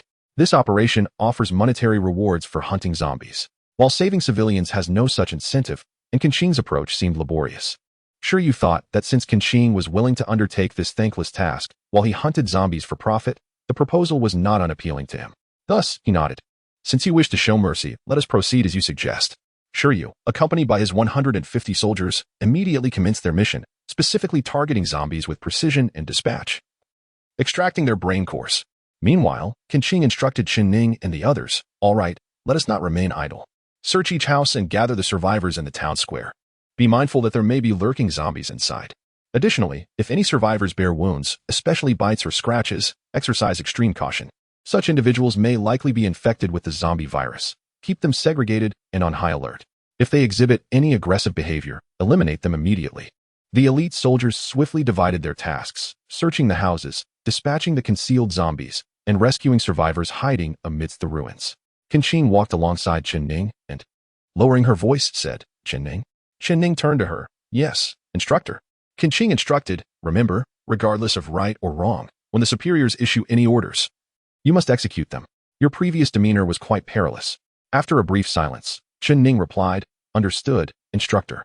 With a methodical division of labor, Yu and Qin's soldiers efficiently eradicated all zombies in the town, subsequently expanding their search beyond its borders. Chen Ning and his group systematically located the survivors within the town when suddenly, from a nearby house, they heard a woman's scream and a man's desperate pleas, accompanied by sinister laughter. Exchanging glances with Qin, Chen Ning swiftly approached the house and pushed the door open. Inside, he found a young couple, presumably husband and wife. The husband was held at gunpoint by two elite soldiers, while the somewhat attractive woman was being groped by Xiao Zihao, who was grinning wickedly. He mockingly exclaimed, "What are you hiding from? We need to check you for the zombie virus personally, huh?" Unable to tolerate the scene, Chen Ning coldly commanded, "Stop it." Xiao Zihao and the other two soldiers turned to face him, and Xiao Zihao sneered, "What's the matter, Chen Ning? You had objections to Yu's orders, which cost us the chance to earn money hunting zombies. Now we're just having a bit of fun with a girl, and you want to intervene?" Having grown up in the slums, Chen Ning held a degree of sympathy and compassion for those living in poverty, and with a stoic expression, he directed at Xiao Zihao and his companions, "Get lost." Xiao Zihao's eyes flared with anger, and before he could respond, one of his companions, a burly man with thick eyebrows, stepped forward, drawing a powerful handgun and pointing it at Chen Ning's head, menacingly stating, "What did you just say? Say it again if you dare." The thunder handgun was a formidable weapon capable of creating a fist-sized hole in a zombie's chest, and if fired at a human's head, it could result in instant death. Despite the dark muzzle aimed at him, Chen Ning maintained his cold gaze, replying once more, "Get lost." The burly man was notoriously temperamental and had always looked down on Chen Ning. Infuriated by Chen Ning's repeated provocations, he was prepared to pull the trigger without hesitation. However, just as he was about to do so, Chen Ning moved with lightning speed, seizing the man's wrist and pressing a finger against the trigger, forcing him to pull it twice without firing. Stunned, the burly man gazed at Chen Ning, but before he could utter a word, Chen Ning had snatched the handgun from his grip. With a swift motion, he struck the man's nose with the butt of the gun, breaking it and causing blood to pour forth. Xiao Zihao and his other companion, shocked and enraged, raised their rifles at Chen Ning. At that moment, Qin entered through the door, coldly stating, "What, do you intend to turn on each other? Have you forgotten the severe military laws regarding the harm of comrades?" Seeing Qin, Xiao Zihao and the others hesitated, and he glared at Chen Ning before addressing Qin. "Instructor, we were just joking around with Chen Ning. It's nothing serious. Diyin, Ernyo, let us go search other houses." The burly man wiped his nose angrily, reclaiming his handgun from Chen Ning before following Xiao Zihao out. Chen Ning turned to the young couple and instructed, "Go to the quarantine area in the square. After 24 hours, if you show no signs of infection, you'll be taken to a safe zone." The grateful young couple thanked Chen Ning profusely before supporting each other as they exited. Hours passed, and night fell. Yu and his soldiers had cleared the zombies near the town, enjoying a bountiful harvest, while they celebrated with food and drink. Qin and Chen Ning, on the other hand, took turns watching over the more than 100 survivors in the quarantine area. As the night deepened, Chen Ning was assigned to guard duty at the town's entrance, preventing any midnight zombie incursions. Clad in his black imperial soldier uniform and an overcoat, standard attire for night watchmen, he suddenly heard faint footsteps. He turned and called out, "Who goes there?" Emerging from the shadows was Qin, dressed in a black uniform and a fitted skirt, complemented by knee-high military boots. She casually replied, "It's me." Chen Ning saluted. "Good evening, instructor." Qin returned the gesture and stood beside him, gazing into the pitch-black night. She, slightly taller than Chen Ning, inquired, "Have you noticed anything unusual?" Standing at attention, Chen Ning replied, "Report, instructor, no abnormalities detected." "Is your injury all right now?" "Report, instructor, it's fine." "Have Yu and Xiao Zihao caused you any trouble?" "Report, instructor, no." Unable to sleep and uncertain what to do, Qin recalled Chen Ning standing guard at the town's entrance. She decided to seek him out, reasoning that he was the only person available for conversation. Their exchange, if it could be called that, was more of a question-and-answer format, with Qing inquiring and Chen Ning responding. Observing Chen Ning's unwavering gaze ahead, she felt a twinge of annoyance, wondering if he was too shy to meet her eyes or simply socially inept. She thought to herself, "Are you a robot? I ask you a question, and you reply with a single sentence. Is this how conversations are meant to go? Are you trying to kill the dialogue?" The night breeze swept through, bringing with it a chill that caused Qing to instinctively shrink her neck. Her shirt paired with a form-fitting skirt seemed rather inadequate for the cold depths of the night. With her phoenix-like eyes, Qing glanced at Chen Ning, who was clad in a warm military coat, and subtly remarked, "It's quite cold tonight." Chen Ning finally cast a sidelong glance at Qing, noticing her scant attire. Yet his voice remained monotonous as ever. "Report, Major, indeed. Yes, it is truly cold." Qing replied, wrapping her arms around herself and coughing heavily twice, perhaps hinting at something to Chen Ning. "Report, Major, indeed." Chen Ning reiterated. Qing felt a wave of frustration. Was he really that oblivious, or was he merely pretending? Turning to him with annoyance, she exclaimed, "Chen Ning, I said I'm cold." Chen Ning blinked. "Instructor, I am aware. I just responded affirmatively." Exasperated, Qing abruptly yanked the military coat off Chen Ning and draped it over herself. Chen Ning was left speechless, watching as Qing wore the coat with a hint of pride, just as he opened his mouth to speak. Suddenly, a light appeared in the distance along the road ahead, accompanied by an overwhelming aura of pressure that was almost suffocating. Both Chen Ning and Qing exhibited expressions of shock. Chapter 029. A host of strong ones. The formidable presence created an almost suffocating pressure. Even Chen Ning, a dual-tiered warrior, could discern that the approaching individual possessed extraordinary strength. His complexion turned pale. "Instructor, could it possibly be a zombie tyrant?" Qing, equally astonished, shook her head. "It shouldn't be. The tyrant is a level 11 zombie. If it were, I would feel a much stronger and more terrifying aura. However, this presence definitely indicates someone at the level of a fierce general, meaning they are at least a tier 7 warrior. We must ascertain whether they are friend or foe and alert everyone to be on guard." A sharp whistle pierced the night sky, startling Shiryu from his slumber. Recognizing it as a serious alert indicating a formidable enemy, he hurriedly rose and bellowed, "Get up, everyone up," a symbol immediately to prepare for an enemy attack. Meanwhile, by Yuhao, Su Luo, De Luo, Xiao Zihao, and other elite warriors quickly gathered after hearing the whistle, having already donned their uniforms and armed themselves. As the 200 fighters from the base barely completed their assembly, the light on the distant road drew nearer. Chen Ning and Qing soon recognized it as a military green sidecar motorcycle, with a man in his 30s seated upon it. This individual had a tall and upright stature, adorned in the uniform of the Imperial Black Shark Legion. To Chen Ning's astonishment, the epaulets on his shoulders bore golden wheat sheaves and a General S insignia. This man was actually a major general of the Empire. The sidecar motorcycle came to a halt before the two majors, Qing and Shiryu, along with the 200 fighters. The tall man squinted as he dismounted. Shiryu eagerly approached, executing a crisp military salute, his face flushed with excitement, exclaiming, "Major Shiryu of the Phoenix Legion, I greet Major General Xiao Feng." Qing snapped back to reality and saluted, "Greetings, Major General Xiao." Seeing this, Chen Ning and the other soldiers naturally followed suit, collectively saying, "Greetings, Major General." It turned out this man was named Xiao Feng, the highest authority of the Black Shark Legion. Chen Ning recalled that Major Luo Ho, whom he had encountered previously, was also under Xiao Feng's command. However, Chen Ning found it puzzling. Given Xiao Feng's esteemed rank and the honor attached to his identity, why was he alone, riding a vintage sidecar motorcycle, in such a desolate place at this late hour? Xiao Feng's gaze flitted over Chen Ning and Bai Yuhao, and he casually remarked, "The rookies of the Phoenix Legion have a certain flair." Chen Ning and Bai Yuhao exchanged bewildered looks, unable to decipher the true meaning behind Major General Xiao Feng's words. However, Qing's expression brightened. She understood that this comment was a high compliment from Xiao Feng towards Chen Ning and the other newcomers. Xiao Feng was not only the top authority of the Black Shark Legion, but had also achieved the rank of Major General at a young age. It was said that his own strength had reached the terrifying level of a Tier 9 fierce general. More importantly, Xiao Feng was still young, only 37 years old. With such a young age and already having attained this level of prowess, he had promising potential to break through barriers and elevate his capabilities to that of a general. The stages of warriors, warrior, general, fierce general, and great general, each represent a significant turning point.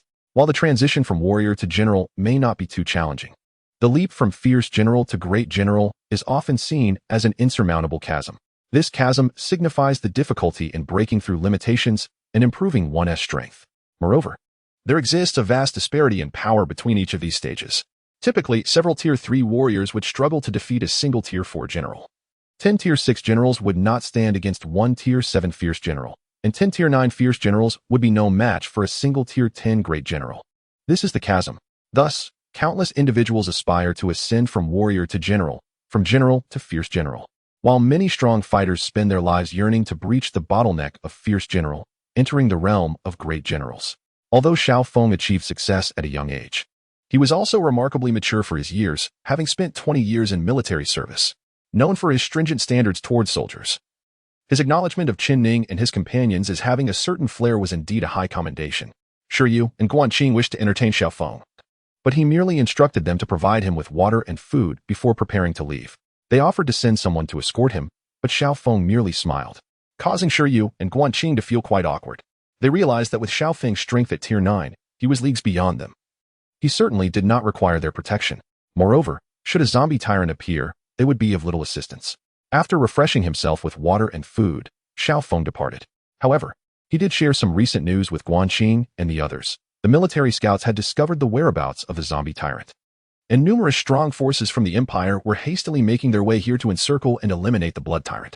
Once Major General Xiao Feng left, the crowd dispersed, and Deluo came to relieve Chen Ning from his post. Chen Ning followed by Yu Hao and the others back to their temporary camp for rest. As they walked by, Yu Hao whispered, "Goodness, the zombie tyrant that has been causing us so much trouble in the southern provinces is none other than the infamous blood tyrant." Curious, Chen Ning asked, "Is the blood tyrant well known?" Bai Yu Hao chuckled in disbelief. "Haven't you heard of it?" Shaking his head, Chen Ning replied, "Not at all. I come from humble beginnings and am not well versed in such matters. The blood tyrant is a notorious zombie, infamous not only in the human realm but also in the world of zombies." "What do you mean? The zombie world has a reputation." Bai Yu Hao rolled his eyes. "Of course. Do you think all zombies are like those lowly beings we encountered before? In reality, zombies can evolve. The higher they evolve, the more intelligent they become. Advanced zombies possess intellect comparable to that of humans. The most elite zombies have united to establish their own kingdom. Their goal is simple: to annihilate humanity, unify the globe, and fulfill the aspirations of all zombies." Chen Ning was taken aback. He was aware that zombies attacked humans, but this was the first time he learned that zombies had established their own kingdom. Bai Yu Hao continued, "The top-tier zombies are aware of how to build a zombie civilization and how to deal with and eradicate us humans. They possess intelligence akin to ours, and even boast bodies stronger than those of humans, which is a primary reason why it has been so challenging for us to completely eradicate them. Had it not been for humanity's possession of advanced technologies, such as firearms and various genetic enhancements, it is likely that our civilization would not stand a chance against the zombie apocalypse, facing potential extinction at their hands." Chen Ning had only just begun to grasp the formidable strength of the zombie faction. Bai Yu Hao redirected the conversation back to the topic of the blood tyrant, stating, "The blood tyrant is a formidable level 11 zombie within the undead realm. However, this creature is marked by its greed, cunning, malevolence, and cruelty, not only slaughtering humans but also deriving pleasure from torturing its fellow zombies. For decades, it has been the target of both human and zombie ire. Yet due to its elusive nature and overwhelming power, it has never faced justice." Chen Ning was amused and bewildered, astonished that such a grotesque being could inspire such hatred even among its kind, revealing its exceptional prowess. He and Bai Yu Hao returned to their temporary camp, where Chen Ning soon fell asleep, recognizing that confronting the blood tyrant was beyond their capabilities and thus requiring no further concern. After 2 or 3 hours of slumber, they were abruptly awakened by the piercing sound of a whistle at dawn. Everyone hurriedly assembled, only to be shocked to discover a military unit passing through. This was the regular army of the Empire's Special Legion, the Songlong Corps, a grand procession of armored personnel carriers, indicating the presence of over 1,000 elite soldiers. Commanding the lead vehicle stood a man in his 40s, proudly donned in military insignia akin to that of Major General Xiao Feng. Although the Songlong Corps passed through the small town of Shitu, they did not halt, continuing onward in the direction Xiao Feng had taken the previous night. Bai Yu Hao, observing the impressive Songlong Corps and the middle-aged Major General in command, quietly remarked, "Major General Duan Songlong has also arrived. It seems many other military leaders are present. The upper echelons of the Empire appear resolute in their mission to eliminate the blood tyrant." Chapter 030, The Pariah of the Zombie Realm among the survivors of the town. 2 individuals had been infected with the zombie virus, but they were discovered and promptly executed before they could transform. The remaining inhabitants endured a tense 24 hours, ultimately declared safe. Jian Qing instructed these individuals to temporarily remain in the town until the Qingye warriors could escort them to a safer human settlement. While the survivors bore little fondness for Shi Yu and his team, they expressed gratitude towards Jian Qing and Chen Ning, the elite warriors among them, complying with Jian Qing's arrangements to stay in Shitu for the time being. Although Chen Ning and his team didn't need to remain vigilant against the survivors turning into zombies, they were tasked with guarding the town to prevent any potential zombie incursions into human territories. Additionally, with over 100 residents still in the town, it was imperative to ensure their safety against zombie attacks. In contrast, Shi Yu and his contingent of 150 ordinary warriors felt less encumbered. They showed little concern for the fate of the survivors and were indifferent to their own assigned duties, likely believing that with Jian Qing and the elite team present, their safety was assured. While Shi Yu hailed from a prominent family, he was merely a secondary son, born of a concubine, and thus held a significantly lower status than the legitimate heirs. Consequently, his family's provisions were meager compared to those of the primary offspring, despite his noble lineage. Shi Yu was not wealthy, and he seized the opportunity presented by the ongoing mission to lead his subordinates on daily patrols, hunting zombies. Each low-level zombie killed would yield a silver coin reward, yet Shi Yu made it clear that he would retain half of the bounty, leaving only the other half for the soldiers. This arrangement allowed him to accumulate a considerable sum, amounting to over 100 silver coins daily, equivalent to more than 10 gold coins, a substantial windfall for someone of his background. While the ordinary group of 150 soldiers ventured out daily to hunt zombies for profit, Chen Ning and his elite team remained stationed in the town.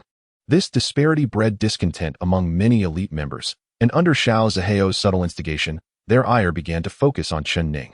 Xiao Ziheo claimed that the reason they could not hunt zombies like their ordinary counterparts was entirely due to Chen Ning's insistence on playing the altruist, opposing instructor Shi Yu, and stubbornly attempting to rescue the so-called cursed survivors of the town. Of course, a few supported Chen Ning, including comrades with sound principles and friends like Bai Yuhao, Su Luo, and De Luo and Xiao Luo. Furthermore, their instructor, Jian Qing, who was also leading the elite team, stood firmly behind Chen Ning, sharing his compassion. However, Jian Qing noted the growing resentment towards Chen Ning and sought a way to alleviate it. Otherwise, he might soon become a pariah among his peers. Being both beautiful and intelligent, she devised a simple solution: to allow the team members to hunt zombies for profit, which was the root of their grievances. Rather than sending everyone out at once, she organized them into 3 shifts. One group would be on duty, another would hunt zombies, and the third would rest, rotating in turns. Indeed, even though they could only hunt zombies for profit every 3rd day, the team's spirits lifted remarkably. The elite warriors, with their superior skills, could potentially match or exceed the hunting success of the ordinary group in just 1 day. On this particular evening, it was Chen Ning, Bai Yuhao, Su Luo, De Luo, Xiao Luo, and 17 other elite warriors turned to venture out for a night of hunting. They quickly divided into 3 groups, one consisting of Chen Ning, Su Luo, Bai Yuhao, and De Luo and Xiao Luo, another led by Xiao Ziheo with De Tu and Niu Er, and the remaining members formed the last group, disappearing into the night. Chen Ning and Bai Yuhao's group headed towards the dense forests several kilometers to the east, where zombies were likely to lurk, and perhaps even advanced zombies that had traversed the wilderness from other regions. They intended to test their luck. The night was long, and Chen Ning and his companions were not in a hurry. They chatted leisurely while advancing, resembling a casual stroll rather than a zombie hunt. Gazing at the vast expanse of the primordial forest under the moonlight, Chen Ning softly mused, in recent days, I wonder how many military elites and special legions from the Empire have ventured in that direction. Has the pariah of the zombie realm, humanity's foe, the blood tyrant, been eradicated? Bai Yuhao, a scion of a wealthy family, was well informed and cryptically replied, Yesterday, our Bai family's caravan passed nearby, and the caravan leader contacted me. From him, I learned that our empire's military had tracked down the blood tyrant 2 days ago and set up a 10-fold ambush. It is said that over 10 level 10 generals and more than 20 elite commanders, along with several special legion main forces, participated in the assault. Chen Ning's interest peaked, and even Su Luo, De Luo, and Xiao Luo were drawn in by curiosity. Su Luo blinked and asked, what was the outcome? Bai Yuhao sighed. The military suffered heavy losses. Chen Ning and the others fell silent, their expressions somber. After all, they were dealing with an elite level 11 tyrant, a brutal force that had reigned for decades. Eliminating such a foe was no easy feat. Bai Yuhua, however, shifted the conversation. That's incorrect. Although the level 11 tyrant is formidable, it is not invincible. While it is challenging for strong warriors of the valiant general rank to contend with the blood-colored tyrant, our human generals possess the capability to engage it in battle.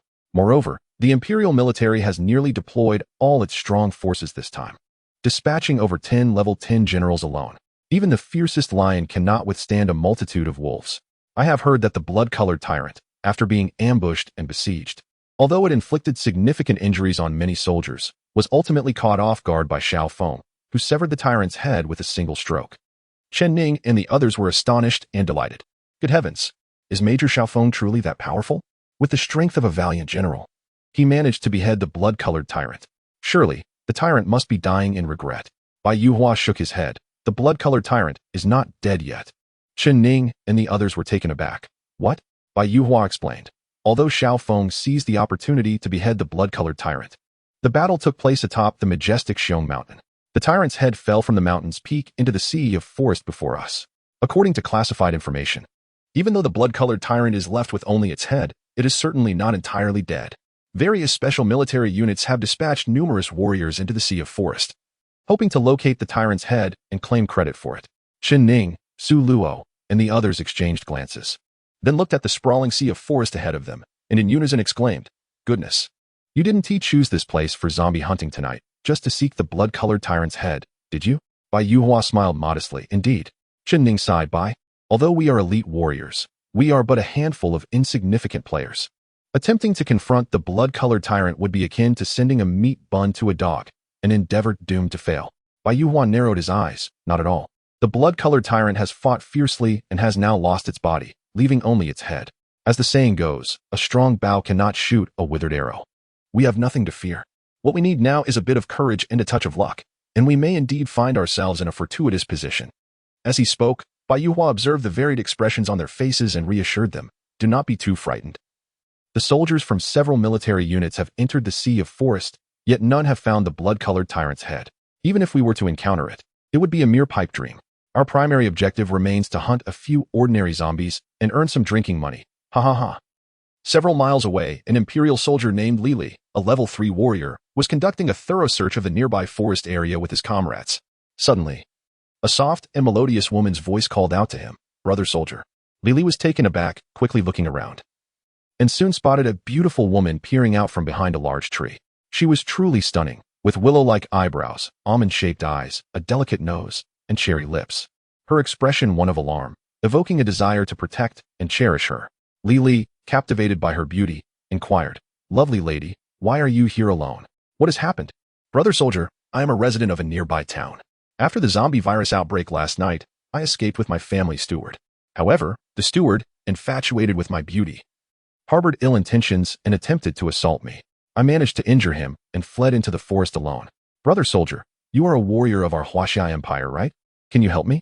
Li, grinning mischievously, replied, "Of course. But why do you keep hiding behind the tree to speak? Isn't that tiring? Come, let me carry you away from this dreadful place." As he approached the beautiful woman, peering behind the tree, he was horrified to discover that there was no body, only a severed head. Terrified, he turned back to the woman only to realize that what he had seen was a grotesque old man's head. Just as he was about to scream, the old head lunged at him, sinking its teeth into his neck.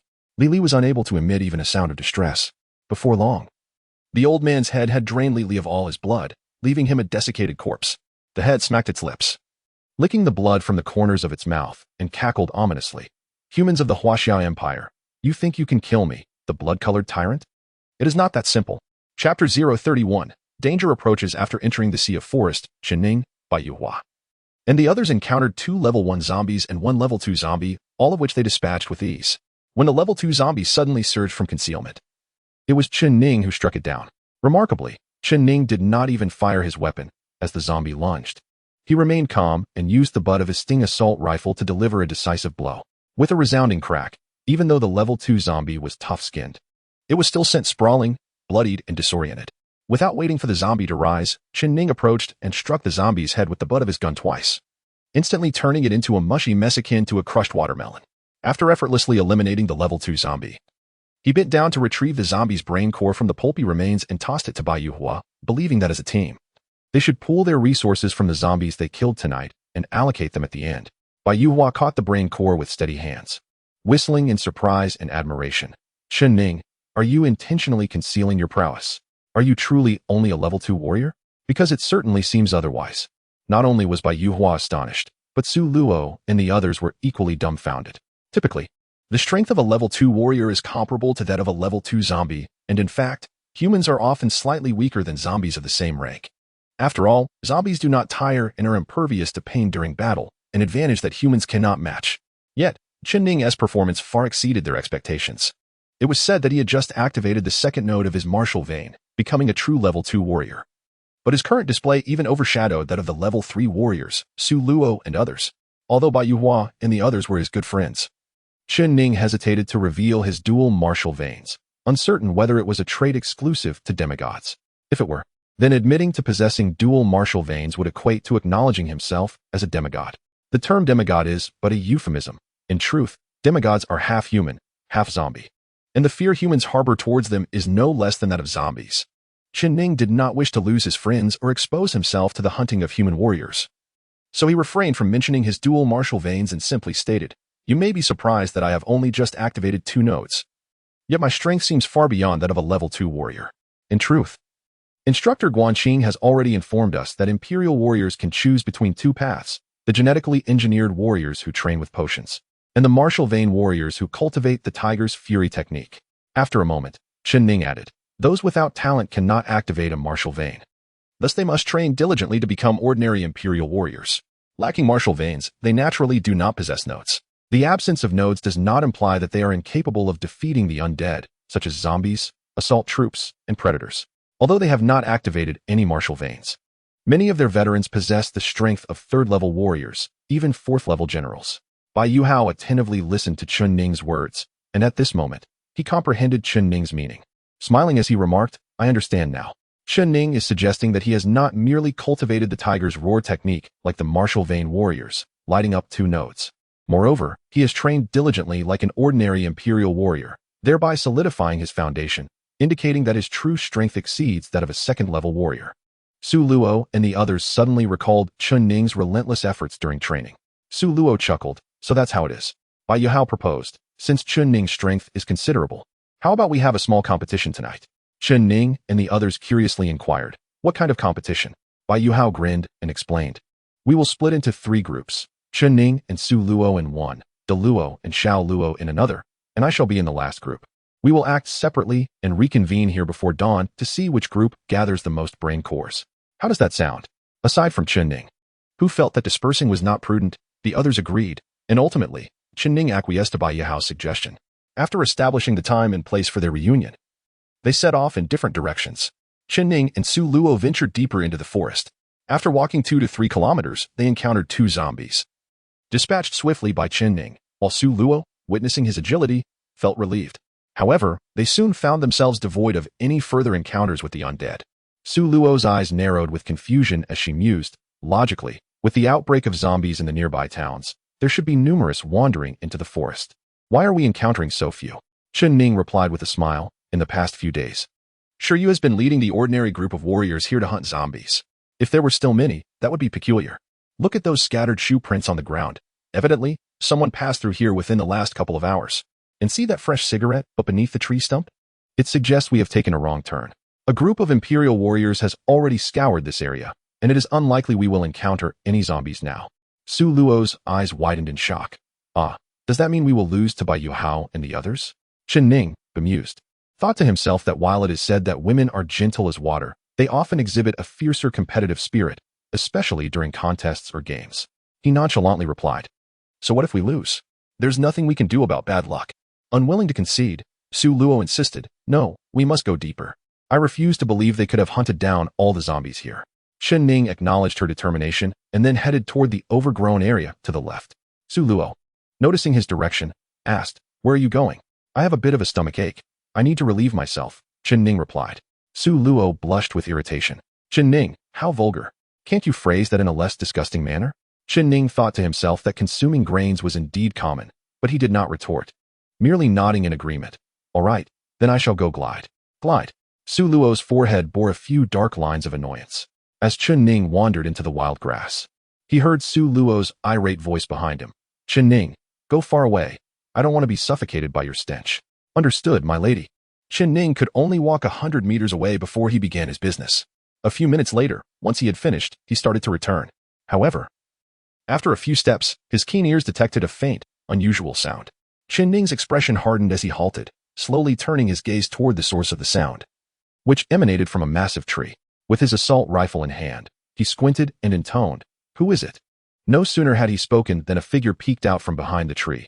A beautiful woman with an oval face, willow-like brows, phoenix-like eyes, a sharp nose, and luscious red lips, exuding an alluring charm despite her icy demeanor. It was Guanqing.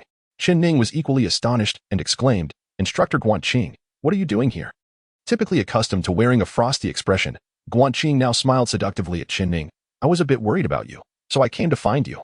I intended to scare you, but it seems you caught me off guard. Come here quickly. I have something to show you, a little surprise I prepared for you." At this moment, Guanqing was not only captivatingly charming, but her voice also carried a subtle hint of seduction. Hearing this, Chen Ning walked directly toward the figure peeking from behind the tree. Had he been able to see behind the tree, he would have been shocked to discover that there was no body. Guanqing was merely a disembodied head. In reality, it was not Guanqing at all, but rather a blood tyrant that had just slain an imperial warrior. Although the blood tyrant was reduced to a mere head, its spiritual power remained immense, capable of influencing others' nerves and inducing hallucinations. The vision of Guanqing that Chen Ning perceived was a result of the blood tyrant's head using its mental power to affect his senses. Completely unsuspecting, Chen Ning advanced toward the head of the blood tyrant.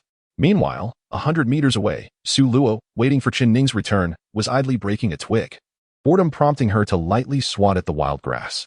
Unbeknownst to her, a desiccated zombie clad in an imperial warrior uniform had silently approached from behind, inching closer to the unsuspecting Su Luo, preparing to launch a surprise attack. Chapter 032. Pitifully, come on, hurry over here. Let me have a good look at you. The voice of Guanqing echoed in Chen Ning's ears, seemingly imbued with a hypnotic quality that caused his gaze to dull, as if he were entranced. Unguardedly approaching the location of the blood tyrant's head. "Very good, good boy. Come a little closer to your sister." If someone had been present, they would have been shocked to witness a grotesque, fearsome old man's head suspended in midair, grinning menacingly with its mouth agape, beckoning Chen Ning to step closer. Chen Ning appeared entirely ensnared in a trance, his eyes glazed over as he approached without a hint of caution. As he drew nearer, the distance between Chen Ning and the head shrank to a mere meter, the ghastly zombie head fixated on the pulsating carotid artery in Chen Ning's neck, seemingly savoring the enticing scent of human blood and the thrill of tearing through flesh to feast upon the spouting blood. The head of the zombie grinned. "Excellent, that's enough." Just as it prepared to launch a swift attack, aiming to sever Chen Ning's trachea and carotid artery, a move it had successfully executed on several third-level warriors that night. Chen Ning's previously vacant eyes suddenly ignited with a crimson glow, and a faint smirk appeared at the corner of his mouth, revealing a cold smile. The zombie head, witnessing the fierce glimmer in Chen Ning's eyes and the chilling smile upon his lips, instinctively sensed danger. However, it was too late. Chen Ning had already swung his assault rifle with a swift motion, the unyielding steel stock crashing down upon the zombie's head. With a resounding thud, the zombie's head was sent flying like a ball, colliding forcefully against a tree before plummeting to the ground. "Alas, you wretched creature, you have brought me immense pain." The head of a zombie tumbled to the ground, appearing somewhat dazed, its mouth spewing curses. Chen Ning, disregarding the bizarre scene, swiftly aimed his assault rifle at the ghastly head the moment it hit the ground, unleashing a volley of bullets. All the rounds struck true, yet astonishingly, the head remained intact, groaning in distress. "Stop, you scoundrel. No, noble hero, spare me." Chen Ning was taken aback. His assault rifle had failed to obliterate the terrifying zombie head. He stepped forward, forcefully pinning it to the ground with his left foot, and drew his thunder handgun. This formidable sidearm, standard issue for the military of the Huaxia Empire, was renowned for its power, rivaling the Desert Eagle of Western nations. Chen Ning aimed the thunder handgun at the zombie head and coldly remarked, "You vile abomination, attempting to impersonate our esteemed instructor to deceive me. Huh. Our instructor is no one like you, a grotesque imitation. I recognized your counterfeit nature at first glance. Now, you shall pay for your sacrilege against my goddess." As he prepared to fire at the grotesque zombie head, it began to plead, "Do not shoot. I have an elderly parent and a 3-year-old child waiting for me." Chen Ning's expression turned peculiar. This behavior was far beyond the norm for a zombie. It struck him as akin to the antics of a human rogue. "Spare me your theatrics. Do you truly believe you are human? Look at your own grotesque visage. Are you begging for mercy or insulting my intelligence?" Despite his words, the finger that was poised to pull the trigger hesitated. Meanwhile, Su Luo had been anxiously awaiting Chen Ning's return, but to her astonishment, the sound of gunfire erupted from his direction. The abrupt noise tightened her nerves. for Chen Ning had not fired a shot against either the first or second level zombies previously. The fact that he was now shooting indicated he must be facing a formidable foe. She swiftly turned to head towards the source of the gunfire to assist him. However, just as she pivoted, a shadow lunged at her. A zombie. The thought surged through her mind, and the benefits of her grueling training at the Qingyao training camp became apparent. Facing the charging third-level zombie, Su Luo raised her assault rifle to block its outstretched claws and delivered a powerful kick to its chest. As an elite warrior, Su Luo could snap a 10-centimeter thick tree trunk with a single kick, and her strike sent the zombie hurtling backward. As the creature flew through the air, she knelt, leveling her rifle, and fired 3 precise shots at the airborne zombie. All 3 bullets struck its body, sending it rolling on the ground, but unfortunately, they did not penetrate its head or vital organs, resulting in minimal damage. The third-level zombie, having endured the shots, swiftly retreated behind nearby trees, darting among them with remarkable speed. This was the key distinction from second-level zombies. Though it vanished from sight, Su Luo was acutely aware that it had not fled. Zombies never relinquished the chance to prey upon humans. It was merely lurking, poised to strike again. Holding her rifle steady, she scanned her surroundings with heightened vigilance. On the other side, Chen Ning continued to press his left foot down on the bizarre zombie head, bending to align his handgun with it, intent on obliterating the cunning creature. But just then, he heard several gunshots from Su Luo's direction. A wave of dread washed over him. Su Luo was under attack. Distracted by concern for her, he instinctively glanced towards her location. Unbeknownst to him, he was standing atop the head of the Blood Tyrant, a creature known for its brutality, cunning, and malevolence. Having been cornered by the might of the Huaxia Empire's elite, the Blood Tyrant was in a weakened state, which allowed Chen Ning, a novice, to keep it pinned down. Seizing the moment of distraction, the zombie head suddenly unleashed a surge of power. Breaking free from Chen Ning's foot and lunging toward his chest like a cannonball, its gaping maw aimed to bite into him. The razor-sharp teeth sank into Chen Ning's chest, piercing through muscle, and blood surged into the ravenous mouth of the zombie head. A wave of excruciating pain coursed through Chen Ning, eliciting a muffled groan. The zombie head's eyes gleamed with malicious triumph as it swallowed its first mouthful of flesh, preparing to drain Chen Ning into a desiccated husk.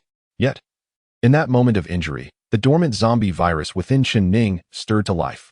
His eyes erupted with a crimson, bloodthirsty glow, radiating an aura that almost engulfed the surrounding woods. The head of the elder exhibited a look of terror.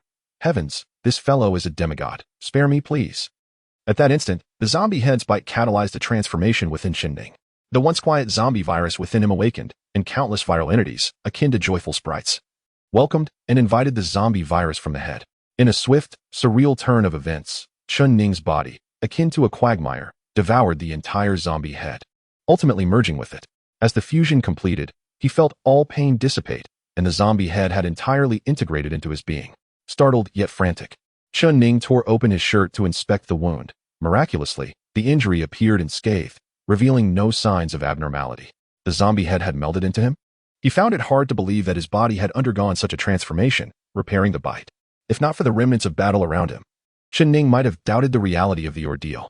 Though uncertain of the repercussions of assimilating the bizarre head, his immediate concern was for Su Luo, who had also encountered gunfire.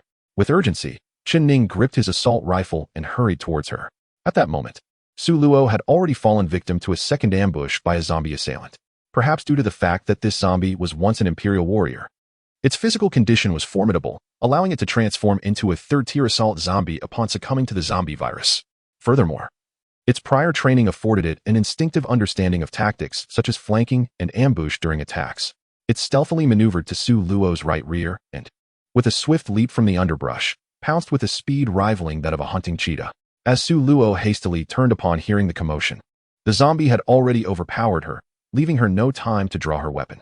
Consequently, she could only raise her assault rifle in a desperate attempt to fend off the oncoming fiend, though the rifle managed to block the zombie's arms. Su Luo's slender form was still toppled by the force of the creature's charge, sending both her and the zombie crashing to the ground. Engaging in a struggle with a zombie was an incredibly perilous situation, as any bite or scratch could lead to infection and ultimately death. One crucial lesson imparted by Guan Qing during her lectures on combating zombies was to avoid grappling with them at all costs. For even if one were to kill the zombie, one's own life would be irretrievably lost.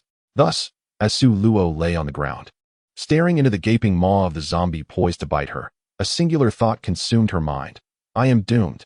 However, at that critical juncture, a figure dashed forward. Chen Ning, wielding a tang down known as Dragon Tooth, delivered a lightning-fast strike with his razor-sharp military blade, severing the head of the third-tier zombie cleanly. The head rolled away, for this third-tier assault zombie lacked the extraordinary vitality of an 11th-tier zombie tyrant and could not survive the loss of its body, thus perishing immediately. Su Luo, narrowly escaping death, quickly kicked the zombie off her and clumsily scrambled to her feet. Chen Ning, concerned, inquired, "Are you all right?" Su Luo swiftly assessed her condition and sighed in relief. "Fortune smiles upon me. I am uninjured." Chen Ning proceeded to pry open the zombie's skull to extract its brain core. Having regained her composure, Su Luo recalled that Chen Ning had also fired his weapon earlier, clearly indicating that he had been engaged in combat with zombies as well. Noticing the torn fabric of his shirt, her anxiety surged. "Chen Ning, did you encounter a zombie? You weren't injured, were you?" Chen Ning, reluctant to disclose that he had indeed been bitten by a zombie and had fused with its head, shook his head and fabricated a lie. "I encountered a formidable zombie, likely a fourth-tier predator. I fired several rounds but failed to kill it. It seemed to possess a degree of intelligence and fled." Su Luo, believing his words, responded, "I did not expect there to be a fourth-tier zombie here. It appears by Yu Hao's suggestion to split up was indeed reckless, unaware of the consequences of having absorbed a zombie's head." Chen Ning had no inclination to hunt zombies for bounty at that moment. He nodded in agreement, suggesting, "Yes, I think it's best we retrace our steps and regroup with Bai Yuhao and the others." Su Luo concurred, and the two prepared to head back. Suddenly, a gunshot rang out from over 100 meters away, and a bullet whizzed through the air, striking Chen Ning and bringing him down to the ground. Su Luo, filled with shock and fury, raised her assault rifle and retaliated in the direction of the gunfire, all while dragging the injured Chen Ning behind a nearby tree for cover.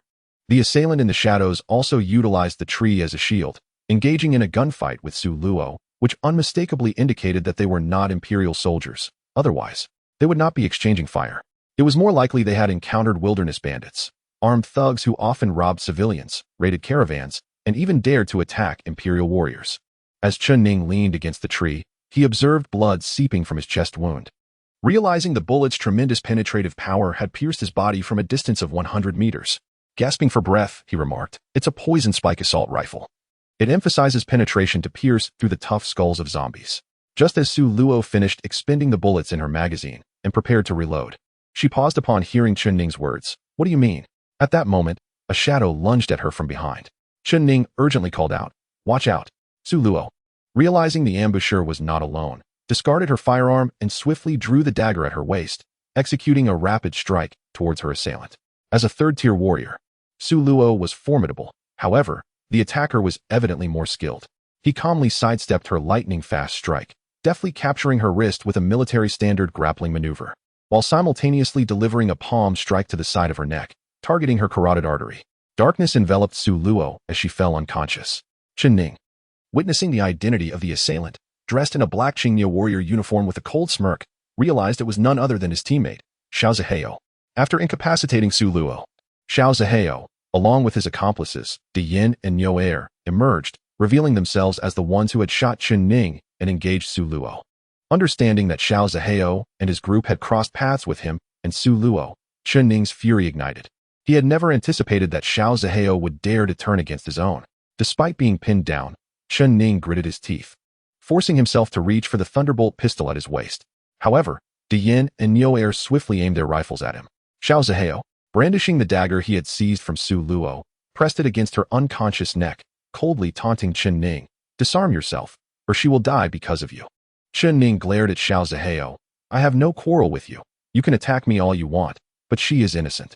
There is no need for you to harm her." Xiao Zihao leaned down, inhaling the scent of Su Luo's hair, and grinned cruelly. "Don't worry, I won't harm her. She is the beauty of our group, and my two subordinates and I will take good care of her tonight. Ha ha ha."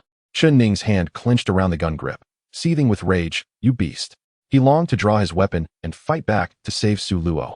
But he calculated that drawing his gun, disengaging the safety, and firing at all three assailants was an impossible feat given his current injuries. Even if he drew his weapon, De Yin and Niu Er would undoubtedly shoot him down first. Xiao Zihao waved the dagger at Su Luo's neck. "I will count to 3. Drop your pistol, or I will slit her throat. We are not averse to killing first and enjoying ourselves later." Chen Ning fixed a deep gaze upon Xiao Zihao. "You had better kill me tonight, or you will meet a gruesome end." Upon finishing his words, Chen Ning tossed away his pistol. De Yin and Niu Er immediately approached, binding Chen Ning to the tree trunk with ropes. Xiao Zihao, holding Su Luo triumphantly, looked down at Chen Ning, who was tied up and bleeding, and sneered, "Heh, the one destined to die a miserable death is you. Do you know why I want to kill you? Because I want to bind you here, allowing the scent of your blood to permeate the air. Soon, zombies will catch the scent and come for you, and when they do, you will be a delectable meal for them. Ha ha ha." The gaze of the two figures, Big Eye and Yo Air, fell upon Su Luo, cradled in Xiao Zihao's arms. Their eyes gleamed with a sinister light as they smirked. "Young Master Xiao, you promised us, after you've had your fun with this girl, let us have a taste as well. It has been far too long since we last encountered a woman." Upon hearing this, Chen Ning's eyes nearly bulged with fury, yet he found himself utterly powerless. Just as anger and helplessness surged within him, a cunning voice echoed in his mind. "Hey, demigod boy. It seems your strength is not as impressive as I thought. How about we collaborate? You agree to one request of mine, and I shall lend you my power to deal with these little pests."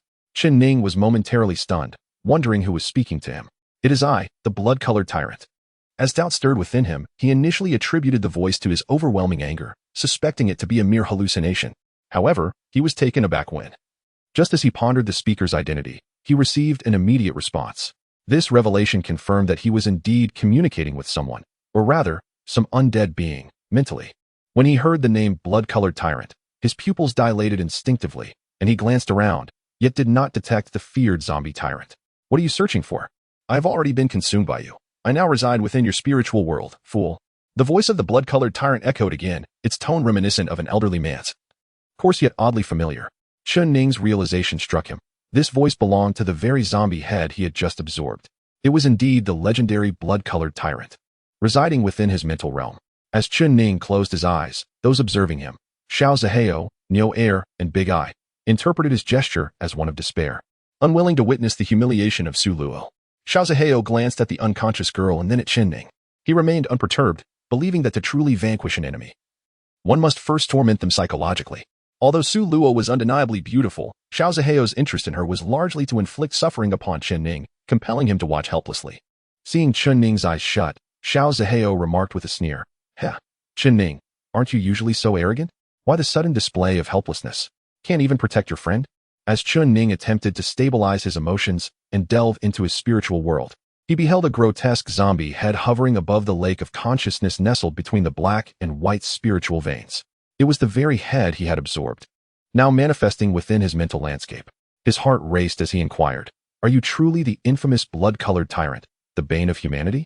"You are the bane of humanity, and your entire family as well." The head's expression twisted into one of indignation, and Chen Ning, though uncertain if this was indeed the blood-colored tyrant, recognized its fierce temperament. Aware of the urgency of his situation, he had no time to question the identity of the old man. His sole concern was the matter at hand. "You mentioned cooperation. If I agree to your condition, will you lend me your strength to deal with these nuisances?" Upon mentioning cooperation, the old man's demeanor shifted, revealing a cunning smile. "Demigod boy, I am a zombie, and you are half a zombie yourself. We are, in a sense, comrades. There is no need for animosity between us. Since I have been consumed by you, it seems I shall never escape. If you agree to assist me with one task in the real world, I will temporarily lend you my power to help you surmount this crisis. What do you say?" Chen Ning yearned to inquire about the nature of the task the old man wanted him to undertake. However, at that moment, Xiao Zihao was already wickedly advancing towards Su Luo, preparing to unbutton her garment. In a state of panic, realizing that Su Luo might face humiliation or worse, and that his own life was in jeopardy, he decided to set aside concerns about the blood-colored tyrant's demands and focused on overcoming the immediate threat. Thus, without hesitation, he replied, "All right, I accept your request. Quickly, lend me your power. My friend is in danger." Upon hearing Chen Ning's agreement, the old man cackled maliciously, teasing, "You seem quite fond of this young lady. Very well. Now relax your mind. Imagine yourself lying on a warm, soft bed, feeling drowsy, as if you wish to sleep." Chen Ning instantly grew wary. "It seems you are attempting to hypnotize me. Is this truly how you will grant me your power?" The blood-colored tyrant retorted, "Why do you doubt others? My power is not a mere trinket to be handed over so easily. When I say I will grant you my strength, I mean that you should relax your mind, allowing me to control your body temporarily. With my formidable mental abilities combined with your demigod physique, we will manifest my strength through you." Chen Ning hesitated. "You want to control my body? Are you attempting to seize it from me?" The old man, clearly frustrated, replied, "Oh, come now. Why must you be so suspicious? Where is the basic trust between individuals? Besides, with your strong will, how could I ever take control of your body? I only wish to temporarily exert my power to help you defeat your foes and rescue your friend. With that, the old man paused before adding with a scoff. I've laid out the terms of our cooperation. Whether or not you wish to save your friend is entirely up to you. Chen Ning, left with no other options, felt an unsettling sense of cunning emanating from the old man. Yet, he ultimately had no choice but to concede. Very well. I will relax my mind and yield control of my body to you. As he spoke these words, he envisioned himself exceedingly weary and longing for sleep, striving to enter a state of light slumber. As Chen Ning released his mental tension, the grotesque head of the blood-colored tyrant hovering above his lake of consciousness began to swell rapidly, emanating a sinister red glow, akin to a blood moon suspended over Chen Ning's spiritual lake, casting a crimson hue throughout his mental realm. While the white spiritual vein on the right remained unchanged, the black vein on the left grew denser, its previously swirling black mist intensifying. The 12 nodes along the black vein, which had previously illuminated only the 2 lowest nodes, now began to light up sequentially from the 3rd to the 11th, until 11 of the 12 nodes were aglow. This perhaps symbolized the power of the blood-colored tyrant, or at that moment, Chen Ning's own strength. However, despite the illumination of 11 nodes, their glow was dim and somewhat dull, suggesting that while he possessed the power of an 11th level tyrant, he was far from being in peak condition, indicating a significant depletion of strength. However, even the feeble level 11 tyrant, whose power has been significantly diminished, is more than sufficient to deal with the level 4 warrior Xiao Zihao and the 2 level 3 soldiers, Niu Er and Dian. Just as Xiao Zihao malevolently unfastened the first button of Su Luo, he suddenly sensed something amiss. An inexplicable chill surged within him, a primal instinct warning him of impending danger. Niu Er and Dian also discerned that something was wrong, instinctively turning their gaze towards Chen Ning, bound to a tree trunk. The sight was alarming. Chen Ning, who was originally quite handsome, had undergone a grotesque transformation. A skeletal mask had sprouted on the left side of his face. The stark contrast between the skeletal mask on his left cheek and the handsome visage on the right was jarring, resembling a fusion of angel and devil, or a strikingly handsome man adorned with half a skeletal mask. What was even more terrifying was the crimson glow emanating from the eye behind the skeletal mask, exuding sheer horror.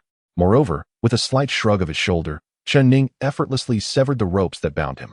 Xiao Zihao, Niu Er, and Dian were left in a state of shock at this unexpected turn of events. Xiao Zihao exclaimed in disbelief, "What is happening? This guy has mutated." Niu Er, Dian quickly shoot him. Regaining their composure, Niu Er and Dian aimed their assault rifles at Chen Ning's head and opened fire. The bullets struck Chen Ning's face, akin to hitting impenetrable steel, inflicting no harm whatsoever.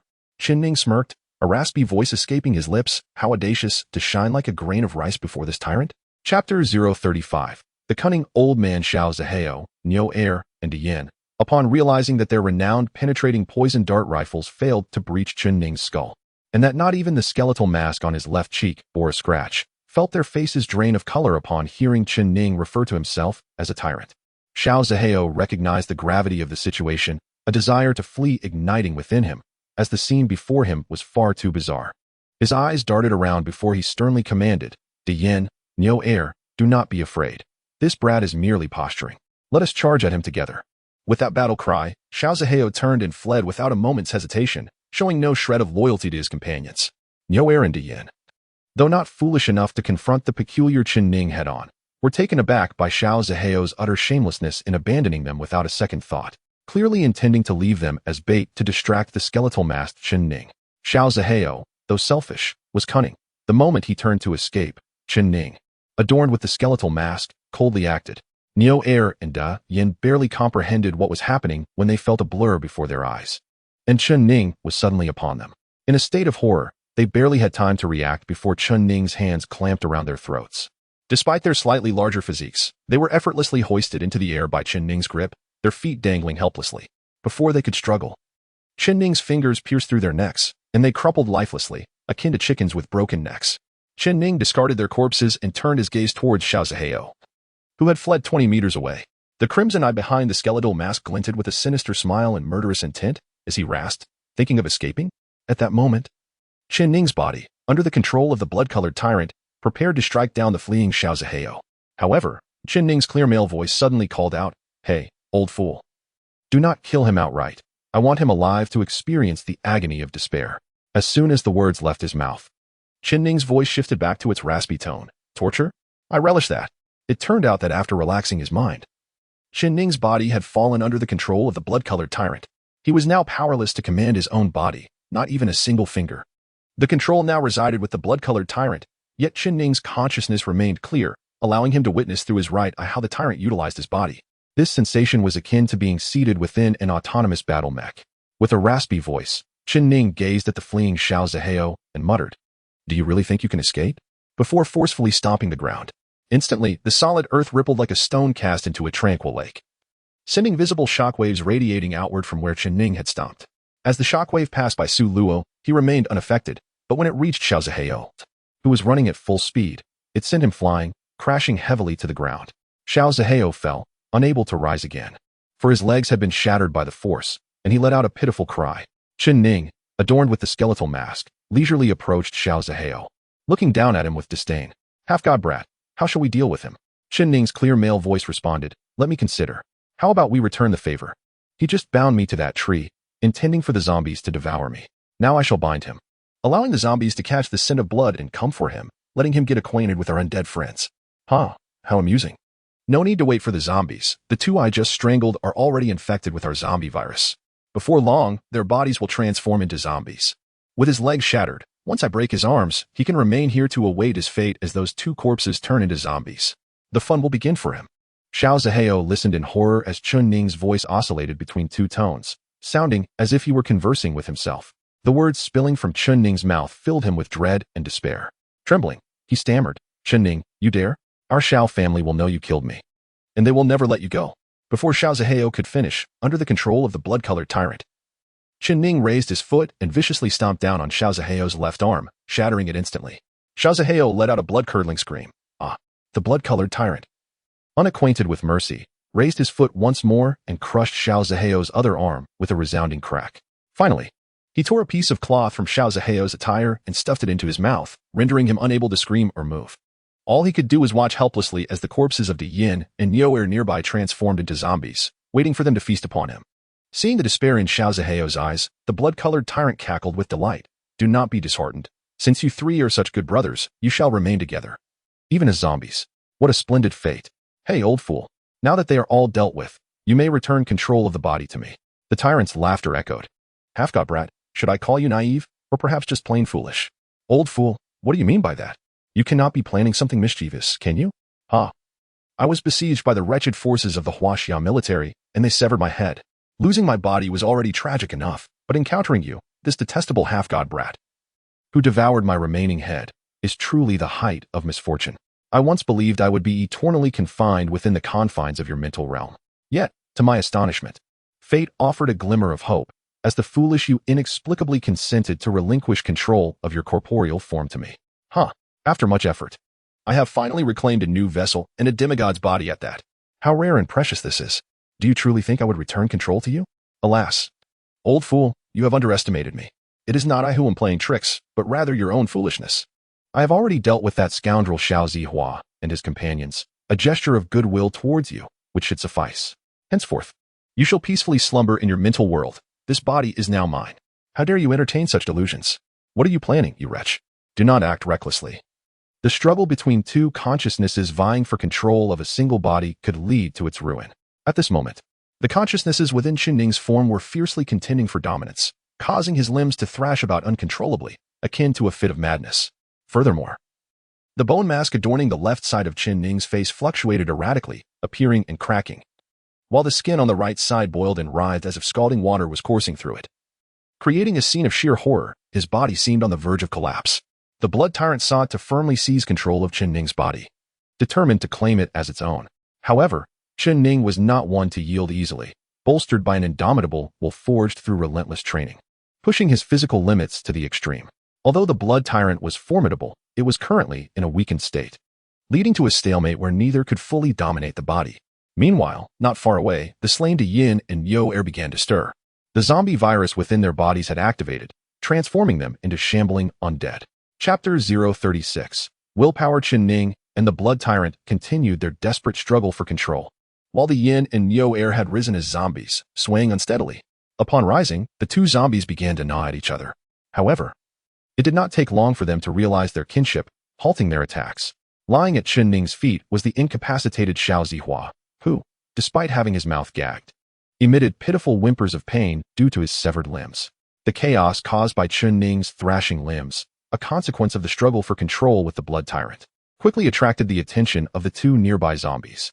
After a few bites exchanged, the zombies recognized each other as kindred and lost their desire to attack. Yet, they soon turned their attention towards the writhing Chen Ning and the moaning Xiao Zihua. The Dayin zombie first stared blankly at them before catching a whiff of their blood, which permeated the air like a sweet nectar, igniting the innate thirst for blood within the zombies. Consequently, the Dayin zombie staggered towards Chen Ning and Xiao Zihua, followed closely by the Nyo'er zombie. However, as Nyo'er zombie trailed behind for a few steps, it suddenly spotted another target, the unconscious Su Luo lying not far away. Abandoning its pursuit of Chen Ning and Xiao Zihua to lurch towards her instead. Upon seeing the Dayin zombie approaching, Xiao Zihua, sensing the imminent threat of death, began to whimper in despair. Yet, with his mouth silenced and his limbs shattered, any attempt to flee or struggle was futile, leaving him helplessly watching the zombie inch closer. Chen Ning, who bore the zombie virus yet possessed a demigod's physique capable of coexisting with it, was not particularly worried about being bitten. However, as he battled the blood tyrant for control, he observed Nyo'er zombie moving towards Su Luo, igniting a sense of urgency within him. If Su Luo were to be harmed by a zombie, it would spell disaster. Furious, he demanded, "Return control of my body." His voice resonated with intense anger, compelling him to intensify the struggle for dominance. This only exacerbated the turmoil within his skin, which writhed like boiling water, threatening to erupt. As Chen Ning's mental and willpower clashed violently against that of the blood tyrant, he felt his consciousness seared as if engulfed in flames. Yet he refused to yield even an inch, embodying a fierce determination that proclaimed, "Either you perish, or I shall." Meanwhile, the blood tyrant was not in a favorable position either. While Chen Ning's awareness felt as though it were burning, the blood tyrant too experienced excruciating pain within its consciousness. When two personalities or consciousnesses exist within a single body, fiercely contesting control, the outcome can only lead to two possibilities. Either the mind deteriorates entirely, leaving neither capable of governing the body, or, more likely, the weaker consciousness is extinguished, leaving only the stronger to prevail. Willpower is an enigmatic force. Some individuals may be physically weak, yet possess an unyielding spirit akin to resilient weeds, impervious to mental torment and suffering. Conversely, others may be physically robust, yet harbor a fragile character that crumbles in the face of adversity. Thus, the strength of will is not necessarily correlated with physical prowess. Despite the blood tyrant's resilience, it paled in comparison to Chen Ning's relentless training, which involved testing his limits daily, often skirting the precipice of life and death. Moreover, this body originally belonged to Chen Ning, naturally inclining towards him, granting him a legitimate claim and a stronger resolve. Faced with Chen Ning's explosive resurgence, the blood tyrant experienced fear for the first time in decades, sensing that its continued struggle against Chen Ning could lead to its obliteration. Ultimately, it retreated. The bone mask on Chen Ning's left cheek melded seamlessly into his flesh, vanishing entirely. In that instant, Chen Ning regained control of his body. The blood tyrant retreated back into the recesses of Chen Ning's mental realm, its grotesque visage hovering above the mental lake. Filled with frustration and disbelief at being outmaneuvered by a mere demigod, as the Dayin zombie swayed closer to Chen Ning, it opened its maw to bite him. Swiftly, Chen Ning ducked and deftly maneuvered past the zombie, racing towards Nyo'er zombie to thwart its attack on Su Luo.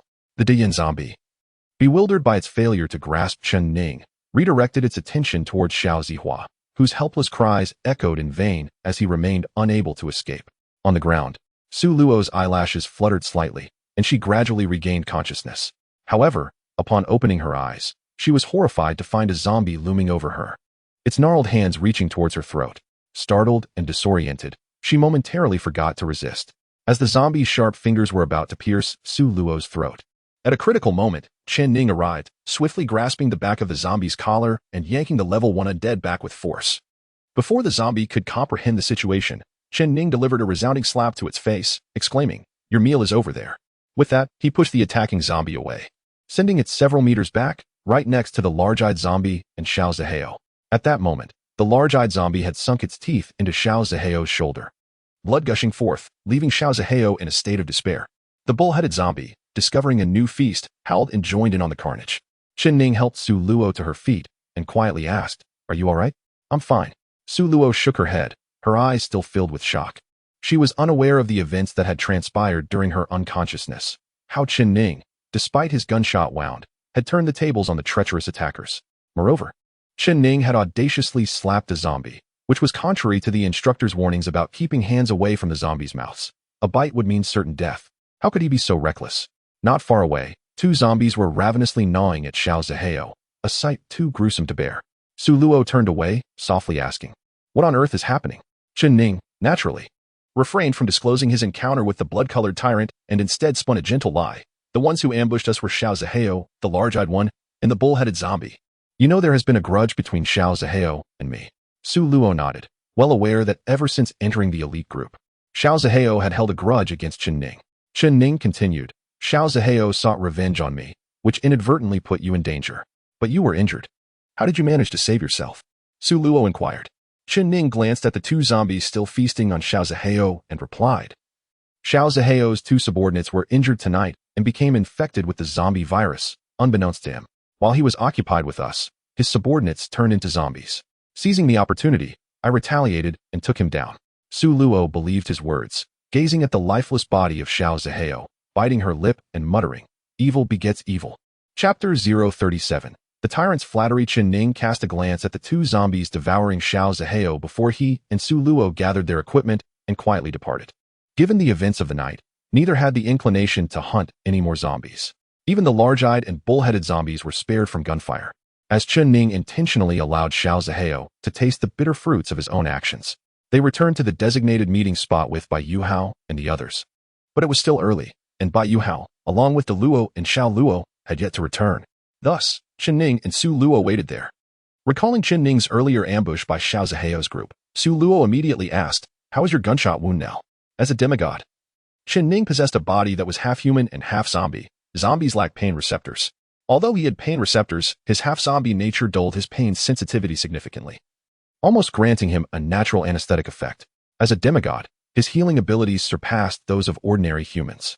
Upon hearing Su Luo's inquiry about his wound, he finally noticed a faint ache in the area where he had been shot. He calmly responded, "The bullet had strong penetrating power and injured my left lung lobe. But fortunately, it is not life-threatening, and I have already treated the wound and stopped the bleeding." Upon hearing this, Su Luo insisted on examining Chen Ning's injury, leaving him feeling flustered. That might not be appropriate. Chen Ning's embarrassment stemmed from the fact that to let Su Luo inspect his wound, he would need to remove his shirt. Although it was just in front of a girl, he found it somewhat uncomfortable and awkward. Furthermore, he feared that his remarkable healing ability might reveal something amiss. Su Luo rolled her eyes at him. "We're comrades. What's the big deal about checking a wound? Why act as if there's a gender barrier? Besides, it's not like I haven't seen you without your shirt before during training when you were punished." Chen Ning had saved Su Luo twice that night. While mutual cooperation among comrades was commonplace and even expected in battle, Su Luo couldn't help but feel a flicker of gratitude towards Chen Ning, which compelled her to insist on examining his injury for reassurance. With no alternative, Chen Ning reluctantly removed his shirt, allowing Su Luo to inspect his gunshot wound. "Ah, it's really stopped bleeding. The wound has even begun to scab. But what about the bleeding from the left lung lobe? Do you feel any difficulty breathing or experience coughing or spitting blood?" "No, just a bit of pain." Su Luo was astonished at the complete cessation of bleeding and the healing progress. Chen Ning concocted a story, claiming that an old military doctor had given him a pill called bone cleansing pill, which he had consumed after being injured, allowing him to control the wound quickly. Su Luo's expression shifted to one of realization. "So that's it. The bone cleansing pill not only enhances physical attributes and cultivation but also serves as a miraculous healing remedy. No wonder your injury has recovered so swiftly." She then asked Chen Ning if, after taking the bone cleansing pill, he had managed to activate the third node of his martial veins. Chen Ning shook his head, indicating he had not yet attempted it. Su Luo urged him to practice the Tiger Rush decision immediately and try to activate the third node while she kept watch. Indeed, Su Luo held her assault rifle, standing guard not far from him. Chen Ning chuckled inwardly at her impatience. It seemed she was even more anxious than he was. Unfortunately, he had not consumed any bone-cleansing pill. Nevertheless, Chen Ning settled down, for while he did not need to attempt activating the third node, he intended to enter his mental realm and confront the blood-colored tyrant. That old rascal was cunning, attempting to deceive him under the guise of helping, all the while seeking to gain control over his body. Closing his eyes, Chen Ning entered a meditative state. Soon, he found himself in his mental world, shrouded in darkness, with a vast mental lake at its center. The waters of martial prowess had yet to fill the lake. To the left, black mist swirled around the dark martial veins, while to the right, silver light flickered from the white martial veins. Hovering above the lake was the head of the blood-colored tyrant. You dare to play tricks on me? Now, it is time for me to settle accounts with you. Chen Ning's voice, laced with anger, echoed in his mental realm. As the master of this domain, he was prepared to deal with the blood-colored tyrant as one would with a prisoner bound in his own basement. Ah, young hero, please spare me. I have elderly parents above and... Silence. All right, I'll be quiet. But I have something to say. You possess astonishing potential with dual martial veins. And you have a great chance of becoming a dual tier 12 powerhouse in the future. Of course, that is merely a theoretical possibility for observing your current cultivation approach. You lack proper method. Reaching dual tier 9 strength in this lifetime would be your utmost limit. Chen Ning had been ready to thoroughly confront the old blood-colored tyrant in his mental world, but unexpectedly, the cunning old man, failing to plead for mercy, swiftly shifted tactics to capture Chen Ning's attention and curiosity. Chen Ning coldly snorted, questioning the notion of lacking discipline. What do you mean by being without rules? I am practicing the Tiger Bend decision of our Huaxia Empire's military. Numerous powerful individuals within the empire have cultivated this technique to elevate their strength to the level of generals. Why should I be confined to merely reaching the rank of a valiant general in my lifetime? The blood-colored tyrant, wary of Chen Ning's impetuousness, recognized that since Chen Ning had initiated conversation, it presented an opportunity to quell his anger and evade retribution. The old man asserted, "Do you truly believe that the strong members of the Huaxia military solely rely on the Tiger Bend decision to enhance their cultivation? You are mistaken. Many hail from noble families with ancient lineages, each possessing their unique cultivation secrets. For instance, the esteemed General Xiao Ku of the Huaxia military employs the purple qi from the east, while your military Major General Duan Songlong practices the Dragon Mastery decision." Stunned, Chen Ning had assumed that all military experts relied solely on the Tiger Bend decision for their advancement. The old man continued nonchalantly. The Tiger Bend decision is merely a fundamental cultivation method designed for soldiers with a gradual pace of progress. It is often referred to as the path for the impoverished. Ordinary individuals, unlike the scions of noble families, lack access to more intricate and profound cultivation techniques, making the Tiger Bend decision their only avenue. A select few geniuses may, through this method, eventually reach the general level, but you will not be one of them. Chen Ning, undeterred, retorted, "Why not?" The old man explained, "It is quite simple. First, the Tiger Bend decision is a foundational technique, thus its cultivation is inherently slow. Additionally, while others possess a single martial vein, you have a dual martial vein. It is utterly impossible for you to illuminate more than 10 nodes of your dual martial veins relying solely on the Tiger Bend decision." Chen Ning scoffed, "I refuse to believe that. If others can achieve it, so can I. They practice for 10 hours a day. I will practice for 20. With perseverance. I refuse to accept that persistence cannot yield results. You, old man, previously deceived me regarding my bodily autonomy, and now you attempt to undermine my confidence. It is time you learned a lesson." Upon hearing Chen Ning's words, the blood-colored tyrant felt a wave of despair. He had intended to exaggerate the situation to elicit a plea for assistance from Chen Ning in discovering a superior cultivation method. However, to his surprise, Chen Ning did not seek his help but instead aimed to confront him. The blood-colored tyrant, initially planning to keep his insights to himself, now felt a genuine sense of urgency and quickly offered his aid, adopting a sycophantic tone. "Young brother, do not be hasty. I speak not to diminish your confidence, but to inform you that I can guide you toward a new cultivation path. With slight adjustments to your Tiger Bend decision, you can certainly achieve more efficient cultivation. I cannot guarantee anything else to avoid the impression of boasting, but if you follow my guidance, you will surely illuminate the third node of your dual martial veins swiftly." Intrigued by the blood-colored tyrant's words, Chen Ning recognized the old man's cunning nature. He was a notorious figure within the zombie realm. Having been deceived once, Chen Ning remained cautious, wary of being tricked again. Sensing Chen Ning's hesitation, the blood-colored tyrant swore that if he were to deceive Chen Ning, he would meet a dire fate. Even with this pledge, Chen Ning still felt apprehensive about the old man's potential deceit, yet the allure of a faster cultivation method proved irresistible. Ultimately, he decided to hear the old man's proposed method first. "Please, enlighten me on how to modify my cultivation approach for enhanced efficiency," Chen Ning requested. The blood-colored tyrant replied, "It is quite simple. You possess a demigod physique, granting you the same mutation and evolution capabilities as zombies. The essential requirement for zombie evolution, of course, is blood. You must understand the benefits of blood to you, correct?" Chen Ning acknowledged, "Indeed, I have consumed animal blood twice, once from a wild dog and once from a grizzly bear. Both instances significantly aided my physical recovery, akin to consuming the Empire's angelic elixirs. Given the substantial advantages blood offers you, I recommend utilizing it in your cultivation." If you infuse half the water of martial power from your spiritual lake with blood, your cultivation time will be halved, and the presence of blood will increase your chances of success in illuminating martial vein nodes. Stunned, Chen Ning questioned, "Isn't the spiritual lake solely for storing the water of martial power? Can it also store blood?" The blood-colored tyrant, filled with self-satisfaction, replied, "In the past, under your conditions, it was impossible. However, with my presence, I can assist you in storing real blood within your spiritual lake." Chen Ning was astonished. For illuminating the martial vein nodes required filling the spiritual lake with martial power water, using it to impact the nodes. Regardless of success, the water would be entirely consumed in the process, making the accumulation of martial power water the most challenging aspect. This process relied on the slow cultivation of the Tiger Bend decision, drop by drop. Now, according to the blood-colored tyrant, Chen Ning only needed to cultivate half a lake of martial power water and then add half a lake of blood to begin attempting to illuminate the martial vein nodes, significantly increasing his chances of success. If this method proved effective, it would lead to a far more efficient cultivation process for Chen Ning in the future. Skeptically, Chen Ning asked, "Is this method truly effective? Can blood genuinely substitute for martial power water?"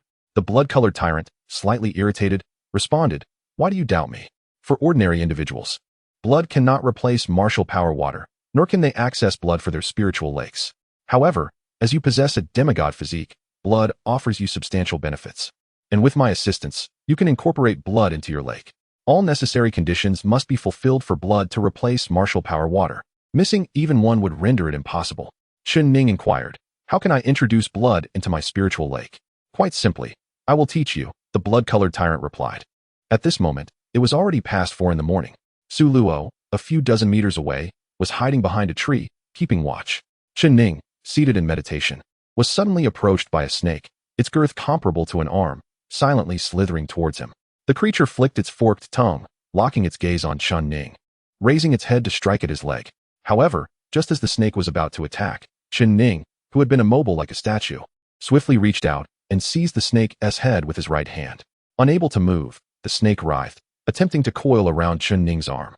A cold smile crept across Chen Ning's lips as he tightened his grip, injuring the snake and causing its blood to flow onto his hand. Yet, in a shocking turn of events, the blood seemed to vanish upon contact with Chen Ning's skin, leaving behind a desiccated snake.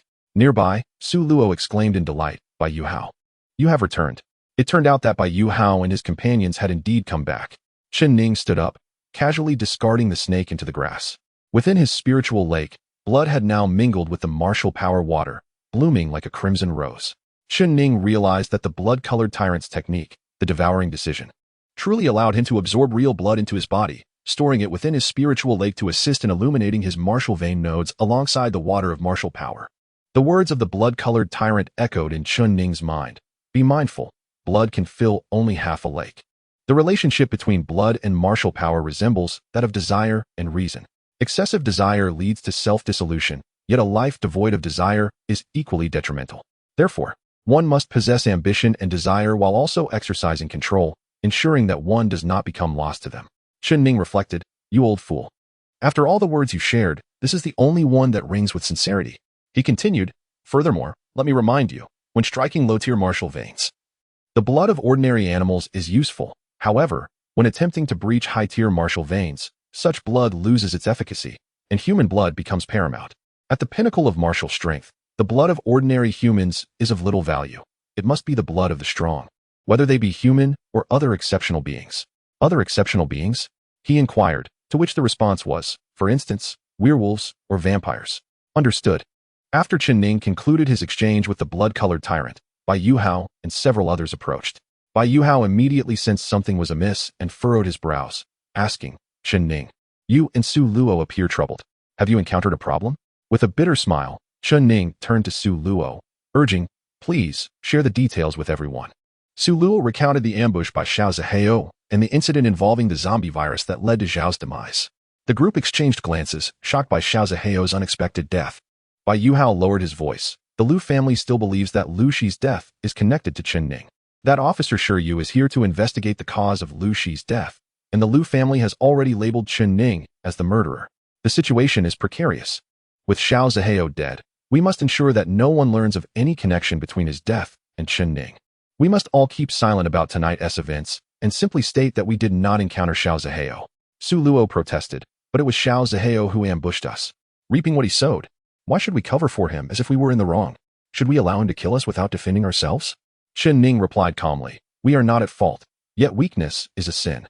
The Xiao family holds influence in the imperial military. If they discover that Xiao Zihao died because of us, they will not engage in reasoned discourse but will resort to despicable means of revenge. Thus, we must endure and reason with strength. Only those with formidable fists can negotiate. Bai Yuhao nodded. Though Chen Ning's perspective may seem extreme, it carries a semblance of truth. For the sake of self-preservation, we must refrain from discussing tonight's events. After reaching a consensus, they retraced their steps back to the temporary encampment in Stone Town. Upon their return, the eastern sky began to lighten, heralding dawn. Among the town's residents, some had already arisen to prepare breakfast for the soldiers.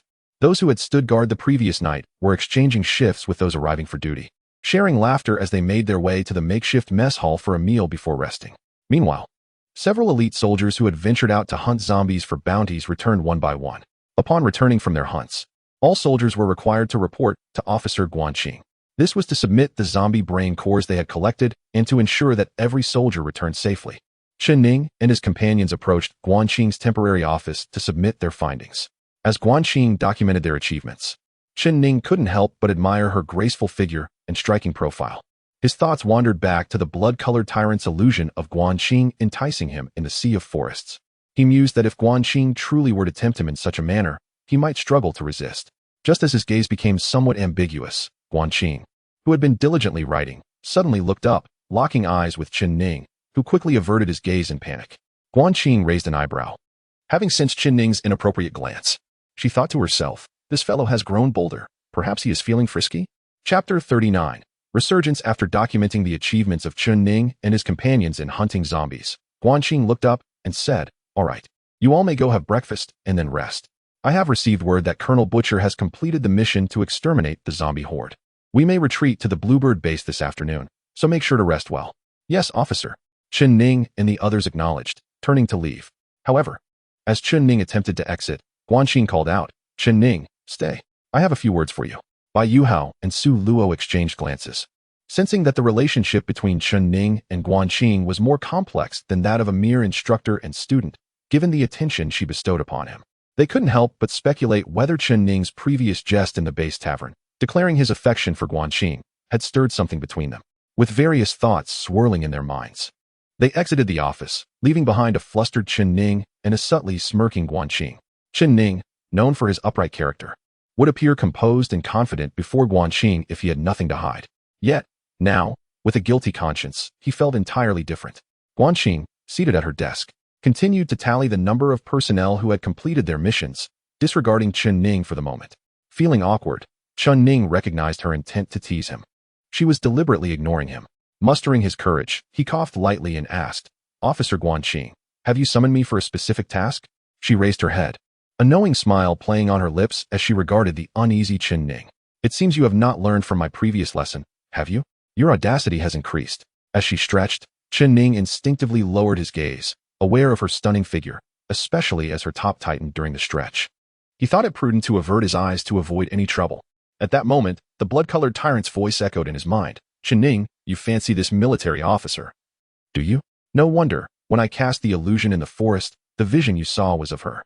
She is indeed a beauty, but her temperament seems rather difficult to manage.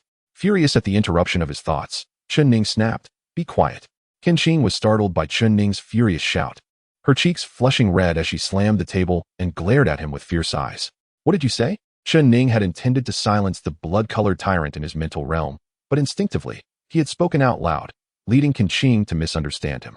Judging by her reaction, it was evident that she thought he was telling her to be quiet. At that moment, Chen Ning truly felt like crying without tears. Instructor, please don't be angry. Actually, He had meant to clarify that he wasn't asking her to hush, but halfway through, he hesitated and chose to fall silent. The reason was simple. If he implied to Qin that he was speaking about someone else, she would undoubtedly question who that person was. Such suspicion could lead to the exposure of his identity as a demigod and the secret regarding the blood-colored tyrant sealed within the mental realm. Qin narrowed her phoenix-like eyes. Actually, what? Chen Ning stammered. You kicked my rib last time, and thinking about it makes me angry, so I couldn't help but. Qin's gaze turned icier. So you couldn't help but shout at me? She pulled out a chair. her expression darkening as she stepped out from behind the desk and approached Chen Ning. Standing at 173 meters, she was nearly the same height as Chen Ning. But at this moment, her aura was even more imposing. Chen Ning felt like a mute person eating bitter gall, unable to voice his grievances, cursing the blood-colored tyrant inwardly 1,000 times. He stammered, wanting to speak but unsure of what to say. Just then, Qinqing raised her foot, clad in knee-high military boots, and stomped down hard on the top of Chen Ning's left foot, causing him to grimace in pain. Qinqing snorted coldly, her expression softening slightly. Although Chen Ning had just endured a harsh stomp, he felt a great sense of relief, for he had narrowly escaped a calamity. He also discerned a characteristic of Qinqing. If she was only slightly angry, her expression appeared fierce. However, if she was genuinely furious, she would reveal a charming smile. Much like when she had broken his rib. At that moment, as Qinqing vented her anger, someone entered the office without knocking. In the temporary camp, commoners had no chance to approach Qinqing's office. Any soldier entering must knock and report, only entering upon receiving permission. The only person bold enough to enter unannounced was Shiryu, someone of equal rank to Qinqing. Shiryu had come to find Qinqing for a matter, but was taken aback upon seeing her standing too close to Chen Ning. His expression darkened immediately. In his view, they were of different genders and ranks, and unless something was amiss, they shouldn't be so close. Jealousy and resentment bubbled within him. Upon noticing Shiryu's sudden entrance, Qinqing frowned slightly and instructed, "All right, if there's nothing else, Chen Ning, you may go back and rest." "Yes, instructor," Chen Ning replied, turning to leave. He passed by Shiryu without even saluting the superior, which fueled Shiryu's resentment. He thought, "Don't think that just because you're a soldier from the elite team, you can act so arrogantly without my oversight. You better not fall into my hands, or you'll pay for your arrogance." After instructing Chen Ning to leave, Qinqing returned to her usual aloof demeanor. She was not one to show warmth to everyone. She asked coolly, "Major Shiryu, you seem in a hurry. What is it?" Shiryu recalled his purpose for being there and said, "I just received notice that Colonel Tu will pass through Shitu town in 3 hours. We are to regroup with the main force and return to the Qingyao base." Qinqing nodded. "All right, I will inform our elite team soldiers shortly." Shiryu continued, "Some of my ordinary team soldiers went missing during last night's operation to eliminate zombies. They have yet to return.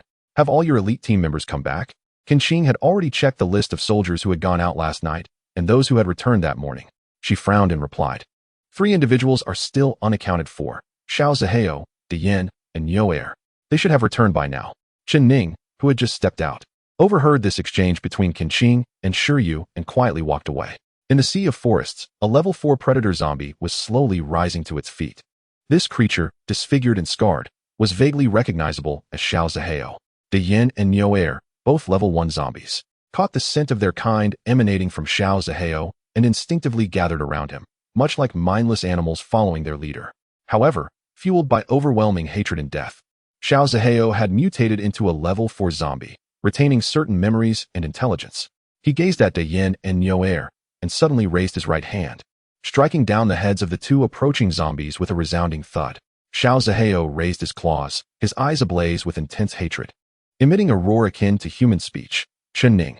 The matter of Xiao Zihao, Yoer, and Diyin not returning to camp soon drew Qinqing's attention. Shiryu's ordinary team had also experienced several members going missing the previous night.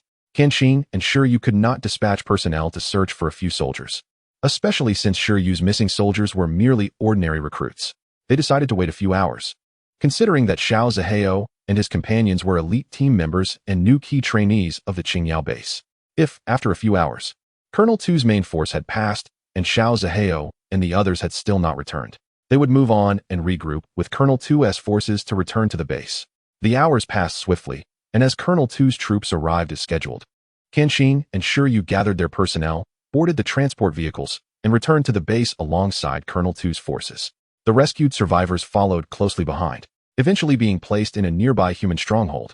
Upon returning to the Qingyao base, Colonel Tu announced a 2-day holiday for everyone, and those who performed exceptionally during the mission would earn an opportunity to leave the base. Chen Ning, Bai Yuhua, Su Luo, and several others were recognized for their outstanding performance and granted a chance to go out, of course, within the 2-day holiday timeframe, with a strict return time set. Initially, Chen Ning had no intention of leaving the Qingyao base, but Bai Yuhua expressed a desire to use this rare holiday to visit Zhuke City and strongly invited Chen Ning and others to join him. Zhuke City. Chen Ning couldn't help but think of his 3-year-old daughter, Xiaogua, and ultimately, Unable to resist the longing in his heart, he agreed to accompany Bai Yuhua and the others to Zhuge City. Just as Shi Yu returned to the base, he was informed by a guard that during his absence, 3 letters from family had arrived. Upon hearing this, Shi Yu couldn't help but frown slightly as he took the letters, discovering they were all from his married sister. Realizing the contents, he understood the situation. Since his transfer to this location, his sister's son, Lu Shi, had encountered a tragic fate here. His sister did not believe that Lu Shi had perished at the hands of zombies and requested Shi Yu's assistance in uncovering the truth. When Shi Yu had just arrived, he had looked into the matter but found insufficient evidence to determine how Lu Shi had died. However, there were suspicions that Lu Shi's demise was somehow connected to Chen Ning. After all, as Xiao Zihao had mentioned, how could Chen Ning, then merely a level 1 soldier, have hunted so many zombie cores? Due to the long-standing enmity between Chen Ning and Lu Shi, Shi Yu found Xiao Zihao's conjecture quite plausible. It was highly probable that Chen Ning had covertly plotted against Lu Shi, leading to Lu Shi's demise, and subsequently claimed Lu Shi's achievements in the eradication of zombies as his own. The thought of Xiao Zihao made Shi Yu furrow his brow once more. After all, Xiao Zihao had also gone missing. A disciple from a prestigious family like him would never shy away from conflict, especially considering his current position in the elite group, which promised a bright future.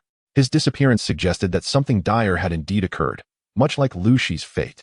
Suddenly, Shi Yu recalled something and promptly began to investigate the unit's operational logs. He quickly discovered, as he had suspected, that on the night Xiao Zihao encountered trouble, Chen Ning had also been absent from the Stone Town camp, having gone out on a mission, just like Xiao Zihao. According to the records, Chen Ning was engaged in zombie hunting in the sea forest. Shi Yu narrowed his eyes. In Sanchi Town, Chen Ning had hunted zombies alongside Lu Shi during the assessment night, and as Chen Ning's adversary, Lu Shi was now dead. In Stone Town, Chen Ning had ventured out with Xiao Zihao to hunt zombies in the sea forest, and as another of Chen Ning's foes, Xiao Zihao had met with misfortune as well. When Shi Yu thought of Chen Ning, he was reminded of the ambiguous relationship between Chen Ning and Guanqing, as well as Guanqing's unusual attentiveness towards Chen Ning. A surge of jealousy welled up within him, prompting him to sit at his desk without hesitation and pen a letter to his sister, Shi Lily, who was far away in Zhuge City. The gist of the letter was that the murderer was Chen Ning, yet there was a lack of evidence. Thus, revenge could only be sought through clandestine means. As Shi Yu dispatched his letter, Chen Ning had already gathered a couple of changes of clothes and taken with him 3 gold coins he had received upon entering the elite group at the Qingyao base. Alongside Bai Yuhao, Su Luo, and the De Luo and Xiao Luo brothers, he departed the base, heading towards Zhuge City. Zhuge City lay 700 kilometers from the Qingyao training camp, a journey that would take approximately 7 hours by car. However, the Bai family, a prominent clan in Zhuge City, held significant sway not only within the imperial military, but also in commerce. Their trading fleets spanned several southern provinces, with a commercial stronghold located over 100 kilometers away from the Qingyao base in a bustling trade hub. Bai Yuhao led Chen Ning and the others to this stronghold, where they boarded the family's commercial helicopter to reach Zhuge City. After a 3-hour flight, the majestic Zhuge City, one of China's 4 great metropolises and the capital of the southern provinces, finally came into view. The first sight was of towering city walls standing 20 meters high, adorned with a massive statue of a Zhuge, alongside the colossal city gates. Within the city, a towering structure known as the Zhuge Tower, rising hundreds of meters high, served as a notable landmark.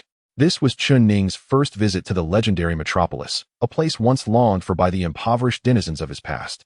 The city was a testament to advanced human civilization, with its dense array of skyscrapers and uniquely extravagant buildings.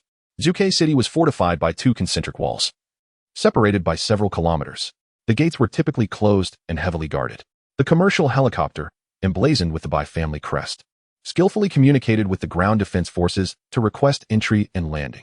Ultimately, under the directives of the authorities, the helicopter descended gracefully into the area between the 2 walls. It became clear that entering the city involved a meticulous and complex procedure. Failure to adhere to these protocols could result in being shot down.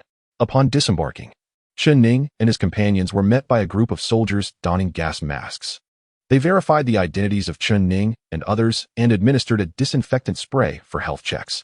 Only after confirming that there were no issues were they permitted to enter the city. As elite soldiers from the Qingyao training base, Chen Ning, Bai Yuhao, Su Luo, and the De Luo and Xiao Luo brothers were entitled to access any city within the Huaxia Empire, even during their leave.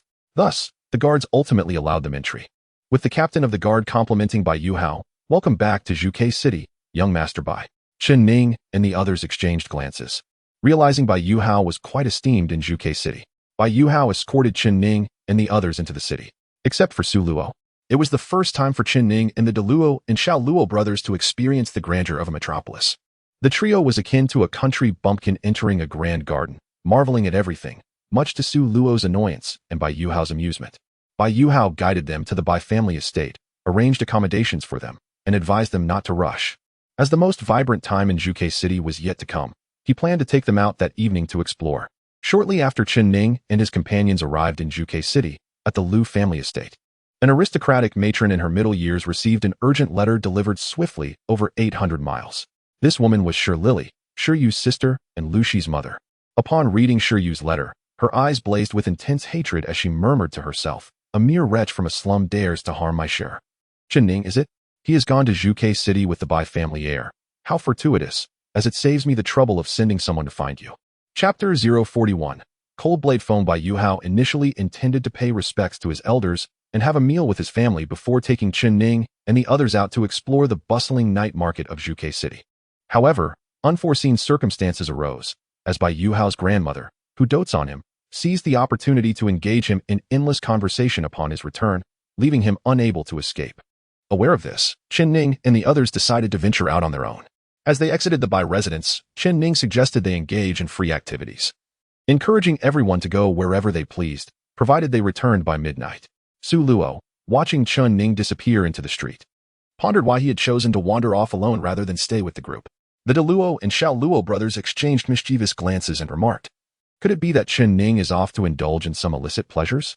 Su Luo, understanding the implication, felt a tinge of embarrassment and annoyance, considering Chen Ning's character, which had always seemed quite upright and devoid of such vices, at least in her regard. In truth, Chen Ning was not seeking entertainment.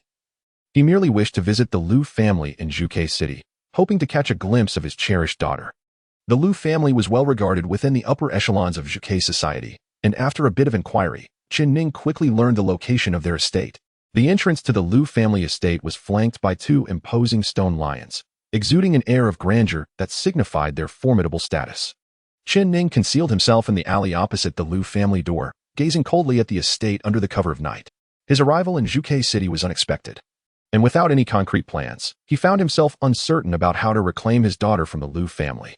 As a prominent clan in Zhuge City, the Lu family possessed formidable power, and Chen Ning, currently only at the level of a secondary warrior, was merely an ordinary third to fourth-tier warrior at best.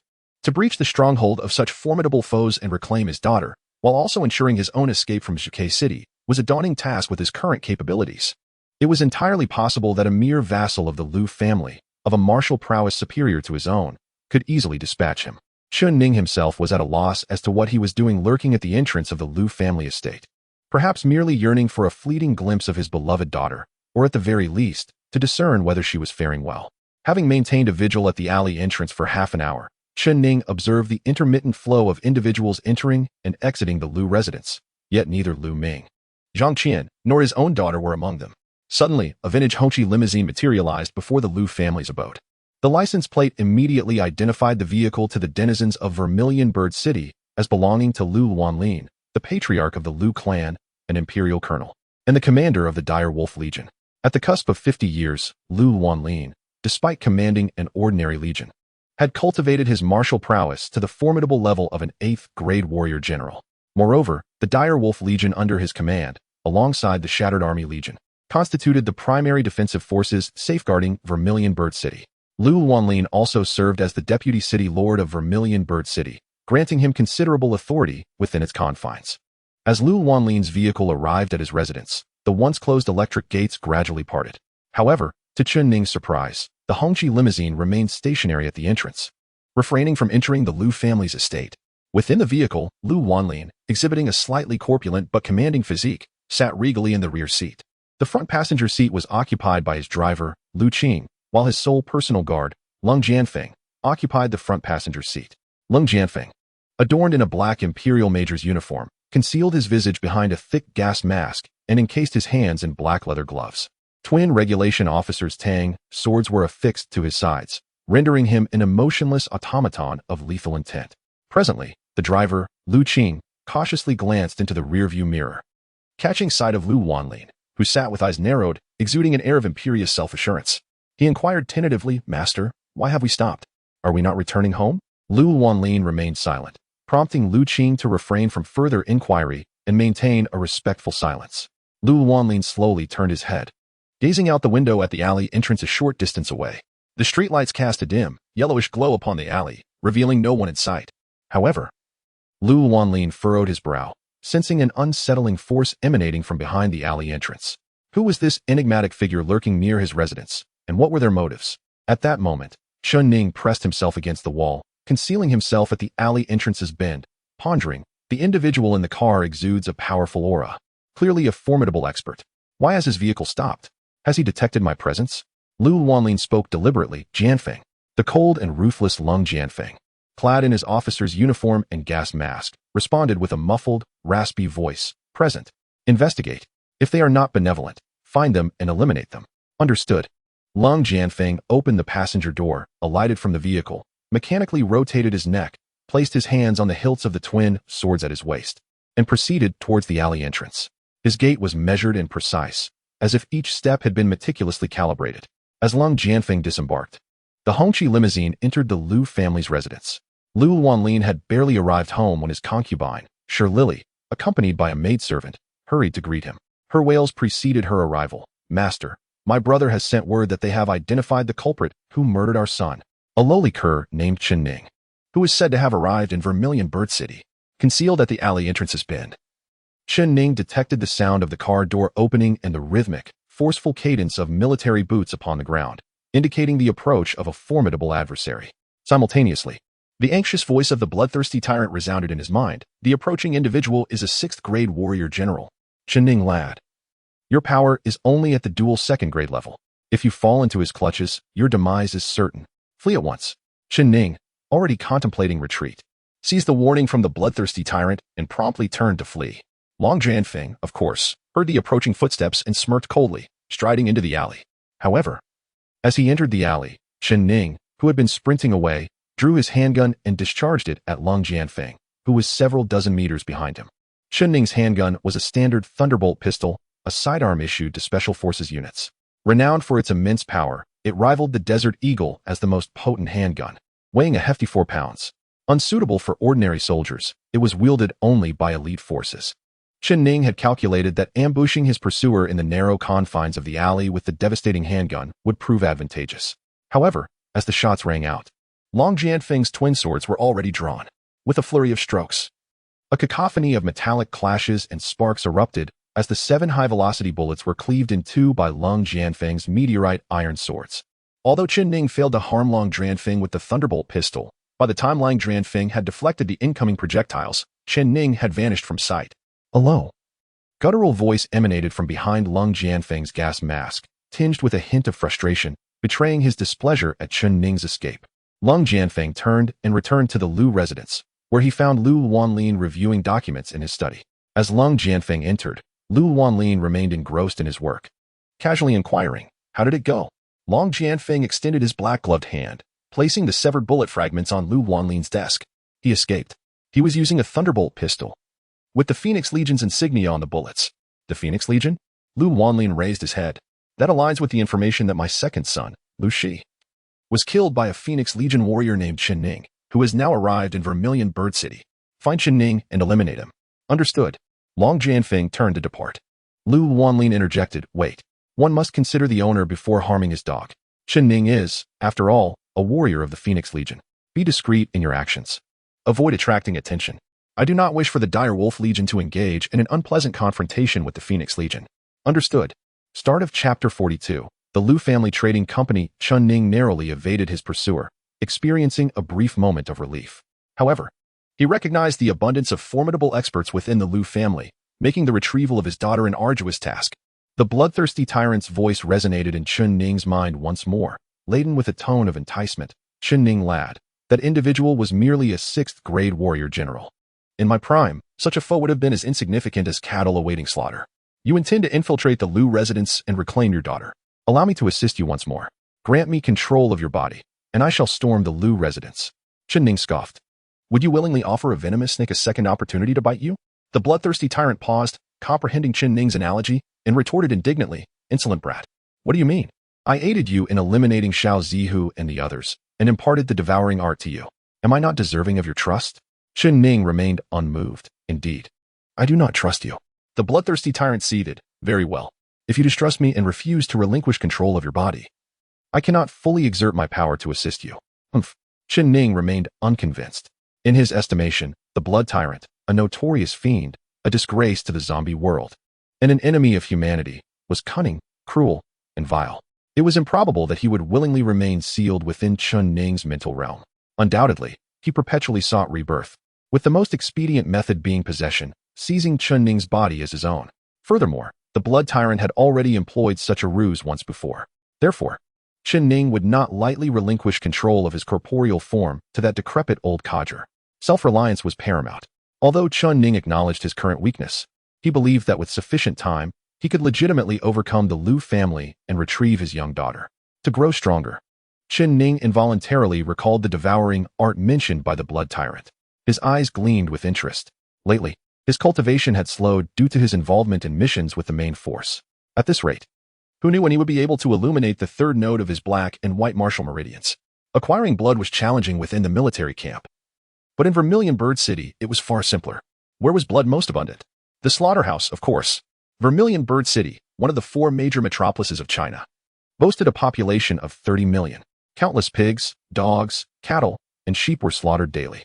If he went to the slaughterhouse, he could likely use the devouring art to fill his mental lake with blood quickly and then attempt to illuminate the third meridian node.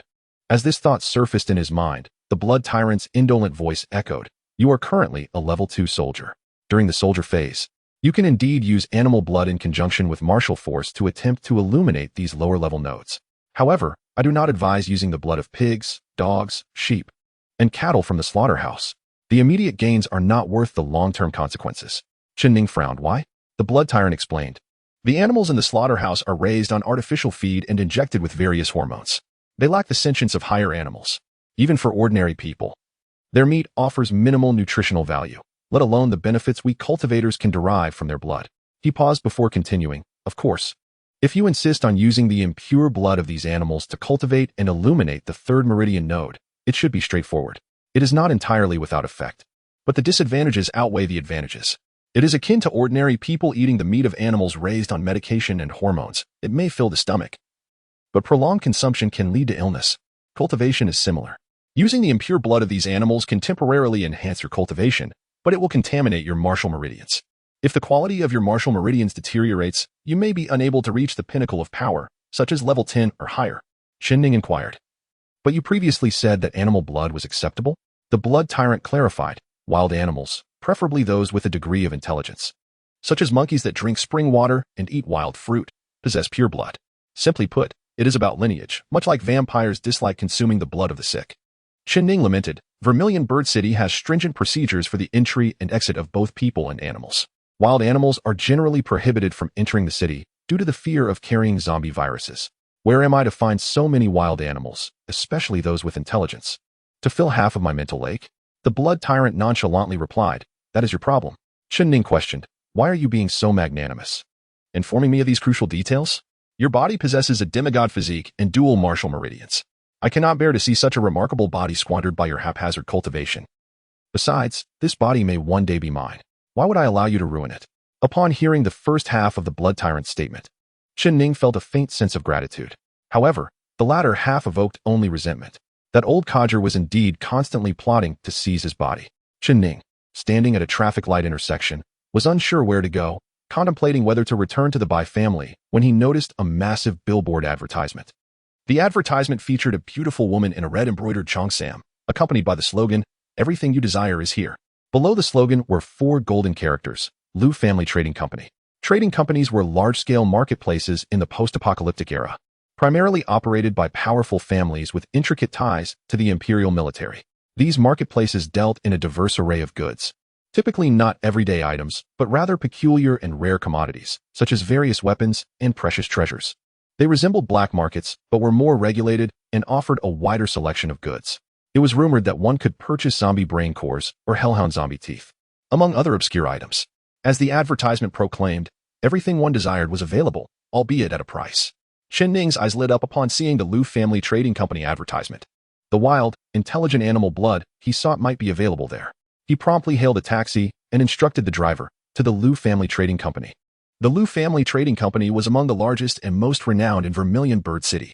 The taxi driver, likely recognizing Chen Ning's imperial military uniform, did not dare to take a circuitous route and arrived at a skyscraper adorned with the words Lu Family Trading Company in just 20 minutes. The Lu Family Trading Company operated 24 hours a day. It was a little after 8 p.m., the beginning of nightlife in the bustling metropolis, and the trading company's lobby was teeming with customers. Chen Ning, clad in his imperial military uniform and boots, entered the lobby, immediately attracting attention. His uniform bore the insignia of the Phoenix Legion, a renowned military force throughout the Chinese Empire. Naturally, Phoenix Legion soldiers drew attention wherever they went. A beautiful woman in a cheongsam, teetering on high heels, sashayed over to Chen Ning and greeted him with a smile. "Greetings, esteemed guest. I am Lu Rian, the general manager of the Lu Family Trading Company. How may I assist you?" Chen Ning was taken aback by the general manager's personal attention. Unbeknownst to him, Lu Rian feared that this Special Forces soldier might cause trouble. Moreover, Special Forces soldiers were typically wealthy, earning substantial rewards for hunting zombies and completing missions, and were willing to spend lavishly on weapons and other items. Chen Ning gazed at Lu Rian and stated calmly, "I wish to purchase high-level animals as pets. Do you have any?" Lu Rian responded with a smile. "What kind of high-level animals are you looking for? We have a wide variety of animals here." She leaned closer to Chen Ning and whispered, "Even if you wish to purchase a hellhound zombie, I can likely procure one for you, though it would require delivery outside the city and would be quite expensive."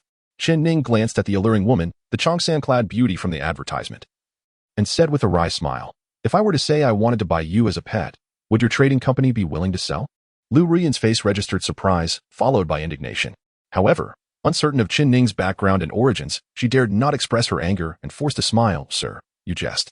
Lu Rian was startled by Chen Ning's words, initially assuming he had peculiar predilections. However, Chen Ning smiled faintly and said, "Of course, I am jesting. Who would keep a woman as a pet?" Lu Rian felt a slight sense of relief. After all, Chen Ning was clad in the uniform of the Empire's Phoenix Corps, exuding an extraordinary presence. Before uncovering the depths of his background, even as the general manager of the Lu family business, she was reluctant to offend members of such a distinguished military group.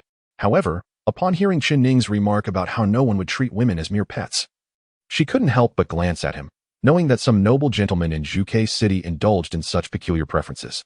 Lu Rian maintained her professional smile and inquired, "May I ask, esteemed guest, what is it that you seek? Let me see if our establishment can assist you." Chen Ning replied calmly, "As I mentioned earlier, I wish to explore the intelligent animals available for purchase as pets." Lu Rian chuckled lightly. "We have a plethora of animals here, many of which possess remarkable intelligence. For instance, aside from humans, we have the highly intelligent gorillas, dolphins, octopuses, and more. What piques your interest?" Chen Ning expressed his surprise. "Your inventory is indeed comprehensive." Lu Rian smiled. "Consider this. Our establishment caters to the 30 million residents of Zhuke City. To stand out among the multitude of businesses, we rely on ample, diverse, and high-quality supplies." Chen Ning stated, "Take me to see your most intelligent animals. And remember, I prefer larger pets. Small creatures do not appeal to me." In truth, Chen Ning did not dislike small animals. Rather, he intended to use the technique of blood absorption. And the thought of needing the blood of numerous small creatures to fill even half of his spiritual reservoir was daunting. "Very well, esteemed guest, please follow me," Lu Rian said as she gracefully led the way, her movements exuding a captivating rhythm. She turned to Chen Ning, "By the way, do you possess a membership card for our establishment?" Chen Ning shook his head. "No?" Lu Rian continued, "Would you like to obtain one? It's free of charge. We only require your identification details. We will determine your VIP status based on your information, with higher levels offering greater discounts. Of course, your VIP level will gradually increase according to your spending." Chen Ning observed the cunning glint in Lu Rian's eyes. Aware that she was attempting to discern his identity and background, he smiled faintly. "There's no rush. Let's see your offerings first." Lu Rian was indeed curious about Chen Ning's identity, for although he wore the uniform of the Phoenix Corps, he lacked the insignia of an officer, leaving her unable to ascertain his rank. Additionally, his demeanor suggested he was far from ordinary. Unbeknownst to her, Chen Ning had once worn insignia, but upon entering Zhuke City, Bai Yuhao had advised him to remove them. This was to adhere to imperial regulations, which stipulated that officers could wear military attire in public, but without insignia to prevent them from flaunting their authority and tarnishing the empire's reputation. Moreover, without insignia. Outsiders would be less inclined to provoke them. Noticing Lu Rian's occasional furtive glances, Chen Ning recognized her curiosity regarding his identity. With a subtle smile, he accompanied her into the elevator, descending to the basement level 10. Since the onset of the apocalyptic era, urban buildings often featured extensive underground structures designed as refuges against zombie invasions. In essence, as times changed, so did requirements. Where skyscrapers once reached for the heavens, now the number of basement levels signified strength and resilience.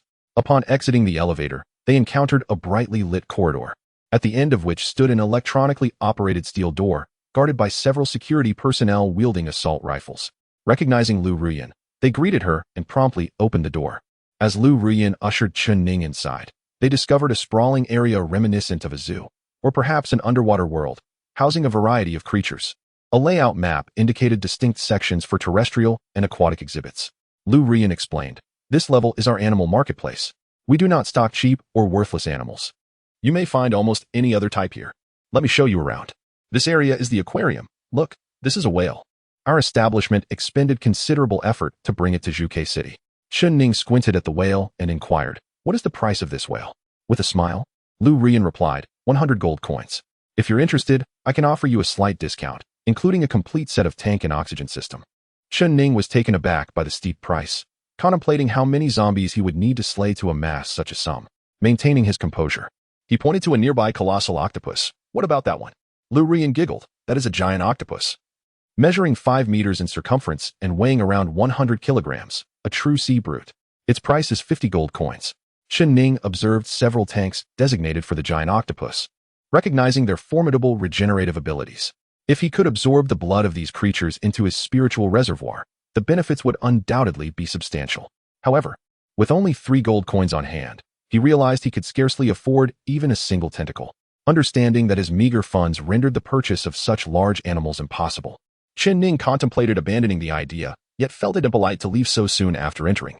Thus, he followed Lu Rian as she showcased additional marine species.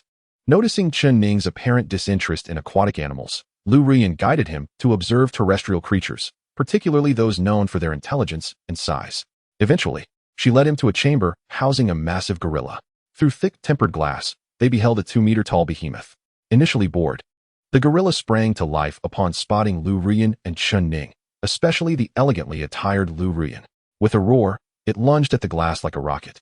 The impact resounded thunderously as the colossal creature collided with the tempered glass. Chen Ning frowned, concerned that the glass might shatter under such force. Lu Rian's expression shifted slightly, and she awkwardly explained, "This gorilla is usually quite intelligent. It does not typically behave so recklessly." Chen Ning regarded Lu Rian. "Why does it seem so agitated now?" Lu Rian, slightly flustered, clarified, "Gorillas are very similar to humans.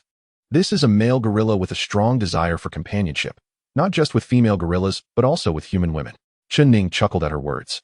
While Lu Rian's cheeks flushed, she added, "When this fellow sees a woman, he tends to go wild, banging on the glass. Although our glass is sturdy, I'm still a bit concerned. I'll step back for a moment. You may observe him, and I will return shortly to show you other large animals." Having said this, Lu Rian turned to leave. Chen Ning, initially intending to express that it was unnecessary, found himself reconsidering, as he hadn't yet found a suitable animal and felt reluctant to depart. However, as he gazed at the colossal gorilla once more forcefully slamming against the glass, producing a thunderous sound, a sudden thought arose within him. The animals here were beyond purchase. Why not seize the opportunity to liberate this behemoth? It would undoubtedly go on a rampage, and in the ensuing chaos, he could claim to have helped subdue it, even secretly using a blood-sucking technique to drain its essence. Contemplating this, Chen Ning immediately turned his attention to the gorilla inside. The colossal creature, noticing Lu Rian turn to leave, became increasingly agitated, howling loudly and slamming its right hand against the tempered glass. At that moment, as the gorilla struck the glass, Chen Ning unleashed a powerful punch of his own, channeling the strength of his dual second-tier warrior status into a single blow aimed at the same spot on the glass. A resounding crash followed. The sound was even more earth-shattering. The point of impact where the gorilla struck aligning perfectly with Chen Ning's formidable punch. Despite the tempered glass being exceptionally sturdy, it could not withstand the combined force of Chen Ning and the gorilla, leading to a massive crack appearing instantly. Observing this, Chen Ning feigned astonishment, and at that moment, Lu Rian, who had retreated a distance of over 10 meters, turned back to see the ecstatic gorilla, who once again slammed against the glass. She could hardly believe her eyes as the tempered glass shattered with a deafening crash, causing her to exclaim, "Watch out." Chapter 044. It turns out to be Chen Ning had long been prepared, as the gorilla shattered the tempered glass, sending shards flying. He swiftly retreated in response to Lu Ruyan's alarmed cry, stepping back over 10 meters and finally adopting a somewhat disheveled appearance beside her. He remarked, "Your safety measures are inadequate. Look, your colossal gorilla has broken free." As he spoke these words, he felt a twinge of shamelessness.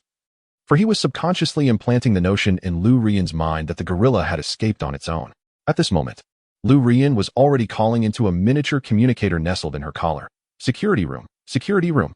The colossal gorilla in the terrestrial animal exhibit on the basement level has broken free. The situation is spiraling out of control. Please send assistance immediately." The security room responded promptly, dispatching personnel for reinforcement. "Miss Lu, please ensure your safety. Security will arrive shortly." Though security had not yet arrived, the gorilla that had just escaped was now aware of Chen Ning and Lu Ruyan. This creature, having been confined for far too long, was exhilarated by its newfound freedom. Upon seeing Lu Ruyan, a female human, it became even more frenzied.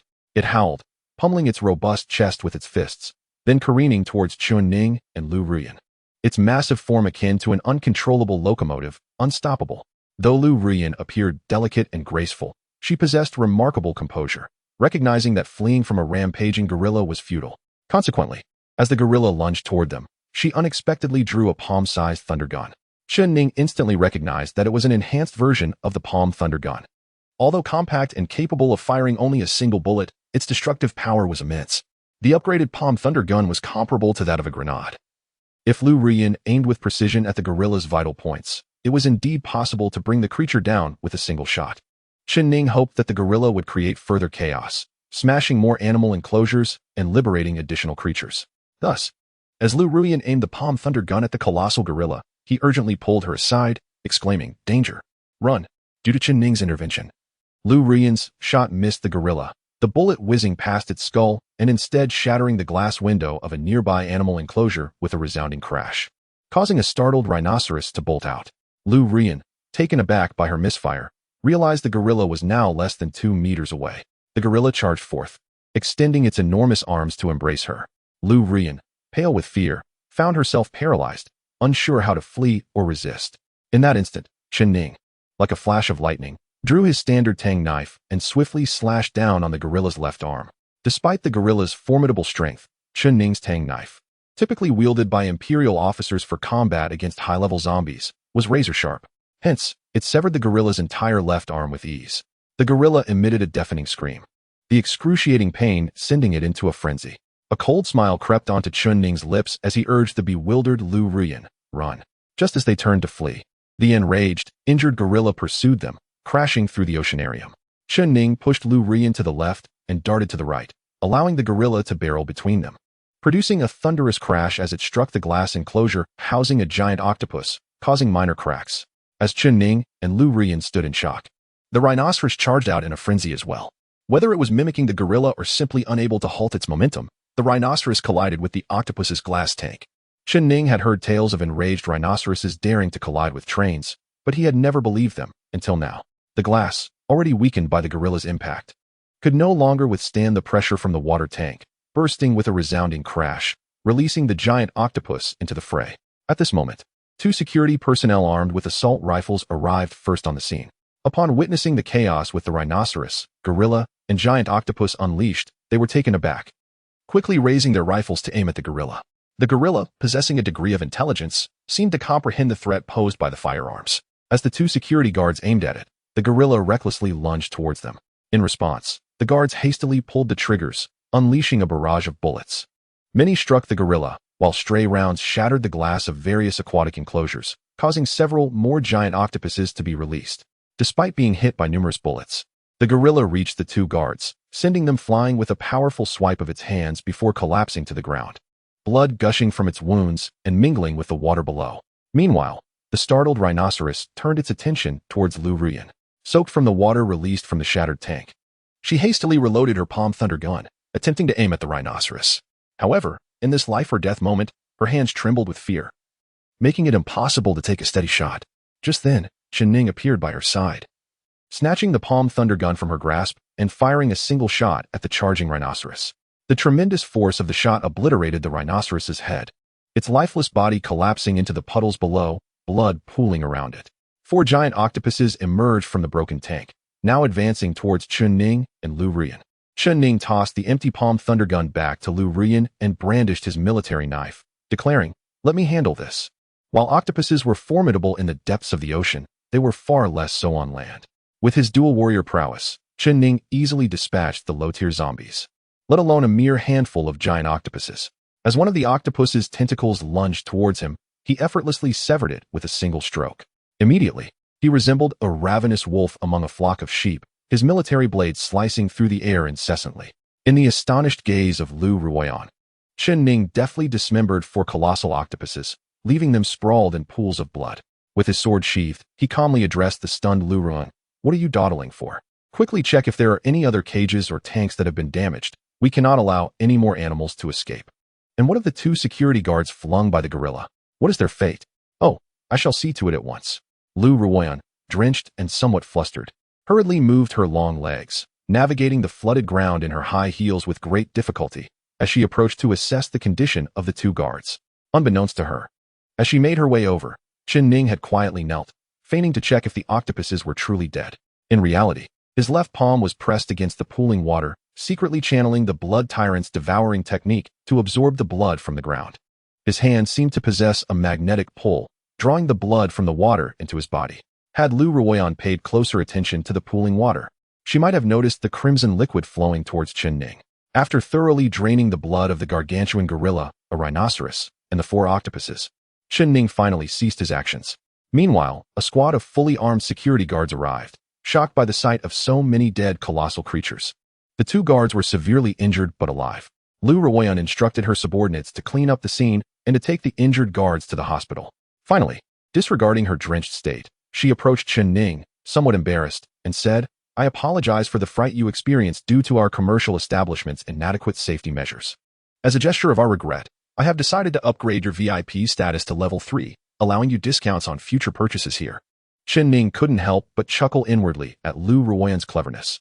Even in such dire circumstances, she sought to retain a customer.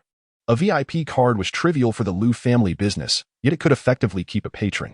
Chen Ning feigned dissatisfaction with his experience at the Lu family establishment. Responding nonchalantly, "Let us discuss this another time. Farewell. I shall escort you out." Lu Ruoyan was taken aback by the night's turmoil.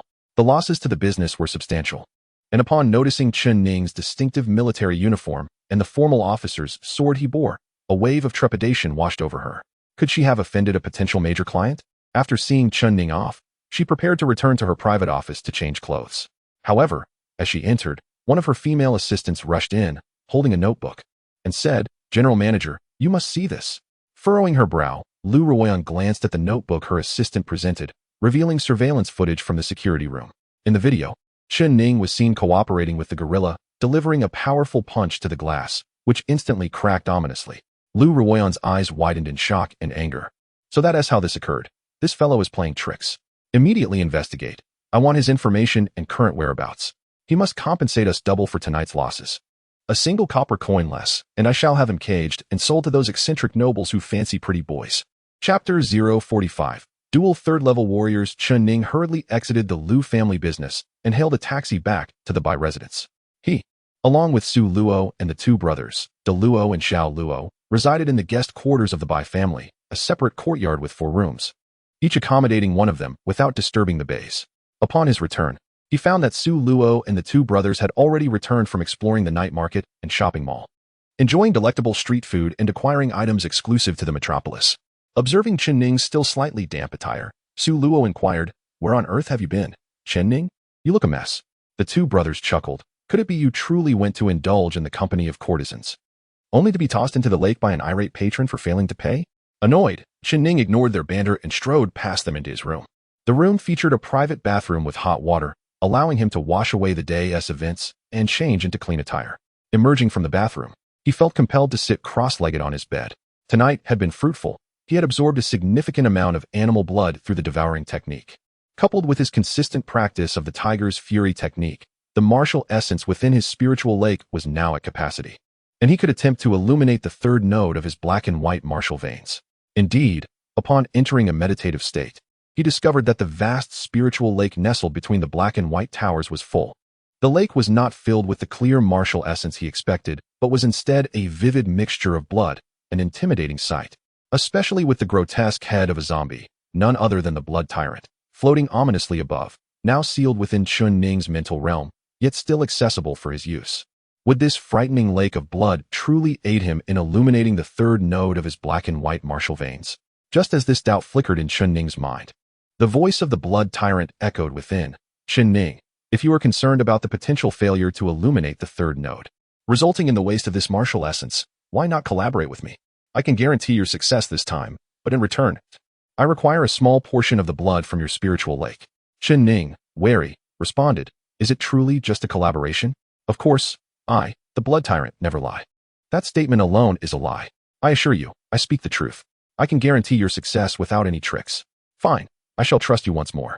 Should you deceive me, I will erase you from my spiritual realm. Having reached an agreement with the blood tyrant, Chen Ning commenced the process of illuminating the third node of his martial veins as instructed. Blood tyrant, commence. Chen Ning's sharp command rang out, causing the grotesque zombie head to whirl rapidly, emitting a chilling shriek. As the head spun, a scarlet point emerged on the previously tranquil surface of the lake, gradually expanding into a swirling vortex.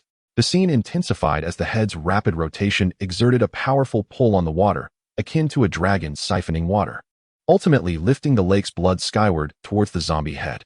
The blood encircled the head, then split, shooting towards the black and white martial veins on either side. The crimson hue became increasingly brilliant, faintly glowing as it surged upward along the twin towers of black and white veins. The blood flowed freely past the two nodes Chen Ning had already illuminated, yet it was halted at the third node, continuously drawn from the lake, striving to break through and illuminate. At this moment, Chen Ning's face turned pale, cold sweat cascading down his forehead as his attire became drenched. Each attempt to illuminate a node inflicted immense suffering, and as the nodes increased in level, the torment intensified. In the moment just before the lake's waters were about to run dry, the black and white meridians, towering like two spires, suddenly surged forth with a hum, illuminating the surroundings. Chen Ning felt a profound transformation in the strength of his body. What had already been a formidable physique now seemed to ascend to unprecedented heights. A sudden surge of power. He was elated to have successfully ignited the third node of his black and white meridians, elevating himself to the status of a dual level 3 warrior. The strength of a dual level 3 warrior is formidable indeed. Chen Ning, initially uncertain about how it compared to others, recently engaged in comparisons and concluded that his former strength as a dual level 2 warrior was akin to the combined might of two well-coordinated dual level 2 warriors. Now, as a dual level 3 warrior, he believed he could contend against level 4 generals and evade level 5 generals, though he surmised that encountering a level 6 general would spell significant danger. As Chen Ning reveled in his achievement, the blood tyrant, too, had received nourishment from the blood waters, recovering from its grievous wounds, most notably evident in its eyes, which had regained a hint of crimson vibrancy. Meanwhile, in the office of the Liu family trading company, Liu Rian was swiftly acquiring Chen Ning's information through clandestine channels. The Liu family trading company, one of the largest in Zhuge City, maintained close ties with the imperial military, making it a simple task for her to obtain Chen Ning's photograph and background information. However, Chen Ning's details were scant. It merely noted his humble origins, his entry into the Undying Legion's training camp 4 months prior, his commendable training performance, and his current status as a reserve officer in training. Liu Rian, donning an elegant white dress and crystal high heels, appeared both regal and alluring as she perused the limited information. She scoffed silently, considering how this novice warrior of the Undying Legion dared to play tricks in her domain, costing her several hundred gold coins. Regardless of whether he was a rival sent to cause havoc or had other intentions, she resolved that he must compensate her double for the damages, or she would ensure he regretted his existence. With a cold snort, she cast the documents aside. A nearby elder clad in black inquired, "Miss Liu, shall I find him and threaten him to repay? If he refuses, I could eliminate him." Liu Rian shook her head. "He is a reserve officer of the Undying Legion. We should not extinguish his potential as a future officer. Moreover, he resides with the Bai family, which indicates a connection with Bai Yuhao, whose father, Bai Chongshan, is the commander of our Zhuge City's breaking army. We must afford him some respect." "What should we do then?" the elder pressed. "You will have someone tail him when he leaves the Bai residence. I will personally engage him and extend a courteous invitation to discuss matters. Should he agree to compensate, all will be well. After all, in business, harmony breeds profit."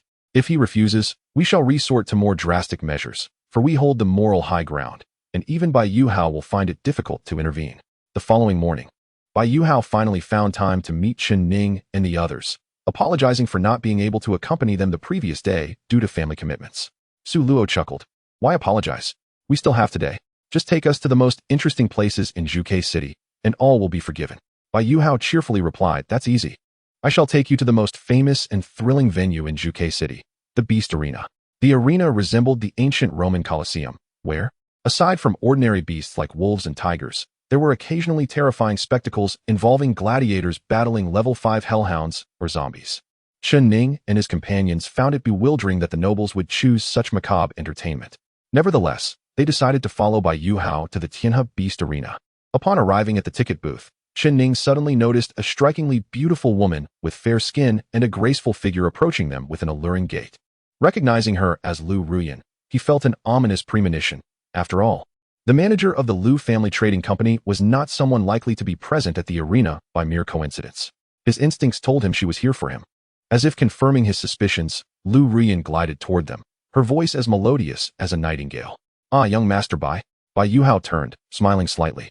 I wondered who it was. It is Miss Lu Ruyan, the esteemed manager of the Lu family trading company. Though Bai Yuhao recognized her, he found it odd that she would approach him without prior acquaintance, suggesting an ulterior motive behind her pleasant demeanor. Despite his confusion, he maintained a calm exterior as he introduced Lu Ruyan to Chen Ning and the others, believing it beneficial for them to know someone who could assist with their future purchases of weapons or other necessities. This is Miss Su Luo. This is Luo Long. This is Luo Hu, and the remaining gentleman is called. However, before he could finish, Lu Ruyan, with a glint of playful mischief in her eyes, interrupted. This young man is Chen Ning. We are already acquainted, are we not, Mr. Chen? The moment Lu Ruyan spoke, Su Luo and the Luo brothers turned their gaze toward Chen Ning, wondering how he had come to know the enchanting manager. Had something transpired between them during his outing the previous night? Even Bai Yuhao suddenly realized Lu Ruyan's intent was to engage him in conversation. Chen Ning, sensing the underlying motives of Lu Ruyan, managed a slight smile. Indeed, we met at the Lu family trading company last night. Lu Ruyan, with a teasing smile, addressed him. Mr. Chen, I did not expect to encounter you here. The items you wished to purchase last night have arrived at our store today. Would you be amenable to spending a few minutes discussing them over coffee at the outdoor CAF? Her words, though presented as an invitation, held an implicit threat, a flicker of menace flashing in her enchanting eyes, a warning that if he declined her request, she might resort to revealing evidence of the beast's release from its cage, demanding compensation in front of Bai Yuhao and the others. It was a clever maneuver. She was indeed astute. After leaving the trading company the night prior, Chen Ning had returned to the Bai residence without a care in the world. He initially believed that even if the merchant guild learned of his release of the ferocious beast, they would be deterred by the fact that he resided at the Bai family estate, thus avoiding the risk of offending the Bai family over a mere few hundred gold coins. To his surprise, however, Lu Ruyan, quite petty, indeed arrived. With her enchanting peach blossom eyes fixed on Chen Ning, she awaited his response. Chen Ning nodded slightly. Very well. Bai Yuhao glanced at Chen Ning and Lu Ruyan, a nearly imperceptible smile gracing his lips as he casually remarked, all right, you two can discuss this first. Su Luo and I will take a stroll around and buy tickets for the rumored death match this afternoon, a duel between gladiators and the hellhounds. Bai Yuhao led Su Luo and a few others to wander around the marketplace near the arena, while Chen Ning and Lu Ruyan settled at an outdoor CAF not far off. With his arms crossed, Chen Ning coolly inquired, what is it you wish to discuss? Miss Lu? Lu Ruyan elegantly extracted a bill from her designer handbag, presenting it to Chen Ning with a haughty lift of her chin, stating, take a look at this. Upon receiving the document, Chen Ning frowned slightly. The list detailed various losses, including 4 giant octopuses, a colossal gorilla, and a rhinoceros. Alongside equipment damages and medical expenses for injured personnel, it even included the cost of Lu Ruyan's qipao and crystal high heels. With a bemused expression, he asked, what is this? Lu Ruyan, casually applying lipstick from a small mirror while reclining, replied nonchalantly, what else could it be? It is, of course, the series of losses incurred from your antics last night in releasing the colossal gorilla. Have a look and see if there are any discrepancies. If not, you will owe me double the amount, and I shall take my leave without escalating the matter or speaking ill of you in front of young Master Bai. I am quite reasonable. Lu Ruyan's message was clear. Should Chen Ning fail to compensate her, she would disclose his actions to Bai Yuhao, compelling him to ensure justice, and she would seek legal recourse against Chen Ning. Chen Ning had not anticipated Lu Ruyin would be such a formidable opponent. He regretted underestimating the situation from the previous night. Noticing the inclusion of her qipao and high heels on the list, he raised an eyebrow and asked, "Do you really expect compensation for your qipao and high heels?" Lu Ruyin halted her makeup and shot a glance at Chen Ning. "Of course. Consider, Mr. Chen. My qipao was tailor-made. Being soaked in the stench of seawater from the octopus tank renders it unusable. As for my limited edition crystal high heels, they too have been ruined by the water. How could I possibly wear them again? Compensation is a must." "Unusable, you say?" Chen Ning replied. He then glanced down at Lu Ruyan's feet, which were adorned with last night's crystal heels. He said nothing, yet Lu Ruyan's cheeks flushed, realizing he had discerned her footwear. Embarrassed, she conceded, "Fine. Although the heels are damaged, they are still wearable. You need only compensate half the price, totaling 610 gold coins. Is that acceptable?" Chen Ning nodded. "No problem."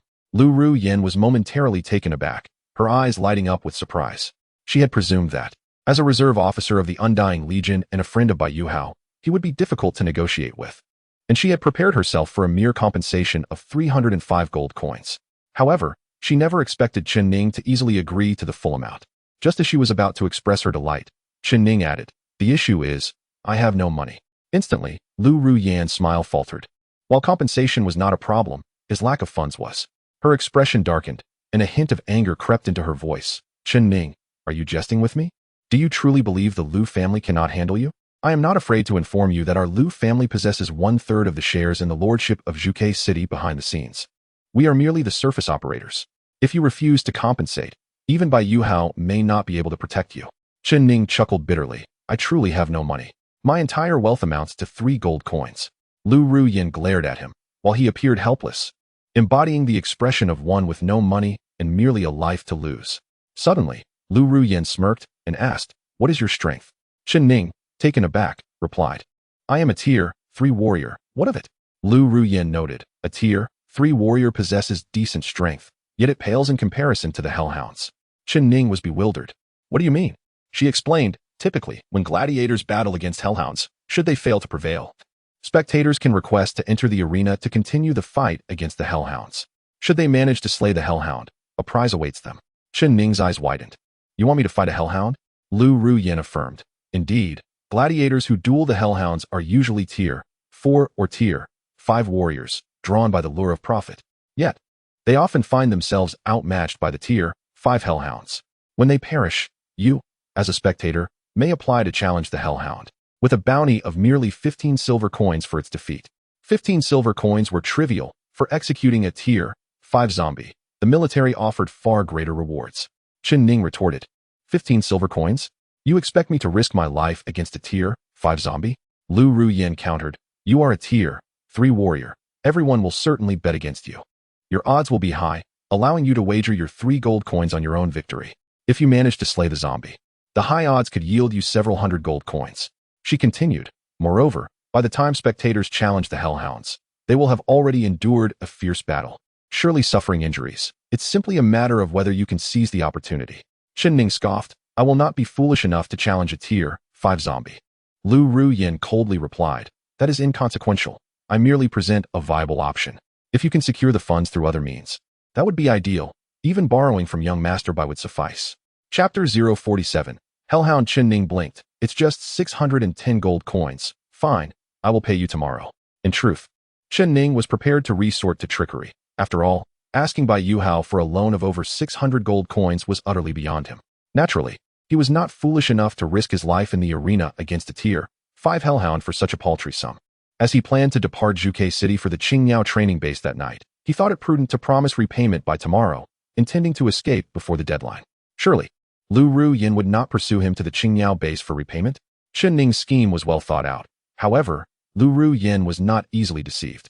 Upon hearing his promise of repayment for the following day, she retorted sharply, "Chen Ning, I have thoroughly investigated your background, including your 2-day leave and your imminent departure from Zhuke City tonight to return to the Qingyao base.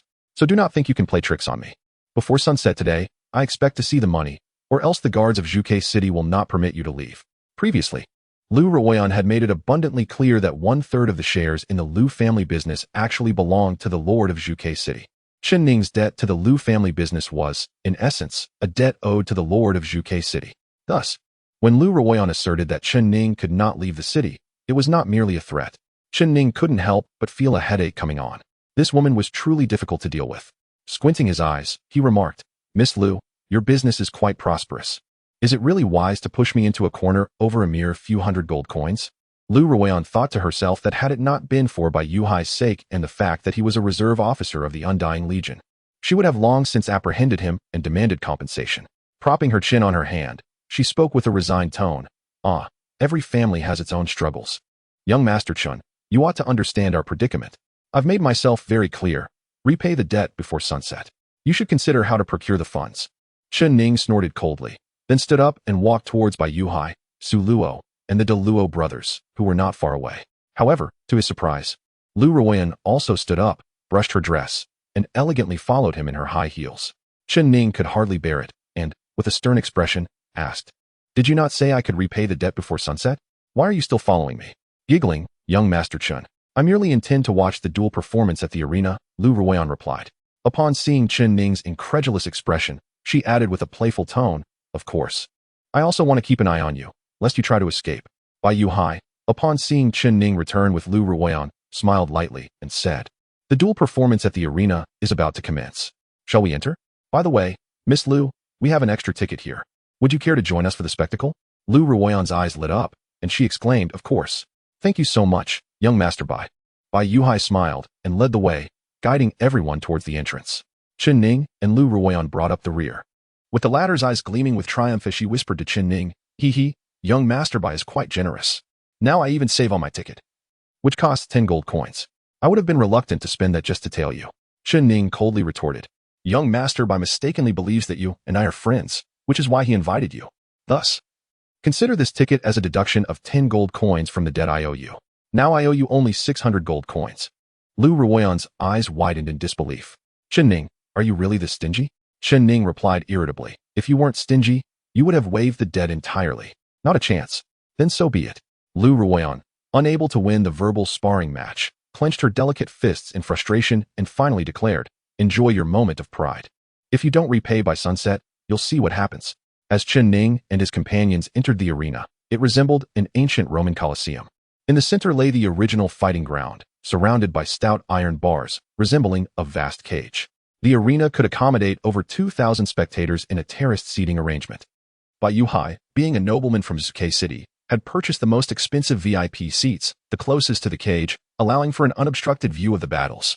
According to the ticket seller, at such a close distance, even the sound of bones breaking is distinctly audible, enabling one to truly experience the allure of the duels. Bai Yuhai and his companions settled into their seats, with Chen Ning occupying the second-to-last position. Su Luo sat to his left, while Lu Ruoyan took the seat to his right, resolutely determined to keep a watchful eye on him and prevent any chance of escape. Soon enough, the first match began. A gladiator clad in simple cloth faced off against a ferocious wild dog. The gladiator's skills were not much superior to that of an ordinary person. Chen Ning recalled his first night at the Qingyao base, where he had fought a wild dog in a dimly lit room. Despite being bitten and bloodied, the gladiator, driven by an instinct for survival, ultimately triumphed over the wild dog. Sparse applause erupted, primarily from Chen Ning and Bai Yuhai. The second match featured a man of level 3 battling a frail lion, armed with a hunter's dagger. The gladiator's swift movements and mastery of the dagger allowed him to evade the lion's attacks while inflicting wounds in return. Gradually, the lion sustained more injuries and began to bleed profusely, ultimately succumbing to a fatal stab to the neck. The third match was the main event. A middle-aged man of level 4 fought against a hellhound zombie. The atmosphere was heightened as the arena darkened, and a film clip played, depicting a zombie apocalypse that devastated a small town, with numerous women and children falling prey to the savage hellhound. Finally, a human warrior clad in a red cloak emerged to confront this terrifying adversary. As the film reached its climax, the lights dimmed, and a spotlight illuminated the arena's entrance. A warrior in a red cloak, wielding a standard military dagger, burst forth from the iron gate, entering the arena. The announcer's voice resonated through the loudspeakers. "Our hero, Li Zilong, has arrived." Instantly, the audience erupted in fervent cheers. The announcer continued, "The minion of the undead, the enemy of humanity, the fearsome hellhound, has also made its entrance." Chen Ning observed that as the cloaked gladiator entered the arena, another iron gate opened, revealing a beast cage containing a creature resembling a leopard but with decaying skin and 3 dog-like heads. each bearing formidable teeth.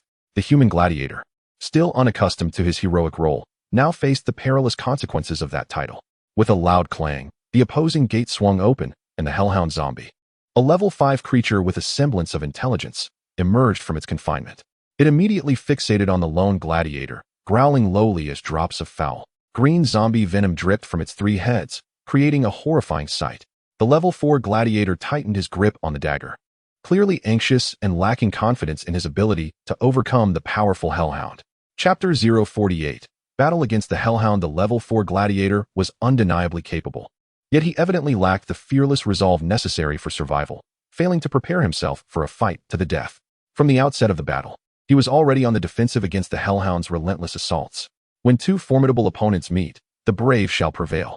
The gladiator, however, not only failed to exhibit sufficient courage but also fell short in strength compared to the hellhound. Ultimately, as he was forced back to the edge of the arena's cage, there was no escape left for him. This resulted in a grievous injury to his left arm, where the hellhound's teeth found purchase, leaving him bleeding profusely. Oh, the horror! This unfortunate soul had been infected by the zombie virus. His fate was sealed. Yet, the duel continued unabated. Should he manage to slay the hellhound, his family would receive a modicum of compensation. Failure would mean a death without purpose. The spectators murmured amongst themselves as the gladiator was bitten, and Chen Ning furrowed his brow, gathering from their discourse that even with the infection, the contest would persist. Turning his gaze, he observed the well-dressed onlookers, clearly affluent even within the confines of Zhuge City. These members of high society lived in opulence, untouched by the apocalyptic reality. In stark contrast to the impoverished denizens of the slums, they existed in a veritable paradise. The advent of the apocalypse had not prompted any sense of guilt or introspection within them. Even as humanity faced the brink of extinction, they remained ensconced in their hedonistic pursuits. Chen Ning pondered what purpose the arena served beyond satiating the morbid whims and bloodlust of these nobles. The gladiator's triumph over the hellhound would yield a mere 15 silver coins, enough to purchase 100 loaves of bread each. To think that a 4th-tier warrior would wager his life for a paltry sum to gratify the cruel desires of the aristocracy. Whether it was a sense of integrity or the weight of his humble origins, Chen Ning regarded the nobles with a peculiar gaze. Sensing his discomfort, Lu Ruyan, seated beside him, softly remarked, "You empathize with the gladiator, contemplating whether to engage the hellhound yourself, do you not? You are a reserve officer of the Phoenix Legion, with a promising future ahead. Given your rapport with Bai Yuhao, I believe he would lend you the funds. There is no need for you to confront the hellhound personally." Chen Ning remained silent, his focus unwavering on the battle unfolding in the arena. The gladiator, now infected and aware of his imminent demise, cast aside his fears and the instinct for self-preservation, allowing his true prowess to erupt forth. It seemed he was determined to leave behind some legacy for his family, and thus he launched a fierce counterattack. In a surge of desperation, he not only injured one of the hellhound's eyes but also severed its right head, showcasing remarkable bravery. Alas, this only incited the hellhound's wrath. Being a zombie, it felt no pain, and with one head lost, it descended into a frenzy. It swiftly overpowered the gladiator, viciously tearing apart his limbs, yet it refrained from delivering the final blow, opting instead for a sadistic game of torment. With a swift lunge, the hellhound sank its teeth into the gladiator's left ear, ripping it clean off.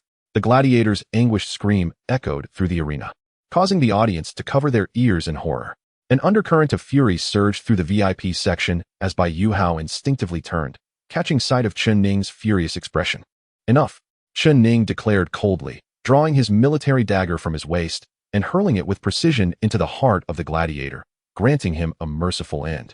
The crowd fell into stunned silence before erupting in outrage, demanding to know who had disrupted the sacred duel, calling for severe punishment. Armed personnel, led by a middle-aged manager with a distinctive mustache, approached Chen Ning with hostility, having witnessed his interference. Upon reaching Chen Ning, the manager hesitated. He recognized Chen Ning's uniform and his association with Bai Yuhao. As the clamor for retribution grew louder, the manager turned to Bai Yuhao, saying, "Young Master Bai, your friend has violated the rules." Bai Yuhao, with an air of arrogance, replied, "Are not rules made to be broken?"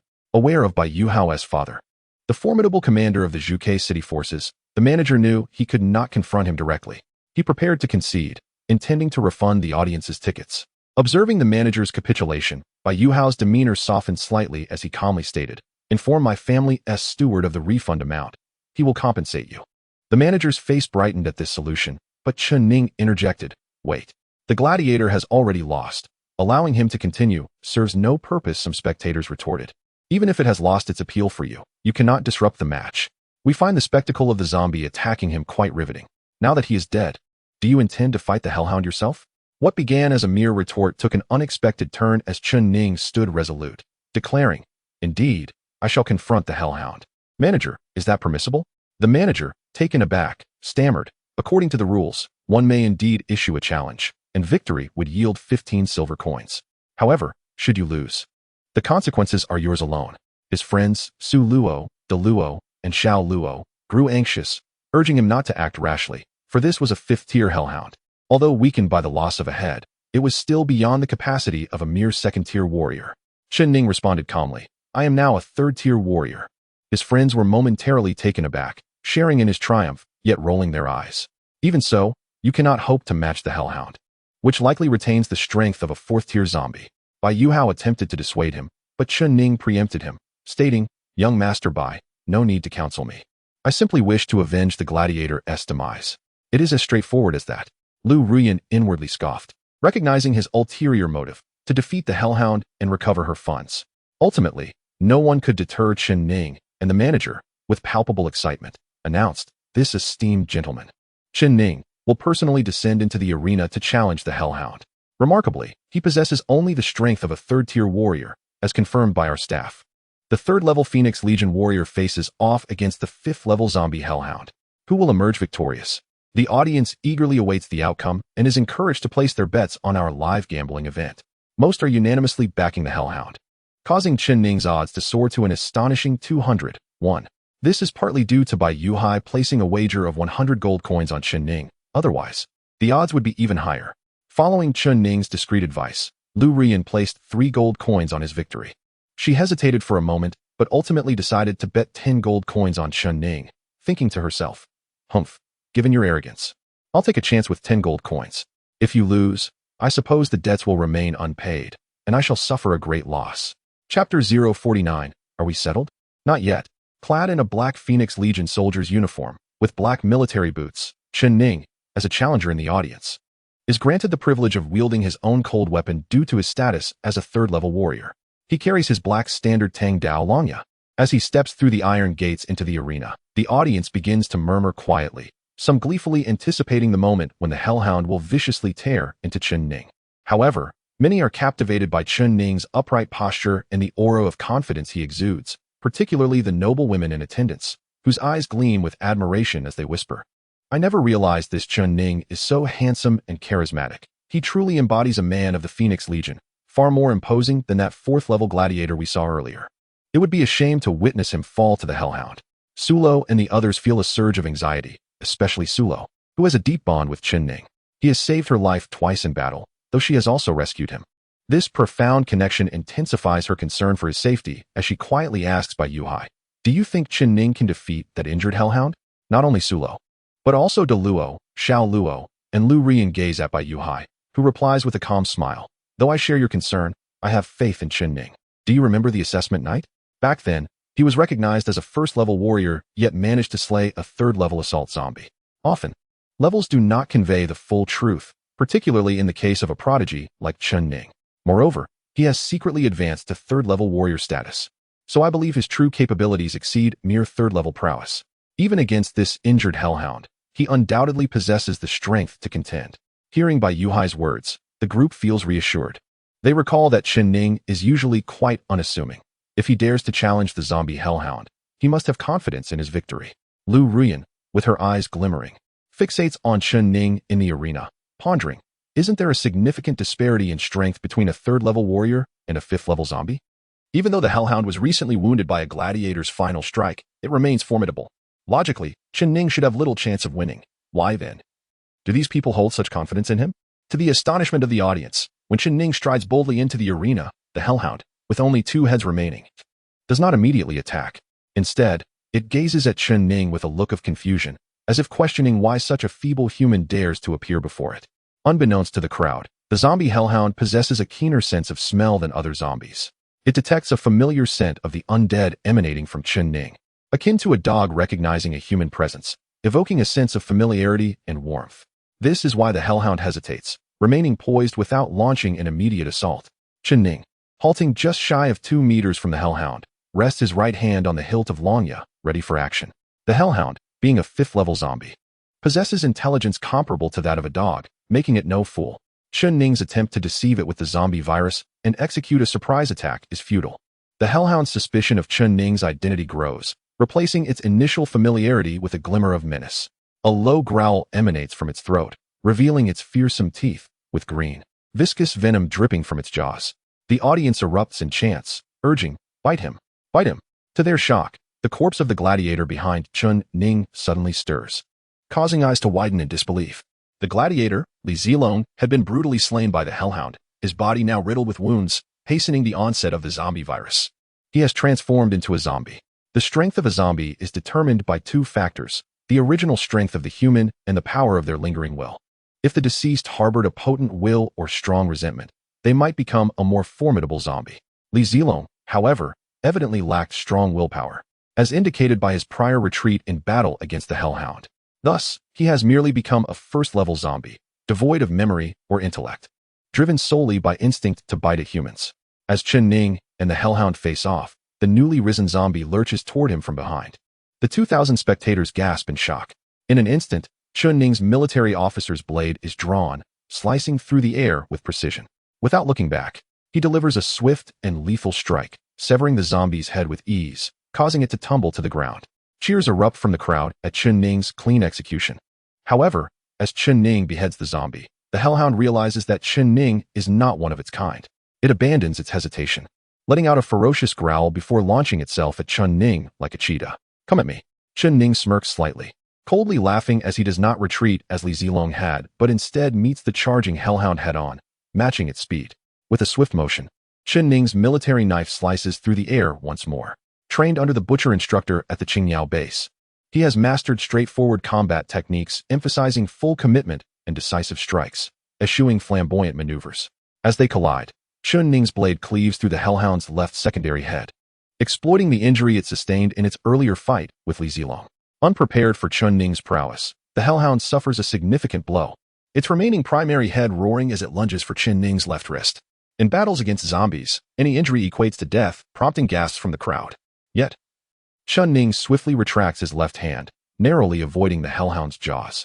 Chen Ning seized the opportunity to press his left palm against the head of the hellhound, leveraging the force to leap backward effortlessly, retreating over 3 meters and landing gracefully on the ground. Gasps of astonishment erupted once more. Did I just witness that correctly? Did he really press down on the hellhound's head? Indeed, one could not be mistaken. This young man possessed remarkable skills. The hellhound, evidently enraged by Chen Ning's audacity, began to chase him frantically, snapping its jaws with lightning speed, producing a series of 9 bites. With each snap, Chen Ning retreated a step, and in the blink of an eye, he had evaded 9 consecutive attacks. At this moment, Chen Ning found himself at the edge of the cage, and the onlookers feared he had nowhere left to retreat, destined to meet the same fate as the gladiator Li Zilong, who had been mauled by the hellhound. Suddenly, Chen Ning counterattacked with precision. His dragon-tooth military knife sliced through the air from an unorthodox angle, exploiting the fleeting moment of the hellhound's fatigue. With a muffled thud, the hellhound's head, drenched in a spray of viscous green zombie blood, soared into the air before crashing heavily to the ground. The body of the hellhound, now headless, collapsed limply. Chen Ning sheathed his military knife, his expression impassive as he approached the iron gate of the arena, which was hastily opened by the staff outside. The crowd erupted into thunderous applause, with Bai Yuhao and Su Luo, along with several others, genuinely thrilled to see Chen Ning emerge unscathed. Upon his return, Lu Rian's enchanting eyes sparkled with delight as she whispered teasingly, "Chen Ning, congratulations. Your 3 gold coins wager has yielded a 200-fold return, granting you a total of 600 gold coins. This amount can serve as repayment to our Lu family business, leaving us square." Lu Rian could hardly contain her joy. Not only would Chen Ning's debt be settled, but she had also profited immensely from her own wager of 10 gold coins on him, netting an astonishing 2,000 gold coins, a substantial windfall for the manager of the Lu family business. However, the day's greatest victor was Bai Yuhao, who had bet 100 gold coins on Chen Ning, effectively claiming the majority of the gambler's stakes and accruing a staggering 10,000 gold coins. As Chen Ning gazed at Lu Rian, elegantly attired in a white dress that accentuated her alluring beauty, he smirked and said, "So, my debts are cleared, and we are even?" Lu Rian, slightly flustered by his playful expression, nodded affirmatively. Yes, it's completely settled. Very well, then I shall reclaim what is rightfully mine, Chen Ning declared, crouching down before Lu Ruyan and seizing one of her delicate feet. Startled, she exclaimed, "You scoundrel! What do you think you're doing?" With the incredulous eyes of Bai Yuhao and over 2,000 spectators upon him, Chen Ning removed Lu Ruyan's high-heeled shoe, raising an eyebrow triumphantly. "According to your compensation list, you owe for your cheapao and high heels. Since I have already compensated for this shoe in full, it is only just that I reclaim it. Wouldn't you agree?" Lu Ruyan, a celebrated socialite of Zhuke City, felt a wave of humiliation wash over her as she sat barefoot before a gathering of the elite. Her anger towards Chen Ning simmering. Relaxed and grinning while seated in her chair, Chen Ning remarked, "Your cheapao at home is also mine. So do remember not to dispose of it. I shall collect it from you when I have the opportunity. Farewell." Many in the vicinity recognized Lu Ruyan, aware of her reputation as the astute and beautiful manager of the Lu family business. The sight of her being teased by Chen Ning, especially with her bare feet exposed, elicited a chorus of malicious laughter from the onlookers. Clenching her fists, Lu Ruyan glared at Chen Ning, declaring, "Chen Ning, you rogue. I will remember this. Never let me catch you again, or you shall regret your actions today." As they departed the arena, Chen Ning and Bai Yuhao paid little heed to Lu Ruyan's threats, unconcerned about how she would manage to leave barefoot. To Chen Ning, her intimidation had lasted all day. He merely sought to deliver a minor retribution. Once outside, Bai Yuhao couldn't help but inquire softly, "How did you end up attracting Lu Ruyan's ire?" Chen Ning blinked innocently. "I accidentally released a massive gorilla they were holding at the Lu family business yesterday, and now she insists I compensate for the damages. However, my recent victory has cleared my debts." Su Luo interjected, "You may have settled your debts, but I can see that Lu Ruyan harbors a deep resentment towards you. She will likely seek revenge in the future." Chen Ning shrugged indifferently, "I do not reside in Zhuke City, and we are leaving for the Qingyao training camp shortly. Surely, she cannot pursue me there?" Bai Yuhao concurred, "That is highly unlikely." Indeed, while the Qingyao base was merely one of the rookie training camps for the Immortal Phoenix Legion, its reputation for strength and protection was well known, and few dared to act recklessly in its presence.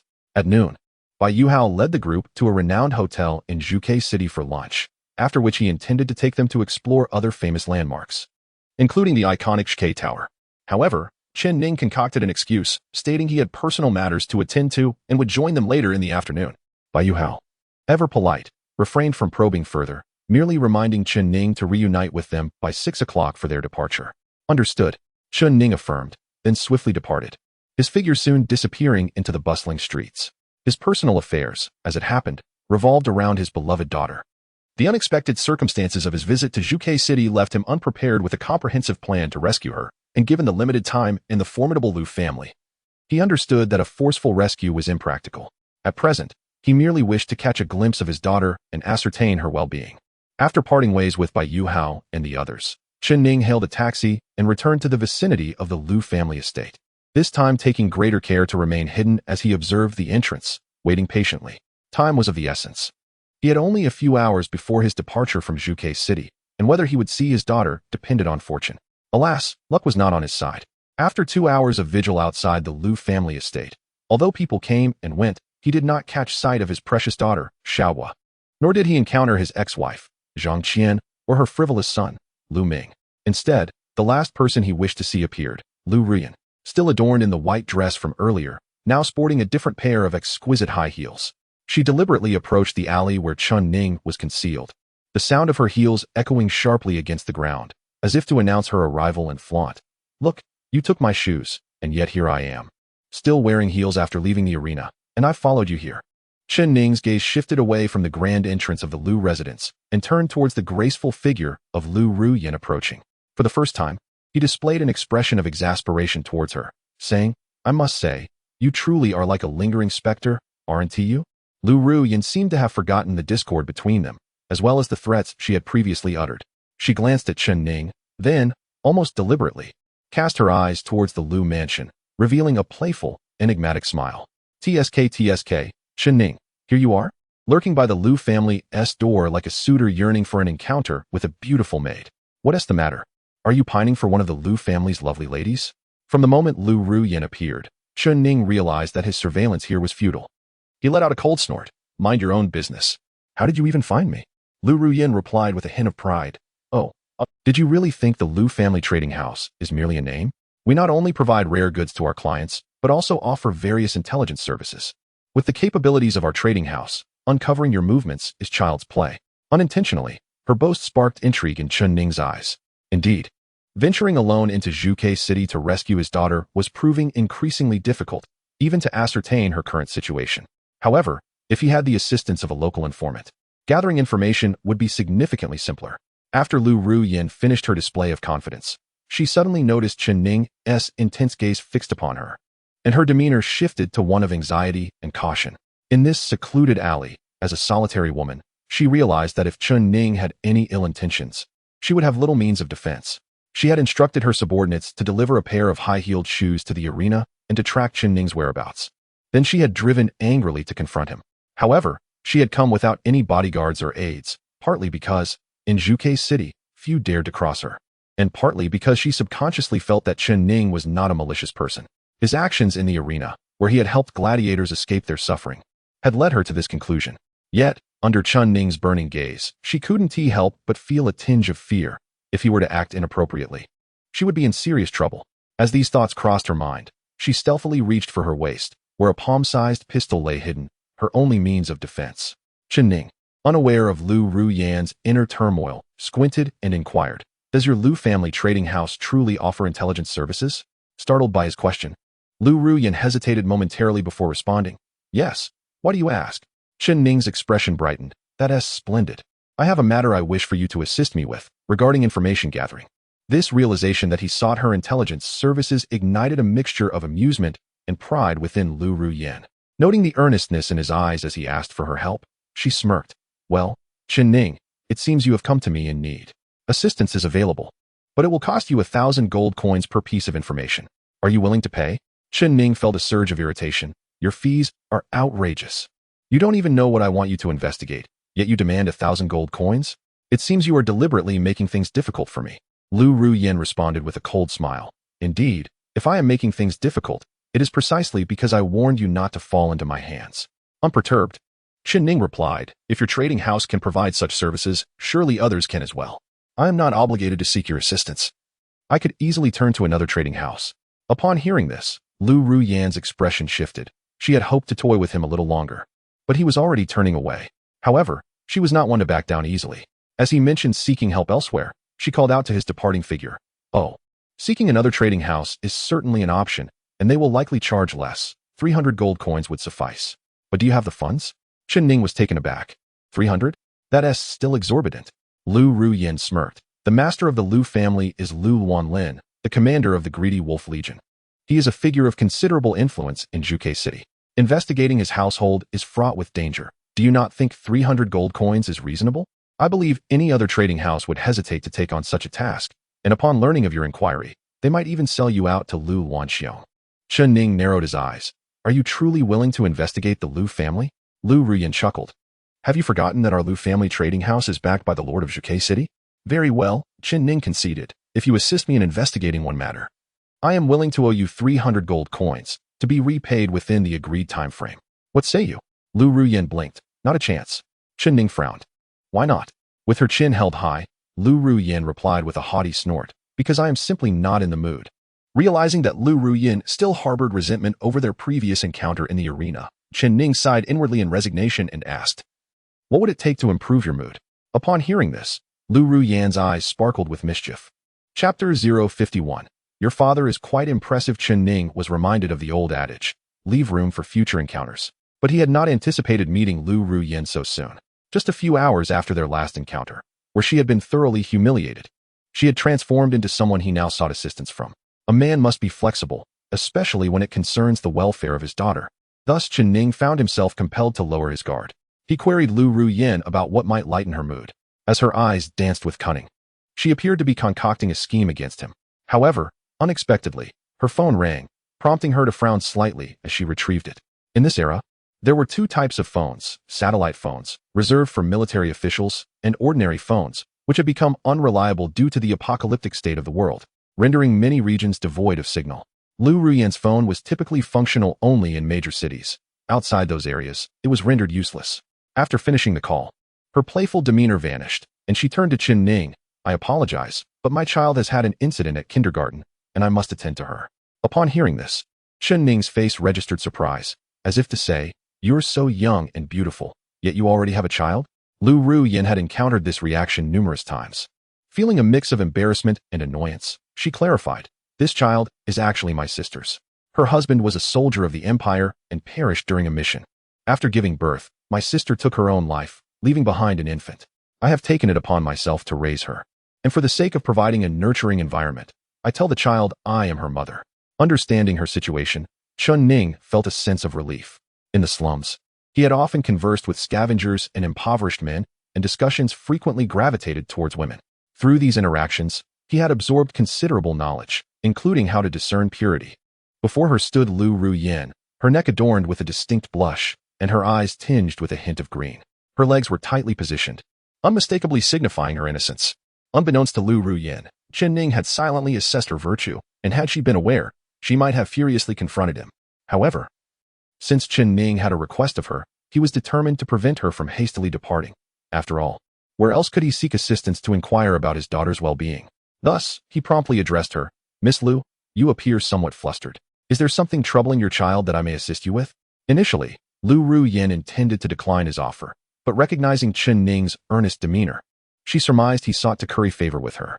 She pondered that if she were to abandon him now, he would soon exit Zhuke City, thereby diminishing her chances for future retribution. This moment presented an opportune time for revenge. "My child has gotten into a scuffle with others at kindergarten, and they requested my presence," she replied. "I shall accompany you," Chen Ning volunteered. Lu Ruyin did not refuse. Together, they emerged from the alley and approached her parked sports car, swiftly racing towards the Golden Sun Kindergarten.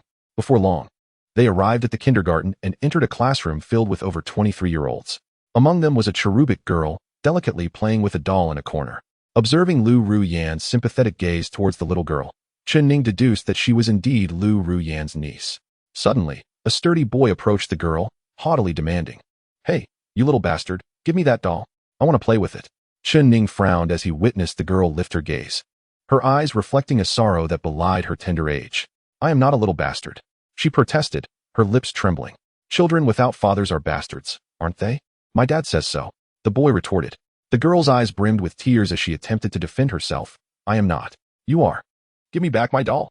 The boy snatched the doll from her grasp, clearly motivated not by a desire to play but rather to torment her. In every realm, the weak and vulnerable are often bullied, and the world of children is no exception. Seeing her adopted daughter subjected to such bullying, Lu Ruyin felt both anxious and furious. Noticing the absence of a teacher to mediate, she instinctively stepped in to confront the boy. However, Chen Ning followed suit, preemptively admonishing the boy, "Stop. Why are you bullying her? Return the doll at once and apologize."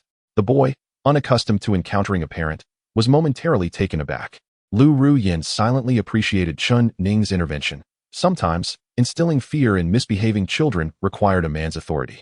The boy, though startled, quickly concealed the doll behind him, glaring defiantly at Chen Ning. "No way. I demand you return the doll and apologize for your insults. If you refuse, I shall teach you a lesson on behalf of your parents," Chen Ning asserted, his demeanor unyielding. Having emerged from a harrowing training ground, he viewed only the living and the dead, displaying no tolerance for misbehavior, regardless of age. The plight of the little girl reminded him of his own daughter, Xiaoguo, and the thought of her being similarly bullied fueled his rage. The boy, sensing Chen Ning's intimidating presence, began to tremble, yet he stubbornly refused to comply, forcefully throwing the doll to the ground and trampling it. "I won't give it back." Witnessing her cherished doll mistreated, the little girl could no longer contain her emotions. Bursting into tears, Lu Ruyin knelt beside her, soothingly murmuring, "Don't cry, little bun, don't cry." Chen Ning, unyielding, turned his cold gaze upon the boy. "It seems you require a lesson to learn some humility." At that moment, several individuals entered the classroom, including a teacher and the boy's parents. One imposing figure, clad in military garb, caught the boy's attention. "Daddy, he hit me," the boy cried, pointing at Chen Ning. The burly father, enraged, advanced towards Chen Ning without hesitation, disregarding the pleas of the teacher and other parents. Chen Ning retorted with a smirk, "Your son insulted my daughter, and if you neglect to educate him, I shall do so for you. A father's failure to teach is his own fault." As the father lunged at Chen Ning, fists raised, Chen Ning mirrored the action, ready to engage. The force of their collision reverberated through the room, with Chen Ning standing resolutely, while the father staggered back, realizing Chen Ning's superior strength. In disbelief, the father picked up a wooden chair from the teacher's desk and hurled it at Chen Ning. Lu Ruyan gasped, "Be careful." With a cold smile, Chen Ning executed a swift kick, shattering the chair into pieces. The father's eyes widened in shock as he recognized the insignia on Chen Ning's uniform, realizing he had underestimated his opponent. Fortunately, the teacher seized the opportunity to mediate the conflict, and Chen Ning refrained from further pursuit, allowing Xie Yongqiang to escape a predicament. The latter had lost the arrogance he previously displayed, and with a complex expression, he respectfully remarked to Chen Ning, "Your skills are impressive." Chen Ning was taken aback by the unexpected compliment, and upon noticing that Xie Yongqiang was also clad in military attire, it dawned on him that this individual was straightforward in nature. With the two parents no longer at odds, the two 3-year-olds, the chubby boy and the little bun, swiftly reconciled. At that moment, the chubby boy could not resist whispering to the little bun, "Is this uncle your father?" The little bun instinctively straightened her back and replied, "Yes." The chubby boy glanced at Chen Ning and quickly lowered his head, unable to suppress his admiration as he muttered to the little bun, "Your father is truly remarkable." Upon hearing this, the little bun felt a sweetness in her heart greater than honey, prouder than receiving praise from a teacher. She had never considered having a father, nor had she imagined that others would envy her father. On this day, she could take pride in him, causing her cherubic face to flush with excitement as she proudly exclaimed, "Of course." Chapter 052. A confrontation. 3-year-olds are quick to turn against one another, but equally swift to make amends. Just moments ago, the chubby boy and the little bun were at odds, yet in the blink of an eye, they were back to being friends. The reason for their reconciliation lay in the chubby boy's newfound admiration for the little bun's father, which led him to no longer harbor any prejudice against her, even feeling a twinge of envy for having such an impressive father. This turn of events left the adults present in a state of bemusement. The most awkward situation fell upon Xie Yongqiang and Chen Ning, who had just been at each other's throats for the sake of their children, only to find the kids reconciling before them, leaving them both somewhat embarrassed. However, despite Xie Yongqiang's fiery temperament, he was indeed a candid man. Upon understanding the situation, he promptly apologized to both Chen Ning and Lu Ruyan, expressing his intention to discipline his child more effectively in the future. Lu Ruyan, initially quite upset, found it unnecessary to escalate the matter further now that an apology had been made and the two children had reconciled. After all, her original intent was to ensure her adopted daughter could coexist peacefully with her classmates, so she graciously declared that all was well. Xie Yongqiang turned to Chen Ning, glancing at the phoenix emblem on Chen Ning's uniform sleeve with surprise. "Are you from the Phoenix Legion?" Chen Ning could only chuckle at the way Xie Yongqiang had shifted their relationship from a confrontational "you bastard" to "your excellency," and now to brother. This man truly had a knack for forging connections. Chen Ning nodded affirmatively and then looked at Xie Yongqiang's sleeve insignia, which depicted a black shark with sharp teeth. "Are you from the Black Shark Legion?" "Yes, I am a reserve officer of the Black Shark Legion." "Huh. I am also part of the elite group of the Phoenix Youth Training Camp." Upon discovering they were both reserve officers, it became evident that their standing within the military was quite similar, and that they might very well work together in the future, even possibly fighting side by side. They recognized each other as pillars of the Empire's future and thus felt a bond forming, leading them to refer to each other as brothers. Xie Yongqiang had intended to invite Chen Ning out for drinks, but alas, Chen Ning had to leave Zhuke City that evening to return to Qingyao Base. So Xie Yongqiang had to forego his invitation. At that moment, it was already 5 in the evening, and the kindergarten was letting out. Xie Yongqiang's family took the chubby boy home, while Lu Ruyan's nanny arrived in a modest sedan to pick up the little bun, grateful for Chen Ning's assistance, which allowed her adopted daughter to hold her head high among her peers. Lu Ruyan's resentment towards Chen Ning dissipated significantly. Of course, she was aware that Chen Ning had a favor to ask of her, so she instructed the nanny to take the little bun home first while she discussed the information Chen Ning sought. "To express my gratitude for helping my adopted daughter, allowing her to stand tall among her classmates, I would like to invite you to dinner, where we can also discuss what you wish to investigate." "Sounds good." Lu Ruyan and Chen Ning walked side by side out of the Golden Sun kindergarten. Instead of taking her red sports car, Lu Ruyan led Chen Ning down a side street, winding left and right until they arrived at a secluded alley. Confused, Chen Ning inquired where they were dining. Lu Ruyan gestured ahead and said, "We're here." Before them stood a spacious area with a massive banyan tree, beneath which lay a dilapidated little eatery named Tianlong Restaurant. Initially perplexed by the grand name of such a shabby establishment, Chen Ning soon discovered that the restaurant specialized exclusively in donkey meat. The saying goes, "The dragon in the sky and the donkey on the ground," implying that the deliciousness of donkey meat could rival that of dragon meat. Thus, the eatery whimsically adopted the name Tianlong Restaurant. As a woman from Zhuke City, Lu Rian was well aware that local women possess discerning tastes when it comes to food. They do not blindly pursue high-end dining. If they find a hidden gem in an alley that boasts delicious flavors, they will come to savor it, regardless of the establishment's shabby appearance. Lu Rian proudly stated to Chen Ning, "The donkey meat here is the most delectable in all of Zhuke City. Only true food enthusiasts know to come here. Consider yourself fortunate to have this experience." At that moment, a waiter approached to inquire what Lu Rian would like to order. With a carefree demeanor, she replied, "The same as last time, a whole donkey." Chen Ning's expression turned slightly awkward upon hearing this, as the phrase "a whole donkey" seemed to carry an ambiguous connotation. Shortly thereafter, the waiter began to serve the dishes. The portions were quite small, akin to that of a teacup, with each bowl offering just a single bite of meat and broth. Lu Rian encouraged Chen Ning to start eating, and she quickly took a cup of the donkey meat, savoring it in one bite. Chen Ning followed suit, but he soon realized that the dishes were served in a continuous stream, resembling a banquet of flowing delicacies. Each small cup presented a different preparation, showcasing the various parts of the donkey, and as they progressed, the quality of the dishes only improved. After half an hour, both Chen Ning and Lu Rian were thoroughly satisfied. With a contented expression, Lu Rian cast a glance at Chen Ning and inquired, "Now, tell me, what exactly do you wish to investigate regarding the Lu family? If the matter is too sensitive, I cannot guarantee anything. I'm not implying that our Lu family business is similar, but I fear attracting trouble, given that Lu Wanlin is not someone to be trifled with." Chen Ning replied, "I actually have a daughter who is currently at the Lu residence. I wish to know about her well-being, whether she is safe, well-fed, and cared for." Lu Rian was taken aback.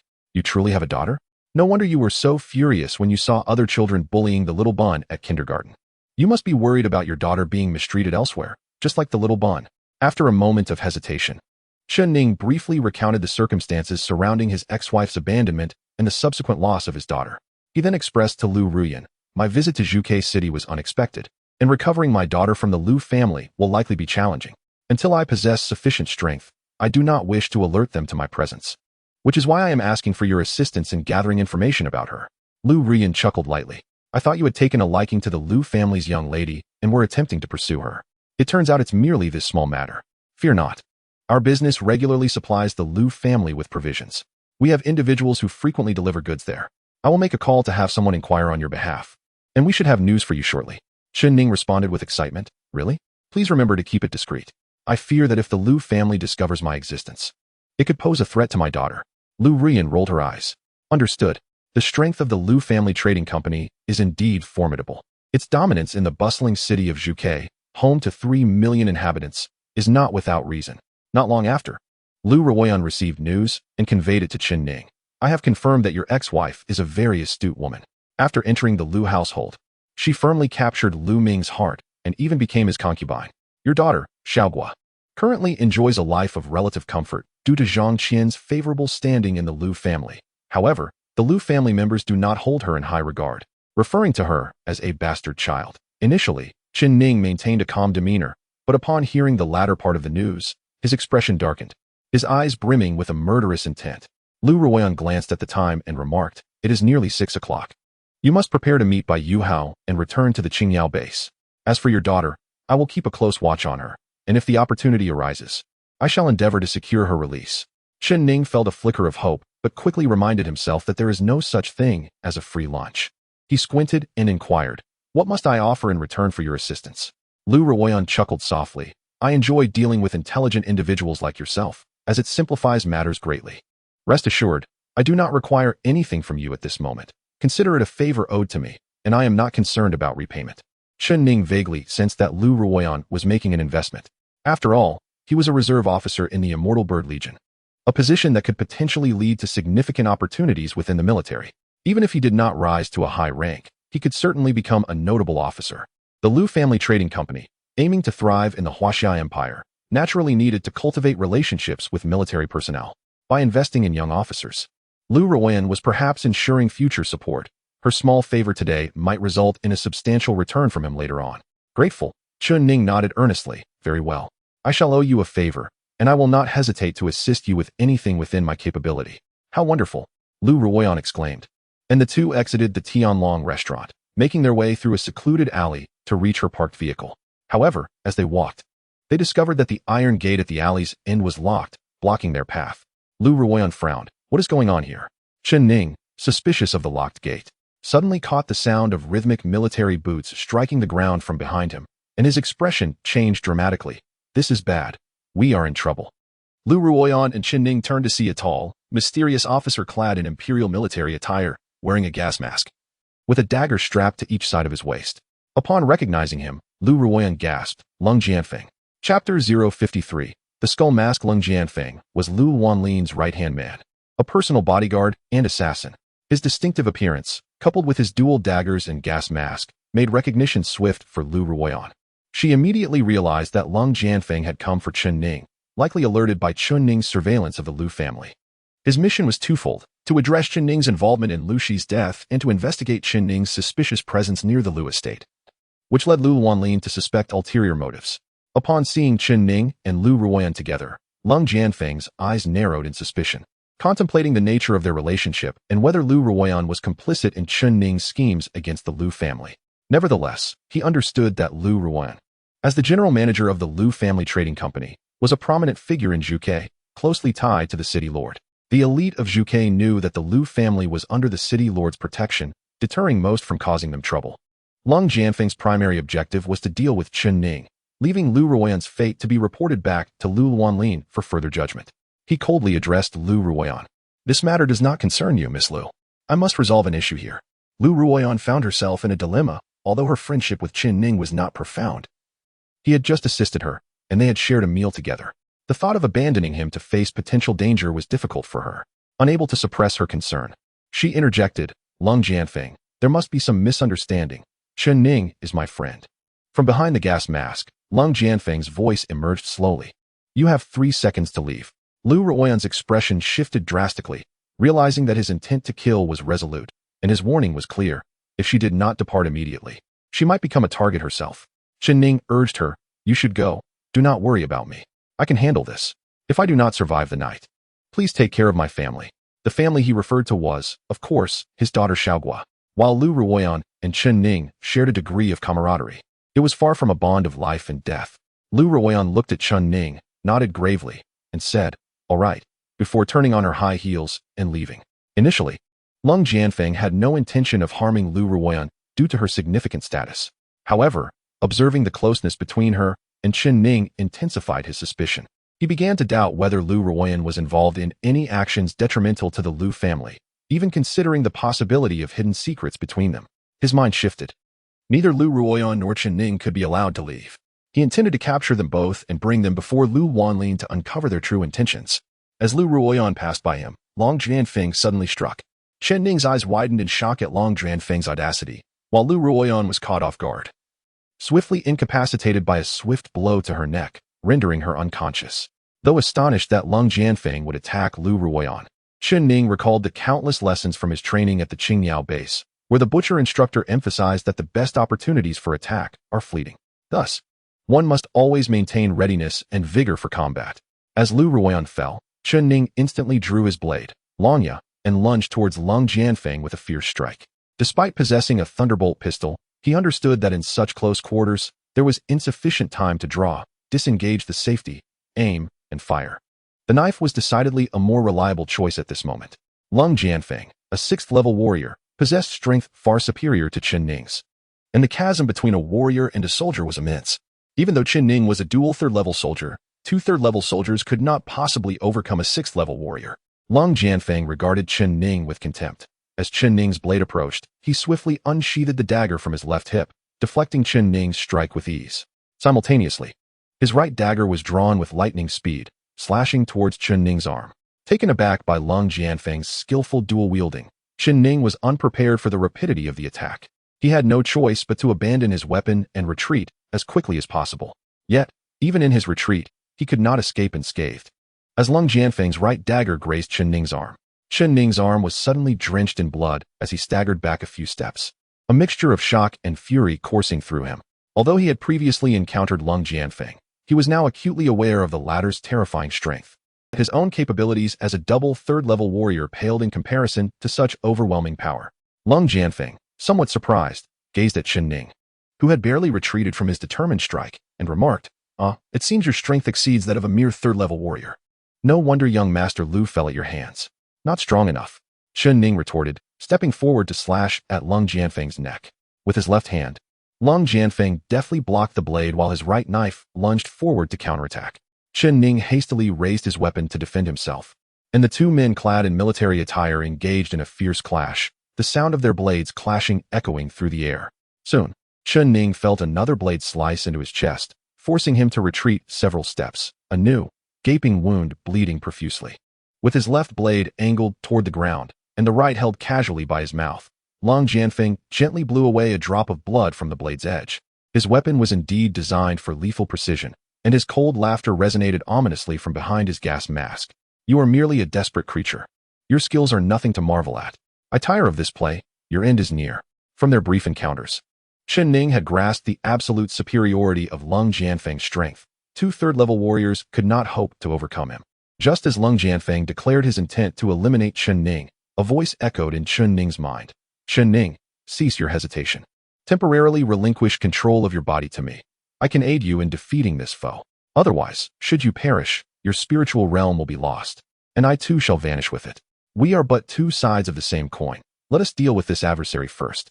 Hearing the voice of the blood tyrant, Chen Ning found himself in a mental struggle. Should he entrust his body to the cunning blood tyrant? Without the tyrant's powers, he risked death at Lung Jianfeng's hands. Yet, surrendering control could lead to the tyrant seizing his body entirely. Caught between danger and treachery, Chen Ning had no choice as Lung Jianfeng's blade descended perilously close to his face, mere centimeters away. In a moment of desperation, he shouted inwardly, "Blood tyrant, let us cooperate." Excellent. The blood tyrant responded. Lung Jianfeng's lethal strike aimed squarely at Chen Ning, but an ominous premonition gripped him. Just as his blade was about to meet Chen Ning's visage, Chen Ning's eyes flared with a crimson glow, and a ghastly white bone mask materialized on the left side of his face, its hollow eye sockets and jagged teeth sending a shiver of dread through anyone who beheld it. The moment Lung Jianfeng's blade struck the mask, it produced an uncanny sound. As if it had met neither metal nor flesh, the sharp military knife forged from fallen iron could not penetrate the sudden apparition of bone. Stunned and enraged, Lung Jianfeng exclaimed, "Is this enough to astonish you?" At this juncture, Chen Ning's body was under the blood tyrant's control, yet he could still perceive through his right eye, akin to piloting an automated battle machine. Chapter 054. The True Strength. What is this? Could it be the fabled demigod? Lung Jianfeng took a few steps back, his dual blades poised at an angle, disbelief etched across his face as he regarded Chen Ning. The latter, now sporting a bone mask and a crimson left eye radiating fierce intent, presented an eerie dichotomy, while his right eye maintained an ordinary appearance. Observing with a hint of curiosity, what mattered was not the nature of Chen Ning, but the chilling proclamation, "I am your harbinger of death." The voice of the blood tyrant emerged from Chen Ning's lips, raspy and unsettling, yet imbued with a terrifying allure. Though obscured by his gas mask, it was evident that Lung Jianfeng had regained his composure, scoffing disdainfully, "Regardless of whether you are human or demigod, encountering me is your misfortune. It is man who kills man, and God who slays God." With a commanding shout, Lung Jianfeng's aura shifted dramatically, his blades beginning to emit a faint glow. This was the true power of a sixth-level warrior. Prior to this, he had merely toyed with Chen Ning, akin to an adult sparring with a child, never revealing his full prowess. The glow of his weapon signified his approach to the ranks of elite warriors, akin to those at the peak of their strength. In combat against advanced zombies, ordinary firearms were ineffectual. Thus, those who ascended to the ranks of elite warriors wielded luminous blades, termed light swords, a collective reference to any weapon that emitted a brilliant radiance. Before him, Lung Jianfeng's blades shimmered ominously, denoting his sixth-level prowess. Should he ascend to the rank of elite warrior, his weapons would radiate even more brilliance. For it was only those wielding light swords who truly entered the realm of the formidable. However, even at sixth level, Lung Jianfeng's strength was sufficient to dominate many foes. In a flash, he crossed his military knives, unleashing two intersecting arcs of dark energy that surged toward Chen Ning. The latter, like a wraith, deftly evaded the deadly onslaught, the energy crashing into the wall of the alleyway, producing a resounding explosion as it carved a massive X-shaped fissure into the structure. Chen Ning was internally awed. This was his first glimpse of a true sixth-level warrior's might. He felt a pang of concern. While he knew the blood tyrant was formidable, the latter's spirit had sustained injuries and was sealed within Chen Ning's consciousness. Although the blood tyrant had regained some strength from the blood's nourishment, it was far from its peak, estimated now at around 7th level, slightly superior to Lung Jianfeng. Chen Ning worried that a prolonged battle would attract the attention of other powerful forces or military entities within Zhuge City, which would spell disaster for them. Thus, he urged the blood tyrant in his mind. Old wretch, Zhuge City is teeming with human warriors, countless imperial armies.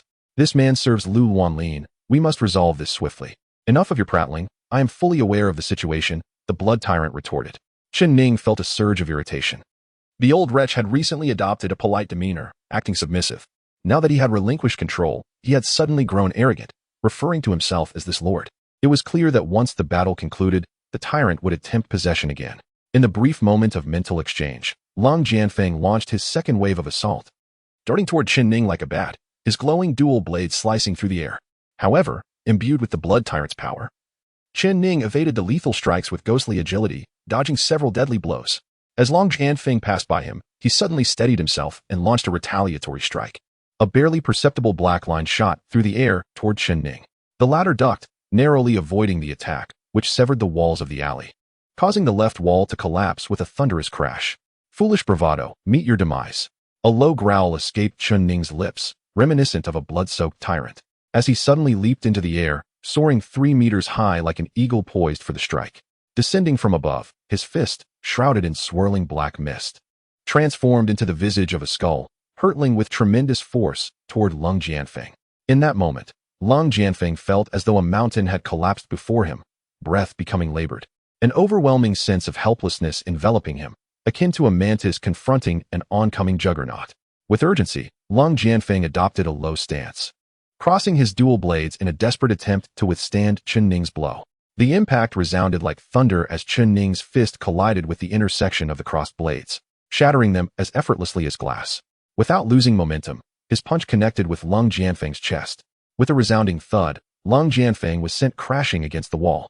As he flew backward, Chen Ning pursued like a shadow, swiftly seizing Long Jianfeng by the throat. In an instant, with a swift motion, he crushed the young warrior's trachea, rendering him motionless.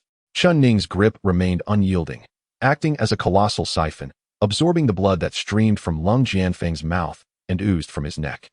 By the time Chen Ning released his grasp, what was once a robust figure lay lifelessly on the ground, a mere husk. Frustration welled within Chen Ning. What madness is this? Why drain his blood? How do I explain this to others? This fellow is a 6th-tier general. His blood is a precious resource, not to be squandered. Enough. Return control of my body at once. His voice dripped with indignation. How hasty you are.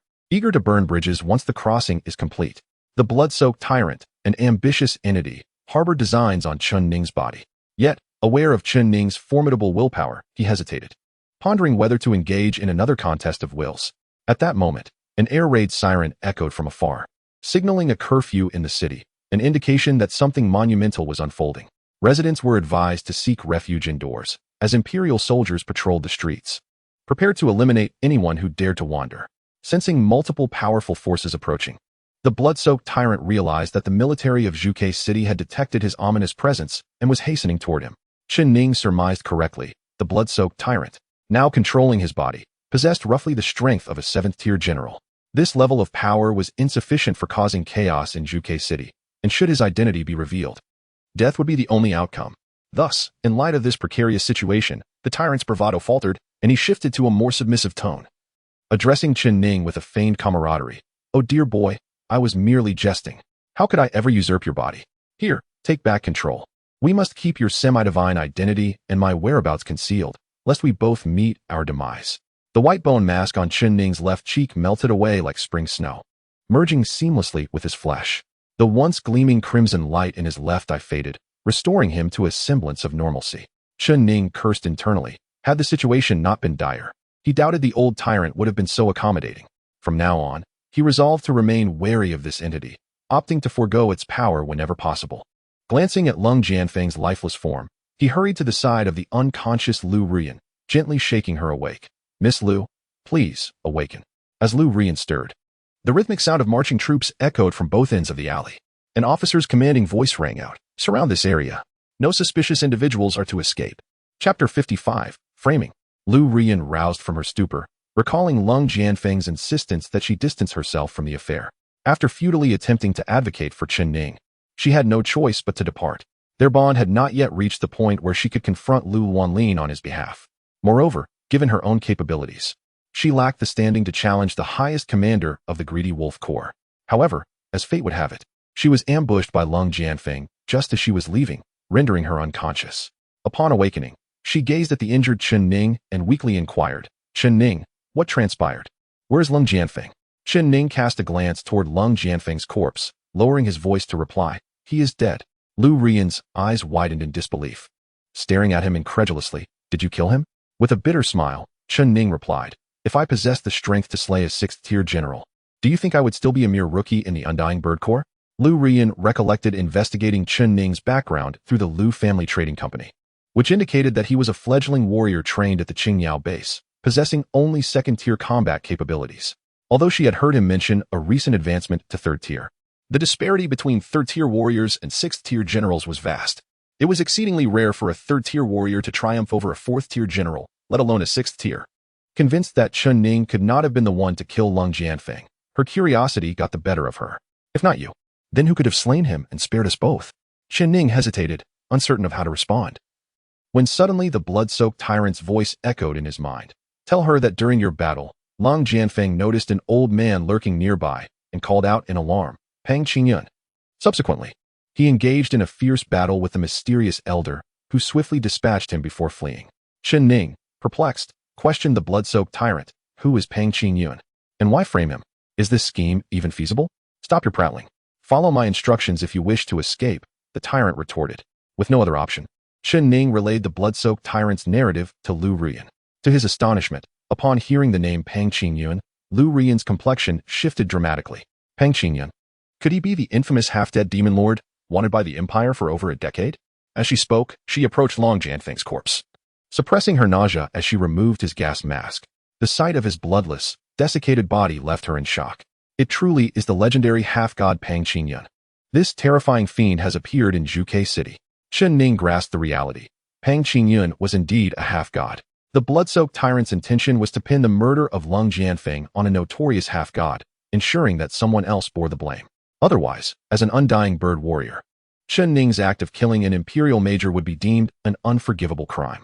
Moreover, he could not explain why he had drained Lung Jianfeng's blood. Thus, implicating another was his best option, and the blood-soaked tyrant, having lived for so long, was well acquainted with several infamous half-gods. Without hesitation, he directed Chen Ning to frame Pang Qingyun. At that moment, fully armed imperial soldiers surged into the alley from both ends. To the left were the members of the Greedy Wolf Legion, while to the right stood the warriors of the Breaking Army. They surrounded Chen Ning and Lu Ruyan. Leading the Greedy Wolf Legion was a major named Lu Zuowu, the nephew of Lu Wanxiong. The commander of the Breaking Army was also a major, named Hu Gang, a favored disciple of the Legion's highest commander, by Chongshan. Upon their arrival at the scene, Lu Zuowu and Hu Gang observed the injured Chen Ning, the pale-faced Lu Ruyan, and the lifeless body of Lung Jianfeng on the ground. Their expressions shifted noticeably. Hu Gang's countenance changed because he recognized Lung Jianfeng as a formidable military expert from Zhuke City and a bodyguard to Lu Wanlin. He was shocked to find that he had been killed, and it was evident that it was no ordinary assailant. Lu Zuowu's expression darkened because he understood that Lung Jianfeng had been sent to eliminate Chen Ning, yet he never expected him to be dead. Lu Zuowu glared at Chen Ning. "Who are you? Why did Major Lung die here? Did you too have a hand in his death?" Lu Ruyan, upon hearing this, became indignant. With wide eyes, she retorted, "Do not slander us. I am Lu Ruyan, the general manager of the Lu family business. Do you truly believe I could kill Lung Jianfeng? Are you overestimating me or underestimating your Major Lung?" Chen Ning stood tall and replied, "I am Chen Ning, an elite soldier from the Blue Bird Base of the Undying Legion. I was passing through here with Miss Lu, unaware of why this masked Major Lung drew his weapon against us, though I was injured by him during the skirmish." He suddenly shouted the name Pang Qingyun upon spotting a suspicious old man, who then attacked him and killed him before leaving. "I was too wounded and lacked the strength to intervene." Pang Qingyun. The expressions of Lu Zuowu and Hu Gang shifted again, for he was a notorious heavy-wanted criminal, a terrifying demigod. Half human, half corpse, his power was formidable. If he truly was in Zhuke City, it would spell dire consequences. A brief examination of the body confirmed to Hu Gang that its condition bore the hallmarks of a demigod's lethal style. He turned to Lu Zuowu and inquired, "What should we do now?" Lu Zuowu was aware that Lu Wanlin and his second wife, Shirley Li, sought to exact vengeance on Chen Ning for Lu Shi, so he pondered momentarily before saying, "Major Hu, since Major Lung was the chief bodyguard of our Legion commander, His death will surely incite our commander's wrath. Moreover, I see that Chen Ning bears wounds consistent with the struggle against Major Long. Thus I have reason to suspect that he and Lu Ruyan are in league with Pang Qingyun. I propose we handle this matter within the Greedy Wolf Legion. I shall take them in for questioning, which will also serve as a report to our commander. What do you think? Hu Gang was indifferent to how Chen Ning was to be dealt with, and given Lu Ruyan's notable status, he found it prudent to let the Greedy Wolf Legion take charge. He readily agreed, nodding, "Very well, take them both back for interrogation. I must return to report to our commander. And remember, if you have any developments or news regarding Pang Qingyun, do inform our breaking army." Naturally, Lu Zuowu turned coldly to Chen Ning and Lu Ruyan, commanding, "Seize them and take Major Lung's body back for proper handling, lest it rise as a zombie." Yes. Following Lu Zuowu's orders, a contingent of armed soldiers advanced to capture Chen Ning and Lu Ruyan. Lu Ruyan, unaccustomed to such treatment, was infuriated and began to berate them, vowing that they would see the consequences of their actions. Chen Ning's mind echoed with the voice of the blood tyrant. "Chen Ning, this officer is a subordinate of Lu Luanlin, and he is clearly targeting you. Just as Lung Jianfeng was sent to kill you, the Lu family is intent on your demise. If you are captured, your fate will be grim. Allow me to take control of your body, and we shall fight our way out." Chen Ning rejected the blood tyrant's suggestion, knowing that even with their combined strength, they were only at level 7. Insufficient to escape Zhuge City, only a road to ruin lay ahead. Bai Yuhao's father was the commander of the breaking army, and the Lu family was rumored to have a strong connection with the city lord of Zhuge. Thus he reasoned that Bai Yuhao and his associates would likely come to their aid. Therefore, he refrained from arguing or resisting, allowing himself and Lu Ruyan to be taken away by Lu Zuowu's men. Meanwhile, Bai Yuhao, Su Luo, and a few others awaited Chen Ning's return to regroup before heading back to the base. However, they did not receive Chen Ning, but instead learned of troubling news. Bai Yuhao received word that Chen Ning had become embroiled in a case of a murdered officer and had been captured by the Greedy Wolf Legion. Upon hearing this, Su Luo and the others became frantic, anxiously asking what to do. Bai Yuhao clenched his teeth. "Everyone, stay calm. Let us seek my father's assistance."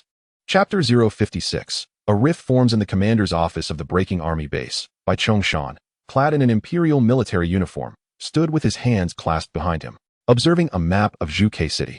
With narrowed eyes, he inquired, "Are you certain that the demigod Pang Qingyun has appeared in our Zhuge City?" Hu Gang stood straight, unwavering as he replied, "Commander, if Chen Ning and Lu Ruyan are not lying, then this information must be credible. Moreover, I have noted that Lu Ruyan is merely a weak woman, and Chen Ning is a level 3 soldier. Neither possesses the strength to kill a level 6 warrior like Lung Jianfeng. Thus, their account appears to hold merit." Bai Chongshan furrowed his brow. Pang Qingyun has not stirred trouble for several years. People have gradually forgotten him. Why has he suddenly resurfaced in Zhuge City? Hu Gang responded, "Commander, the reason for his appearance is not as crucial as the fact that he is immensely powerful. Additionally, his demigod body carries the zombie virus, and I fear that it may spread within our city, which would be catastrophic." Bai Chongshan commanded, "Instruct the troops to intensify their search efforts. We must unearth Pang Qingyun, even if it requires digging 3 feet into the ground." "Understood, Commander." Hu Gang turned to leave, and just as he reached the door, he encountered Bai Yuhao and his companions. Recognizing Bai Chongshan's son, Hu Gang respectfully greeted him. Bai Yuhao, preoccupied with urgency, nodded slightly before entering with Su Luo and the others to find Bai Chongshan. Upon seeing his son, Bai Chongshan was somewhat surprised, as he had expected Bai Yuhao to be on his way back to the Bluebird base. However, he was not oblivious. Observing Bai Yuhao's anxious demeanor, he quickly deduced that something was amiss. He recalled that Chen Ning had been taken by the Greedy Wolf Legion and remembered Bai Yuhao mentioning his good rapport with Chen Ning. Realizing the connection, Bai Chongshan felt a mix of irritation and astonishment. His son, typically diligent and committed to excellence, had delayed his return to assist Chen Ning. Bai Yuhao, upon reaching his father, immediately spoke. "Dad, Bai Chongshan interrupted, his tone disapproving. "If you have something to say, take your time. There's no need to be so flustered. Ask your friends to wait outside. I have matters to discuss with you as well." Upon hearing this, Su Luo and the others recognized the need for privacy and promptly saluted before exiting the office to wait outside. Bai Zhongshan cast a glance at Bai Yuhao, signaling him to take a seat, and then remarked, "You have delayed your return to the base and come to find me. All for that Chen Ning, am I correct?" Bai Yuhao nodded. "Father, Chen Ning is likely wrongfully accused. He hails from a humble background and has only trained for 4 months in the Qingyao training camp. Although he has rapidly attained the strength of a level 3 warrior, how could he possibly have killed Lung Jianfeng? Moreover, Lung Jianfeng is the chief guard of Lu Wanlin. His presence there was certainly not coincidental. It is evident that Lung Jianfeng sought trouble with Chen Ning, but unfortunate circumstances led him to encounter Pang Qingyun instead. Bai Zhongshan furrowed his brow slightly. The disparity in status between Lung Jianfeng and Chen Ning is immense. One is in the heavens while the other is in the depths of the earth. Why would Lung Jianfeng trouble Chen Ning? Bai Yuhao replied. It is not Lung Jianfeng who seeks to trouble Chen Ning, but Lu Wanlin, or more accurately, the Lu family wishes to exact revenge on Chen Ning. Bai Zhongshan, taken aback, pondered how a high-ranking imperial colonel, the supreme commander of the Greedy Wolf Legion, could desire vengeance against a mere soldier of the Immortal Bird Legion. Bai Yuhao lowered his voice. Indeed, Lu Wanlin's favored concubine is named Shi Lily, and they have a son, Lu Shi. Lu Shi is of illegitimate birth, holding a lowly status within the family. Thus he aspires to achieve merit in the military. He possesses considerable potential, but is arrogant and overbearing. During his time at the Qingyao base, he bullied Chen Ning and even plotted to kill him on the night of the assessment, only to be killed in turn by Chen Ning. Few are aware of this incident, yet the Lu family surely suspects Chen Ning and regards him as an enemy. The appearance of Lung Jianfeng is clearly a directive from Lu Wanlin to retaliate against Chen Ning. Bai Zhongshan coldly remarked, "This is absurd." Bai Yuhao was momentarily taken aback, unsure whether his father referred to Chen Ning or the Lu family. Bai Zhongshan continued. Although Lu Wanlin has risen through the ranks from humble beginnings and now occupies a high position, he is narrow-minded. Chen Ning's actions led to the death of his son, and while seeking revenge may tarnish his dignity, it aligns with his character. Bai Yuhao then realized that his father's remark was directed at Lu Wanlin. The Greedy Wolf Legion and the Broken Army Legion are the principal forces defending Zhuke City, yet Bai Zhongshan and Lu Wanlin share a mutual disdain for one another. Seizing the opportunity, Bai Yuhao said, "Father, Chen Ning is my friend, and he is a person of great potential. I wish to help him." Bai Zhongshan replied, "If it is within my power to assist, I shall do so. However, since Chen Ning killed Lu Shi, Lu Wanlin will undoubtedly pursue vengeance against him. Although our Bai family has a contentious relationship with the Lu family, we have not reached the point of open hostility. We cannot risk our standing for the sake of one Chen Ning, especially since he has already been taken by the Greedy Wolf Legion. Surely, we cannot march into their camp to rescue him." Su Luo and the others waited outside for half an hour before Bai Yuhao emerged from the office. They hurried over and quietly inquired, "Bai Yuhao, what did your father say?" Bai Yuhao, rarely displaying a troubled expression, replied, "My father said that Chen Ning's situation is complicated, and he cannot offer assistance." The group, aware of the incident involving Chen Ning and Lu Shi, grew increasingly anxious about Chen Ning falling into the hands of the Lu family. Su Luo murmured in despair, "Are we to stand by and watch as Chen Ning faces peril?" Meanwhile, Chen Ning and Lu Ruoyan were brought to the Greedy Wolf base, ultimately finding themselves in an interrogation room, restrained in chairs designed for military offenders. Their hands and feet were shackled, and their necks were secured to the backs of the chairs, ensuring that they could not resist during questioning. Major Lu Zhuwu reported briefly to Lu Wanlin before receiving instructions and entering with several soldiers to personally interrogate Chen Ning and Lu Ruoyan. Lu Zhuwu sat across from them at a long interrogation table, flanked by a dozen armed Greedy Wolf soldiers. Squinting at Chen Ning, he adopted a businesslike tone. "A special investigation team has been established regarding the death of Major Lung Jianfeng. I am the lead investigator, and I will now question you two significant suspects. I hope you will cooperate with my inquiries. Your name? Chen Ning. Gender? Male. Identity? An elite soldier of the Immortal Bird Legion's Qingyao training camp." Lu Zhuwu methodically conducted the interrogation, recording Chen Ning and Lu Ruoyan's identities before taking their statements. Both maintained their assertions that Lung Jianfeng had been killed by Pang Qingyun. The interrogation unknowingly stretched on for 3 hours, and at 9 p.m., a knock echoed through the room. 2 officers accompanied a middle-aged man to the door. This man was Lu Ruoyan's father, Lu Yu, the second master of the Lu family. Lu Yu held some influence in Zhuke City as a wealthy merchant. And given the Lu family's long-standing good relations with the city lord, Yuan Yuan, he was quick to seek assistance upon learning of his daughter's involvement in a military officer's murder case. Yuan Yuan had already received reports from Bai Zhongshan and Lu Wanlin regarding the situation, and though he was somewhat aware of Lu Ruoyan's involvement, he recognized she was not a key player in the matter. Thus, he decided to extend a favor to the Lu family and instructed Lu Wanlin, if there were no special circumstances, not to make things difficult for Lu Ruoyan. Although Lu Wanlin was the commander of the Greedy Wolf Legion, Yuan Yuan remained the highest authority in Zhuke City, and Lu Wanlin was obliged to heed his wishes, sending 2 subordinates to accompany Lu Yu to retrieve his daughter. Upon hearing that her father had come to bail her out, Lu Ruoyan hurriedly implored him to secure Chen Ning's release as well. However, before Lu Yu could respond, several more individuals entered, led by a lavishly dressed noblewoman. She entered and coldly declared, "This woman may be bailed out, but that wretched Chen Ning must not be released. He must die?" This woman was Shi Lili, Lu Wanlin's concubine and Lu Shi's mother. Her words stunned those present. Not only were they coarse and lacking in nobility, but how could she preemptively declare Chen Ning's death when the investigation had yet to conclude? Lu Zuowu, responsible for the interrogation, felt awkward. As Lu Wanlin had instructed him to ensure Chen Ning's death while also considering the sentiments of the Immortal Bird Legion and others, this meant framing Chen Ning for Lung Jianfeng's death before executing him. It was imperative that outsiders did not perceive it as the Lu family settling personal scores. Yet, Lu Zuowu never anticipated the second mistress, Shi Lili, would arrive and brazenly proclaim that Chen Ning must die, effectively tearing down any facade of propriety. Lu Ruoyan, an astute woman, was initially taken aback by Shi Lili's declaration. How could she assert Chen Ning's doom before the interrogation had even concluded? Upon realization, she understood the ulterior motives of the Lu family regarding Chen Ning. She recognized that although Shi Lili's attitude was arrogant, her threats were not without justification. If Chen Ning remained in custody, his fate was likely sealed.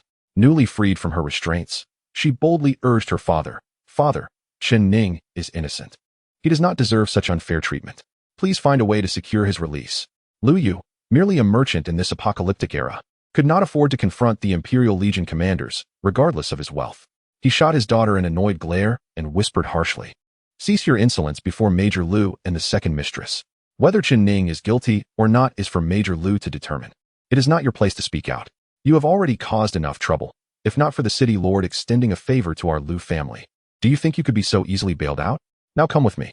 Lu Ruyan, feeling indignant, allowed her temper to flare. "It is evident that they are targeting Chen Ning. I have already made my position clear to him. If he is not released, I shall not leave either." Lu Yu, both shocked and furious, exclaimed, "Impudence." At that moment, Lu Zuowu cleared his throat, drawing everyone's attention. He stated, "Although Miss Lu and Chen Ning have both provided accounts of the situation and recorded statements, we trust Miss Lu's testimony. She was rendered unconscious during the incident and awoke only after it had concluded, thus her suspicion is minimal, allowing her to be granted bail." He paused, then turned his gaze to Chen Ning.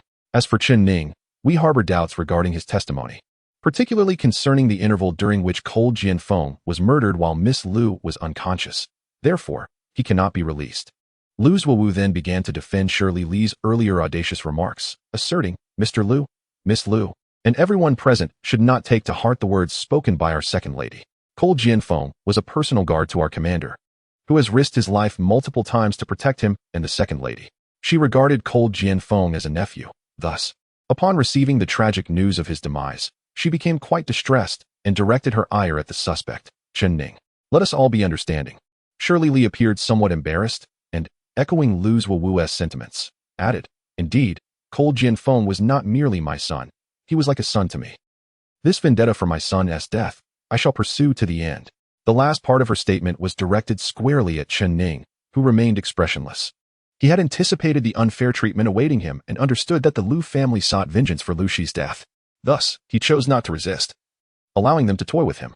His only hope was that Bai Yu Hao would find a way to extricate him from this predicament. Otherwise, he would have to confront the bloodthirsty tyrant in a desperate struggle. Lu Ruyan was taken aback by Lu Zuowu's cunning. Even the most discerning observer could see this was personal revenge, yet he articulated it flawlessly. Lu Yu, unwilling to offend the Lu family, remarked, "What Major Lu says is indeed true. We can empathize with the second lady's sentiments. Ruyan, come with me at once. Do not cause any more disturbances." Lu Ruyan bit her lip defiantly. "I shall not leave. I will remain here until they uncover the truth." Lu Zuowu's expression hardened. "Miss Lu, if you wish to wait for the outcome, you may do so in our reception room. Should you continue to make a scene here, I will have no choice but to treat you as an obstruction of justice and detain you."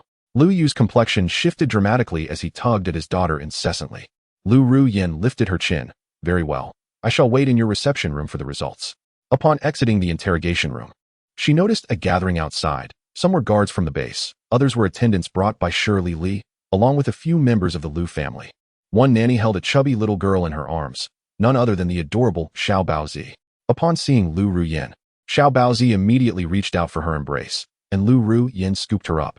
The small girl glanced around, not spotting the figure she longed to see, and her face fell. Pouting, she inquired, "Mommy, where's Daddy?" Lu Yu and the other Lu family members exchanged awkward glances. Could it be that Lu Ruyan had a romantic interest, prompting Xiao Baozi to refer to Lu Ruyan's boyfriend as Daddy? Lu Ruyan felt her cheeks flush, but seeing the eager look in Xiao Baozi's eyes, she could only shyly respond, "Daddy is busy with something. Let's go to the reception room and wait for him, shall we?" Xiao Baozi's eyes twinkled with delight, her cherubic face breaking into a smile as she chirped, "Okay." This left Lu Yu and the others momentarily speechless. Lu Ruyan remained steadfast, taking a seat in the reception room of the Wolf Base, waiting for the outcome. This decision allowed her to monitor the situation directly, ensuring that Shirley Li and Lu Zuowu would think twice before openly displaying their animosity towards Chen Ning. Concerned for his daughter's safety, Lu Yu stayed close, accompanied by several subordinates to keep an eye on her. A few minutes later, a new group entered the reception room, comprising by Yu Hao, Su Luo, and a familiar face to Lu Ruyan, Xie Yongchang. It turned out that Xie Yongchang had encountered by Yu Hao and his companions, who were dressed in the Qing Miao uniforms. Upon learning of Chen Ning's predicament, Xie Yongchang, despite having only just met him, felt a kinship and immediately joined them at the Wolf Base.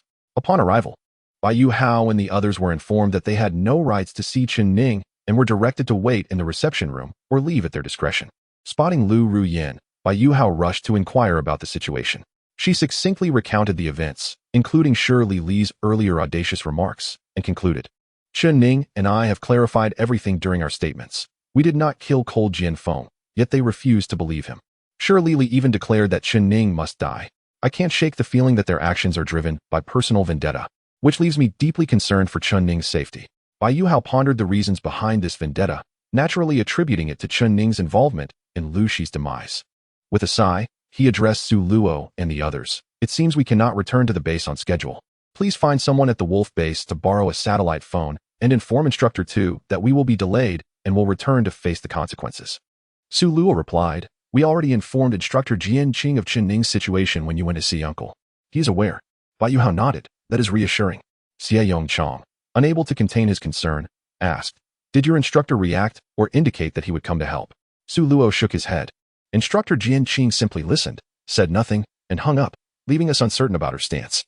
Xie Yongchang cursed under his breath and promptly declared, "My instructor, Luo Ho, is currently in Zhuke City. I shall attempt to seek his assistance." Inside the interrogation room, Chen Ning was bound to a chair, hands and feet restrained. Lu Zuowu remained with a few loyal subordinates and the second lady along with her aides, with everyone present belonging to the Lu family. There was no need for Lu Zuowu and Shirley Li to feign decorum. He glared coldly at Chen Ning. "You understand why we are targeting you, do you not?" Chen Ning raised an eyebrow. "I do not." Shirley Li erupted in a tirade. "You, a lowly wretch from the slums, dirtier than a rat, dared to bring about my son's death. Now that you are in my grasp, do you think you will leave this place alive? I shall personally ensure your demise tonight." Seeing Shirley Li's intent to attack Chen Ning, Lu Zuowu intervened swiftly, fearing she might act rashly. "Second lady, do not let your emotions overwhelm you. It would be unwise for your health. Allow me to handle this scoundrel." Shirley Li begrudgingly retreated. "Very well, Zuowu. Make sure to deal with him harshly. I want him to find no escape, to suffer in despair." Lu Zuowu complied, retrieving a prepared statement from his drawer, one that falsely implicated Chen Ning in the murder of Cold Jianfeng. He approached Chen Ning with a sinister smile, addressing him as one would a condemned animal. "Sign this with your fingerprint to confess your guilt. I assure you it will be swift, allowing you to leave this world with some dignity. Otherwise, you will truly regret your existence, and even death will seem a luxury. What do you say?" Chen Ning gazed at Lu Zuowu, a cold sneer curling his lips. Suddenly, he spat a mouthful of phlegm directly onto Lu Zuowu's face. "With your kind of trash, you dare to ascend to the upper echelons of the military? Those of us who were eliminated from the Qing Miao base are far superior to you. What do you think you are? Show me whatever tricks you have." Lu Zuowu, taken aback and enraged, retorted, "You are courting death." In Chapter 058, A Flood of Arrivals, Lu Zuowu, infuriated by Chen Ning's spitting, unleashed a flurry of punches aimed at Chen Ning's abdomen. As a fifth-level battle general, Lu Zuowu's punches possessed considerable force. A single blow could easily make an ordinary person retch. However, when his fist struck Chen Ning's midsection, it felt akin to hitting a solid piece of wood. Chen Ning gritted his teeth, not even letting out a grunt. "Ah, this stubborn fellow is quite tough. I'll show you just how tough you are." Lu Zuowu shifted his target, delivering two powerful punches to Chen Ning's face, causing bruises to blossom on his left cheek and blood to seep from the corners of his eyes and mouth. Yet, to Lu Zuowu's astonishment, Chen Ning remained expressionless, his gaze laced with contempt. Feeling immensely provoked, Lu Zuowu seized Chen Ning's head with his left hand, preparing to deliver another vicious blow to his face. He could not believe that he could not subdue a mere ordinary soldier. At that moment, however, one of Lu Zuowu's subordinates intervened, quietly advising, "Major Lu, the corps commander has instructed us to avoid drawing attention. If you continue to strike his head, it will leave obvious signs of abuse. Lu Ruyan and Bai Yuhao are still waiting in the reception room for results. If we are to eliminate this brat, we must keep our hands clean. At least, the body should not bear conspicuous injuries. Otherwise, it could tarnish the reputation of our greedy wolf corps. If this stirs up discord between the greedy wolf and the undying bird's higher-ups, we will be the culprits." Reluctantly, Lu Zuowu lowered his fists, sneering at Chen Ning. "Heh, so you think you're tough? I have plenty of tools and methods to deal with you. Tonight, I will entertain myself at your expense." "Xiao Chong, hand me the electric baton." A soldier named Xiao Chong passed the electric baton to Lu Zuowu. Approaching Chen Ning, Lu Zuowu seized his collar and violently ripped open Chen Ning's shirt, revealing a strong, scarred chest. This sight left not only Lu Zuowu momentarily stunned, but also the onlookers, including Shirley Li, who were taken aback by the sheer number of scars adorning Chen Ning's body. They say scars are a man's medals. If that were true, Chen Ning's accolades could rival those of a general. Lu Zuowu exclaimed, "Wow, so many scars. Seems like you've endured quite a bit. No wonder you don't take my punches seriously. Well then, let us see how you handle this." With that, Lu Zuowu activated the electric baton, pressing it against Chen Ning's chest. The device crackled with electricity upon contact, and the scent of singed flesh filled the air. The surrounding spectators instinctively leaned back, unable to bear the brutality. Shirley Li, however, clapped her hands in delight. "Not bad, Zuowu. Give this little brat a couple more shocks. He hasn't even cried out yet." Lu Zuowu, undeterred, continued to jab the electric baton into Chen Ning, rendering his chest a tapestry of bruises and charred skin, with blood seeping from various wounds. Yet, astonishingly, Chen Ning remained silent, his resolve unbroken as he glared defiantly at Lu Zuowu. After half an hour of torment, although Chen Ning appeared on the brink of collapse, his consciousness remained intact and his attitude resolute. Shirley Li, casually applying hand cream, glanced at Lu Zuowu and remarked, "Zuowu, you need to apply more force. He hasn't even let out a peep. Is that all you've got? Show him some real brutality." Wiping the sweat from his brow, Lu Zuowu surveyed the barely conscious Chen Ning, his eyes drifting down to Chen Ning's groin. He waved the electric baton menacingly, sneering, "I refuse to believe your entire body can withstand my baton's assault. You think you're tough? Let us see how tough you are when I apply this to your most sensitive area. Even if you escape tonight, you'll never be a man again." Shirley Li clapped gleefully. "Now that's what I call proper torture. Zuowu, hurry up. I can hardly wait." Upon hearing Lu Zuowu's intention to target his groin, Chen Ning's expression finally shifted. After all, no man could remain stoic under such threats. Lu Zuowu, sensing the change in Chen Ning's demeanor, felt an exhilarating rush of triumph, akin to a student solving a difficult mathematical problem. With a wicked grin, he aimed the electric baton toward Chen Ning's groin. At that moment, a series of loud knocks echoed from the interrogation room door, accompanied by a commanding voice. "Open up." Lu Zuowu halted mid-motion, exchanging bewildered glances with Shirley Li. Both were puzzled. Who would dare interrupt an interrogation personally sanctioned by the corps commander in the Greedy Wolf base? Lu Zuowu gestured for his subordinate to open the door, and in strode a burly bald officer, accompanied by several subordinates and a contingent of Qingyao base officers. Upon seeing the officer's insignia, a black shark emblem with exposed fangs, Lu Zuowu recognized him as Major Luo, who from the Black Shark Special Corps. Luo, whose rank insignia of 2 stripes and a star indicated his status as a major. Indeed, it was Luo who had previously met Chen Ning in Blackwater Town. During that encounter, Luo who had nearly fallen victim to a zombie ambush, only to be saved by Chen Ning. Grateful for the rescue, Luo who had recommended Chen Ning for training at the Qingyao base. Luo who had not anticipated Chen Ning's success at the base, even managing to integrate into the elite reserve officers group. Upon learning from his subordinate, Xie Yongchong, that Chen Ning had been targeted for vengeance, Luo who, recalling Chen Ning's earlier aid, stormed into the Greedy Wolf base in a fit of rage. Though merely a major, Luo who possessed formidable strength. Already a 7th-level valiant general, he had achieved numerous accolades, though his penchant for trouble had kept him at the rank of major. Nonetheless, his reputation as a trusted aide to Major General Xiaofeng of the Black Shark Corps allowed him to command respect within the military, facilitating his entrance into the Greedy Wolf base and the interrogation room. Accompanying Luo who were a throng of individuals, including Bai Yuhao and Lu Ruyan. alongside the greedy wolf base accompanying officers and soldiers. Luo, who surveyed the battered and barely conscious Chen Ning before fixing his gaze on Lu Zuowu and Shirley Li. Heh? Are you employing torture to extract a confession? Shirley Li sprang to her feet in anger, exclaiming, "Who do you think you are to barge in here? And what are you all doing standing idly by while they invade our space? I could have my husband demote every last one of you." Luo, who replied coldly, "I am Major Luo, who of the Black Shark Corps. Although this is the greedy wolf base, we are all soldiers of the Empire, and I certainly have the right to enter. As for you, what gives a mere woman the audacity to shout here?"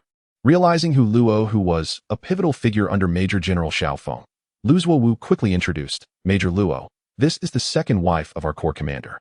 Lu Zuowu was acutely aware that Luo Hao was a trusted general of Xiaofeng, whose military rank surpassed his own by one level. The Black Shark Legion was a specialized unit, whereas the Greedy Wolf Legion was considered ordinary. Thus, although both Lu Zuowu and Luo Hao held the rank of major, Lu Zuowu humbly regarded himself as subordinate to Luo Hao. His introduction of Shirley's identity was merely an attempt to compel Luo Hao to show her some respect. Otherwise, the situation would devolve into chaos. However, Luo Hao was not one to grant favors or curry favor with the powerful, let alone respect a woman of Shirley's lesser status.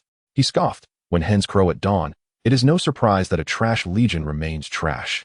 This phrase implied that a woman overstepping her bounds and usurping a man's role was utterly inappropriate. Luo Hao's words were undoubtedly a derisive jab at Shirley. A mere woman without military rank, who dared to strut about the barracks, her presence commanding the attention of the greedy wolf warriors, all of whom he deemed worthless. Disregarding the disapproving glances from Lu Zuowu and the others, Luo Hao waved his hand dismissively. "Release Chen Ning. We shall depart." Just as Xie Yongqiang and two Black Shark soldiers moved to unshackle Chen Ning, a resonant voice boomed from the entrance. "It seems any riffraff can run amok in my domain." The gathered crowd turned to see a robust, middle-aged man clad in an officer's uniform, accompanied by a retinue of subordinates. The moment the imposing figure entered, the expressions of those present shifted dramatically. For this man was none other than Lu Wanlin, the supreme commander of the Greedy Wolf Legion. Luo Hao was taken aback by Lu Wanlin's unexpected arrival. The colonel outranked him by 3 levels, causing Luo Hao to furrow his brow, realizing that his intention to take Chen Ning away had become considerably more complicated. Shirley, upon seeing Lu Wanlin, brightened and hurried forward. "My lord, your presence is most fortuitous." This Luo Hao, emboldened by his affiliation with the Black Shark Legion, has been flaunting his authority here, intimidating Lu Zuowu and the others into silence. "What brings you here, only to invite ridicule for crowing like a hen?" Lu Wanlin coldly retorted to Shirley, leaving her standing awkwardly, unsure how to respond. Yet, Luo Hao could not help but notice that Lu Wanlin's words, though ostensibly directed at Shirley, were clearly aimed at him. It was evident that Lu Wanlin had overheard Luo Hao's earlier mockery of Shirley. In a bid to alleviate the discomfort of the second madam, Lu Zuowu quickly saluted Lu Wanlin, exclaiming, "Greetings, Legion Commander." The other officers and soldiers of the Greedy Wolf Legion followed suit, diverting attention away from Shirley and sparing her further embarrassment. A few individuals, however, remained unmoved, such as the commoners from the Lu family, who were unfamiliar with military etiquette, and Luo Hao, Xie Yongqiang, and Bai Yuhui, who, despite being soldiers, harbored no fondness for Lu Wanlin and thus refrained from offering a genuine salute. Though Lu Wanlin had not been present until now, he was acutely aware of every trivial matter occurring on his territory. Initially, he had thought to assign a guard to handle Chen Ning's situation, but to his astonishment, the guard he dispatched, Lung Jianfeng, had been killed. Lu Wanlin was further taken aback by the fact that after Lu Zuowu had captured Chen Ning, he had anticipated an easy resolution, akin to squashing an ant. Instead, Bai Yuhui, Lu Ruan, Luo Hao, and others had rallied to defend Chen Ning. Lu Wanlin could not help but wonder, did they not realize that Chen Ning was a target of his own choosing? Was it now permissible for any riffraff to run rampant in his domain? This was the true source of Lu Wanlin's ire. As Lu Wanlin surveyed the gathering, his gaze fell upon Luo Hao and his companions. With narrowed eyes, he approached Luo Hao, stopping just a meter away, and boldly met his gaze. In terms of stature, Lu Wanlin appeared somewhat portly, while Luo Hao was tall and robust, yet at this moment, Lu Wanlin's commanding presence overshadowed Luo Hao's. It was an undeniable truth that rank held considerable weight, and Lu Wanlin's superiority was evident. With a cold, oppressive stare, Lu Wanlin regarded Luo Hao.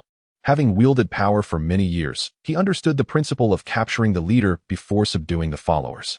Among Chen Ning's associates, Luo Hao was the most formidable and had been the most audacious in his defiance. Thus, Lu Wanlin had resolved to subdue Luo Hao first as a demonstration of authority.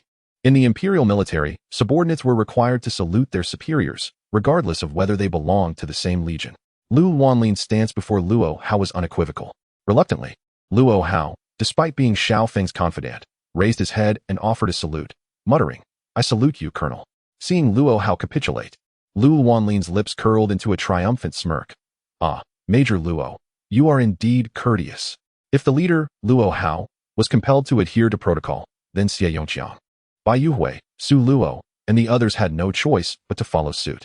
With the ruckus now quelled, Lu Wanlin wore a victorious smile, even exchanging pleasantries with Bai Yuhui.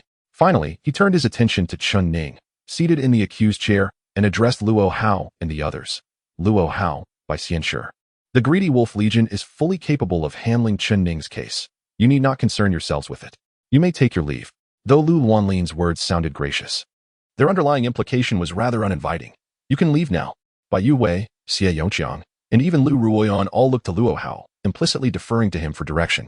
However, Luo Hao was disinclined to withdraw so easily. Chen Ning had once saved his life, and leaving under Lu Wanlin's oppressive gaze would not align with his character. Such a departure would only invite ridicule in the future. In a low voice, Luo Hao asserted, "We are all deeply concerned about the progress of the case involving Chen Ning, since you claim to be capable of handling it. Let us see it resolved here and now. Surely, a matter of such minor consequence would not require 10 or 8 days for the Greedy Wolf Legion to address. Such delay would only cast doubt on your legion's capability." Lu Wanlin bristled at Luo Hao's words. Before his arrival, Luo Hao had already derided the Greedy Wolf Legion as trash, and now he insinuated that failing to resolve Chen Ning's case promptly would reflect on their competence, further implying they were unworthy. Lu Wanlin shot a glance at Luo Hao, opting for silence as he turned to Lu Zuowu. "What progress has been made in your interrogation of Chen Ning?" Lu Zuowu hesitated momentarily. He possessed two testimonies. One was the genuine account recorded alongside Lu Ruoyan, which exonerated Chen Ning and necessitated his swift release. The other was a fabricated confession, meticulously crafted by Lu Zuowu to frame Chen Ning and bring him to justice. Now, the decision to either release Chen Ning or condemn him lay heavily on Lu Zuowu's shoulders, requiring him to gauge Lu Wanlin's intentions. As he prepared to respond, Lu Zuowu cautiously scrutinized Lu Wanlin's demeanor, noting the firmness in his stance and the subtle glint of menace in his eyes. It became abundantly clear to him, Lu Wanlin was intent on ensuring Chen Ning did not leave alive, not only due to Chen Ning's involvement in Lu Shi's death, but also to assert his dominance over Luo Hao and the others, reminding them who truly held power within this space. Report to the Legion commander. Initially, Chen Ning refused to admit his guilt. However, after a rigorous interrogation by me and the second madam, he finally revealed his misdeeds and was compelled to confess that he conspired with the wanted criminal, Pang Qingyun, to murder Major Lung Jianfeng. We have duly recorded his confession and are prepared to have him sign it," Lu Zuowu remarked, as he respectfully handed the fabricated confession to Lu Wanlin. Lu Wanlin took the confession, glanced at it casually, and then, narrowing his eyes, coldly declared, "Since he has admitted his crimes, let him sign it. This man is heinously guilty. Immediate execution by firing squad is warranted, with no need for further review." Lu Zuowu responded affirmatively, then proceeded with his two subordinates to press Chen Ning's fingers onto the document, preparing to drag him away for execution. Sure Lily, witnessing this scene, could not contain a laugh, but quickly covered her mouth, unable to hide her delight. These buffoons dared to act recklessly before the master. In the end, he would still have Chen Ning executed. What could they do? Bai Yu Hao, Su Luo, Lu Ruyan, and Xie Yongqiang, however, were all taken aback, not anticipating such an outcome. Luo Hao could no longer hold back and said in a deep voice, "Wait a moment," drawing the astonished gazes of those around him. He addressed Lu Wanlin. "Colonel Lu, this seems somewhat irregular, does it not?" Indeed, it was irregular because Chen Ning was not the main party to sign the confession, and moreover, as a reserve officer. Even if he were guilty, he should be tried by a military tribunal for a final verdict. However, Luo Hao's repeated interventions regarding the matters of the Greedy Wolf had thoroughly exhausted Lu Wanlin's patience, while Lu Wanlin still held a degree of respect for Luo Hao's superior, Xiao Feng. In his eyes, Luo Hao was of little consequence. Lu Wanlin coldly replied, "Rules? Here in the Greedy Wolf, my word is the rule. Someone, bring Chen Ning to sign, and then immediately take him out for execution." Luo Hao and the others looked grim but were powerless to act. Lu Zuowu, grinning sinisterly, was about to press Chen Ning's hand onto the confession when, at that moment, the door to the interrogation room swung open once more, and a group of people entered. Lu Wanlin erupted in fury. In the greedy wolf camp, in his presence, who dared to enter without announcement? Just as he was about to unleash a tirade, he noticed the leader of the group and abruptly swallowed his words, exclaiming in surprise, "City Lord?" The group that had arrived was led by a refined gentleman, the City Lord of Zhuke City, Yu Wenyan. Yu Wenyan held a higher official rank than Lu Wanlin, though he was responsible solely for civil affairs. Nevertheless, as the nominal supreme authority of Zhuke City, Lu Wanlin was obliged to show him some respect. Following Yu Wenyan were two officers clad in the uniforms of the Immortal Phoenix Legion, Butcher and Guanqing. Upon entering, Guanqing noticed Chen Ning, battered and barely conscious. She rushed forward, placing her hands on his shoulders and shaking him gently. "Chen Ning, are you all right?" Chen Ning weakly replied, "I'm fine, instructor. They are framing me." Guanqing's gaze shifted to Lu Zuowu, who still held the fabricated confession. A glint of coldness flashed in her eyes, and in a sudden burst of speed, she delivered a swift kick. Although Lu Zuowu held the same rank as Guanqing, his strength was far inferior. He was sent flying by her kick, crashing heavily to the ground with a pained groan, having suffered a broken rib. Lu Wanlin and Shi Lily were left dumbfounded. And then Lu Wanlin's anger flared. "Who are you, a mere major, to act so arrogantly before me?" Butcher, casually puffing on a cigar, lazily replied, "She is my subordinate. Apologies, but every member of the Immortal Phoenix Legion is equally audacious." Lu Wanlin's face darkened upon hearing Butcher's name, for he was well aware of Butcher's formidable reputation within the military, not only for being an officer of the Immortal Phoenix Legion, but also for his fierce demeanor and strength. Many knew that Luoho struggled to rise through the ranks due to his reckless behavior, while Butcher, despite being unjustly overlooked, had proven his prowess. Currently at the level of a 9th grade general, with potential to break through to the level of a major general, Butcher was highly capable, excelling in both commanding troops and mentoring new recruits in the rear. Whispers circulated that he could have already attained the rank of Legion Commander based on his abilities. However, the presence of another formidable individual in the Immortal Phoenix Legion overshadowed him. Qin Ke, the current commander, a young woman from a prestigious family in the imperial capital. By the age of 20, she had already reached the level of a 10th grade general, mastering a vast array of knowledge and skills, and was hailed as the Empire's Jade Treasure. Butcher, as one of the older officers in the Immortal Phoenix Legion, found himself overshadowed by the young Qin Ke, which left him feeling dissatisfied. Reluctantly, he accepted a demotion to assist in training at the Blue Bird training base, where his formidable teaching skills ensured the continuous emergence of talent. This was precisely why Bai Zhongshan and Lu Wanlin sought to place their sons in training there. Drawn by the esteemed reputation of the Immortal Phoenix Legion and Butcher's exceptional mentorship, Lu Wanlin was taken aback to find that the notorious Butcher, whom he had long heard of but never met, stood before him. However, Lu Wanlin suddenly felt that his previous respect for the Butcher stemmed from his desire to send his second son to the Qingyao base for training. Now that his son had passed away, why should he continue to show deference to the Butcher, who was protecting the murderer of his own child? Although the Butcher was powerful, he held only the rank of lieutenant colonel, 2 ranks below Lu Wanlin. What reason did he have to act arrogantly in his own base? If he yielded tonight, how would his subordinates perceive him? How could he command troops in the future? With this thought, the look of doubt on Lu Wanlin's face gradually faded, replaced by a newfound firmness. So it is Lieutenant Colonel Butcher. It is clear that a commander produces the type of student he deserves. It is no wonder that Chen Ning is so arrogant himself, daring to plot against Major Lung Jianfeng, despite being merely a soldier. The Butcher turned to Chen Ning and inquired, "Did you harm Major Lung Jianfeng?" Although Chen Ning was restrained in a criminal chair, he raised his head defiantly and replied loudly, "Report, instructor, I did not harm Major Lung Jianfeng." The Butcher then asked Lu Wanlin, "Do you have sufficient evidence that Chen Ning harmed Lung Jianfeng?" Lu Wanlin was at a loss for words. They indeed had no evidence, and the confession was fabricated. The Butcher, being astute, could read the expressions of Lu Wanlin and his group and guess the situation. After all, he had heard whispers about Chen Ning's past grievances with Lu Shi and the rumors surrounding Lu Shi's demise at Chen Ning's hands. Nevertheless, the Butcher's support for Chen Ning was unwavering, based solely on their character and capabilities. Previously, when Chen Ning had sneaked out at night for training, the Butcher had quietly instructed the guards to turn a blind eye. Even when Chen Ning's rigorous training led to punishment, the Butcher showed mercy, subtly dissipating the bruises within Chen Ning's body as he struck him. In fact, the Butcher had already come to regard Chen Ning as his most promising protege among all the newcomers he had mentored. This was precisely why the Butcher, upon learning of Chen Ning's predicament from Guanqing, was willing to board an armed helicopter and travel hundreds of kilometers to save him. For any other cadet who had perished outside, the butcher would not have batted an eye. Seeing that Lu Wanlin and his group could not produce evidence against Chen Ning, the butcher snorted disdainfully. Since there is no evidence, you cannot prove that it was Chen Ning who killed. Therefore, we shall take Chen Ning with us. Not acceptable. Lily blurted out before she could restrain herself. Everyone turned to look at her, and she quickly lowered her head, realizing her place as a minor concubine in such a setting, not daring to meet Lu Wanlin's increasingly irate gaze. Lu Wanlin, echoing the butcher's firmness, spoke up. You, a mere lieutenant colonel, intend to take someone from me? The butcher, however, merely smiled, raising an eyebrow and saying, Are you suggesting I lack the authority? Very well. Shall I make a call to our regiment commander, Qin Ke, and have her discuss this with you? If you are certain, I will contact her right now. Qin Ke.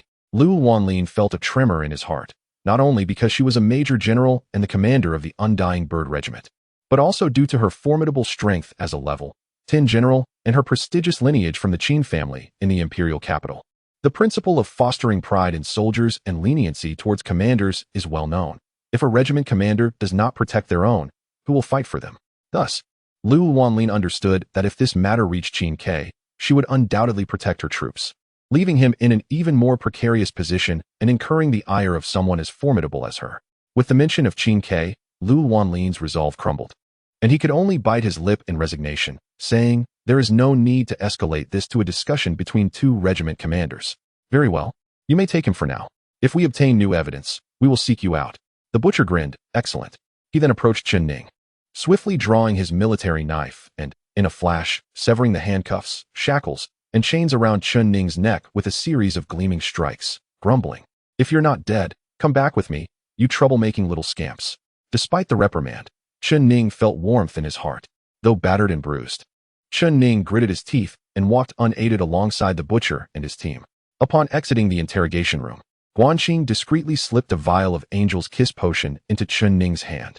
This small gesture did not escape the butcher's notice, but he remained unperturbed, merely casting a glance at Guanxing that bore the expression of a father observing his daughter. Lu Ruoyan, Luo Hua, and Xie Yongxiang also followed suit in leaving. In the expansive training grounds of the Greed Wolf base, an armed helicopter adorned with the Undying Bird insignia awaited. This warbird helicopter, besides 2 pilot seats, featured 2 rows of seats that could each accommodate 4 individuals, allowing a total of 10 passengers. As Chen Ning emerged with the butcher, he noticed the helicopter's rotor blades already spinning, indicating an imminent departure. He instinctively glanced back at Lu Ruoyan and Xie Yongxiang, lamenting that, given the butcher's decisive demeanor, he would likely have no opportunity to bid them farewell. Noticing Chen Ning looking back, the butcher surmised his thoughts. Earlier, when he had observed Guanxing and Chen Ning together, his expression had been that of a father, but now, seeing Chen Ning's concern for Lu Ruoyan, he snorted in displeasure. Nonetheless, he addressed Chen Ning. I will have a word with Luo Hua. You have 5 minutes to say goodbye to your friends. After the butcher walked over to Luo Hua, the 2 hulking figures, both exuding an air of rugged masculinity, engaged in conversation. Luo Hua remarked, I thought you were too proud to even greet me. The butcher chuckled. How could that be? I helped you this time. You ought to thank me. Luo Hua widened his eyes. Thank you? Have you been drinking fake wine? The butcher scoffed. Had I not shown up in time, wouldn't you have been left in a bind by Lu Wanlin? Luo Hua retorted. That was to protect your prized prodigy. By the way, Chen Ning was my recommendation to you. He is quite impressive, I assentihi. You owe me your gratitude for bringing such a talented student to your attention. Chen Ning had already swallowed the Angel's Kiss potion, feeling a slight recovery in his stamina. He approached Lu Ruoyan and Xie Yongxiang to express his gratitude. Xie Yongxiang, as straightforward as ever, smiled broadly and said, Between brothers, it's only natural to help each other. Honestly, I never expected I could persuade Major Luo Hua to assist. Unaware of the bond between Luo Hua and Chen Ning, Xie Yongxiang assumed Luo Hua was merely doing him a favor. Chen Ning chose not to clarify, knowing he would remember Xie Yongxiang's goodwill. Lu Ruoyan held the little bun in her arms, who timidly gazed at Chen Ning and called out softly, Daddy. Chen Ning pinched the little bun's cheek and said to Lu Ruoyan, I'm heading back to the base. Please take good care of my daughter if possible. Everyone assumed Chen Ning was referring to the little bun, but Lu Ruoyan understood his true concern was for the Lu family's youngest daughter, Lu Gua. She nodded, all right. Thank you. Chen Ning bid farewell to Lu Ruoyan and Xie Yongxiang before approaching Luo Hua for a final goodbye. Then, he followed by Yu Hao and the others onto the armed helicopter with the butcher and Guanxing, departing from Zhuke City. In the Greedy Wolf base, Yu Wenyuan gently patted the visibly distressed Lu Wanlin and calmly advised, The members of those special legions are exceedingly arrogant, far beyond us ordinary legions. Moreover, the incident involving Chen Ning is rather trivial. There is no need for you to engage in a deadlock with Butcher Luo Ho and his ilk. Let it go. I'm feeling rather drowsy. I shall take my leave. Farewell. With that, Yuan Yuan departed with his subordinates.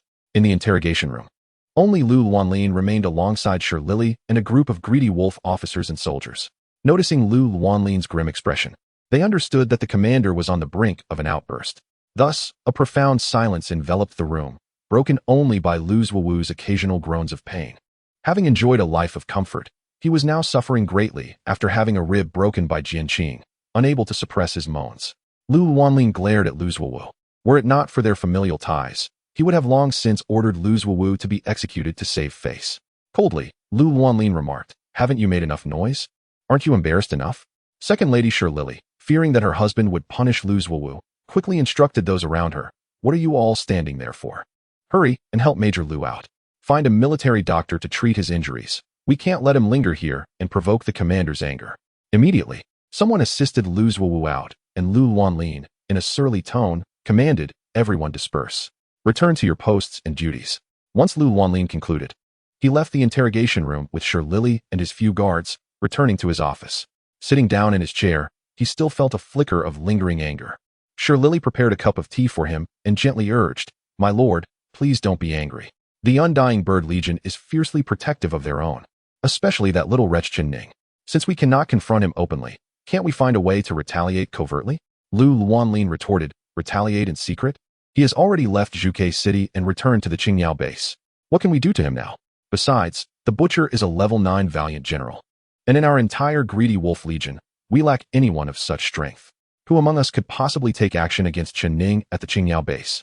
With a smile, Shi Lili replied, "While we cannot send someone to infiltrate the Qingyao base to assassinate Chen Ning, we do have individuals stationed within who could assist us." Lu Luanlin looked bewildered. "Xiaoxi has already perished. Who else remains at the Qingyao base?" Shi Lili chuckled. "Our individuals are not trainees, but instructors stationed there." Lu Luanlin was even more perplexed. "Instructors? Who?" With a hint of pride, Shi Lili replied, "None other than my brother, Shi Yu. He was transferred to the Qingyao base over a month ago. My lord, have you forgotten? I asked him to investigate Xiaoxi's demise." "Oh dear. You really don't take my family's matters seriously at all.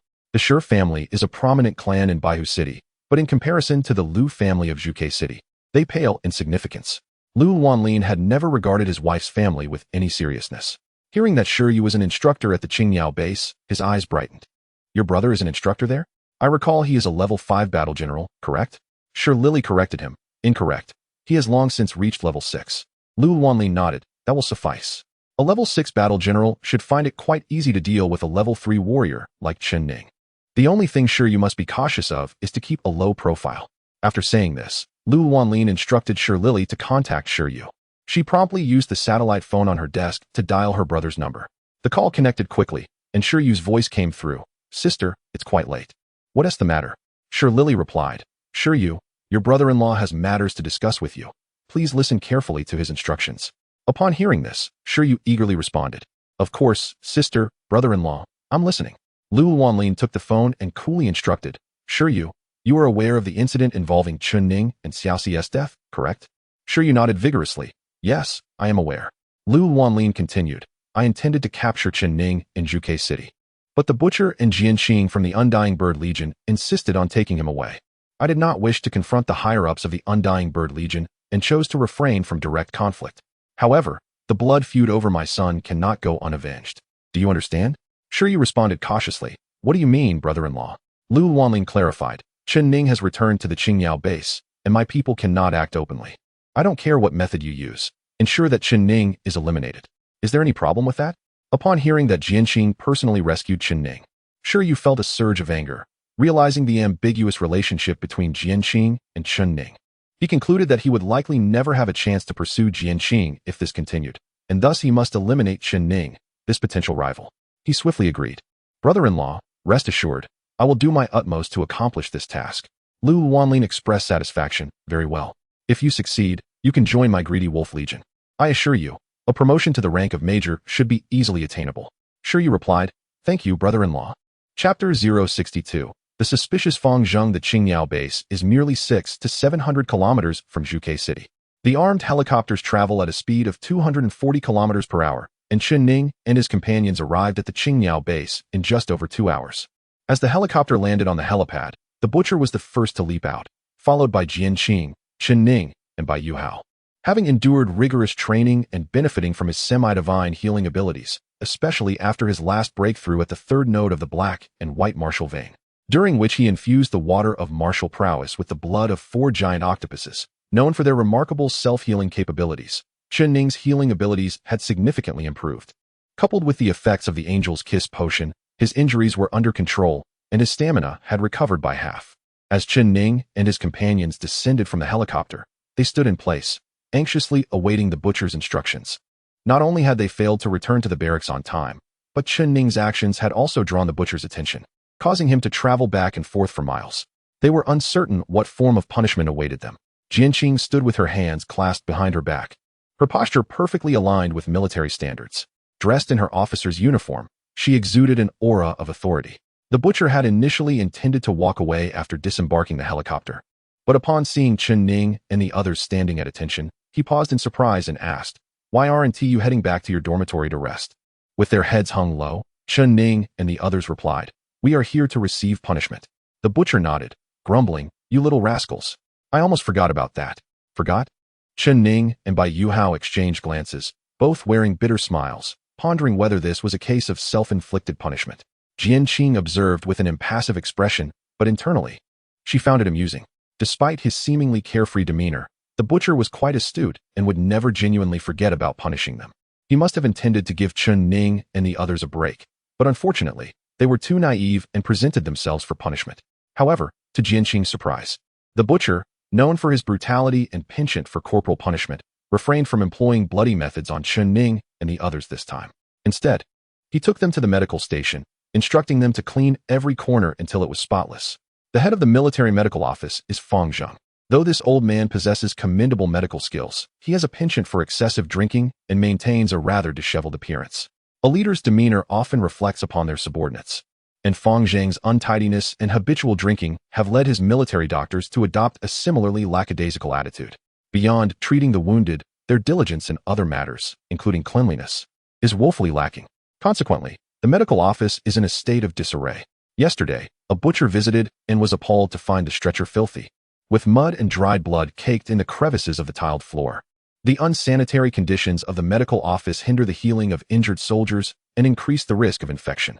Unable to tolerate the situation any longer, the butcher has now brought Chen Ning and a few others to demand a thorough cleaning of the facility.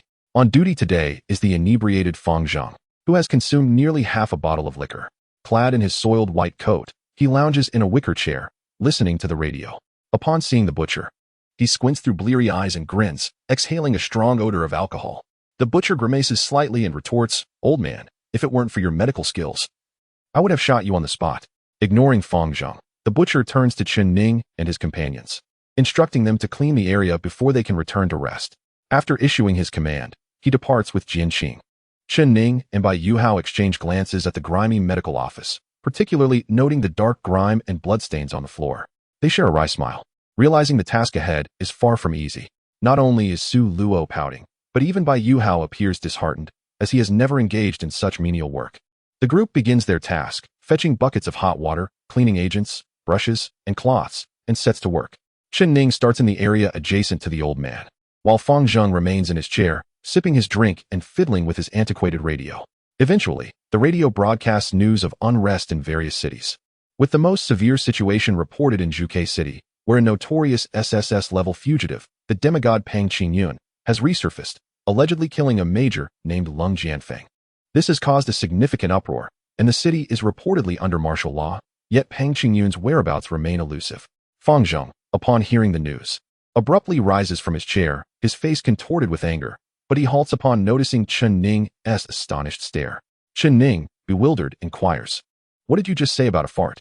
Fangzheng, his eyes darting, scratches his head and chuckles, "I merely remarked that General Xiao Ku is full of hot air. He has repeatedly vowed to capture that SSS-level fugitive, yet he has failed to do so. If he cannot apprehend him, then his proclamations are mere bluster. Whether he can catch him or not is irrelevant. He is merely posturing, Chen Ning replies, shaking his head. Moreover, you certainly have a bold disposition, daring to insult a general. You are not like most people. Fang Zhang, waving his half-empty bottle, boasts, before I drink, I am a citizen of Huaxia. After I drink, Huaxia belongs to me. Chen Ning, speechless, resumes his cleaning, yet suddenly hears the voice of the blood tyrant in his mind. Something feels amiss. Taken aback, Chen Ning continues to scrub the floor while mentally querying, what seems off? The blood tyrant responds, this old man feels familiar. Chen Ning, puzzled, asks, what do you mean? The blood tyrant explains, I have a vague sense of familiarity with him. I feel I should know him, yet I cannot pinpoint who it resembles. Really? Chen Ning asks. Yes, the blood tyrant confirms. You keep working, I'll try to recall who it is. Continuing his task, Chen Ning reflects on his time at the blacksmith shop in Heishui town, where every process required meticulous attention to ensure quality. This spirit of craftsmanship was instilled in him upon arriving at the Qingyu base, where he learned the importance of executing orders without fail. Thus, while cleaning, he does not slack off. His progress may be slow, but the areas he cleans are spotless.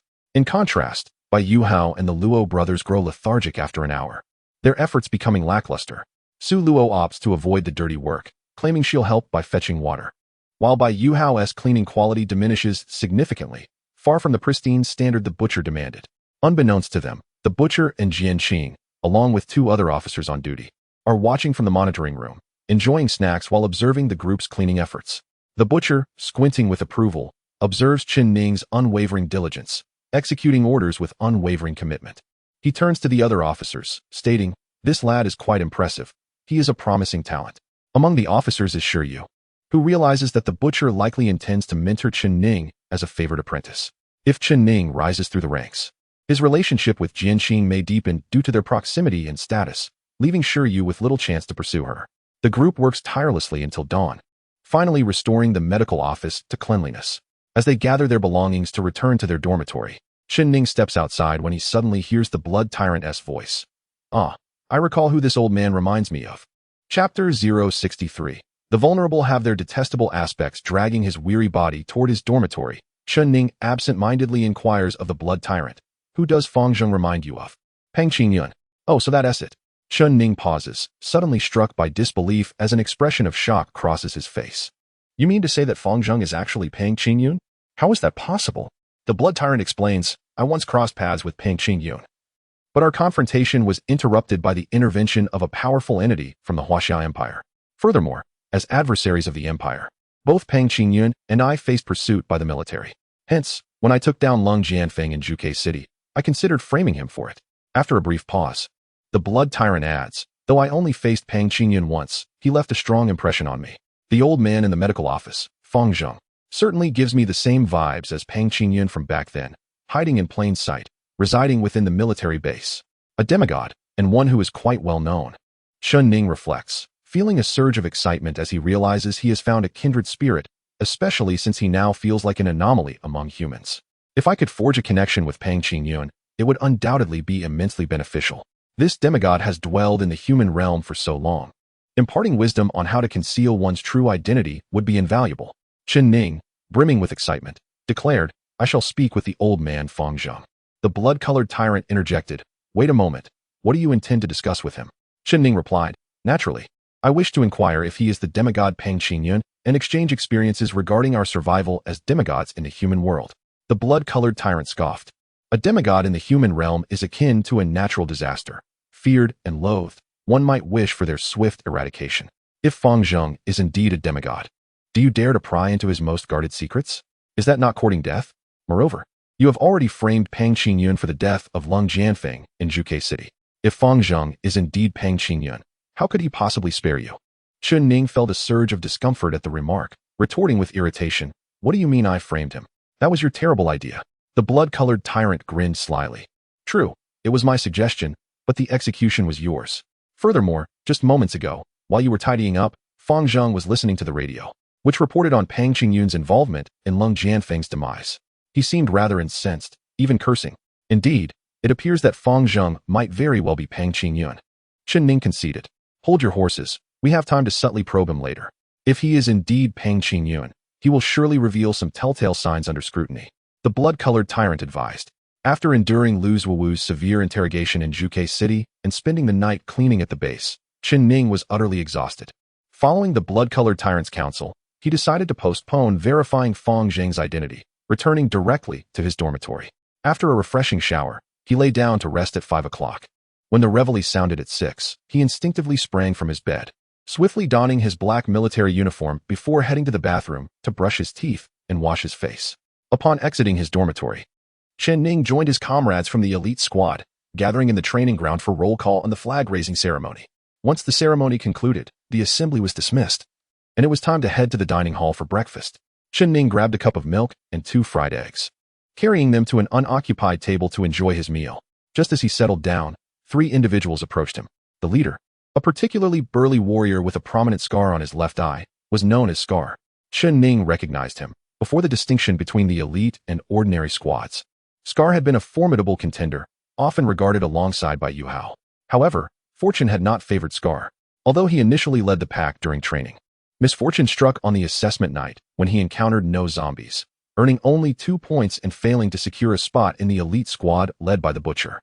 Many sympathized with Scar's predicament, and some instructors even suggested his recruitment into the elite squad, but the Butcher coldly declined, citing fairness and Scar's ruthless nature as reasons. Scar, unaware of these undercurrents, believed his lack of opportunity stemmed from bad luck. Despite not making it into the elite group, he thrived in the ordinary squad, leveraging his strength and ingratiating himself with the instructor Shi Yu, who secretly imparted military techniques to him. After mastering the techniques, Scar illuminated 4 martial pulse nodes, now boasting the strength of a level 4 warrior, surpassing many elite squad members. As Chen Ning placed his tray on the table, Scar and his 2 subordinates confronted him. Chen Ning looked up, slightly frowning. "Is there something you need?" Scar, with a mocking glint in his triangular eyes, sneered, "Nothing particularly special. Just seeing you puts me in a foul mood. Why can a mediocre person like you enter the elite squad while someone as exceptional as I cannot? It infuriates me." Chen Ning had only illuminated 1 martial pulse node when he joined the elite squad, earning the disdain of his peers. Even after illuminating a 2nd node, he was still considered mediocre. Now, with a 3rd node illuminated, only a few, including by Yu Hao, were aware of his advancement. Most, including Scar, still believed him to be a mere level 2 warrior. Chen Ning replied coldly, "Are you finished? If so, you may leave." Scar, amused by Chen Ning's dismissal, grinned and suddenly lifted Chen Ning's cup of milk, drinking a couple of gulps before carelessly placing it back in front of him. Chen Ning's expression hardened as he glared at Scar. Seeing no reaction from Chen Ning, Scar then picked up both fried eggs, licking them provocatively before tossing them back onto the tray, taunting, "Continue your breakfast. I'll take my leave now."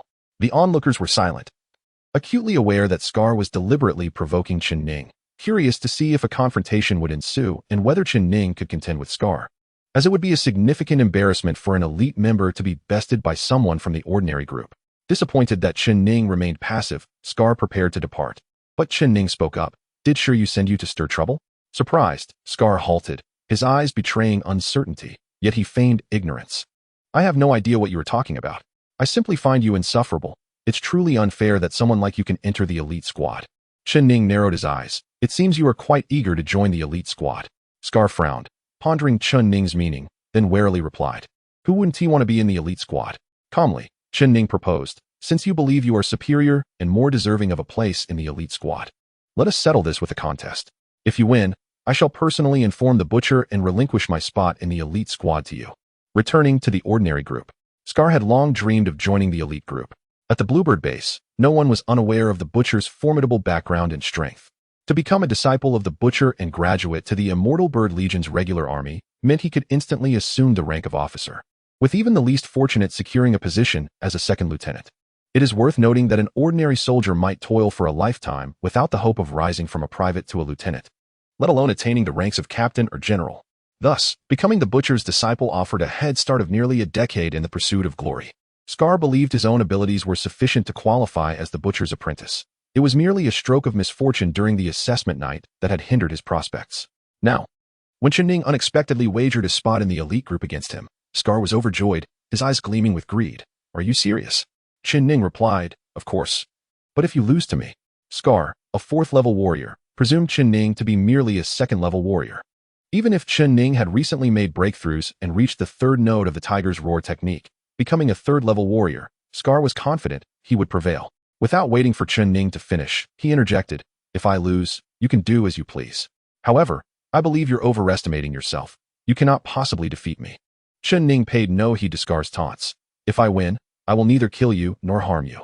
He paused, then raised the cup of milk tainted with Scar's saliva, spat into it, and placed it heavily on the table, coldly declaring, if you lose, you must drink this milk along with the 2 fried eggs you have touched.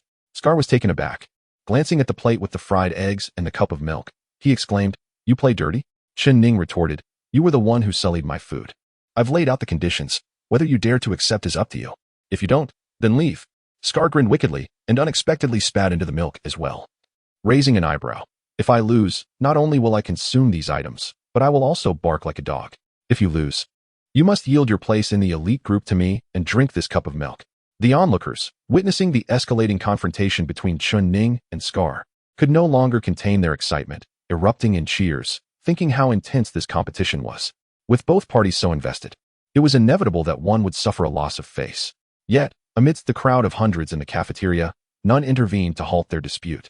Bai Yuhao Su Luo and the Luo brothers, who had just entered the cafeteria, quickly approached to inquire about the situation. Su Luo quietly cautioned Chen Ning, Chen Ning, are you out of your mind? Your injuries have yet to heal, and you're challenging this guy? Having endured severe torture from Luzwawu in Juke City just yesterday, Chen Ning's upper body was marked with scars from electric shocks, yet he calmly assured Su Luo and the others, it's fine, I know what I'm doing. Su Luo wished to press further, but Bai Yuhao held him back, whispering, Scar is clearly looking for trouble. Chen Ning likely intends to teach him a lesson, otherwise, everyone will think Chen Ning is easy to bully, and all sorts of riffraff will come after him. If Chen Ning can put Scar in his place, no one will dare to call him a waste or claim he took shortcuts to join the elite group. Upon realizing this was a matter of Chen Ning's honor, Su Luo and the Luo brothers ceased their protests, instead offering their support and cautioning Chen Ning to be careful. Several seasoned soldiers on duty observed the brewing conflict between Chen Ning and Scar, initially intending to intervene and detain them. However, an officer named Shiryu appeared from nowhere, stopping the guards and saying, let them be. If they have the energy for a fight, let them settle it. We'll apprehend them once they are done. At that moment, Chen Ning and Scar had moved to the open area of the cafeteria, devoid of tables, where new recruits typically stood to eat. Hundreds of soldiers gathered around, eagerly chanting, fight him! Fight him! Scar relinquished his military dagger and other weapons to his companions, signifying his intent to engage in unarmed combat. Indeed, while dueling in the military often incurs punishment, it is generally lenient, as the military values courage. However, using weapons during such skirmishes, especially daggers or firearms, could lead to severe consequences, ranging from charges of insurrection to brutal punishment. Chen Ning also handed his military knife and dagger to Bai Yuhao. The two faced each other in the center of the crowd, standing a mere 2 meters apart, locking eyes like 2 fierce tigers, each determined to overcome the other. Scar towered at nearly 6 feet and weighed close to 200 pounds, his body built with robust, well-defined muscles, while Chen Ning stood at 5 feet 9 inches, appearing smaller before Scar. With his handsome features somewhat marred by a scar and his eyes resembling those of a triangular serpent, Chen Ning did not exude the same ferocity. Furthermore, rumors persisted in the camp that Chen Ning was a waste who had cleverly infiltrated the elite group, leading many to perceive him unfavorably and predict his inevitable defeat. They shouted loudly, Scar, go for it. Beat him. Watch out. Scar shouted as he lunged forward, closing the distance with a powerful punch aimed at Chen Ning's chest. The punch was as swift as a shooting star, and the onlookers were certain Scar's strength could fell a calf with a single blow. Cheers erupted from the crowd as they witnessed Scar's formidable attack. However, as Scar entered Chen Ning's striking range, Chen Ning moved like lightning, delivering a devastating kick aimed at Scar's head. The sheer force of the blow was astonishing. In a stationary stance, a punch's reach pales in comparison to a kick's, forcing Scar to abandon his punch, lest Chen Ning's kick land first.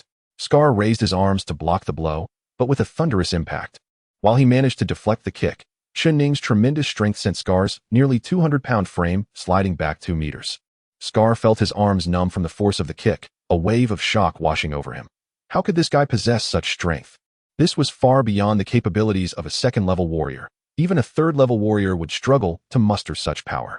As Scar's astonishment grew, Chen Ning, like a specter, closed in. With fists, kicks, knee strikes, and elbow strikes, his onslaught was relentless, each attack targeting Scar's vulnerabilities with explosive force. The spectators gasped in unison. Watching Scar being battered like a fragile boat amidst a storm, his defenses crumbling under Chen Ning's ferocious barrage. After withstanding 5 or 6 hits, Scar's arms finally gave way. exposing a gaping vulnerability in his chest. Seizing the opportunity, Chen Ning unleashed a lightning-fast kick to Scar's chest, sending him crashing backwards several meters, landing heavily on the ground. Pain etched on his face and blood trickling from the corner of his mouth. The crowd erupted in disbelief, exclaiming, "Is this Chen Ning truly just a second-level warrior?" Even Bai Yuhua was somewhat astonished. Su Luo murmured, "Although Chen Ning has secretly elevated his strength to a third-tier warrior, his prowess is astonishing, effortlessly defeating a fourth-tier general. Is he some kind of freak?" Scar, squatting on the ground, clutched his chest wound with his left hand, while his right hand trembled as he pointed at Chen Ning. His expression one of disbelief. You. Chen Ning looked down at Scar from a superior height and coldly remarked, "Now, do you comprehend who the real trash is?" Chapter 065. A point of no return. Heavens, this fellow has actually defeated Scar. It is worth noting that Scar had frequently received special training from instructor Shiryu, unlocking the fourth node of his martial pulse and becoming a fourth-tier general. How remarkable it is for a second-tier warrior to triumph over a fourth-tier general. No, I have heard that Chen Ning has already broken through to the third-tier warrior level. Even so, for a third-tier warrior to defeat a fourth-tier general is somewhat absurd. The crowd buzzed with discussions, astonished by Chen Ning's strength and the established fact of a third-tier warrior vanquishing a fourth-tier general. Bai Yuhua gazed at Chen Ning in awe and whispered to Su Luo, "De Luo and Xiao Luo, Chen Ning is full of surprises. He was able to kill a third-tier zombie on the assessment night yesterday. He managed to defeat an injured fifth-tier hellhound in Jike City. Today, it seems almost expected that he, as a third-tier warrior, would defeat Scar, a fourth-tier general."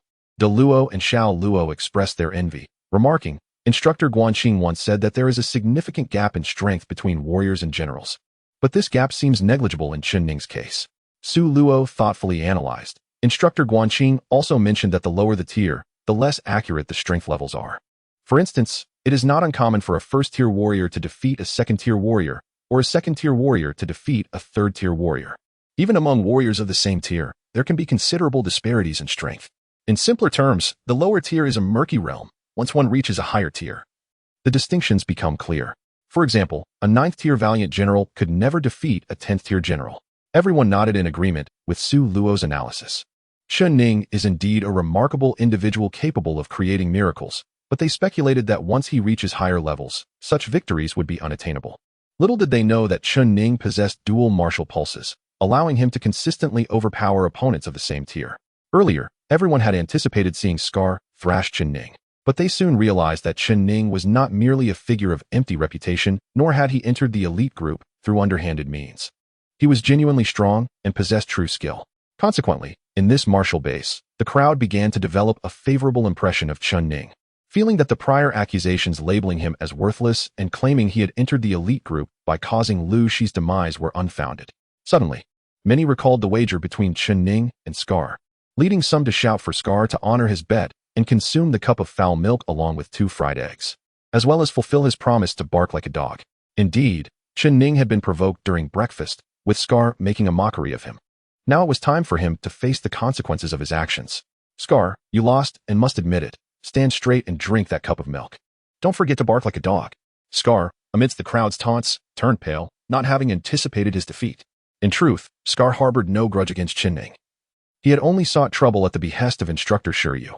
Shiryu instructed him to provoke Chen Ning, promising protection from punishment and a reward of a bone-cleansing pill if he could anger Chen Ning and incapacitate him. The bone-cleansing pill could not only enhance a low-tier warrior's physique, but also had a high chance of directly elevating them by a tier. Scar naturally desired it and, feeling that Chen Ning was an easy target, approached him. However, he never expected such an outcome. Just as he felt utterly humiliated, instructor Shiryu, accompanied by several duty soldiers, arrived. With a dark expression, he sternly demanded, "Who is causing trouble here?" Upon seeing the instructor and soldiers, the crowd quickly parted. Shiryu, with a menacing demeanor, approached the space between Chen Ning and Scar. His gaze landed on the injured Scar before surveying the onlookers, ultimately settling on Chen Ning, who was clearly guilty. "Who was fighting just now?" he questioned. "I." Scar, clutching his chest with one hand, timidly raised his other hand. Utterly ashamed and unable to face instructor Shiryu, Shiryu barked, "Is there anyone else? You'd best confess, or do not blame me for being merciless." "I will," Chen Ning interjected. Clad in a black military uniform and heavy boots, he stood with his hands behind his back, maintaining a standard military posture. His expression impassive and gaze unwavering. Shiryu nodded slowly, stating, "Very well. Last time you fought with Huang Haifu in the cafeteria, I taught you a lesson. It seems you have not taken it to heart. Chen Ning remained silent, standing rigidly like a statue. Shiryu, unable to tolerate Chen Ning's calm demeanor, perceived it as a blatant affront to his authority. He bellowed at Chen Ning, I am asking you if you have disregarded my lesson. Answer me immediately. The crowd exchanged glances, sensing Shiryu's heightened anger, and looked at Chen Ning with pity. The instructor's question was exceedingly difficult to answer. Naturally, one could not admit to ignoring the instructor's lesson. Conversely, if they acknowledged it, Shiryu would likely follow up with, if you took it to heart, why did you dare to repeat the offense? Thus, Shiryu's question was a source of dread for most students, leaving them unsure how to respond. However, to everyone's astonishment, Chen Ning boldly declared, yes. His admission of disregarding Shiryu's previous lesson was an outright insult to the instructor. The crowd was stunned. Even Shiryu widened his eyes in disbelief, taking a moment to collect himself before nodding repeatedly. Good lad, you have guts. To say you disregard my lesson is truly audacious. Very well, if I do not make you suffer today, I shall no longer be your instructor. Do not think that Colonel Butcher will shield you. He has already departed for the Undying Legion headquarters to report to Major General Chen Quebec. No one can save you now. After issuing his command, Shiryu ordered the duty soldiers, take him to the training ground and hang him up. I will personally administer punishment. As Bai Yuhua and the others turned pale, several officers, including Eagle Eye, arrived.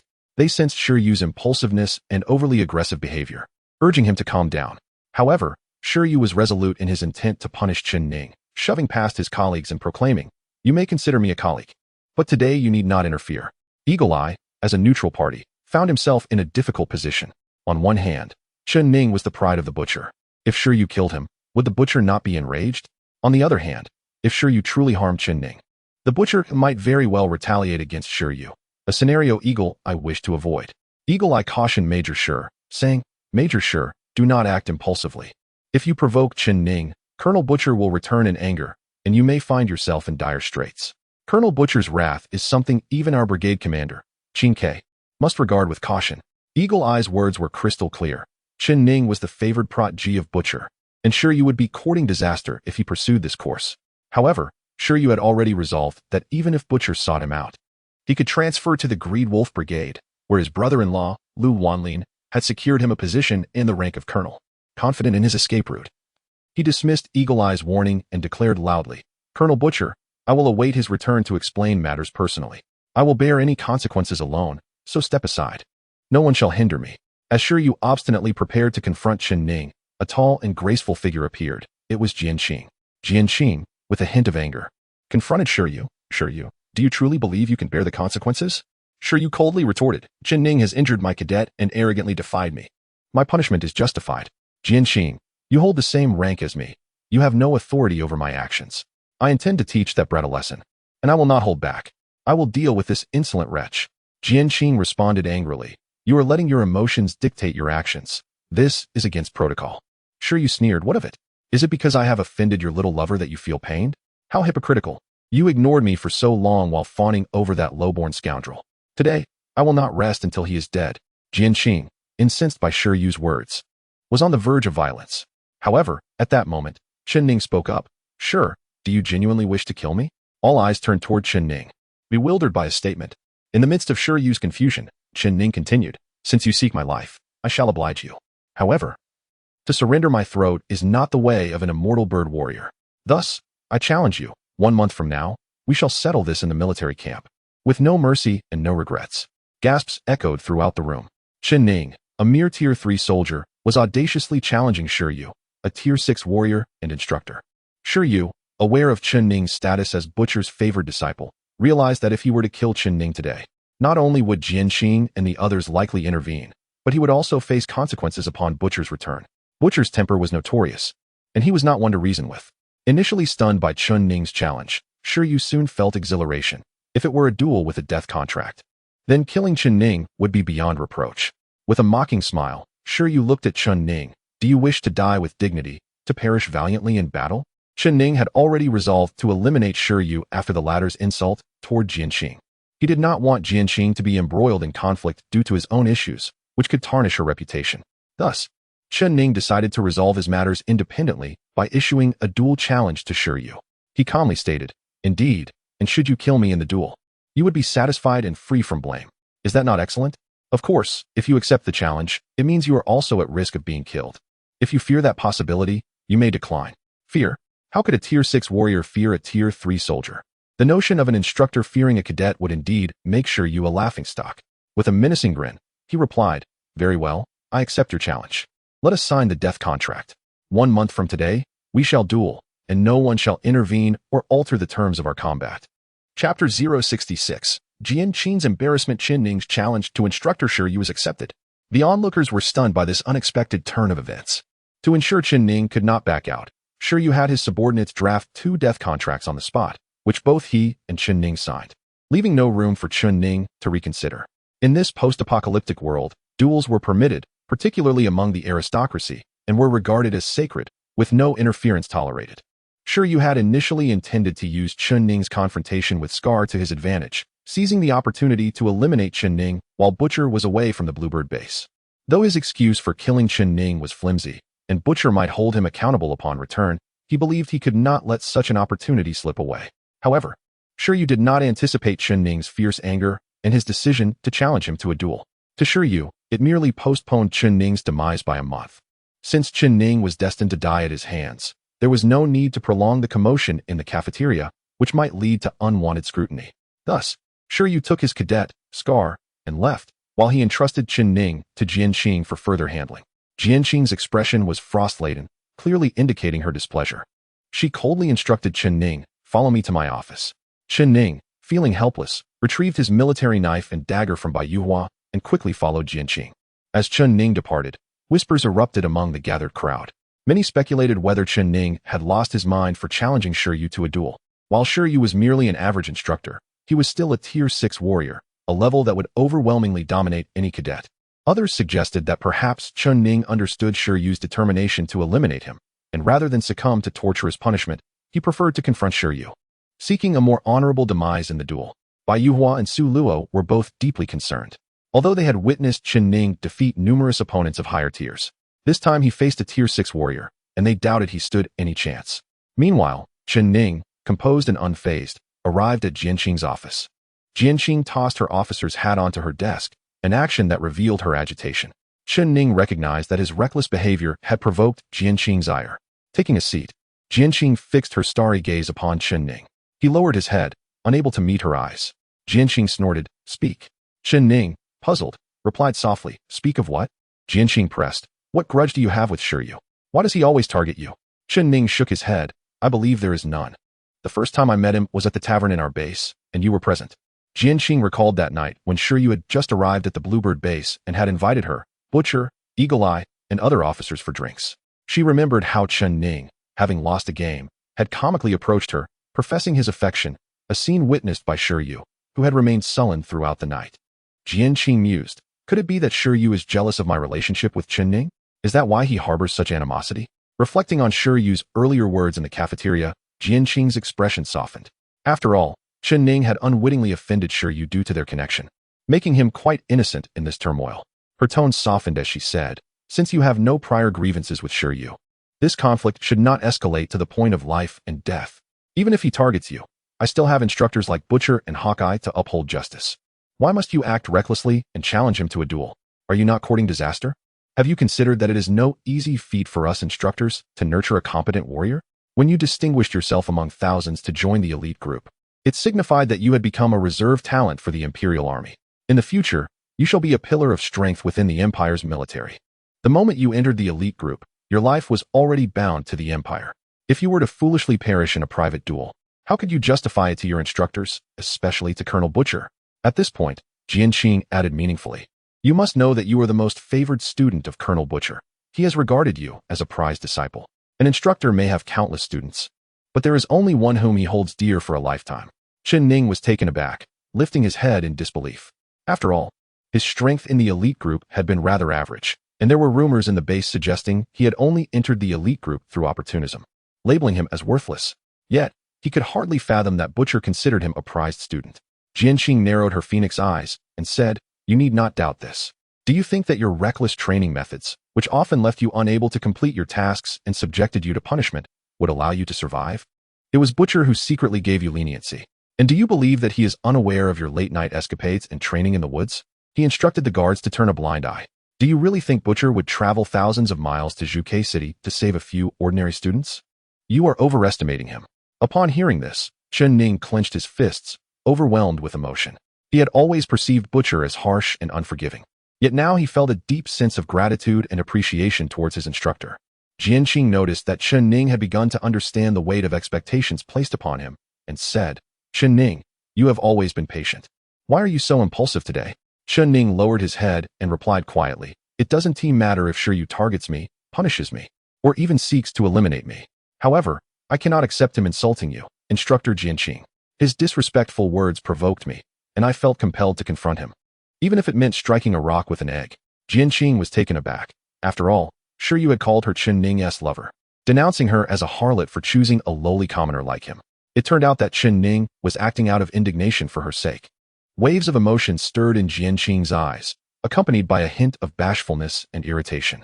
She glanced at Chen Ning and couldn't help but lightly kick him, exclaiming, Shiryu's insults should be addressed by me. Why must you be so reckless? Chen Ning looked up, asserting, A man must know what to fight for and what to disregard. Sure, you may insult me, but he cannot insult you, Instructor Jianqing. If he dares to belittle me, then I will fight him with all my might. Fool, hothead, stubborn mule. Jianqing rolled her eyes at Chen Ning's words and attitude, realizing that this young man possessed a surprising tenacity. Yet, despite her annoyance, she felt a tender spot within her heart being touched, a feeling of warmth and subtle appreciation. Being a person adept at concealing her true emotions, Jianqing feared Chen Ning might see the gratitude in her eyes, so she feigned anger and waved her hand. Regarding your duel with Shiryu, I will see if there is any way to salvage this.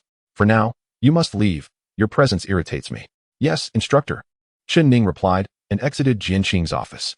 As he stepped out, the voice of the blood tyrant echoed in his mind. Chen Ning, I am now residing within your mental realm. Do not drag me into your reckless demise. If you die, I will vanish as well. Chen Ning retorted, I cannot even spare my own life. How could I concern myself with yours? The blood tyrant sighed. Fine, I shall not argue with you. Now, consider how to handle the duel in a month. Many witnesses will be present, and you cannot rely on my abilities. What will you do? Just as the blood tyrant fretted, Chen Ning had already left the officer's building and was passing by the medical office. Suddenly, the blood tyrant exclaimed, Eureka! Quickly seek out Fang Zheng and ascertain whether that old man is Pang Qingyun. If he is, as a semi-divine being, he must possess methods to rapidly enhance his strength. Chen Ning had initially felt at a loss regarding the impending duel, but the blood tyrant's suggestion sparked a glimmer of hope in his mind. Indeed, if that old man Fang Zheng is truly Pang Qingyun, then he must have a way to swiftly boost his strength. Moreover, Fang Zheng has been kind to me, having once gifted me a precious marrow-cleansing pill. If he is a semi-divine being, he would likely be willing to assist me. With this thought, Chen Ning strode confidently toward the medical office. In the public area of the medical office, a few doctors were engaged in conversation, as military personnel frequented the place less when there were no combat tasks. Fang Zheng, the head of the medical office, had overindulged the previous night and was currently asleep in his office. After confirming this, Chen Ning made his way to Fang Zheng's office, and the doctors did not seem inclined to stop him. Fang Zheng was reclining in his office chair, feet propped up on the desk, enjoying a comfortable slumber. Suddenly, he opened his eyes, frowning at the office door, muttering softly, Why does this brat keep coming here? As a semi-divine being, what business does he have here? I hope his identity doesn't get exposed and drag me down with him. Knock, knock. The sound of knocking on the office door was followed by Chen Ning's voice. Old Fang. Old Fang. Fang Zheng rolled his eyes, thinking, Who permitted you to address me like that? He had a premonition that Chen Ning's visit might not bode well, especially after hearing on the radio the previous night that someone had framed him in Zhuke City. He had nearly let something slip in front of Chen Ning, but managed to recover. However, he was uncertain whether Chen Ning would harbor suspicions about him. Was Chen Ning coming to investigate whether he was Pang Qingyun? With this thought, Fang Zheng decided to remain silent. After all, he was the head of the medical office. If he did not respond, this mere student would hardly dare to barge in uninvited. As Fang Zheng remained silent, Chen Ning opened the door, peering in cautiously, only to find Fang Zheng lounging in his office chair with his feet on the desk. Chen Ning muttered, Looks like he is really asleep. No sooner had Chen Ning spoken than Fang Zheng opened his eyes, staring coldly at him. Chen Ning felt awkward but quickly scratched his head and chuckled. Ha, Grandpa Fang. I thought you were asleep. Fang Zheng shot Chen Ning a glare, annoyed at the shift from old Fang to Grandpa Fang. Where did this brat learn such familiarity? If Chen Ning were aware of Fang Zheng's unspoken grievances, he might reflect on it and attribute it to the mischievous influence of the blood tyrant. Fang Zheng did not bother to argue with Chen Ning. Instead, he responded coolly, "You're so noisy that even the dead would be disturbed by your racket. Now tell me, young man, why have you come here instead of attending class?" Chen Ning, having come to test Fang Zheng's identity, cast his eyes around mischievously before grinning and saying, "Grandpa Fang, I just happened to pass by and had a few puzzling matters on my mind. I thought I would come by for a chat." Fang Zheng narrowed his eyes. "Isn't Guqing responsible for imparting knowledge to you? If you have any questions, you should ask her. Why seek out this old man?" Chen Ning chuckled, "But Instructor Gua has a terrible temper and always wears a long face. I'm a bit afraid of her. I find you much more approachable, Grandpa Fang. Besides, you are a well of wisdom, having experienced more in life than most. If we were to compare life experiences and knowledge, I believe no one in this base can hold a candle to you. Your erudition is profound, and your talents are unparalleled." Stop. Are you playing a game of idioms? Fang Zheng had finally removed his feet from the desk and sat upright in his chair, admonishing Chen Ning with conviction. "Though what you say may be true, I must criticize you for being overly boastful. Look at me. Despite my vast knowledge and experience, am I proud? I think not." Chen Ning was taken aback. He thought the insincere flattery he had just delivered was already quite shameless, but Fang Zheng was even more brazen, rivaling the notorious blood tyrant in this regard. The two old men could easily be compared as two sides of the same coin. As Chen Ning pondered this, the displeased voice of the blood tyrant echoed in his mind. "Stop dragging me into this. Get to the point and find out this guy's true nature." Realizing the true purpose of his visit, Chen Ning quickly turned to Fang Zheng and said, "Grandpa Fang, I came to you because I know you possess abundant knowledge, and I seek to clarify some doubts." Fang Zheng's demeanor grew cautious, and he regarded Chen Ning with a measured gaze. "Speak. What is it?" Chen Ning intentionally broached the subject of events in Zhuge City, speaking in a conspiratorial tone. "The Lu family has long believed I was responsible for Lu Shi's death, treating me as their enemy.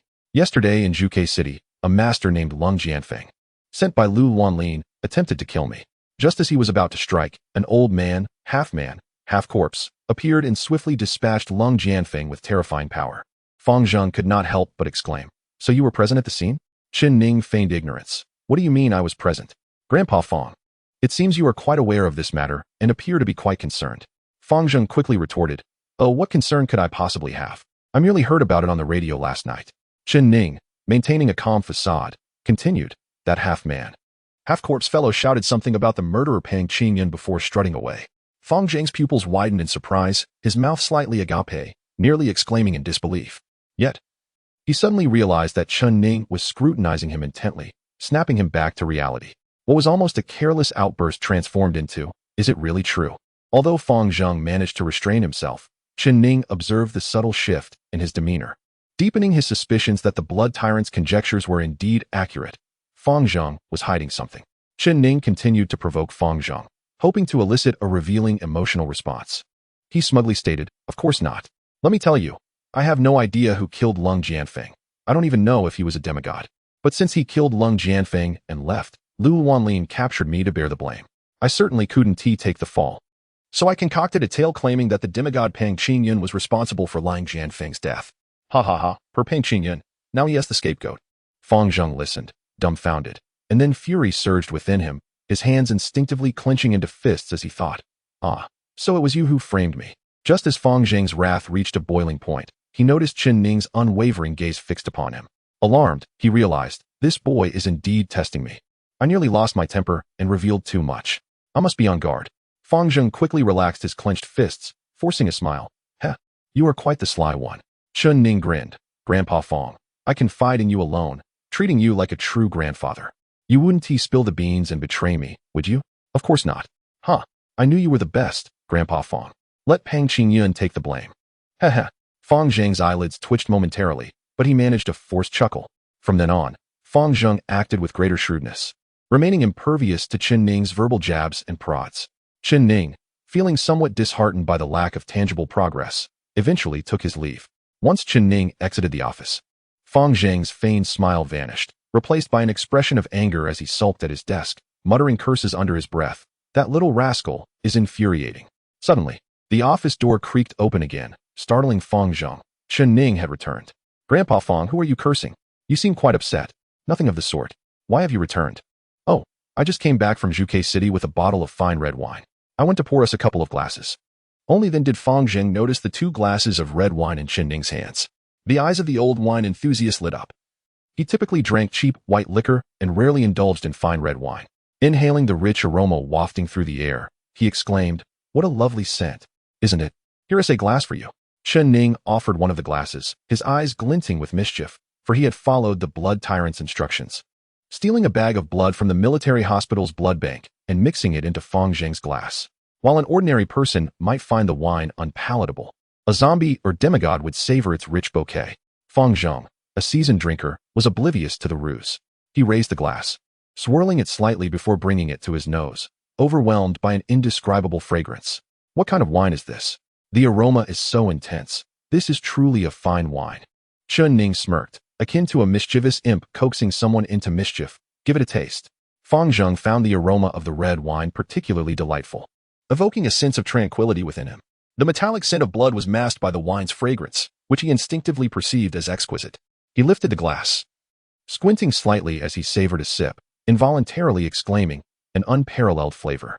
Chen Ning's eyes glimmered with a triumphant smile as he gently swirled his glass, playfully inquiring, "Is it not delicious?" Noticing a hint of mockery in Chen Ning's tone, Fang Zheng met his gaze, filled with mischievous intent, and realized something was amiss. As he lingered on the lingering taste of the wine, he began to discern the faint hint of blood that had been concealed within. His eyes widened in shock. There is blood in the wine. Correct. Chen Ning downed the red wine in one gulp and set the glass down on the table, squinting at the furious Fang Zheng. "Now it is my turn to question you, Fang Zheng. Are you the demigod Peng Qingyun?" Fang Zheng, enraged, retorted, "Nonsense." Chen Ning calmly replied, "I am not speaking in vain.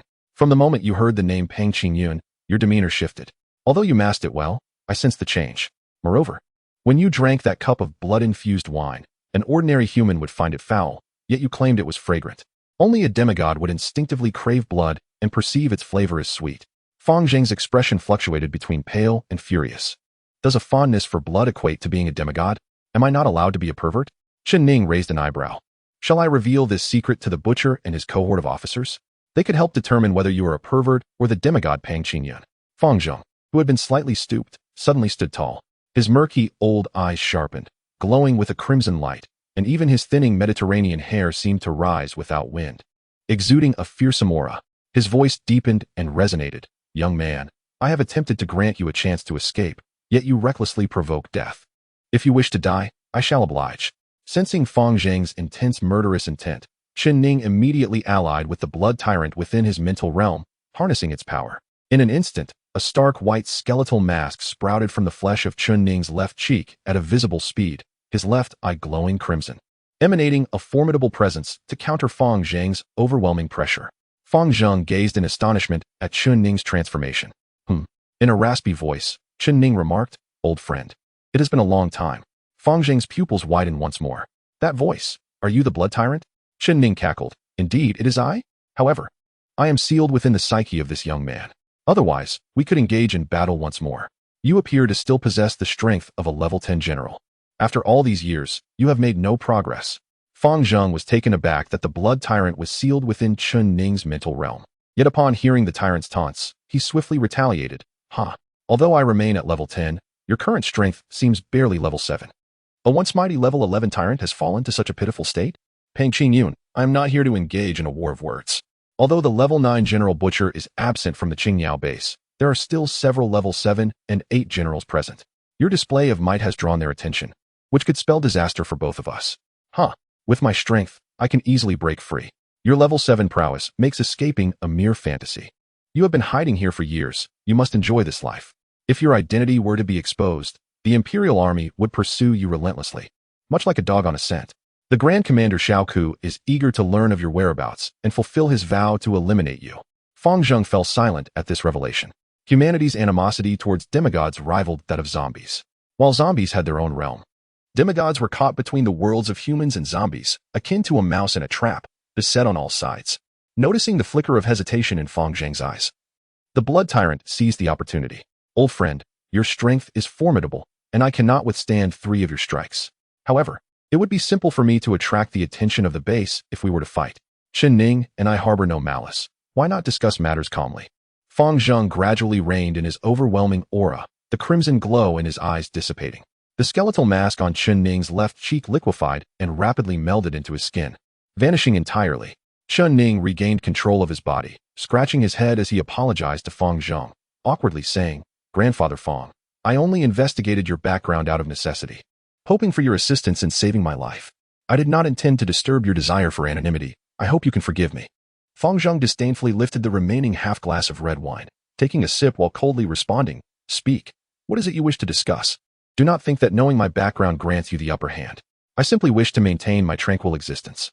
If you provoke me, I shall kill you first, and then escape from the Qingyao base." Chen Ning chuckled. "Of course, with your prowess, eliminating me would be effortless. However, it would hardly be worth it given that I have disrupted your peaceful life." After a moment's pause, Chen Ning conveyed his intentions, detailing the conflict with Shi Yu and the impending duel set for a month later.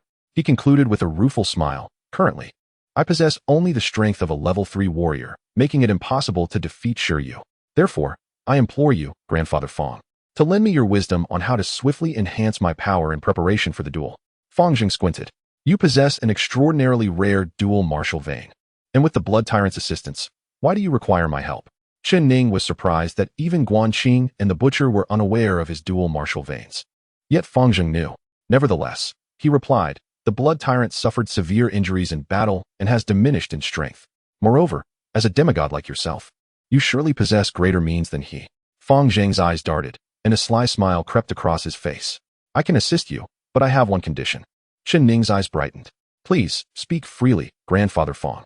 Fang Zheng stated, "Aside from the confidentiality of my identity, my request is that the Blood Tyrant must refer to me as brother whenever he appears before me.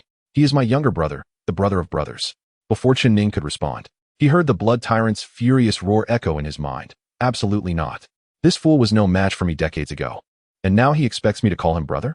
I, a dignified level 11 tyrant, shall not address a level 10 mongrel as my elder." Chen Ning was momentarily stunned, realizing that Fang Zheng and the Blood Tyrant had a history. Surely, there must be a story behind their contentious relationship. "Old man, this is a matter of life and death. Why concern yourself with such trivialities? Just agree for now. Once you regain your strength, your level 11 prowess will easily determine who is the elder and who is the younger." Humph. After Chen Ning's persuasion, the wrath of the Crimson Tyrant was finally subdued, and he reluctantly agreed to Pang Qingyun's peculiar request. After all, when one is under the same roof, one must bow their head. Following their communication in the spiritual realm, Chen Ning spoke earnestly to Fang Zheng.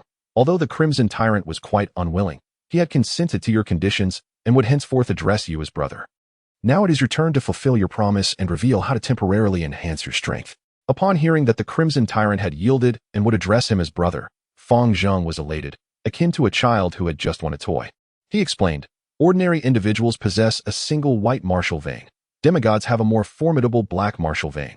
As for zombies, they lack martial veins and instead possess a zombie brain core. Remarkably, you possess dual martial veins, a rarity indeed.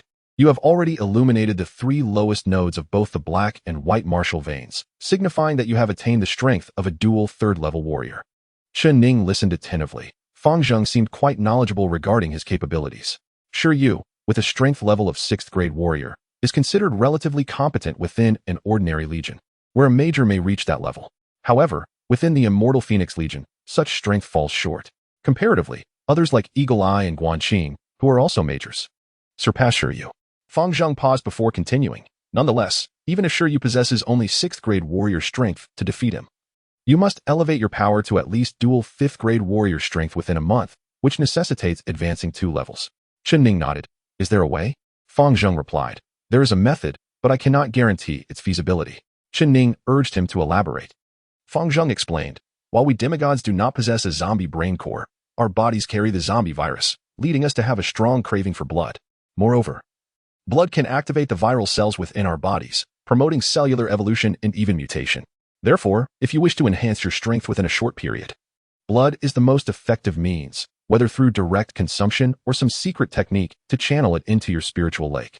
Chen Ning immediately recalled, "The Crimson Tyrant once taught me the devouring technique, which allows me to absorb blood into my spiritual lake and then, combined with the water of martial strength, impact the black and white martial veins, illuminating the martial nodes." Fang Zheng nodded. "Directly consuming blood will strengthen your physique. while using the devouring technique to draw blood into your spiritual lake will significantly increase the chances of illuminating your martial nodes. Thus, blood is crucial for you now. However, as your level increases, the efficacy of ordinary animal blood diminishes. Only divine blood proves truly beneficial. The most readily available divine blood is, of course, human blood. Chen Ning frowned. Ultimately, human blood is necessary, but such conditions. Fang Zheng interjected. Human blood alone is insufficient. As the spiritual lake can only accommodate half a lake of blood, the other half must consist of the water of martial strength you cultivate through the Tiger Bend technique. Otherwise, an excess of blood may lead you to lose your sanity, becoming cruel and bloodthirsty. Estimating the challenge, Chen Ning sighed. A month is too short. I can at best cultivate half a lake of water of martial strength. Even if I successfully infuse half a lake of blood and illuminate the martial nodes, I would only achieve dual 4th grade warrior strength, which likely won't suffice for a dual 5th grade elevation. Fang Zheng asserted, where there is a will, there is a way. Let us take action. As for blood, I have a supply of blood bags in my military medical office, but it is still far from half a lake. So we need to devise a plan to acquire more human blood. Finding the situation daunting, Chen Ning checked the time and realized class was about to start. So he bade farewell to Fang Zheng and returned to the classroom. Upon entering, he noticed his fellow classmates had already gathered, their gazes varying, likely aware of his impending duel with instructor Shi Yu in a month. Ignoring their curious stares, he took his seat. Shortly after, instructor Guanqing entered, gracefully clicking her heels, and approached the podium to calmly address the class. Today, I will discuss the Fallen Zone. Our nation once boasted 5 major cities, Qinlong, Baihu, Zhike, Xuanwu, and Qilin. Centuries ago, the city of Qilin, renowned as the Pearl of the East, succumbed to a zombie apocalypse a century ago and has since become a fallen zone, now a territory of the undead. During class, Chen Ning's attention waned, his mind elsewhere. As the lesson concluded, when Guanqing began to gather her notes to leave, she unexpectedly called out, Chen Ning, come with me. Instantly, his classmates turned their attention to him again, the rumors swirling about his duel with Shi Yu stemming from his ambiguous relationship with Guanqing, which had incited jealousy in Shi Yu. As Chen Ning followed her out of the classroom, Guanqing did not pause, leading him out of the teaching building, across the training grounds, and finally to her dormitory in the instructor's residence. It was already the sweltering month of June. Upon entering her room, she tossed her keys onto the table and casually unfastened the top button of her fitted shirt before pouring herself a glass of water and gulping it down. Chen Ning's gaze inadvertently fell upon her elegant neck and the strikingly fair skin at her collar, prompting him to quickly avert his eyes, overwhelmed by her beauty and alluring presence. After finishing her drink, Guanqing asked, Do you have confidence in your duel with Shi Yu in a month? Chen Ning, lacking assurance, replied, I will do my best. Without further comment, she tossed him a book and coolly instructed, Read it and then burn it. It must not be shared. Surprised, Chen Ning examined the pristine book, which bore the elegant title, Tai Zen. He looked up in astonishment. What is this? Guanqing replied, You need not concern yourself with that. Simply practice according to its teachings. Tai Zen will help you cultivate focused meditation, allowing the distractions in your mind to gradually settle. A calm mind will reveal a clear sky, akin to letting the sediment settle at the bottom of a shaken glass of murky water. The purpose of Tai Zen is to enable the practitioner to achieve mental clarity, orderly thoughts, and focused actions, significantly aiding your practice of the Tiger Bend technique for greater efficiency. Chen Ning felt a surge of gratitude. Thank you, instructor. Guanqing replied nonchalantly. Very well. If there is nothing else, you may leave. I need to rest. Chen Ning, slightly embarrassed, responded. Oh, all right. As he departed, he suddenly halted at the door, recalling a pertinent matter. It was said that the military uniformly practiced the Tiger Bend technique, yet each prominent family in our nation possessed their unique secret cultivation methods, typically kept confidential. Could it be that Guanqing's Tai Zen is a secret technique of the Guan family, which she is imparting to him? Turning abruptly, he gazed at her in shock. Instructor, could this Tai Zen be your family's hidden secret? Guanqing narrowed her eyes, slightly irritated. What is it? Chen Ning stammered. This Tai Zen, it cannot possibly be an exclusive secret of your family, can it? She replied coolly. It is indeed a unique cultivation method of the Guan family, an auxiliary technique. My father did instruct me not to share it. Chen Ning involuntarily remarked. Then you still. Jianqing, understanding his unspoken thoughts, cast him a sidelong glance and playfully reproached. What time is it? Why concern yourself with such trivialities? Focus on overcoming this challenge first. In Chapter 070, The Hunter's Guild, Chen Ning was taken aback by Jianqing's familiarity, feeling both surprised and touched. For the next half-month, he immersed himself in rigorous training, attending classes in the morning, training in the afternoon, and in the evening, entering a meditative state through Tai Zen before practicing the Tiger Benju. With the enhancement of Tai Zen, Chen Ning felt akin to a turbocharged sports car, experiencing a remarkable surge in power. The efficacy of his training accelerated significantly, with an hour's practice yielding results that previously took 2 hours. Astonished by the miraculous effects of Tai Zen, Chen Ning began to understand how Jian Qing had achieved the rank of level 7 general at such a young age, and how Qing Ke had reached level 10 general in her 20s.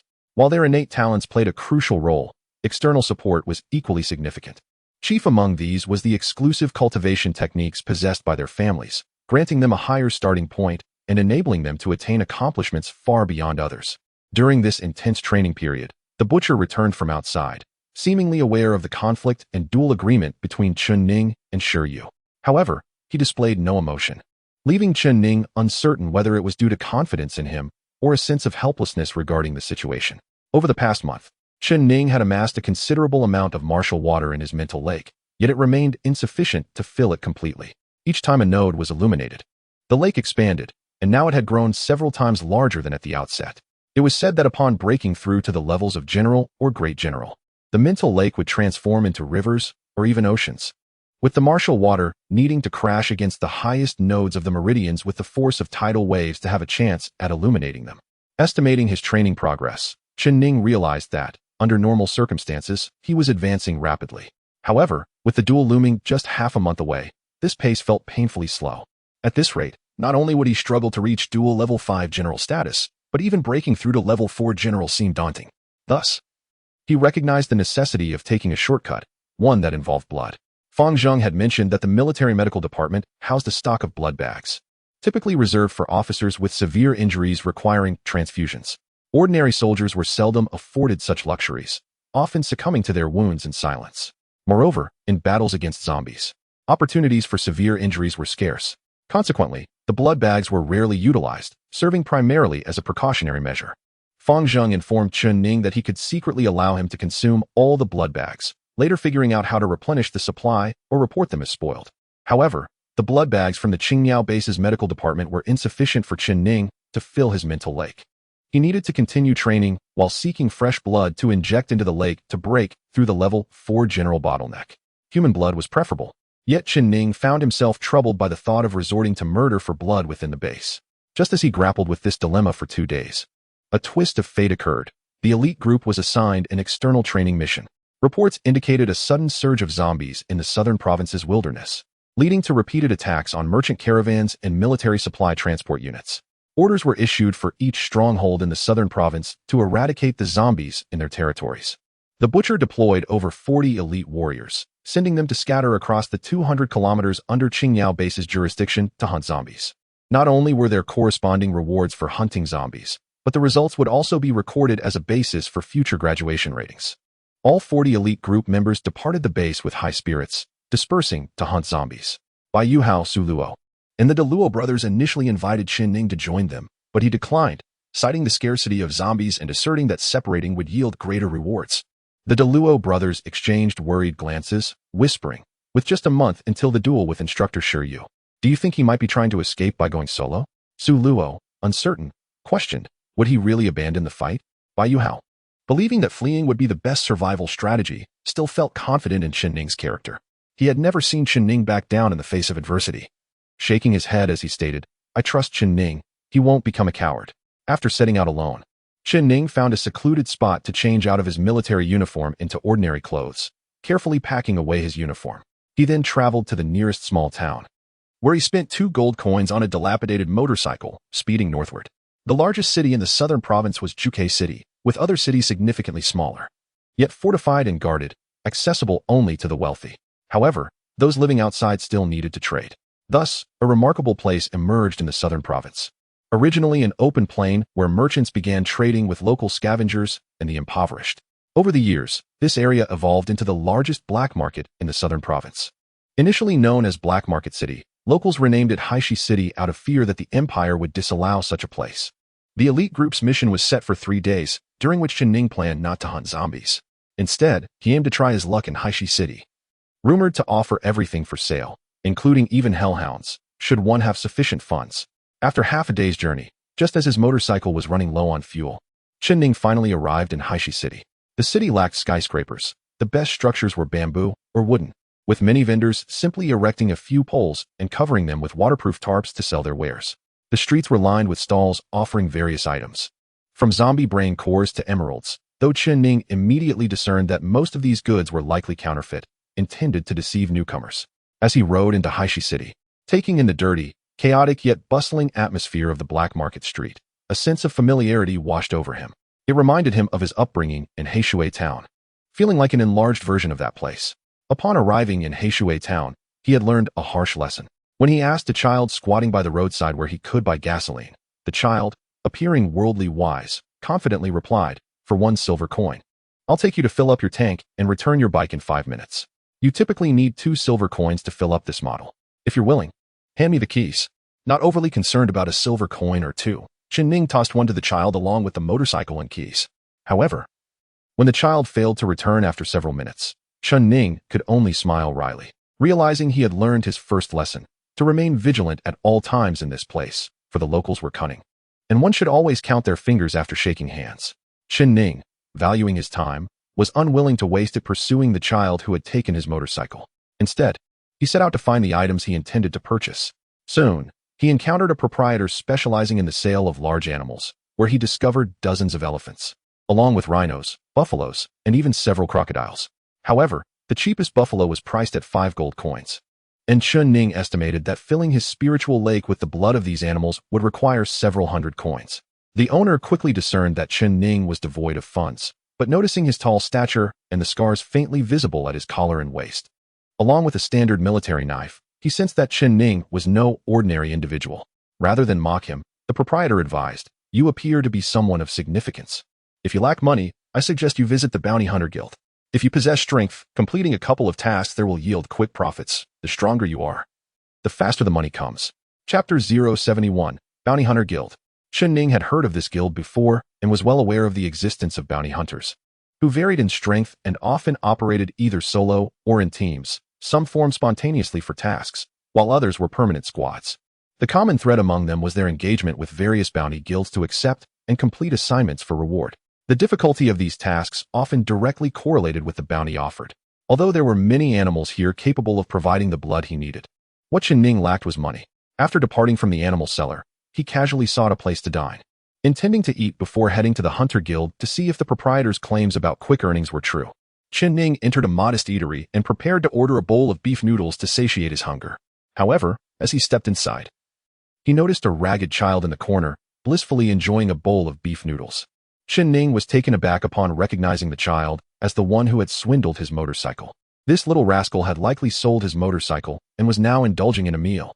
With a composed demeanor, Chen Ning approached and lightly tapped the table.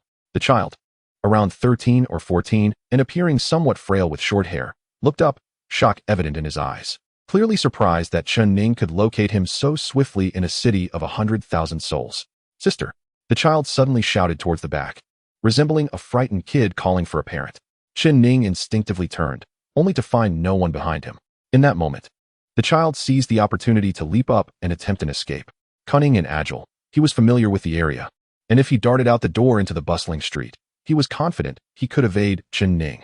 Unfortunately for him, he was up against Chen Ning, who was no ordinary individual. As the child bolted, Chen Ning's hand shot out like lightning, seizing the collar of his shirt. With a single hand, he effortlessly lifted the slender boy, who weighed barely over 70 pounds, off the ground. The child struggled in midair, shouting angrily, "Let me go! Let me go! Sister, sister, this guy is bullying me." Chen Ning smirked, "Still trying to deceive me?" Just as he spoke, a clear female voice rang out from behind. "Who are you to bully a little girl in broad daylight? Release my sister at once, or you shall regret it." Startled, Chen Ning turned to see a striking young woman clad in a mercenary uniform, a pistol and dagger at her waist, glaring at him. Furrowing his brow, Chen Ning inquired, "And you are?" The evidently skilled bounty hunter replied coldly, "I am Gu Yutong, a 4-star hunter from the Bounty Guild. This is my sister, Gu Xiaoqing. I demand that you release her immediately." Chen Ning was momentarily stunned, turning to the child he was holding. "You say she is a girl?" The child, now glaring at Chen Ning, retorted, "Of course, I'm a girl." Upon closer inspection, despite the short hair and ragged clothing that made her appear boyish, It was evident that she possessed a delicate oval face and bright, expressive eyes, unmistakably the makings of a future beauty. Chen Ning released Gu Xiaoqing. Unable to suppress his curiosity, why disguise yourself in such a filthy guise? His words brought him back to reality. In the chaotic environment of the black market, it was perilous for a beauty to stand out. The best course of action was to conceal her allure, and it seemed Gu Xiaoqing had intentionally dressed down to ensure her safety. Gu Yutong, not questioning her sister's appearance, was more concerned with why Chen Ning had intimidated her sibling. Chen Ning replied nonchalantly, "You should be asking your sister that." Realizing her mischievous sister was likely the instigator, Gu Yutong shot her an annoyed glare. "Speak. What happened?" Facing her sister's stern gaze, Gu Xiaoqing, with a hint of childlike demeanor, lowered her head, her bright eyes darting mischievously as she nervously fidgeted with her clothes. "I helped this guy refuel his motorcycle." Gu Yutong scoffed. "And what does that have to do with him catching you?" Gu Xiaoqing mumbled. "Well, while I was at it, I sold his motorcycle." Chen Ning couldn't help but roll his eyes at her admission, while Gu Yutong's face turned pale with anger. "You what?" She raised her hand, ready to reprimand her sister, but ultimately refrained, opting instead to say, "We'll deal with this when we get home," before turning to Chen Ning. "How much for your motorcycle?" "I will compensate you." Chen Ning replied candidly. "I bought that motorcycle for 2 gold coins." Gu Yutong turned to her sister. "How much did you sell his motorcycle for?" Gu Xiaoqing hesitated. "You won't hit me if I tell you, right?" Taking a deep breath, Gu Yutong reassured her, "I won't. Just tell me." With a whisper, Gu Xiaoqing admitted, 5 silver coins. Gu Yutong's expression darkened. "You truly have a knack for selling. We need to retrieve it." Gu Xiaoqing shook her head. "No. I sold it to the Poison Snake Gang's pawn shop. They paid me 5 silver coins, but to redeem it, they want 3 gold coins.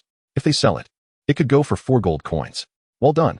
Gu Yutong sighed, knowing that retrieving the motorcycle from the Poison Snake Gang was likely impossible. They were a ruthless and unreasonable force in the black market. Turning to Chen Ning, she apologized. "I can only offer you 2 gold coins." Chen Ning shrugged. "That's acceptable." As Gu Yutong rummaged through her pouch, she poured out its contents, revealing only silver and copper coins, 12 silver coins in total. Gu Xiaoqing quickly produced her 5 silver coins. But even combined, they fell short of the 2 gold coins, amounting to merely 20 silver coins. Observing Gu Yutong's troubled expression, Chen Ning suddenly asked, "Are you a hunter from the guild?" Before she could respond, Gu Xiaoqing piped up, "Of course. My sister is a 4-star hunter. She's preparing to undertake a big job with some hunter friends. Why don't you let us owe you the 2 gold coins? Once my sister completes her task in a few days, we'll repay you." Gu Yutong's face flushed with embarrassment as she snapped, "You little rascal, be quiet." Gu Xiaoqing stuck out her tongue, falling silent, yet her large eyes continued to dart about. Gu Yutong addressed Chen Ning with an apologetic tone, "As my sister mentioned, I have recently purchased a month's worth of provisions for the children at the orphanage, and now I find myself without sufficient funds to compensate you. Might I request a 2-day extension?" Chen Ning, maintaining his composure, inquired, "Your sister mentioned you are preparing to undertake a significant task. Just how substantial is it? And what is the bounty?"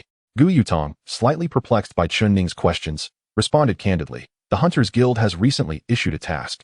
The wife of a wealthy man from Zhuke City wishes to behold the beauty of the 7-colored lake. However, she and her entourage have gone missing en route, reportedly abducted by a tribe of cannibals, and their fate remains uncertain. The wealthy man is offering a reward of 3,000 gold coins for the safe return of his wife. I, along with a few hunter friends from Haishi City, plan to venture to the cannibal tribe's lair at the 7-colored lake tomorrow, in hopes of uncovering some information about the wealthy man's wife. If we manage to locate and rescue her, a fortune awaits us." Chen Ning was aware of the dire circumstances faced by the impoverished in this post-apocalyptic world, where many lived even worse than the destitute, such as scavengers in the wild, some of whom turned to robbery and even resorted to hunting humans for sustenance, thus becoming cannibals. Narrowing his eyes, he said to Gu Yutong, "You need not repay the 2 gold coins, but consider me part of your expedition to the cannibal tribe at the 7-colored lake." Chapter 072. Gu Xiaoqing what? Gu Yutong gazed at Chen Ning in astonishment, having not anticipated that he would wish to accompany her on this mission. Furrowing her brows, she asked, "Are you also a bounty hunter?" Chen Ning shook his head. "I am not, but I am in urgent need of money." Gu Yutong's gaze swept over Chen Ning. Standing upright like a spear, he maintained a serious demeanor, his ordinary attire failing to disguise the unique aura that surrounded him, a quality distinctly characteristic of a soldier. Gu Yutong was convinced that Chen Ning must have a military background. Typically, imperial soldiers disdain becoming bounty hunters, viewing them with contempt, though the military sometimes employs bounty hunters for particularly arduous tasks. Imperial soldiers fight to safeguard their empire. their loved ones, and the beliefs they hold dear, whereas bounty hunters or mercenaries fight solely for monetary gain. Consequently, soldiers often regard bounty hunters as mere dogs of money. Naturally, as soldiers scorn bounty hunters, the latter reciprocate with disdain, referring to soldiers as the empire's hounds, or, more bluntly, as the lapdogs of the nobility. Given this backdrop, Gu Yutong was taken aback to hear that Chen Ning intended to join the ranks of bounty hunters for profit. Unable to contain her curiosity, she asked, "Are you an imperial soldier?" Chen Ning nodded. "Yes, but the legion to which I belong is a secret I cannot disclose." At this, even Gu Shaochen widened her eyes, as her impression of imperial soldiers was that they were haughty, indifferent to the lives of the destitute and scavengers. Even members of the poisonous snake gang in Haishi City would lower their heads before an officer from the imperial legions, for fear that an irate commander might obliterate the entire black market. Gu Shaochen had never encountered a soldier as unassuming and upright as Chen Ning. Gu Yutong regarded Chen Ning. "You wish to accompany us to the seven-colored lake? Are you serious?" Chen Ning affirmed, "Indeed." After a moment's contemplation, Gu Yutong cautioned, "First, I must warn you that the cannibals are exceptionally fearsome. Their ability to hunt humans for food indicates that they possess strength far exceeding that of ordinary individuals. And there may even be formidable warriors among them." Chen Ning raised an eyebrow. "Formidable warriors?" Gu Yutong explained. "Anyone with the strength of a level 3 warrior is considered formidable." Chen Ning suppressed a chuckle, bemused by the low standards for strength among the people of Haishi City. He glanced at Gu Yutong, curious about the capabilities of this 4-star hunter. The curiosity in his eyes was so evident that even Gu Shaochen noticed. And she could not resist boasting, "You must be very curious about my sister's strength. She is a 4-star hunter, which means she is a level 4 warrior. Impressive, right?"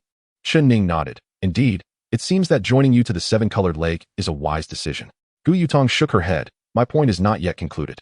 Firstly, the cannibal tribe is extremely dangerous, and one might pay the ultimate price.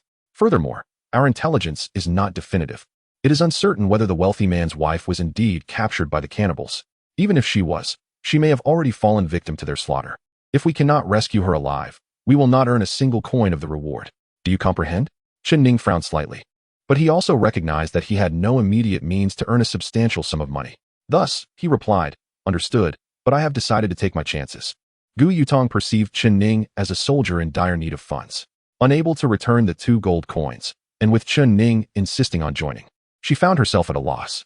Finally, she said to him, "There is one more matter." "What is it?" Chen Ning inquired. Gu Yutong glanced at the blade at Chen Ning's waist and remarked, "Although I am the captain of this mission, I have several companions joining me at the seven-colored lake. They are all 3 to 4-star bounty hunters. If your abilities are lacking, it may be difficult for me to persuade them to accept you into our ranks." Chen Ning replied calmly, "I am a level 3 warrior." He omitted the word dual, for he could not claim to be a dual level 3 warrior. In truth, he had defeated a level 4 warrior just half a month prior. Gu Yutong nodded in response. "A level 3 warrior accompanying us on this mission is somewhat precarious, but not entirely inadequate. It should suffice." "That is good," Chen Ning replied. Gu Yutong had 3 other teammates, and Chen Ning's inclusion was unexpected. She instructed him to stay with her sister and enjoy a meal while she gathered her companions, also informing them of Chen Ning's participation. It was imperative to secure the agreement of all teammates, for a team lacking cohesion would struggle to accomplish their mission. Gu Yutong hurriedly departed the restaurant, leaving Chen Ning and Gu Shaochen seated together. Gu Shaochen continued to savor her bowl of beef noodles, while Chen Ning ordered a bowl of fried sauce noodles. Gu Shaochen, with her large eyes, scrutinized Chen Ning, hesitating to speak. Chen Ning glanced at her. "Is there something you wish to say?" Gu Shaochen blinked. "Are you smitten with my sister at first sight and hoping to pursue her? Otherwise, why would you insist on finding an excuse to accompany her on this mission? Are you attempting to get closer?" Chen Ning nearly fell over in disbelief, chuckling in exasperation. "How could you think that?" Gu Shaochen, with conviction, asserted, "Of course. My sister is not only beautiful and capable, but she is also very kind-hearted. It's only natural for you to like her." Chen Ning was taken aback. "Kind-hearted?" Gu Shaochen beamed with pride. "Yes. My sister supports over a dozen orphans here." Chen Ning recalled Gu Yutong mentioning that she had recently provided a month's worth of food for the children at the orphanage. It seemed she truly possessed a heart as pure as an angel's. Upon encountering Chen Ning, Gu Shaocheng's gaze softened slightly, reinforcing her belief that Chen Ning harbored feelings for her sister. Rolling her eyes, she remarked, "I told you so, but you have no chance." "As Wang Peng also likes my sister." "Wang Peng?" Chen Ning inquired. "Yes, he's a 4-star hunter, quite fair-skinned, but I don't fancy him," she replied. Chen Ning cleared his throat awkwardly and stated, Your sister is indeed beautiful and possesses a kind heart. But my joining her team is solely for the purpose of earning a bounty. Nothing more, thank you. Gu Xiaocheng remained silent, yet her expression conveyed a palpable skepticism towards Chen Ning's words.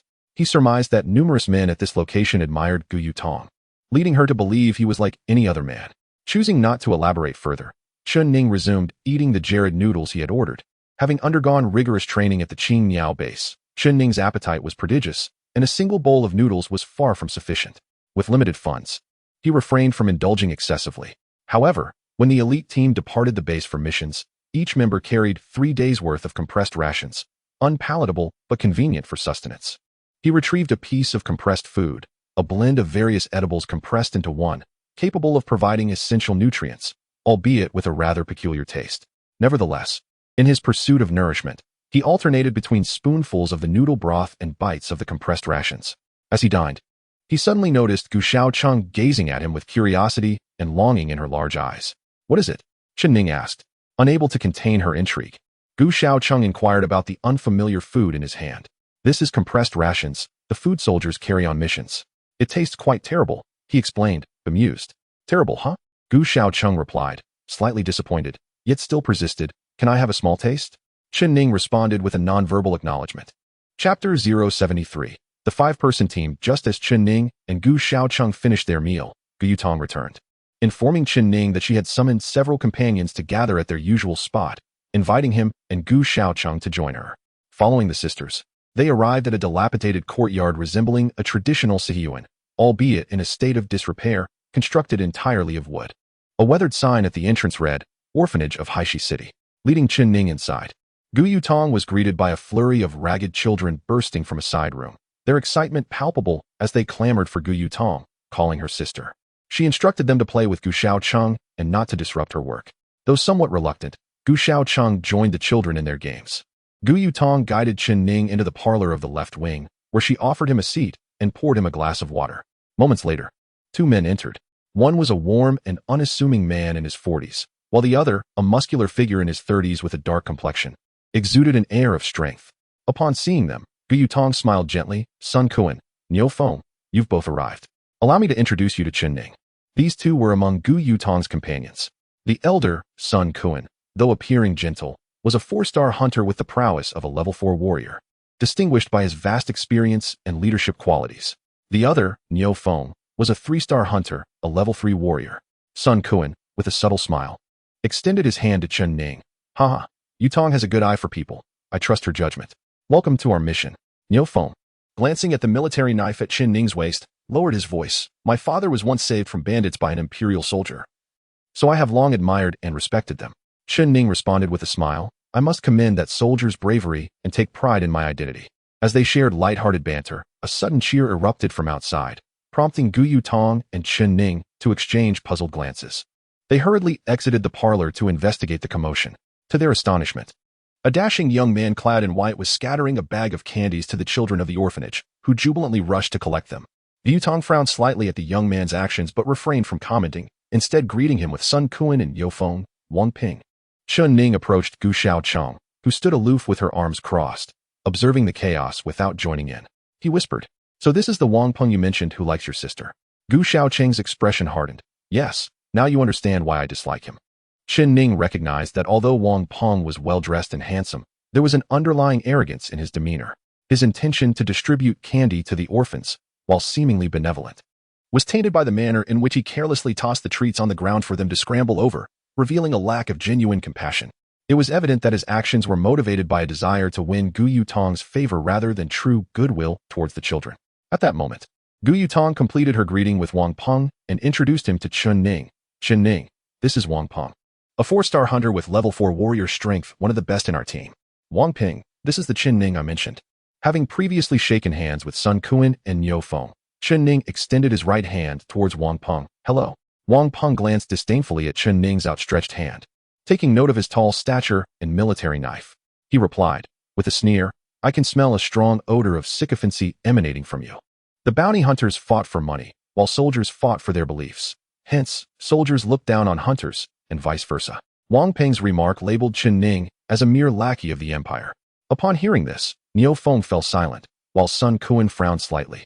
Gu Yutong's irritation finally surfaced as she exclaimed, Wang Peng. Turning to her, Wang Peng retorted, Yutong. Even if this guy is joining us for the task at Rainbow Lake, he is merely a temporary ally. Once the mission is complete, we part ways. There is no need for camaraderie. I do not oppose his joining, but before he does, I would like to inquire about his abilities. Gu Yutong replied. Chen Ning is a level 3 warrior. I have verified it. Wang Peng scoffed, so he's merely a warrior. I thought he was a warrior of higher rank. Chen Ning was unfazed, aware that he possessed the strength of a dual level 3 warrior, capable of besting even a level 4 warrior. Wang Peng's scornful attitude was irrelevant. He had neither the time nor the inclination to prove himself. Unperturbed, Chen Ning noticed that Niu Feng's eyes betrayed a hint of anger. For he too was a level 3 warrior, clearly offended by Wang Peng's words. However, as Wang Peng held the upper hand, Niu Feng could only seethe in silence. Gu Yutong felt somewhat embarrassed.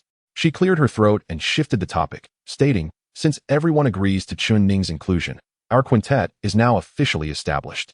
I reported to the Hunters Guild this morning to accept the task. Naturally, other hunters have also registered for this mission.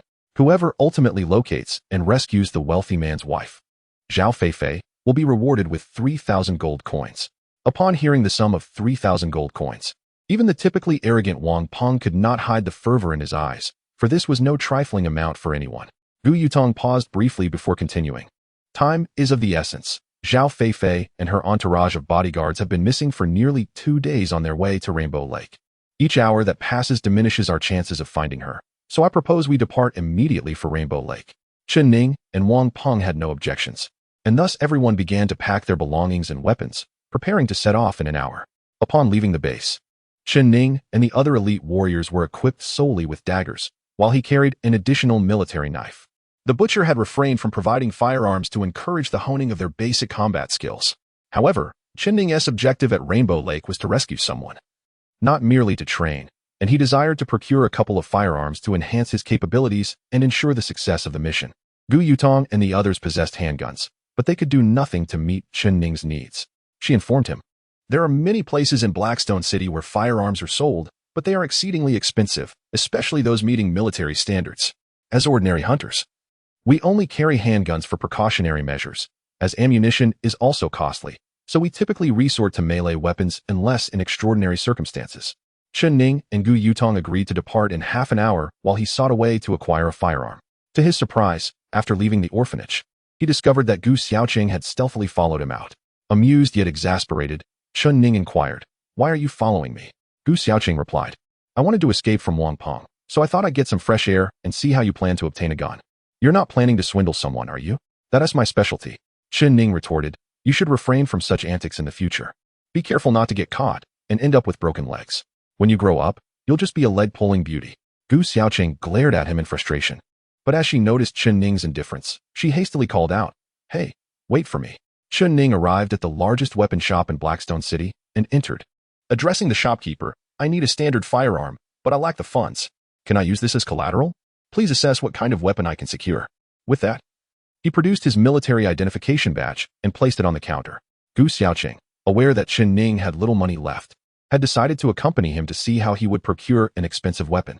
She seemed intrigued by the idea of deception, recalling how she had previously tried to trick Chen Ning into selling his motorcycle. However, she did not anticipate that Chen Ning would not resort to trickery, but instead offer his military badge as collateral, requesting the shopkeeper to extend credit for a firearm. Would this approach be effective? Certainly. The black market operates in a gray area, and those who thrive within it often harbor a fear of the imperial military, wary that a displeased higher-up might sweep through and dismantle their operations. Bounty hunters, however, are not bound to the Hunters Guild in Blackstone City and can accept tasks from other guilds, unlike the merchants who depend on the black market. The weapon shop, named Guns and Fire, was run by an elderly man whose eyes sparkled with the shrewdness of a seasoned merchant. Upon glancing at the military badge on the counter, a look of surprise crossed his face, likely recognizing it as belonging to a Phoenix Corps soldier. The shopkeeper then called out, bring this gentleman to Area A. He may choose any weapon priced below 50 gold coins, with standard ammunition, but cannot take more. Chen Ning perused the weapons on display in Area A and ultimately selected a shotgun. Although the firearm was only 70% new, it was a standard military issue, ensuring its quality. Chen Ning preferred standard weapons for their simplicity and reliability. In the military, this weapon was known as Rainstorm, aptly named for how its pellets spread like rain upon firing.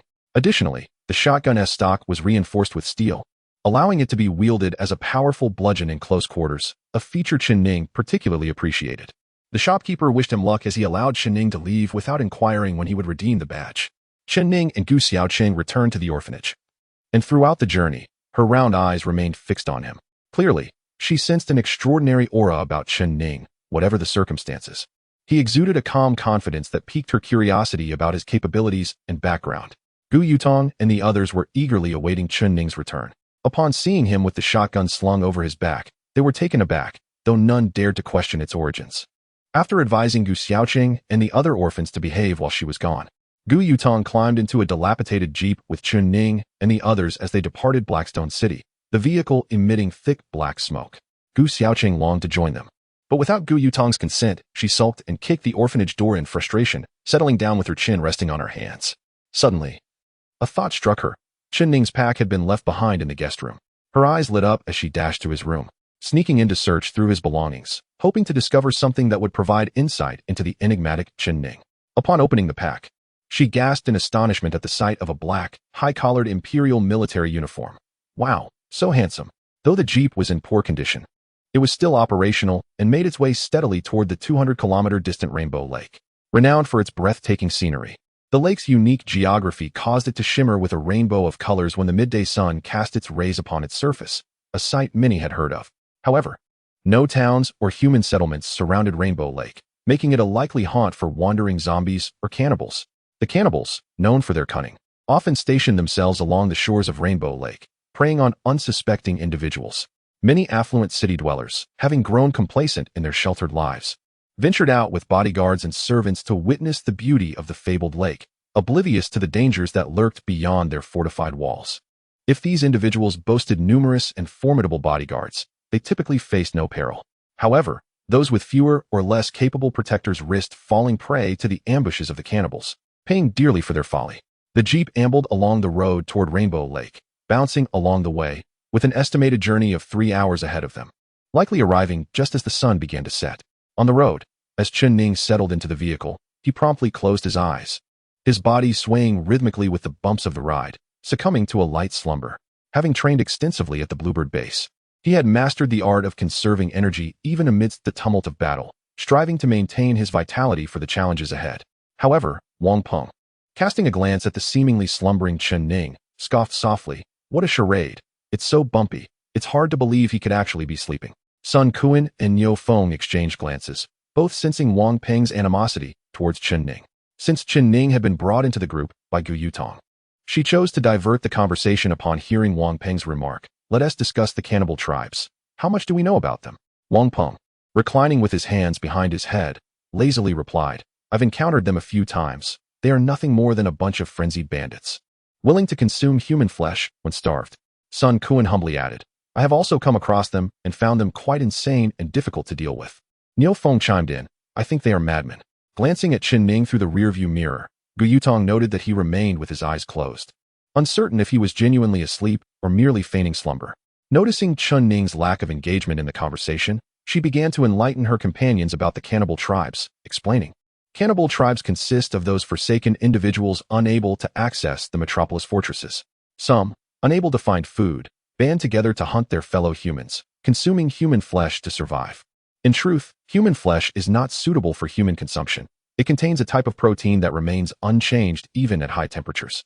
Consumption of human flesh leads to this protein attacking the human brain's nerves, eventually transforming the brains of cannibals into a sponge-like state riddled with tiny holes." She paused briefly, noticing her audience's rapt attention, and continued, "Initially, cannibals exhibit no immediate adverse reactions after consuming human flesh, but over time, their eyes turn red.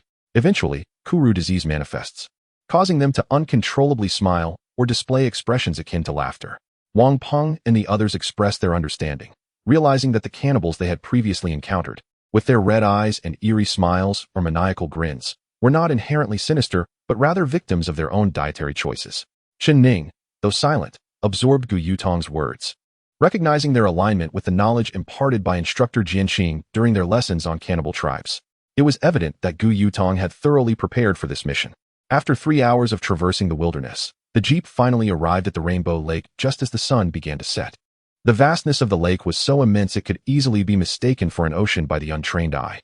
Just as Chen Ning and his companions disembarked, eager to admire the picturesque sunset over the lake, Gu Yutong suddenly glanced towards the left, exclaiming, "Someone is watching us."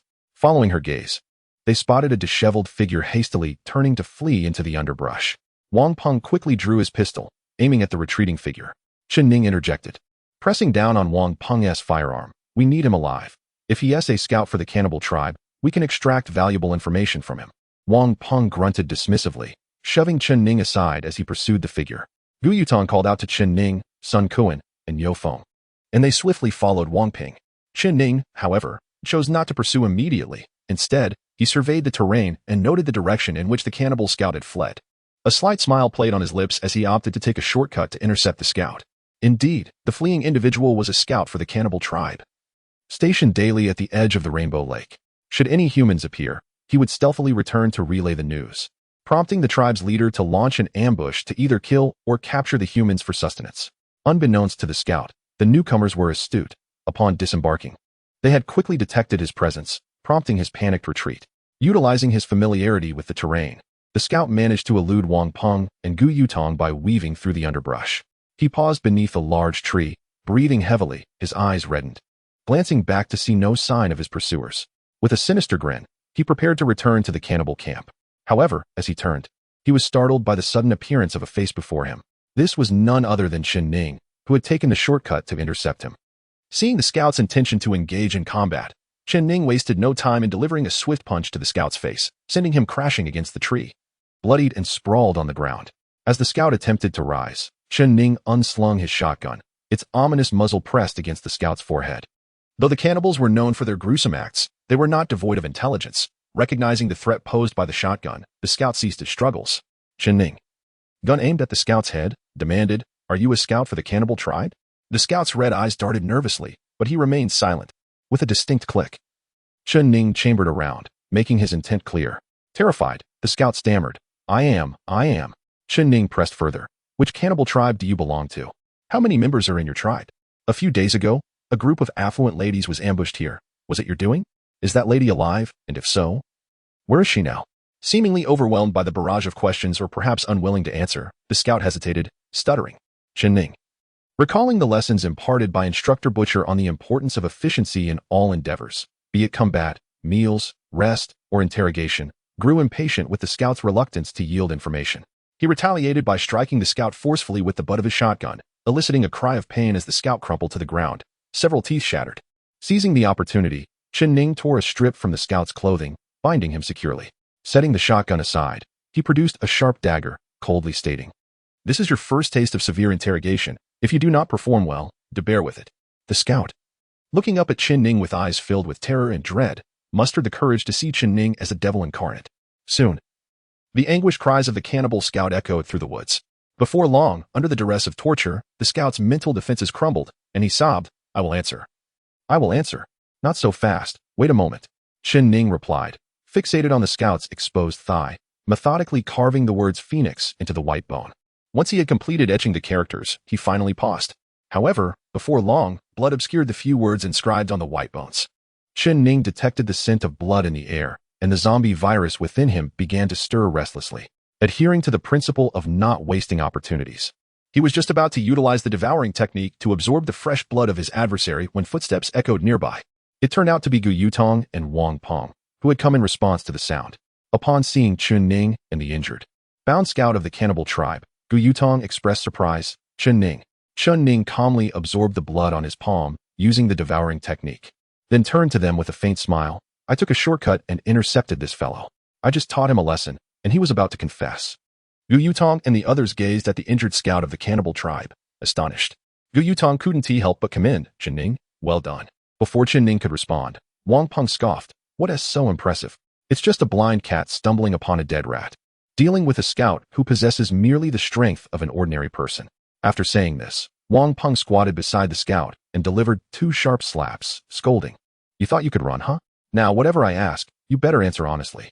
The scout, having already suffered under Chen Ning, was psychologically broken and feared Chen Ning's ferocity. Thus, he quickly divulged everything he knew. It turned out he was indeed a scout from the Black Wind Pass cannibal tribe, typically lurking around the Rainbow Lake. There were over 200 cannibals in Black Wind Pass, with the chief and second chief both possessing the strength of 4th-level warriors.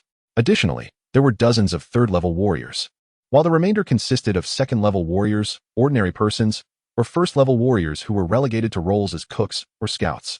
They had indeed captured a group of people a few days ago, among whom was a noblewoman. The noblewoman's servants and bodyguards numbered over 20, with more than 10 already killed and consumed. The chief believed the noblewoman might be of some use, so she had yet to be eaten. Wang Peng inquired, "Where is Black Wind Pass located?" The scout replied, "Go straight north for 5 kilometers. It's in a valley surrounded by mountains on 3 sides." "Excellent," Wang Peng exclaimed, then suddenly plunged a knife into the scout's chest, ending his life.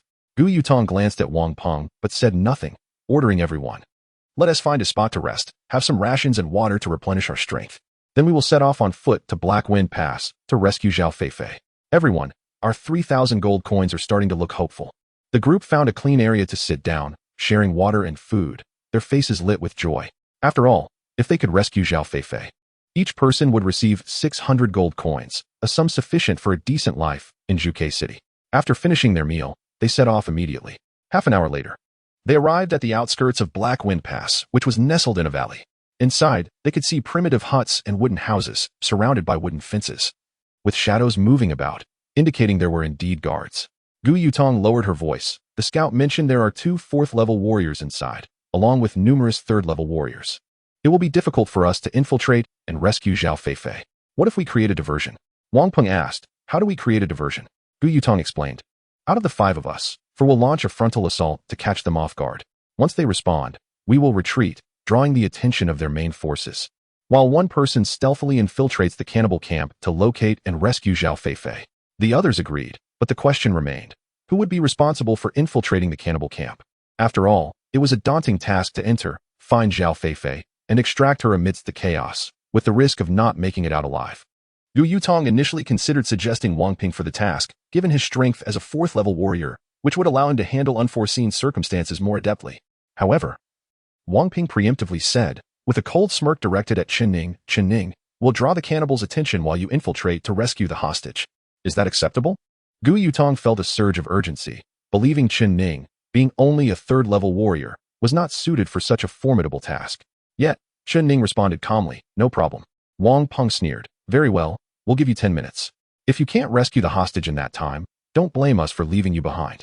Chen Ning maintained his composure, understood. Gu Yutong had intended to dissuade Chen Ning, but seeing he had already agreed, she refrained from further objections. To prevent any impression of distrust in Chen Ning's abilities or favoritism towards him, the group proceeded with their plan, creating opportunities for Chen Ning to infiltrate and save the hostage. Black Wind Pass was surrounded by mountains on 3 sides with steep cliffs. However, Chen Ning spent an hour climbing to the top of the rear mountain of Black Wind Pass, then descended the sheer cliff face with his bare hands. Though his descent was not swift, his movements were steady. The cannibals could not have anticipated that someone would dare to climb down from such heights.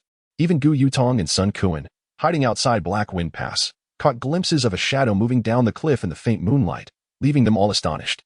Niu Feng exclaimed, "Wow, this guy is indeed a soldier. He is fearless." Wang Peng, somewhat disgruntled, retorted, "Even if he is fearless, he is still just a 3rd-level warrior." Gu Yutong felt displeased that Wang Peng still harbored animosity towards Chen Ning at such a critical moment, as they were all in this together. Unbeknownst to her, Wang Ping had already identified Chen Ning as a potential threat, though he could not claim Chen Ning as a rival for affection. He was convinced that even with his superior strength, he felt an inexplicable sense of inferiority in front of the composed Chen Ning. Thus, Wang Peng had devised a plan to sacrifice Chen Ning in this initial operation, allowing him to fall into the hands of the cannibals, where he would meet his demise. After all, the cannibal chief was not foolish. He knew the noblewoman Zhao Feifei held significant value and would not easily kill her. Once Chen Ning was out of the picture, he could devise another means to rescue Zhao Feifei. Gu Yutong had no inkling of Wang Peng's intentions to cast Chen Ning aside from the very beginning. She now encouraged everyone. "Since Chen Ning is putting in such effort, we can't lag behind. He has just climbed down a cliff of 200 or 300 meters. So we should act now to create an opportunity for him." Under the cover of night, Gu Yutong and her companions stealthily approached the cannibal tribe, crouching low among the wild grass. They had crept to within 20 meters of the entrance of Black Wind Pass, where 4 filthy cannibal warriors stood chatting. Oblivious to their presence, armed with weapons like wolf-toothed clubs. Suddenly, a dagger shot forth, piercing one warrior's forehead, causing him to collapse without a sound. In the same instant, Sun Quan had drawn his bow, firing 2 arrows that struck the throats of the other 2 warriors. The last warrior, shocked, was met with an assailant who plunged a knife into his chest. His scream echoed through the night. Wang Peng then stabbed the dying warrior's abdomen twice, ensuring his demise. Gu Yutong, Sun Quan, and Niu Feng rushed forward, with Gu Yutong casting an irritated glare at Wang Peng. "What is wrong with you? With your 4th-level warrior skills, you could have taken down a 2nd-level warrior quietly instead of causing such a ruckus that alerted all the cannibals inside." Indeed. With the piercing scream of the cannibal warrior, a cacophony of eerie cries and alarm echoed throughout the Blackwind stronghold, clearly indicating that the cannibals had realized they were under attack. Soon, a group of cannibal warriors surged forth. Gu Yutong, oblivious to the smirk of triumph lurking in Wang Peng's eyes, urged in a low voice, "Onward." Instantly, several bounty hunters engaged in fierce combat with the cannibal warriors. Apart from Niu Feng, Gu Yutong, Wang Peng, and Sun Quan were all 4-star hunters, each possessing the strength of a level 4 warrior. Although the cannibal warriors were ferocious and undaunted by death, they were merely level 3 and level 2 fighters. Thus, despite their numbers, they were no match for Gu Yutong and her companions, who easily inflicted injuries upon the cannibals. As the fierce battle raged at the front gate of Blackwind stronghold, Chen Ning had already leapt from a 3-meter-high cliff like a nocturnal hawk, landing silently on a rooftop like a black cat. At that moment, a robust man adorned with a colorful feathered crown among the cannibals emerged, wielding a spiked club with fury, resembling a deity of war as he charged toward the front gate. Seizing the opportunity amidst the chaos, Chen Ning descended to the ground and began surveying his surroundings. While the battle unfolded ahead, the backyard of the stronghold remained eerily quiet, as all the cannibals rushed to the front gate for support. In no time, Chen Ning conducted a swift search of the nearby huts and ultimately discovered a woman shackled with iron chains in a dilapidated hut. Her clothing was tattered, clearly indicating she had suffered at the hands of the cannibals. Yet, despite her ragged attire, the fabric was of fine quality, and her delicate features suggested she hailed from a wealthy family. Chen Ning approached, gently rousing her and whispering, "I am here to rescue you. What is your name?" Although she was on the verge of collapse, upon hearing Chen Ning's intent to save her and the distant sounds of battle, a fierce will to survive ignited within her. She grasped Chen Ning's hand tightly and trembled as she replied, "I am Zhao Feifei, the wife of Li Yuanwei from Zhuke City. Please, save me. I have been entrusted to rescue you, but you must remain silent," Chen Ning instructed. He drew his military knife and, with a single stroke, severed the chains binding Zhao Feifei. The knife, forged from meteorite iron, was exceptionally sharp and designed for dispatching mid-level zombies. At that moment, Wu Tian, the second-in-command of the cannibal tribe, emerged from a hut wielding a curved blade, initially intending to join the fray at the front gate. He was astute enough to surmise that an unprovoked attack on the cannibal tribe must have a deeper motive. He immediately recalled the important hostage, Zhao Feifei, and made his way toward her confinement, inadvertently encountering Chen Ning escorting her out. Wu Tian, astonished and enraged, exclaimed, "What a fine predicament. You've chosen the path of death." Chen Ning instructed Zhao Feifei to step aside, warning her to avoid the splatter of blood. Wu Tian, gazing at Chen Ning's youthful visage, retorted, "You insolent lamb. What grandiose claims you make." The cannibals referred to humans as 2-legged sheep, denoting their view of humanity as mere livestock, delectable and consumable. Without engaging in further dialogue, Chen Ning lunged forward with the swiftness of lightning, aiming his blade at Wu Tian's neck. The speed of his strike shocked Wu Tian, compelling him to raise his curved blade in defense. The clash was intense. Yet Chen Ning swiftly adjusted the angle of his knife, sliding it down to sever Wu Tian's wrist. Caught off guard, Wu Tian's right hand was cleanly severed, and his blade fell to the ground as he let out a harrowing scream. Meanwhile, at the front gate, the formidable leader Wu Fa, adorned with a feathered crown and wielding a spiked club, entered the battle like a war god, instantly shifting the balance of the confrontation. Niu Feng was struck in the chest by Wu Fa's kick, sent flying several meters, with several ribs broken. Sun Quan attempted to aid Niu Feng with his longsword, but Wu Fa's spiked club shattered it in a single blow, causing Sun Quan to retreat in pain as his arm was injured. Witnessing the devastating power of their leader, Gu Yutong and Wang Peng were filled with a mix of shock and fury. That scoundrel deceived us. Their leader is not merely a level 4 warrior, but at least level 5. We've been duped. Wang Peng shouted in anger. Gu Yutong drew her pistol, aiming it at Wu Fa, and fired several shots. Wu Fa swiftly retreated, using a fellow cannibal as a shield, only to have Gu Yutong's bullets shred the unfortunate warrior into a bloody mess. Wang Peng also drew his firearm, firing to repel the remaining cannibals. And together with Gu Yutong, they assisted the injured Sun Kuan and Niu Feng, urging, "We must retreat." Wu Fa, discarding the body that shielded him, sneered at the retreating figures of Gu Yutong and her companions, exclaiming, "Run? How naive!" Just as he prepared to lead his warriors in pursuit, a faint cry of anguish from behind caught his attention. His eyes widened in shock and rage as he turned. "Second brother?" Hearing Wu Tian scream, Wu Fa abandoned the chase and, in fury, led the cannibal warriors back to confront the source of the disturbance. Chapter 077, The Fierce Battle. Wu Tian, the second-in-command of the Black Wind Stronghold's cannibal tribe, along with his elder brother Wu Fa, both hailed from the ranks of scavengers. Scavengers, in this context, referred to the homeless who rummaged through garbage heaps on the outskirts of the metropolis in search of sustenance. The brothers had once held a grudge against an old soldier turned scavenger, culminating in a meticulously devised plan for revenge. In his dying moments, the old soldier had pleaded for mercy, even divulging the secrets of a martial arts technique called the Tiger's Fury, hoping to spare his life. Ecstatic at the prospect of acquiring a new martial discipline, the ruthless brothers ultimately chose to end the old man's life. Thereafter, they embarked on a journey of cultivation and banditry, gathering a following and teaching them the same technique. They began their campaign of theft, but in the post-apocalyptic world, resources were scant, leading them to resort to cannibalism, referring to humans as two-legged sheep, fully embracing their transformation into cannibals. Wu Fa, a level 4 warrior, possessed strength surpassing that of ordinary soldiers, comparable to elite warriors of special forces. Yet, he was completely unprepared for the swift demise that awaited him. In a mere moment, Chen Ning severed his right hand, the agony coursing through his wrist, eliciting a scream. However, as his cry rang out, Chen Ning's knife swiftly plunged into his mouth, piercing through to his brain, silencing his screams forever. Zhao Feifei, witnessing Chen Ning's audacious bravery, felt a surge of admiration, perceiving him as remarkably formidable. Unbeknownst to her, the higher the warrior's rank, the swifter the resolution of conflict. Even among level 4 warriors, a decisive intent could lead to an instantaneous victory or defeat.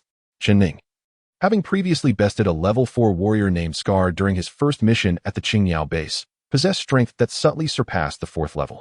With full commitment, he struck with lethal intent, catching Wu Tian off guard and swiftly dispatching him, reminiscent of the legendary warrior Guan Yu slaying Yan Liang. However, Chen Ning had killed Wu Tian, and Wu Tian's anguished cries stirred the cannibal tribe engaged in battle ahead. The chief, Wu Fa, adorned with a crown of colorful feathers, returned with a fury, leading 50 or 60 ferocious warriors, capturing the two who sought to flee, Chen Ning and Zhao Feifei, red-handed. "Brother!" Wu Fa bellowed upon seeing Wu Tian lying in a pool of blood. His eyes were bloodshot, and although his voice was filled with sorrow and rage, his expression bore an uncanny semblance to laughter, a result of long-term consumption of human flesh that had rendered his facial muscles uncontrollable. Wu Fa rose slowly, towering at nearly 2 meters tall, wielding a spiked club, his gaze fixed menacingly on Chen Ning. "You dare to slay my brother? I will hang you up and slice you piece by piece, feasting upon your flesh while draining every drop of your blood to quench my hatred." The other cannibal warriors raised their weapons, shouting threats at Chen Ning. Zhao Feifei, pale with fear, instinctively hid behind Chen Ning, trembling as she whispered, "What do we do now?" In a sudden, shocking motion, Chen Ning struck Zhao Feifei on the carotid artery, rendering her unconscious as she collapsed to the ground. This unexpected act left the onlookers bewildered. Why would Chen Ning harm the very person he intended to save? Wu Fa, unable to comprehend Chen Ning's bizarre actions, was blinded by rage and ordered without hesitation, "Seize him. I want him alive." Wu Fa regarded humans as mere livestock for his sadistic pleasure, and his volatile temperament instilled terror in his subordinates. Thus, despite knowing Chen Ning's formidable strength, the cannibal warriors surged forward like a tide, armed and ready to attack. In Chen Ning's mind, the voice of the blood tyrant echoed, "Chen Ning, Wu Fa possesses the strength of a level 5 battle general. Given your capabilities, you may find yourself at a disadvantage. You cannot contend with Wu Fa, especially with so many underlings. Surrender control of your body to me, and I shall assist you in dealing with them." "No, I worry more about you than them. Why do you still doubt me at this moment?" Chen Ning did not respond, for the cannibal warriors had already descended upon him. These warriors were at levels 2 and 3, comparable to ordinary soldiers.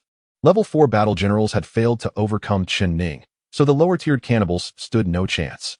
With a swift and precise blade, Chen Ning dispatched one opponent after another, severed limbs and heads flying through the air as blood drenched the ground. transforming the Black Wind stronghold into a hell's cape. You dare to show off before me? Wu Fei roared, charging at Chen Ning. He leaped into the air, using his left foot to propel himself off the ground, swinging his spiked club down towards Chen Ning with tremendous force. Feeling the weight of Wu Fei's impending strike, Chen Ning instinctively raised his blade to parry. The sound of clashing metal echoed as the club struck his military knife, forged from meteorite iron, which did not shatter. However, the immense force sent Chen Ning reeling. His weapon knocked from his grasp and embedded in the wall of a nearby wooden structure.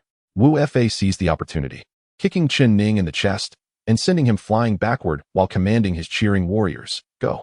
The cannibal warriors, driven by instinct, surged forward like a school of piranhas.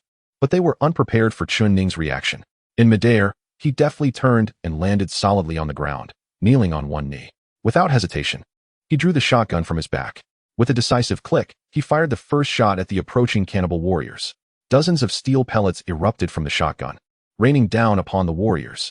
The front line fell like wheat before the scythe, with several injured and some struck down. Chen Ning showed no mercy to his howling foes, reloading and continuing to fire with relentless precision. By the time he had discharged 6 shots, dozens of wounded cannibal warriors lay sprawled on the ground, moaning in agony. Wu Fei, surveying his surroundings, found that none of his warriors remained standing. All had succumbed to the blood-soaked earth.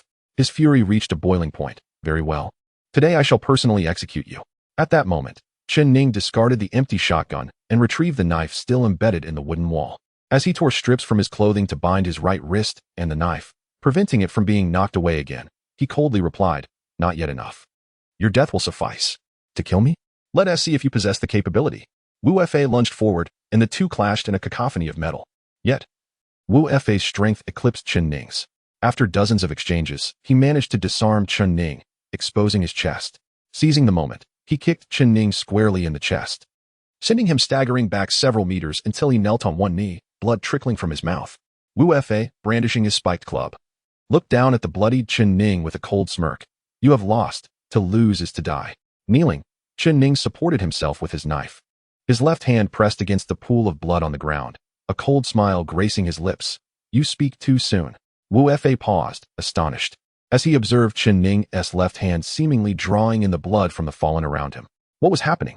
Wu Fei was taken aback, but soon realized that as Chen Ning absorbed the blood, his pallor began to fade, vitality returning to his face as if he had taken a stimulant. His eyes glimmered with a crimson hue, and his complexion flushed with excitement, his breath misting in the air, an unsettling sight. Wu Fei knew he could not allow Chen Ning to continue absorbing blood. With a shout, he charged again, wielding his spiked club. Clang! Chen Ning intercepted the blow with his knife, and the battle resumed, mirroring two bats darting through the night, weapons clashing in a relentless dance. Previously, Chen Ning had struggled against Wu Fei for 30 exchanges before sustaining injury. This time, with the influx of blood, the dormant zombie virus within him surged to life, enhancing his half-human, half-undead nature. His body became invigorated, strength, speed, and endurance amplified as pain dulled, and his healing abilities soared. After absorbing a wave of fresh blood, Chen Ning engaged in a fierce battle with Wu Fei for a full 70 rounds before being struck in the chest by Wu Fei's spiked club, sending him sprawling. However, at the same moment, Chen Ning's military knife inflicted a deep gash on Wu Fei's left arm, leaving it torn and bloodied, exposing bone beneath. As Chen Ning collapsed to the ground, he coughed up a mouthful of blood but pressed his left hand into the pool of blood beneath him, once again employing the devouring technique to frantically absorb the congealed blood of the fallen cannibal warriors. Wu Fei, having established his dominion over the Rainbow Lake for several years, was taken aback by the severe blow he received, filled with both astonishment and rage. He tore a strip from his clothing to bind his grievous injury and, turning to face Chen Ning, was stunned to see him rise once more, invigorated as if by a surge of adrenaline, wielding his military knife with renewed determination. Wu Fei was left speechless, exclaiming, "What? Is this fellow truly human?" Without uttering a word, Chen Ning charged forward with his knife. Wu Fei, suppressing his astonishment, disregarded the severity of his own injury and lifted his club to engage Chen Ning once more. This time, their battle ended in a draw. Ultimately, Chen Ning's knife pierced Wu Fei's left chest, even as Wu Fei's club struck Chen Ning, sending him flying.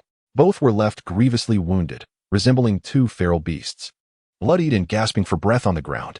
In Wu Fei's desperate gaze, Chen Ning pressed his left hand into the pool of blood once more. visibly absorbing the blood with an almost supernatural speed. Chen Ning's rapid breaths began to slow, his chest rising and falling in a rhythmic pattern. Heavy breaths escaping his nostrils as he regained control over his injuries through the blood he consumed.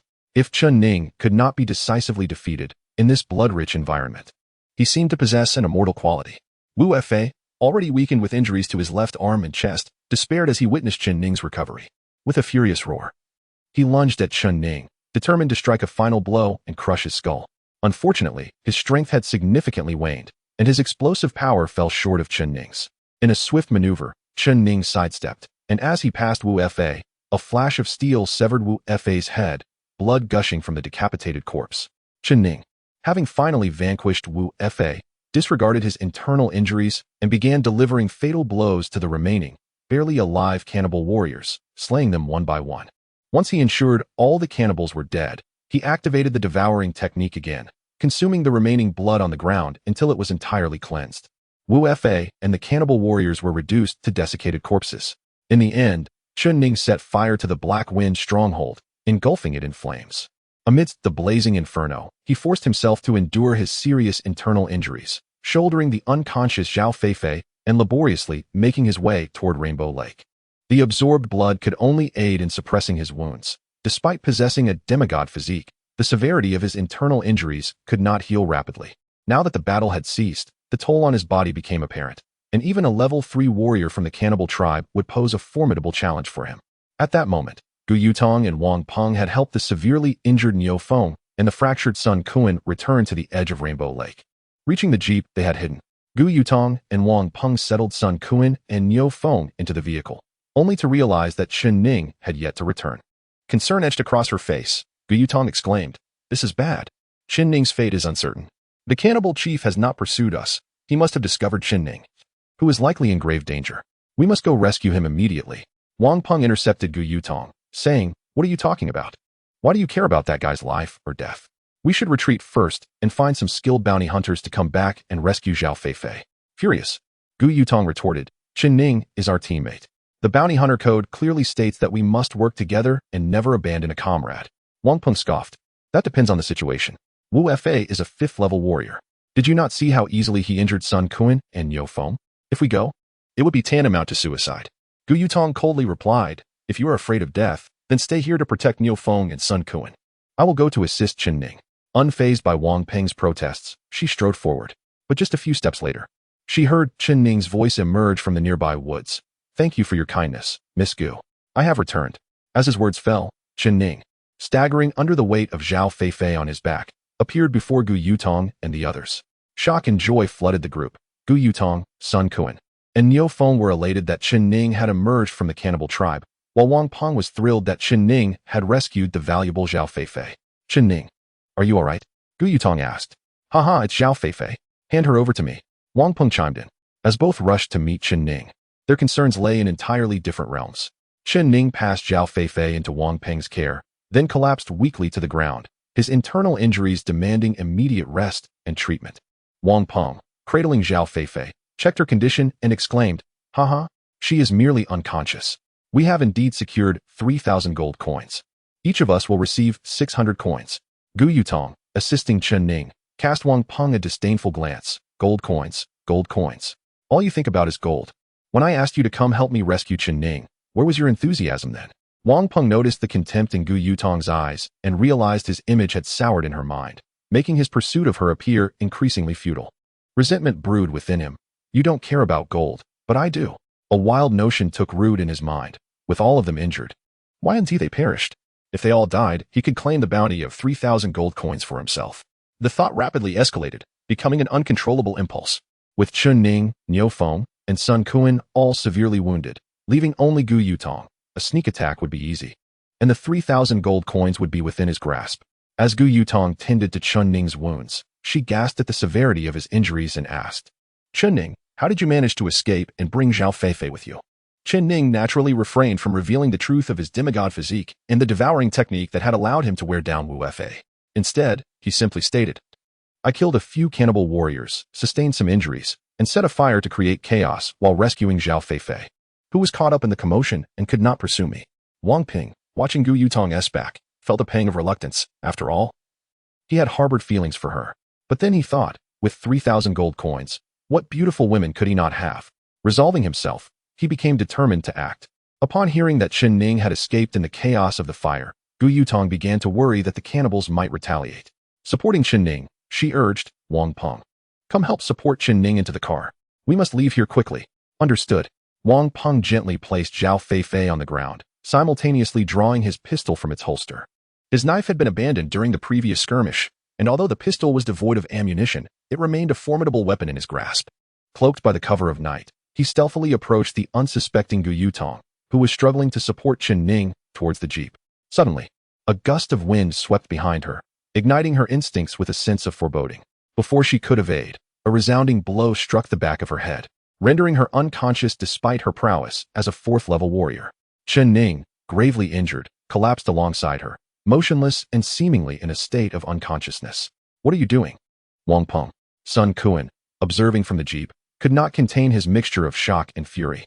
Upon seeing Gu Yutong felled by his ambush, Wang Peng's eyes gleamed with triumph as he turned to Sun Kuan with a sinister grin. "What am I doing? Huh? I am here to eliminate you worthless lot and claim the bounty of 3,000 gold coins for myself." With Sun Kuan incapacitated by broken hands and Yo Feng unconscious, only Gu Yutong had posed a threat, and now she too had succumbed to Wang Peng's treachery. Sun Kuan's expression darkened with rage as he retorted, "Wang Peng, for the sake of gold, you have betrayed your comrades. You shall face divine retribution." Wang Peng, sensing his dominance with no adversaries left to oppose him, erupted into maniacal laughter. "Rest assured, Sun Kuan, not only will I evade divine punishment, but I will also revel in my newfound wealth and live a life of luxury. You needn't worry about me. Ha ha ha." Sun Kuan, taken aback by Wang Peng's despicable nature, seethed with indignation. "No, you will reap the consequences for your actions. You will not die peacefully." "Not die peacefully?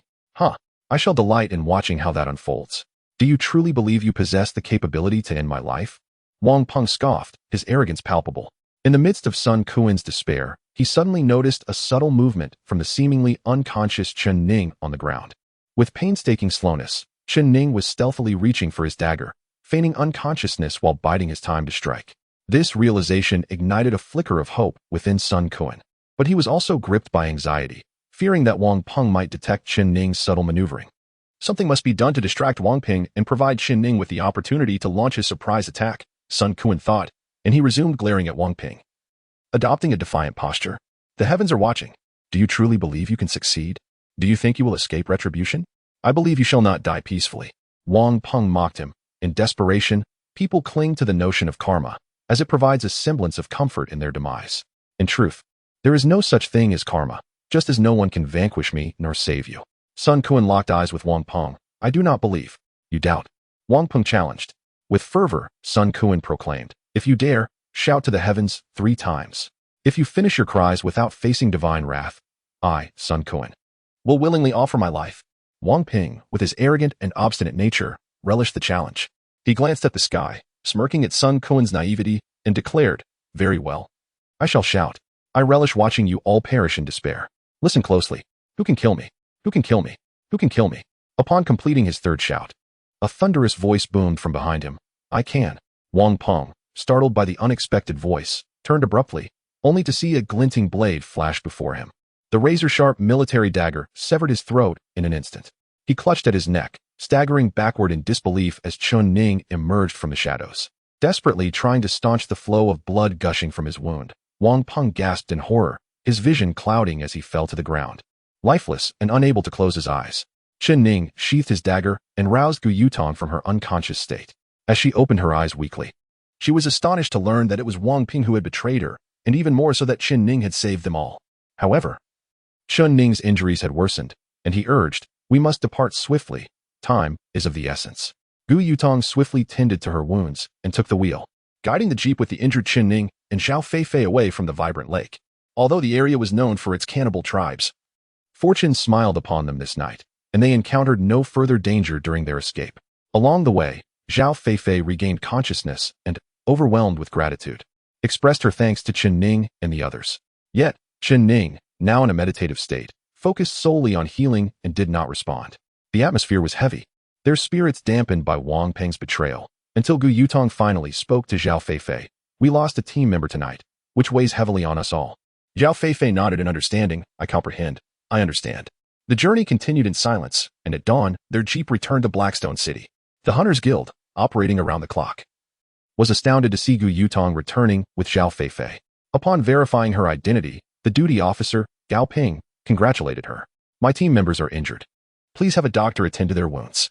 Deduct the medical expenses from the bounty, Gu Yutong instructed. Certainly, Gao Ping replied, promptly summoning medical personnel to treat Chen Ning and the others. The Hunters Guild not only issued missions, but also provided various services, including medical care and weapon sales. After 5 hours, the doctors had treated their wounds, performing necessary surgeries and bandaging injuries. Gu Yutong collected the bounty and returned to the orphanage with her team. Upon their return, Gu Shaochen was both surprised and delighted to see her sister and Chen Ning, though concerned about their injuries. Chen Ning, able to move on his own, retreated to his room, slamming the door shut. His voice echoed from within, I need to rest. Please do not disturb me for meals or anything else. Thank you.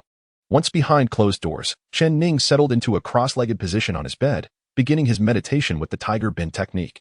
He had previously stored a significant amount of martial energy in the Spirit Lake, and after absorbing the blood of 60 to 70 individuals at Blackwind Stronghold, he was now ready to attempt to illuminate the fourth node of his black and white meridians. Calming his mind with the Taya Zen, he began practicing the Tiger Bin technique, striving to activate the fourth node of his meridian. The Spirit Lake was filled with a crimson hue, flanked by a towering black iron tower on the left, representing the black meridian, and a similarly tall silver tower on the right, symbolizing the white meridian. Both towers consisted of 12 segments, with the 3 lowest nodes radiating light, while the upper nodes remained shrouded in darkness. Suspended in the air above the lake was a grotesque zombie head. Tiger Bin technique, activate. As Chen Ning's low shout echoed, the head suspended above the spiritual lake immediately began to rotate, causing the lake's surface to swirl. The spinning head seemed to possess an immense gravitational pull, conjuring 2 soaring columns of water, one crimson and the other pearly white, resembling 2 majestic water dragons. These water dragons coiled around the head, with the red serpent rushing towards the black martial vein and the white dragon surging towards the white martial vein, simultaneously striking the fourth node of the black and white martial veins.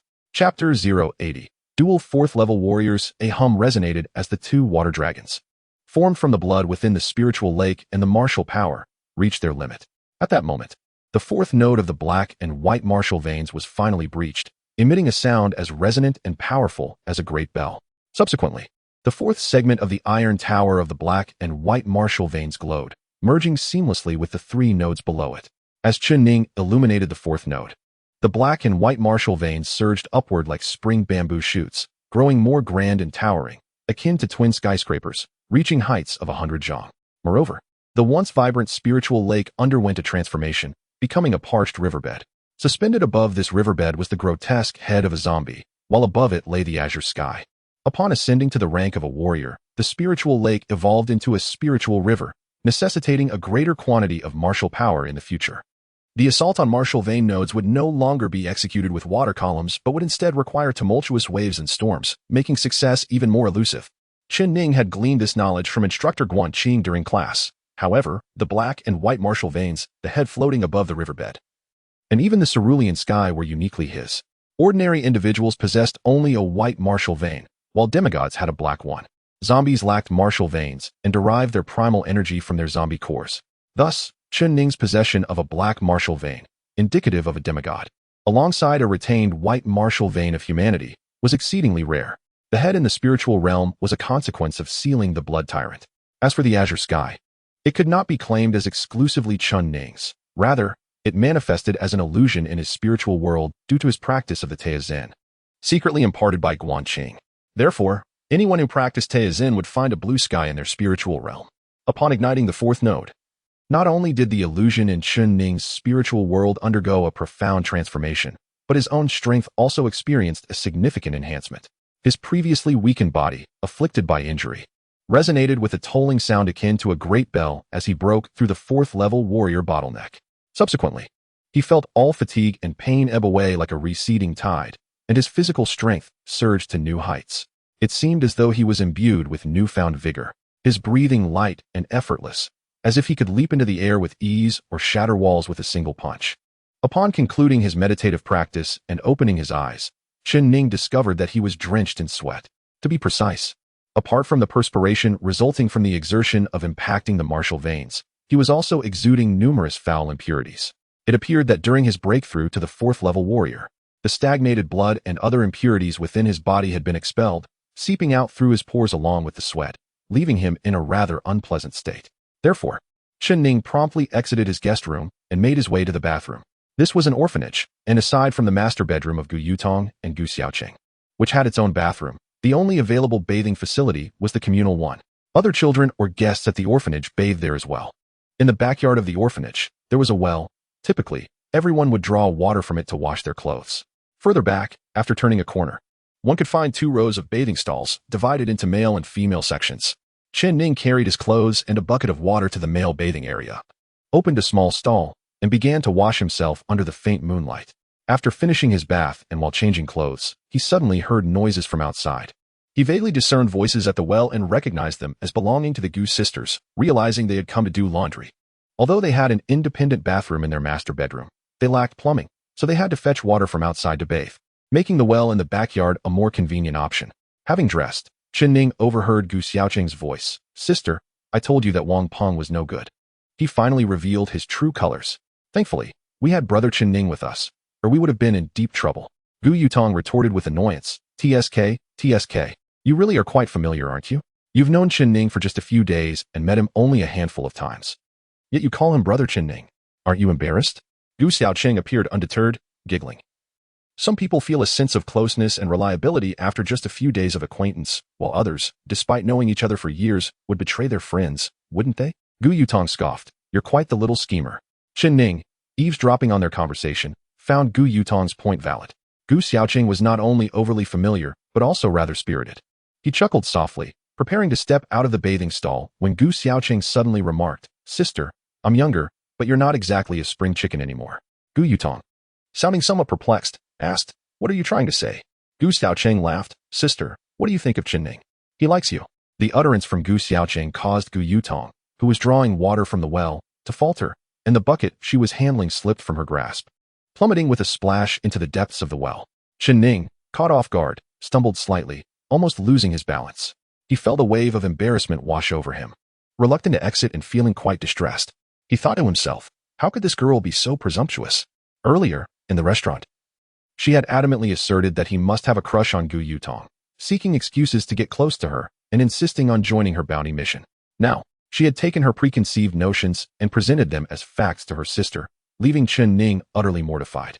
Not only was Chen Ning embarrassed, but Gu Yutong, upon hearing her sister's words, felt her cheeks flush with a mix of shyness and indignation as she shot a glare at Gu Xiaoqing. "What nonsense are you spouting?" she exclaimed. "I'm not talking nonsense. Sister, think about it. I tricked Chen Ning into lending me his motorcycle and even sold it. When he caught me, he was furious.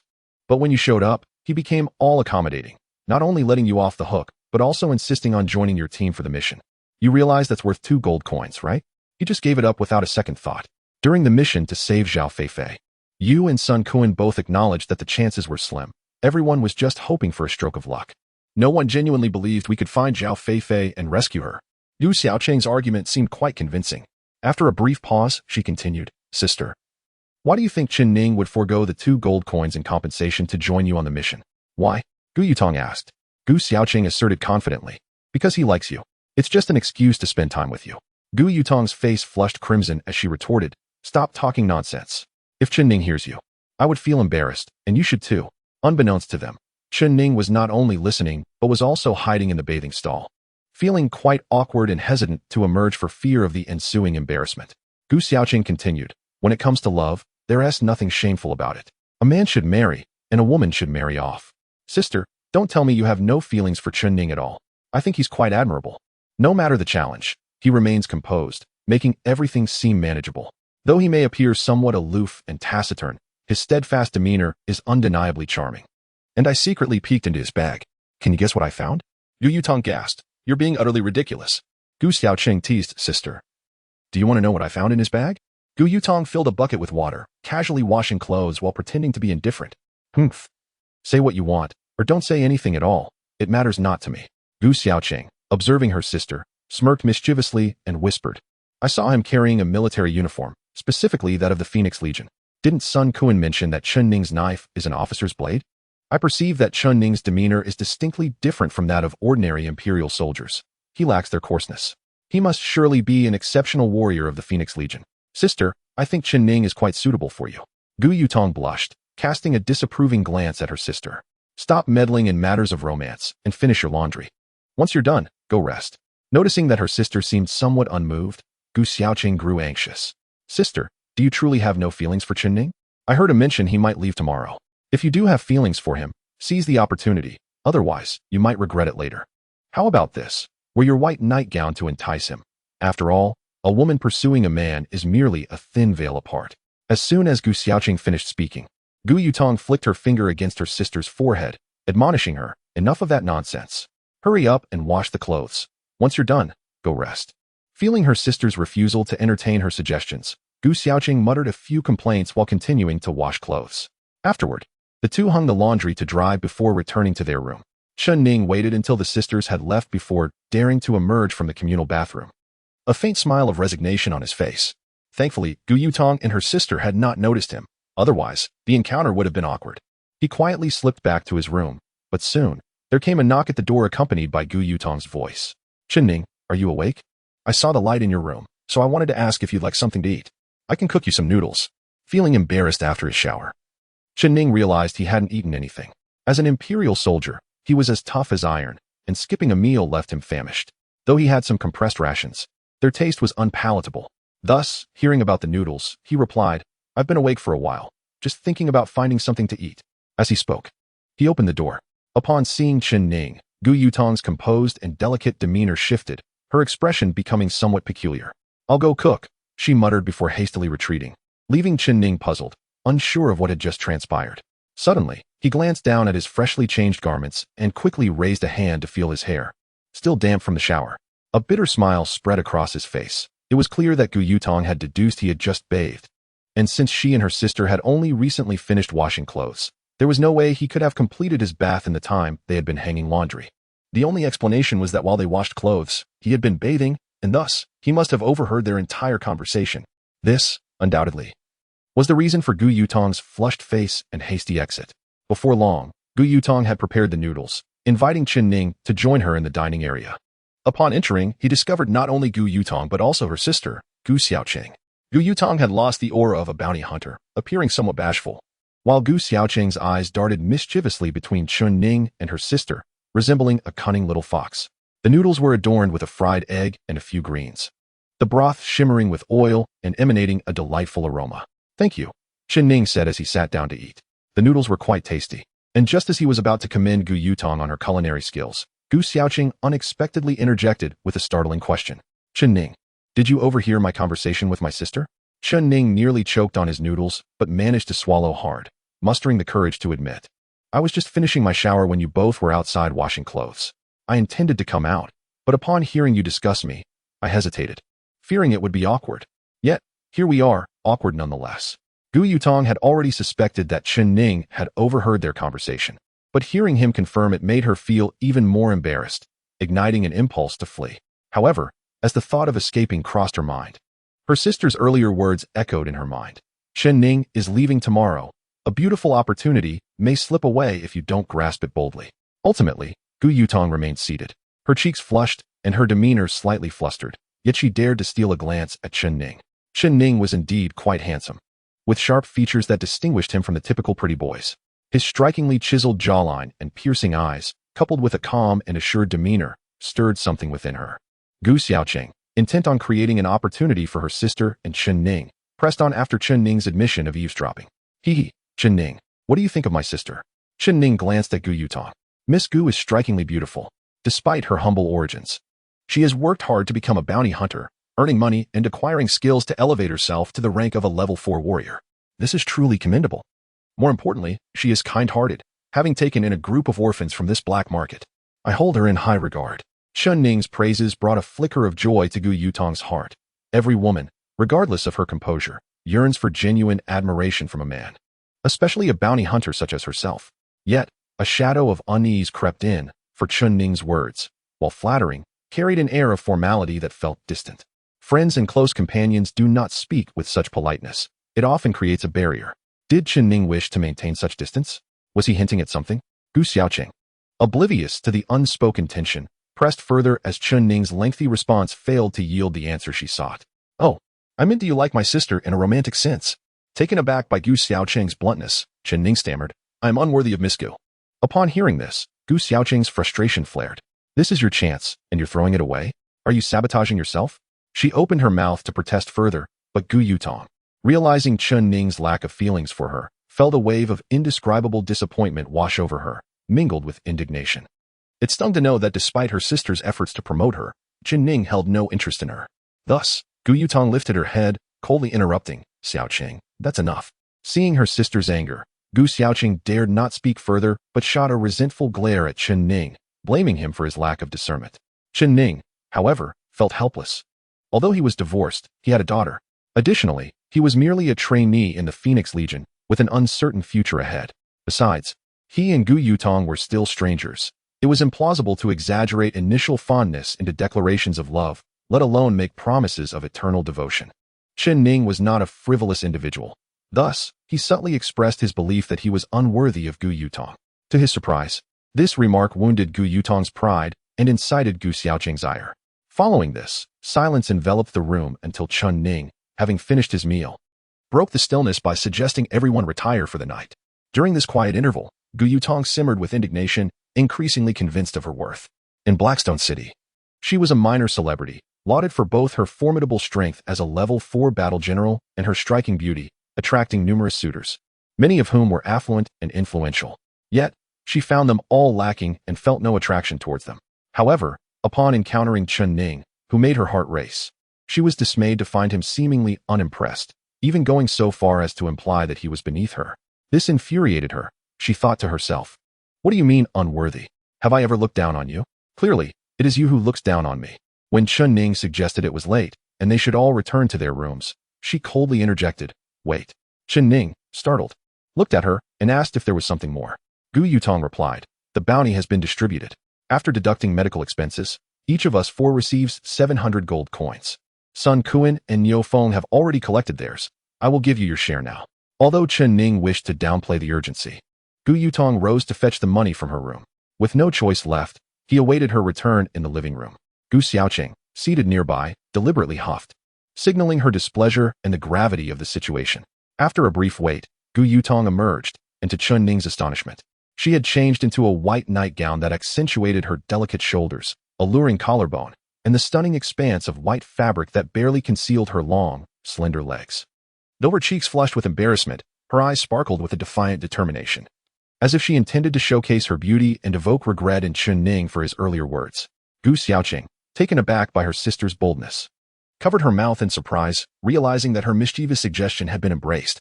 This is your gold, Gu Yutong announced as she approached, handing him a small pouch of coins.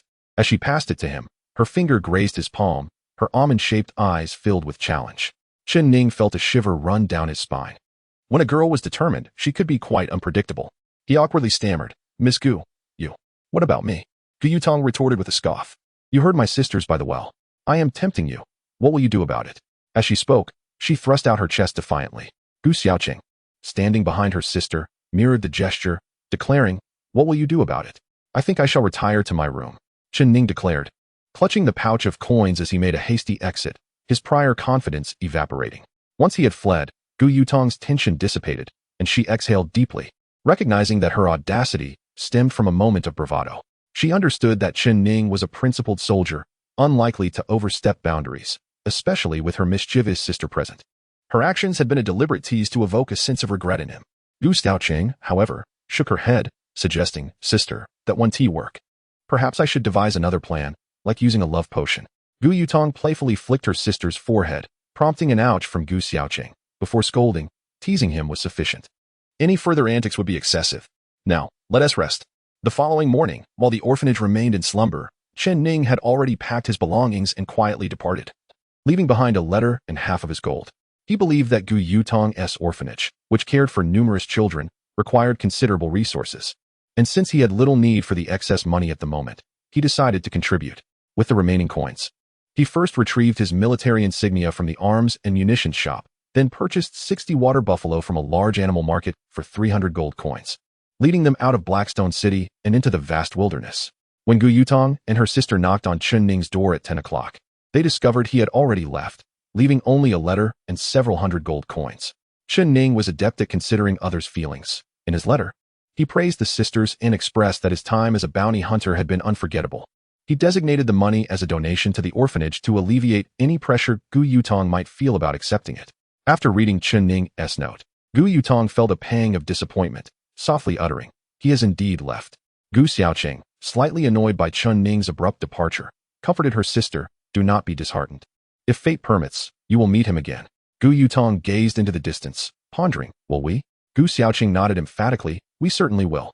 At that moment, Chen Ning had already guided the herd of water buffalo 5 kilometers away. He swiftly dispatched them, utilizing the devouring technique to absorb all their blood before burying the remains. He then mounted the second-hand motorcycle he had purchased that morning, racing towards the Bluebird base. His current mission involved joining the elite team to hunt down zombies in the designated area. 2 days had passed, and while he successfully broke through to the level 4 battle general status, he had yet to achieve any notable results in the zombie hunt, which could lead to punishment for returning empty-handed.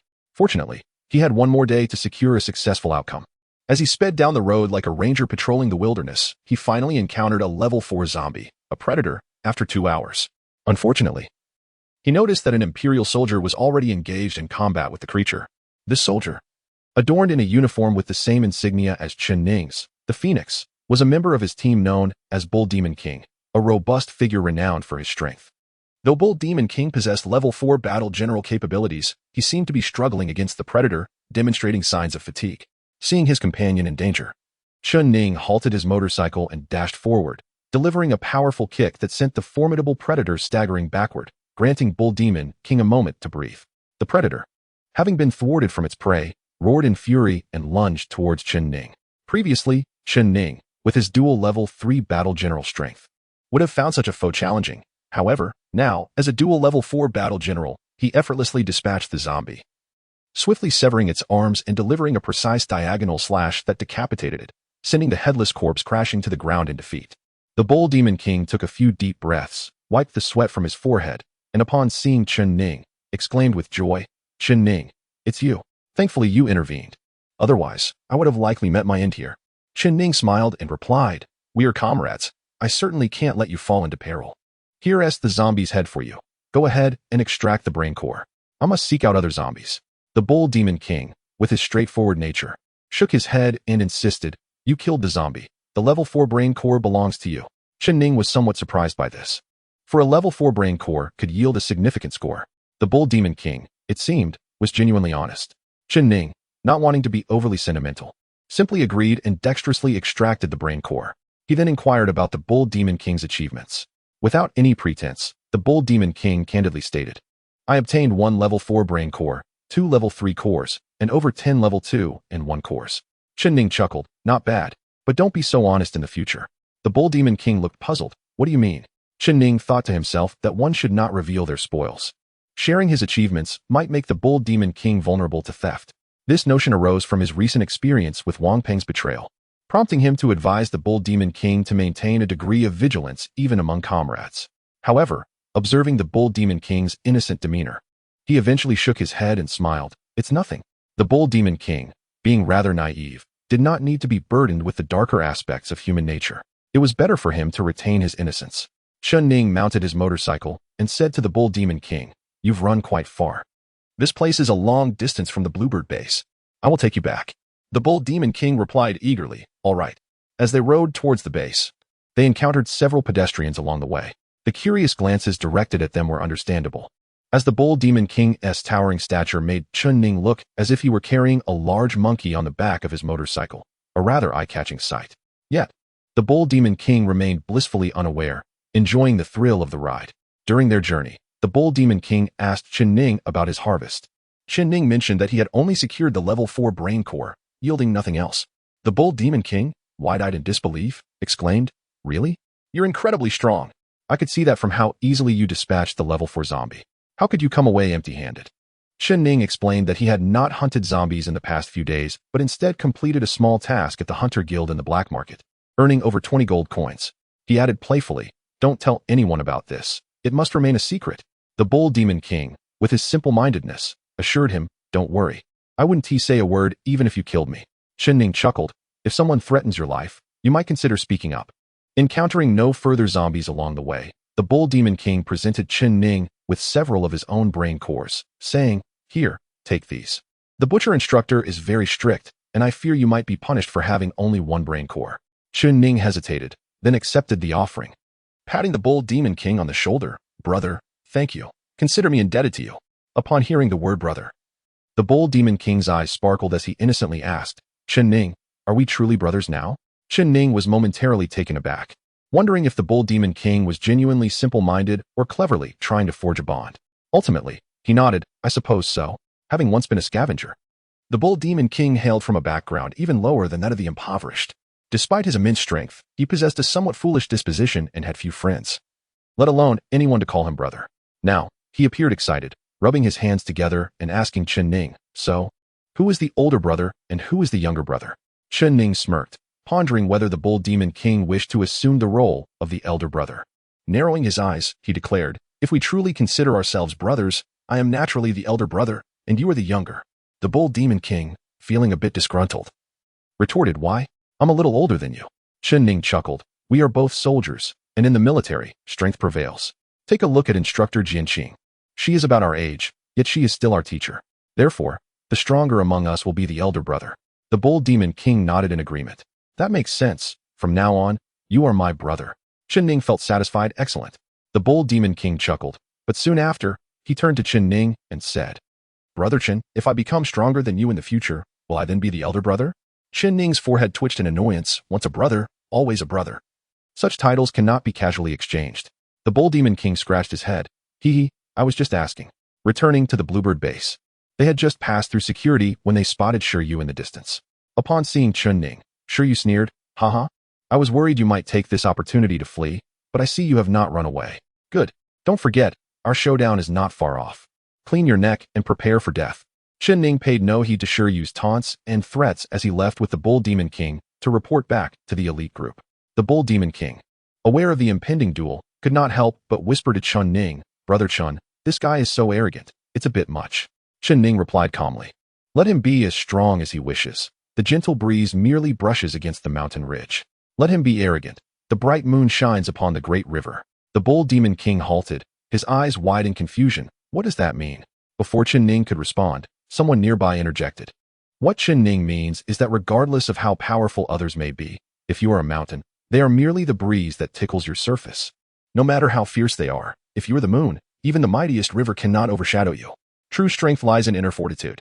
Chen Ning turned to see that it was Bai Yuhao who spoke, followed by Su Luo and several others. Chen Ning sighed. "I am merely resigned to the situation, allowing him to be arrogant." Bai Yuhao blinked. "I have faith in you."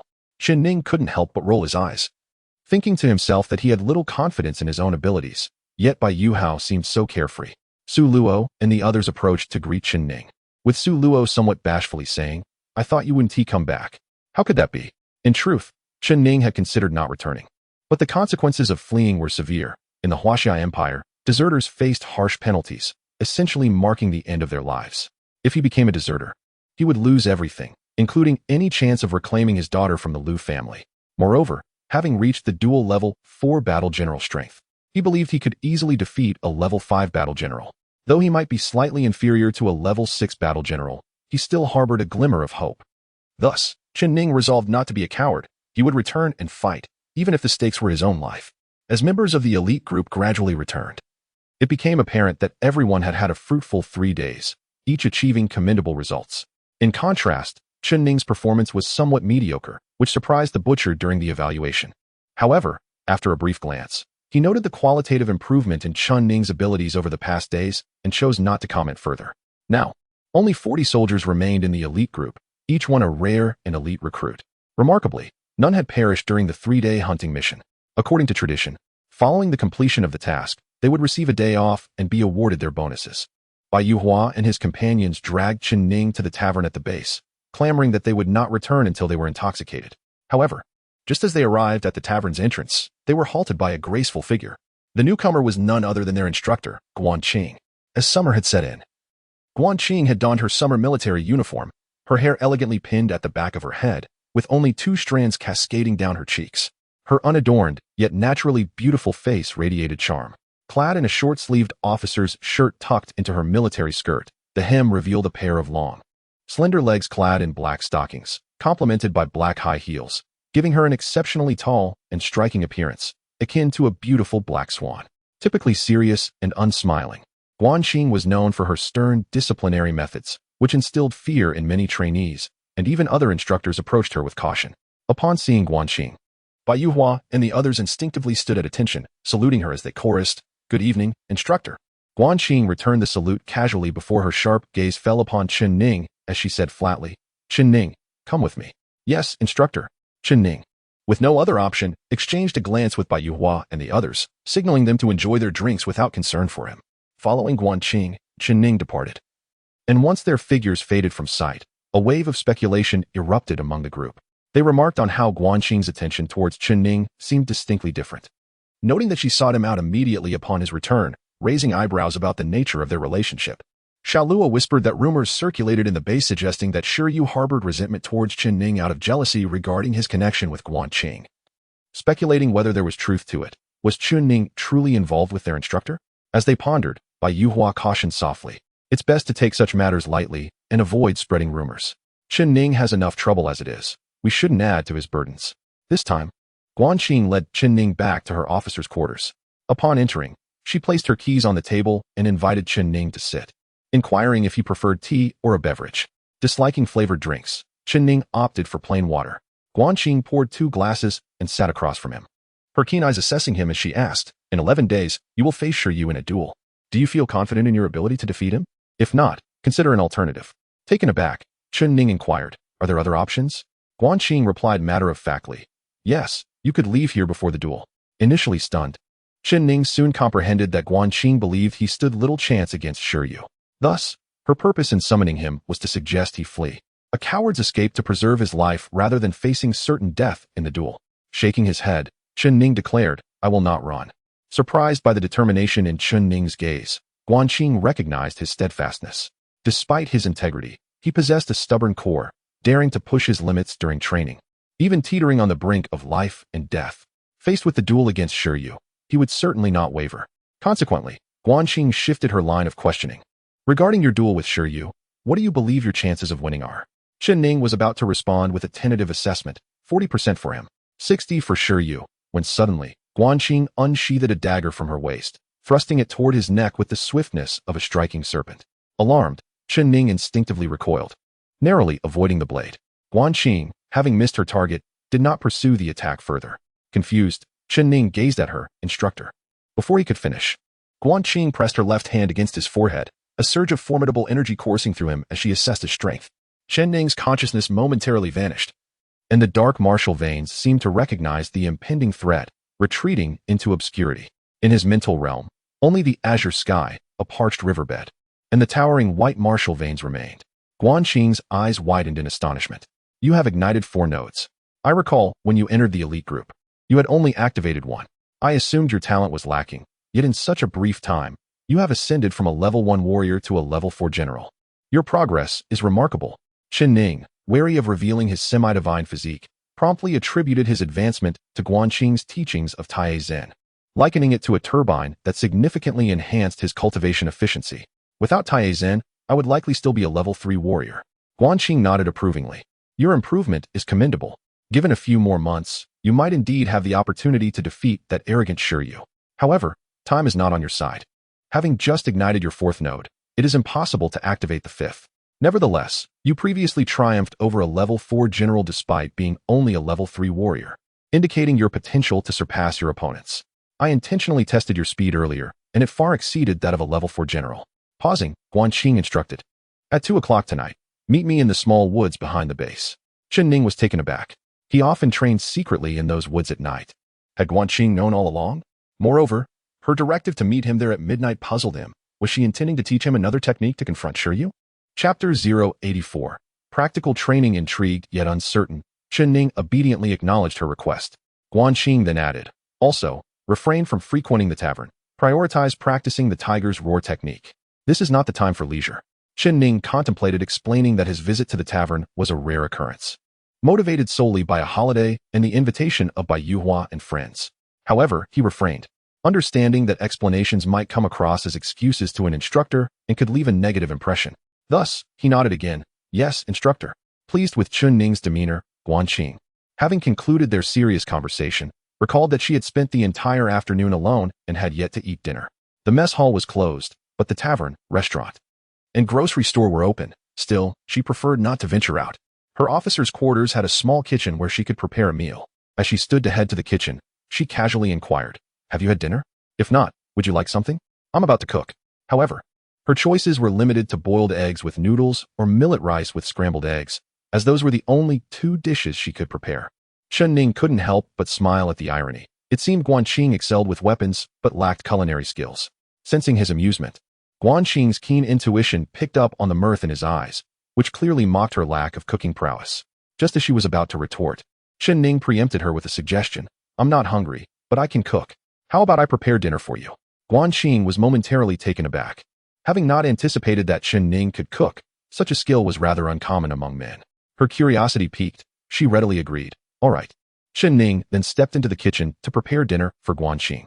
He assessed the available ingredients: millet, noodles, tomatoes, eggs, a leafy stalk of lettuce, and a package of cured meat.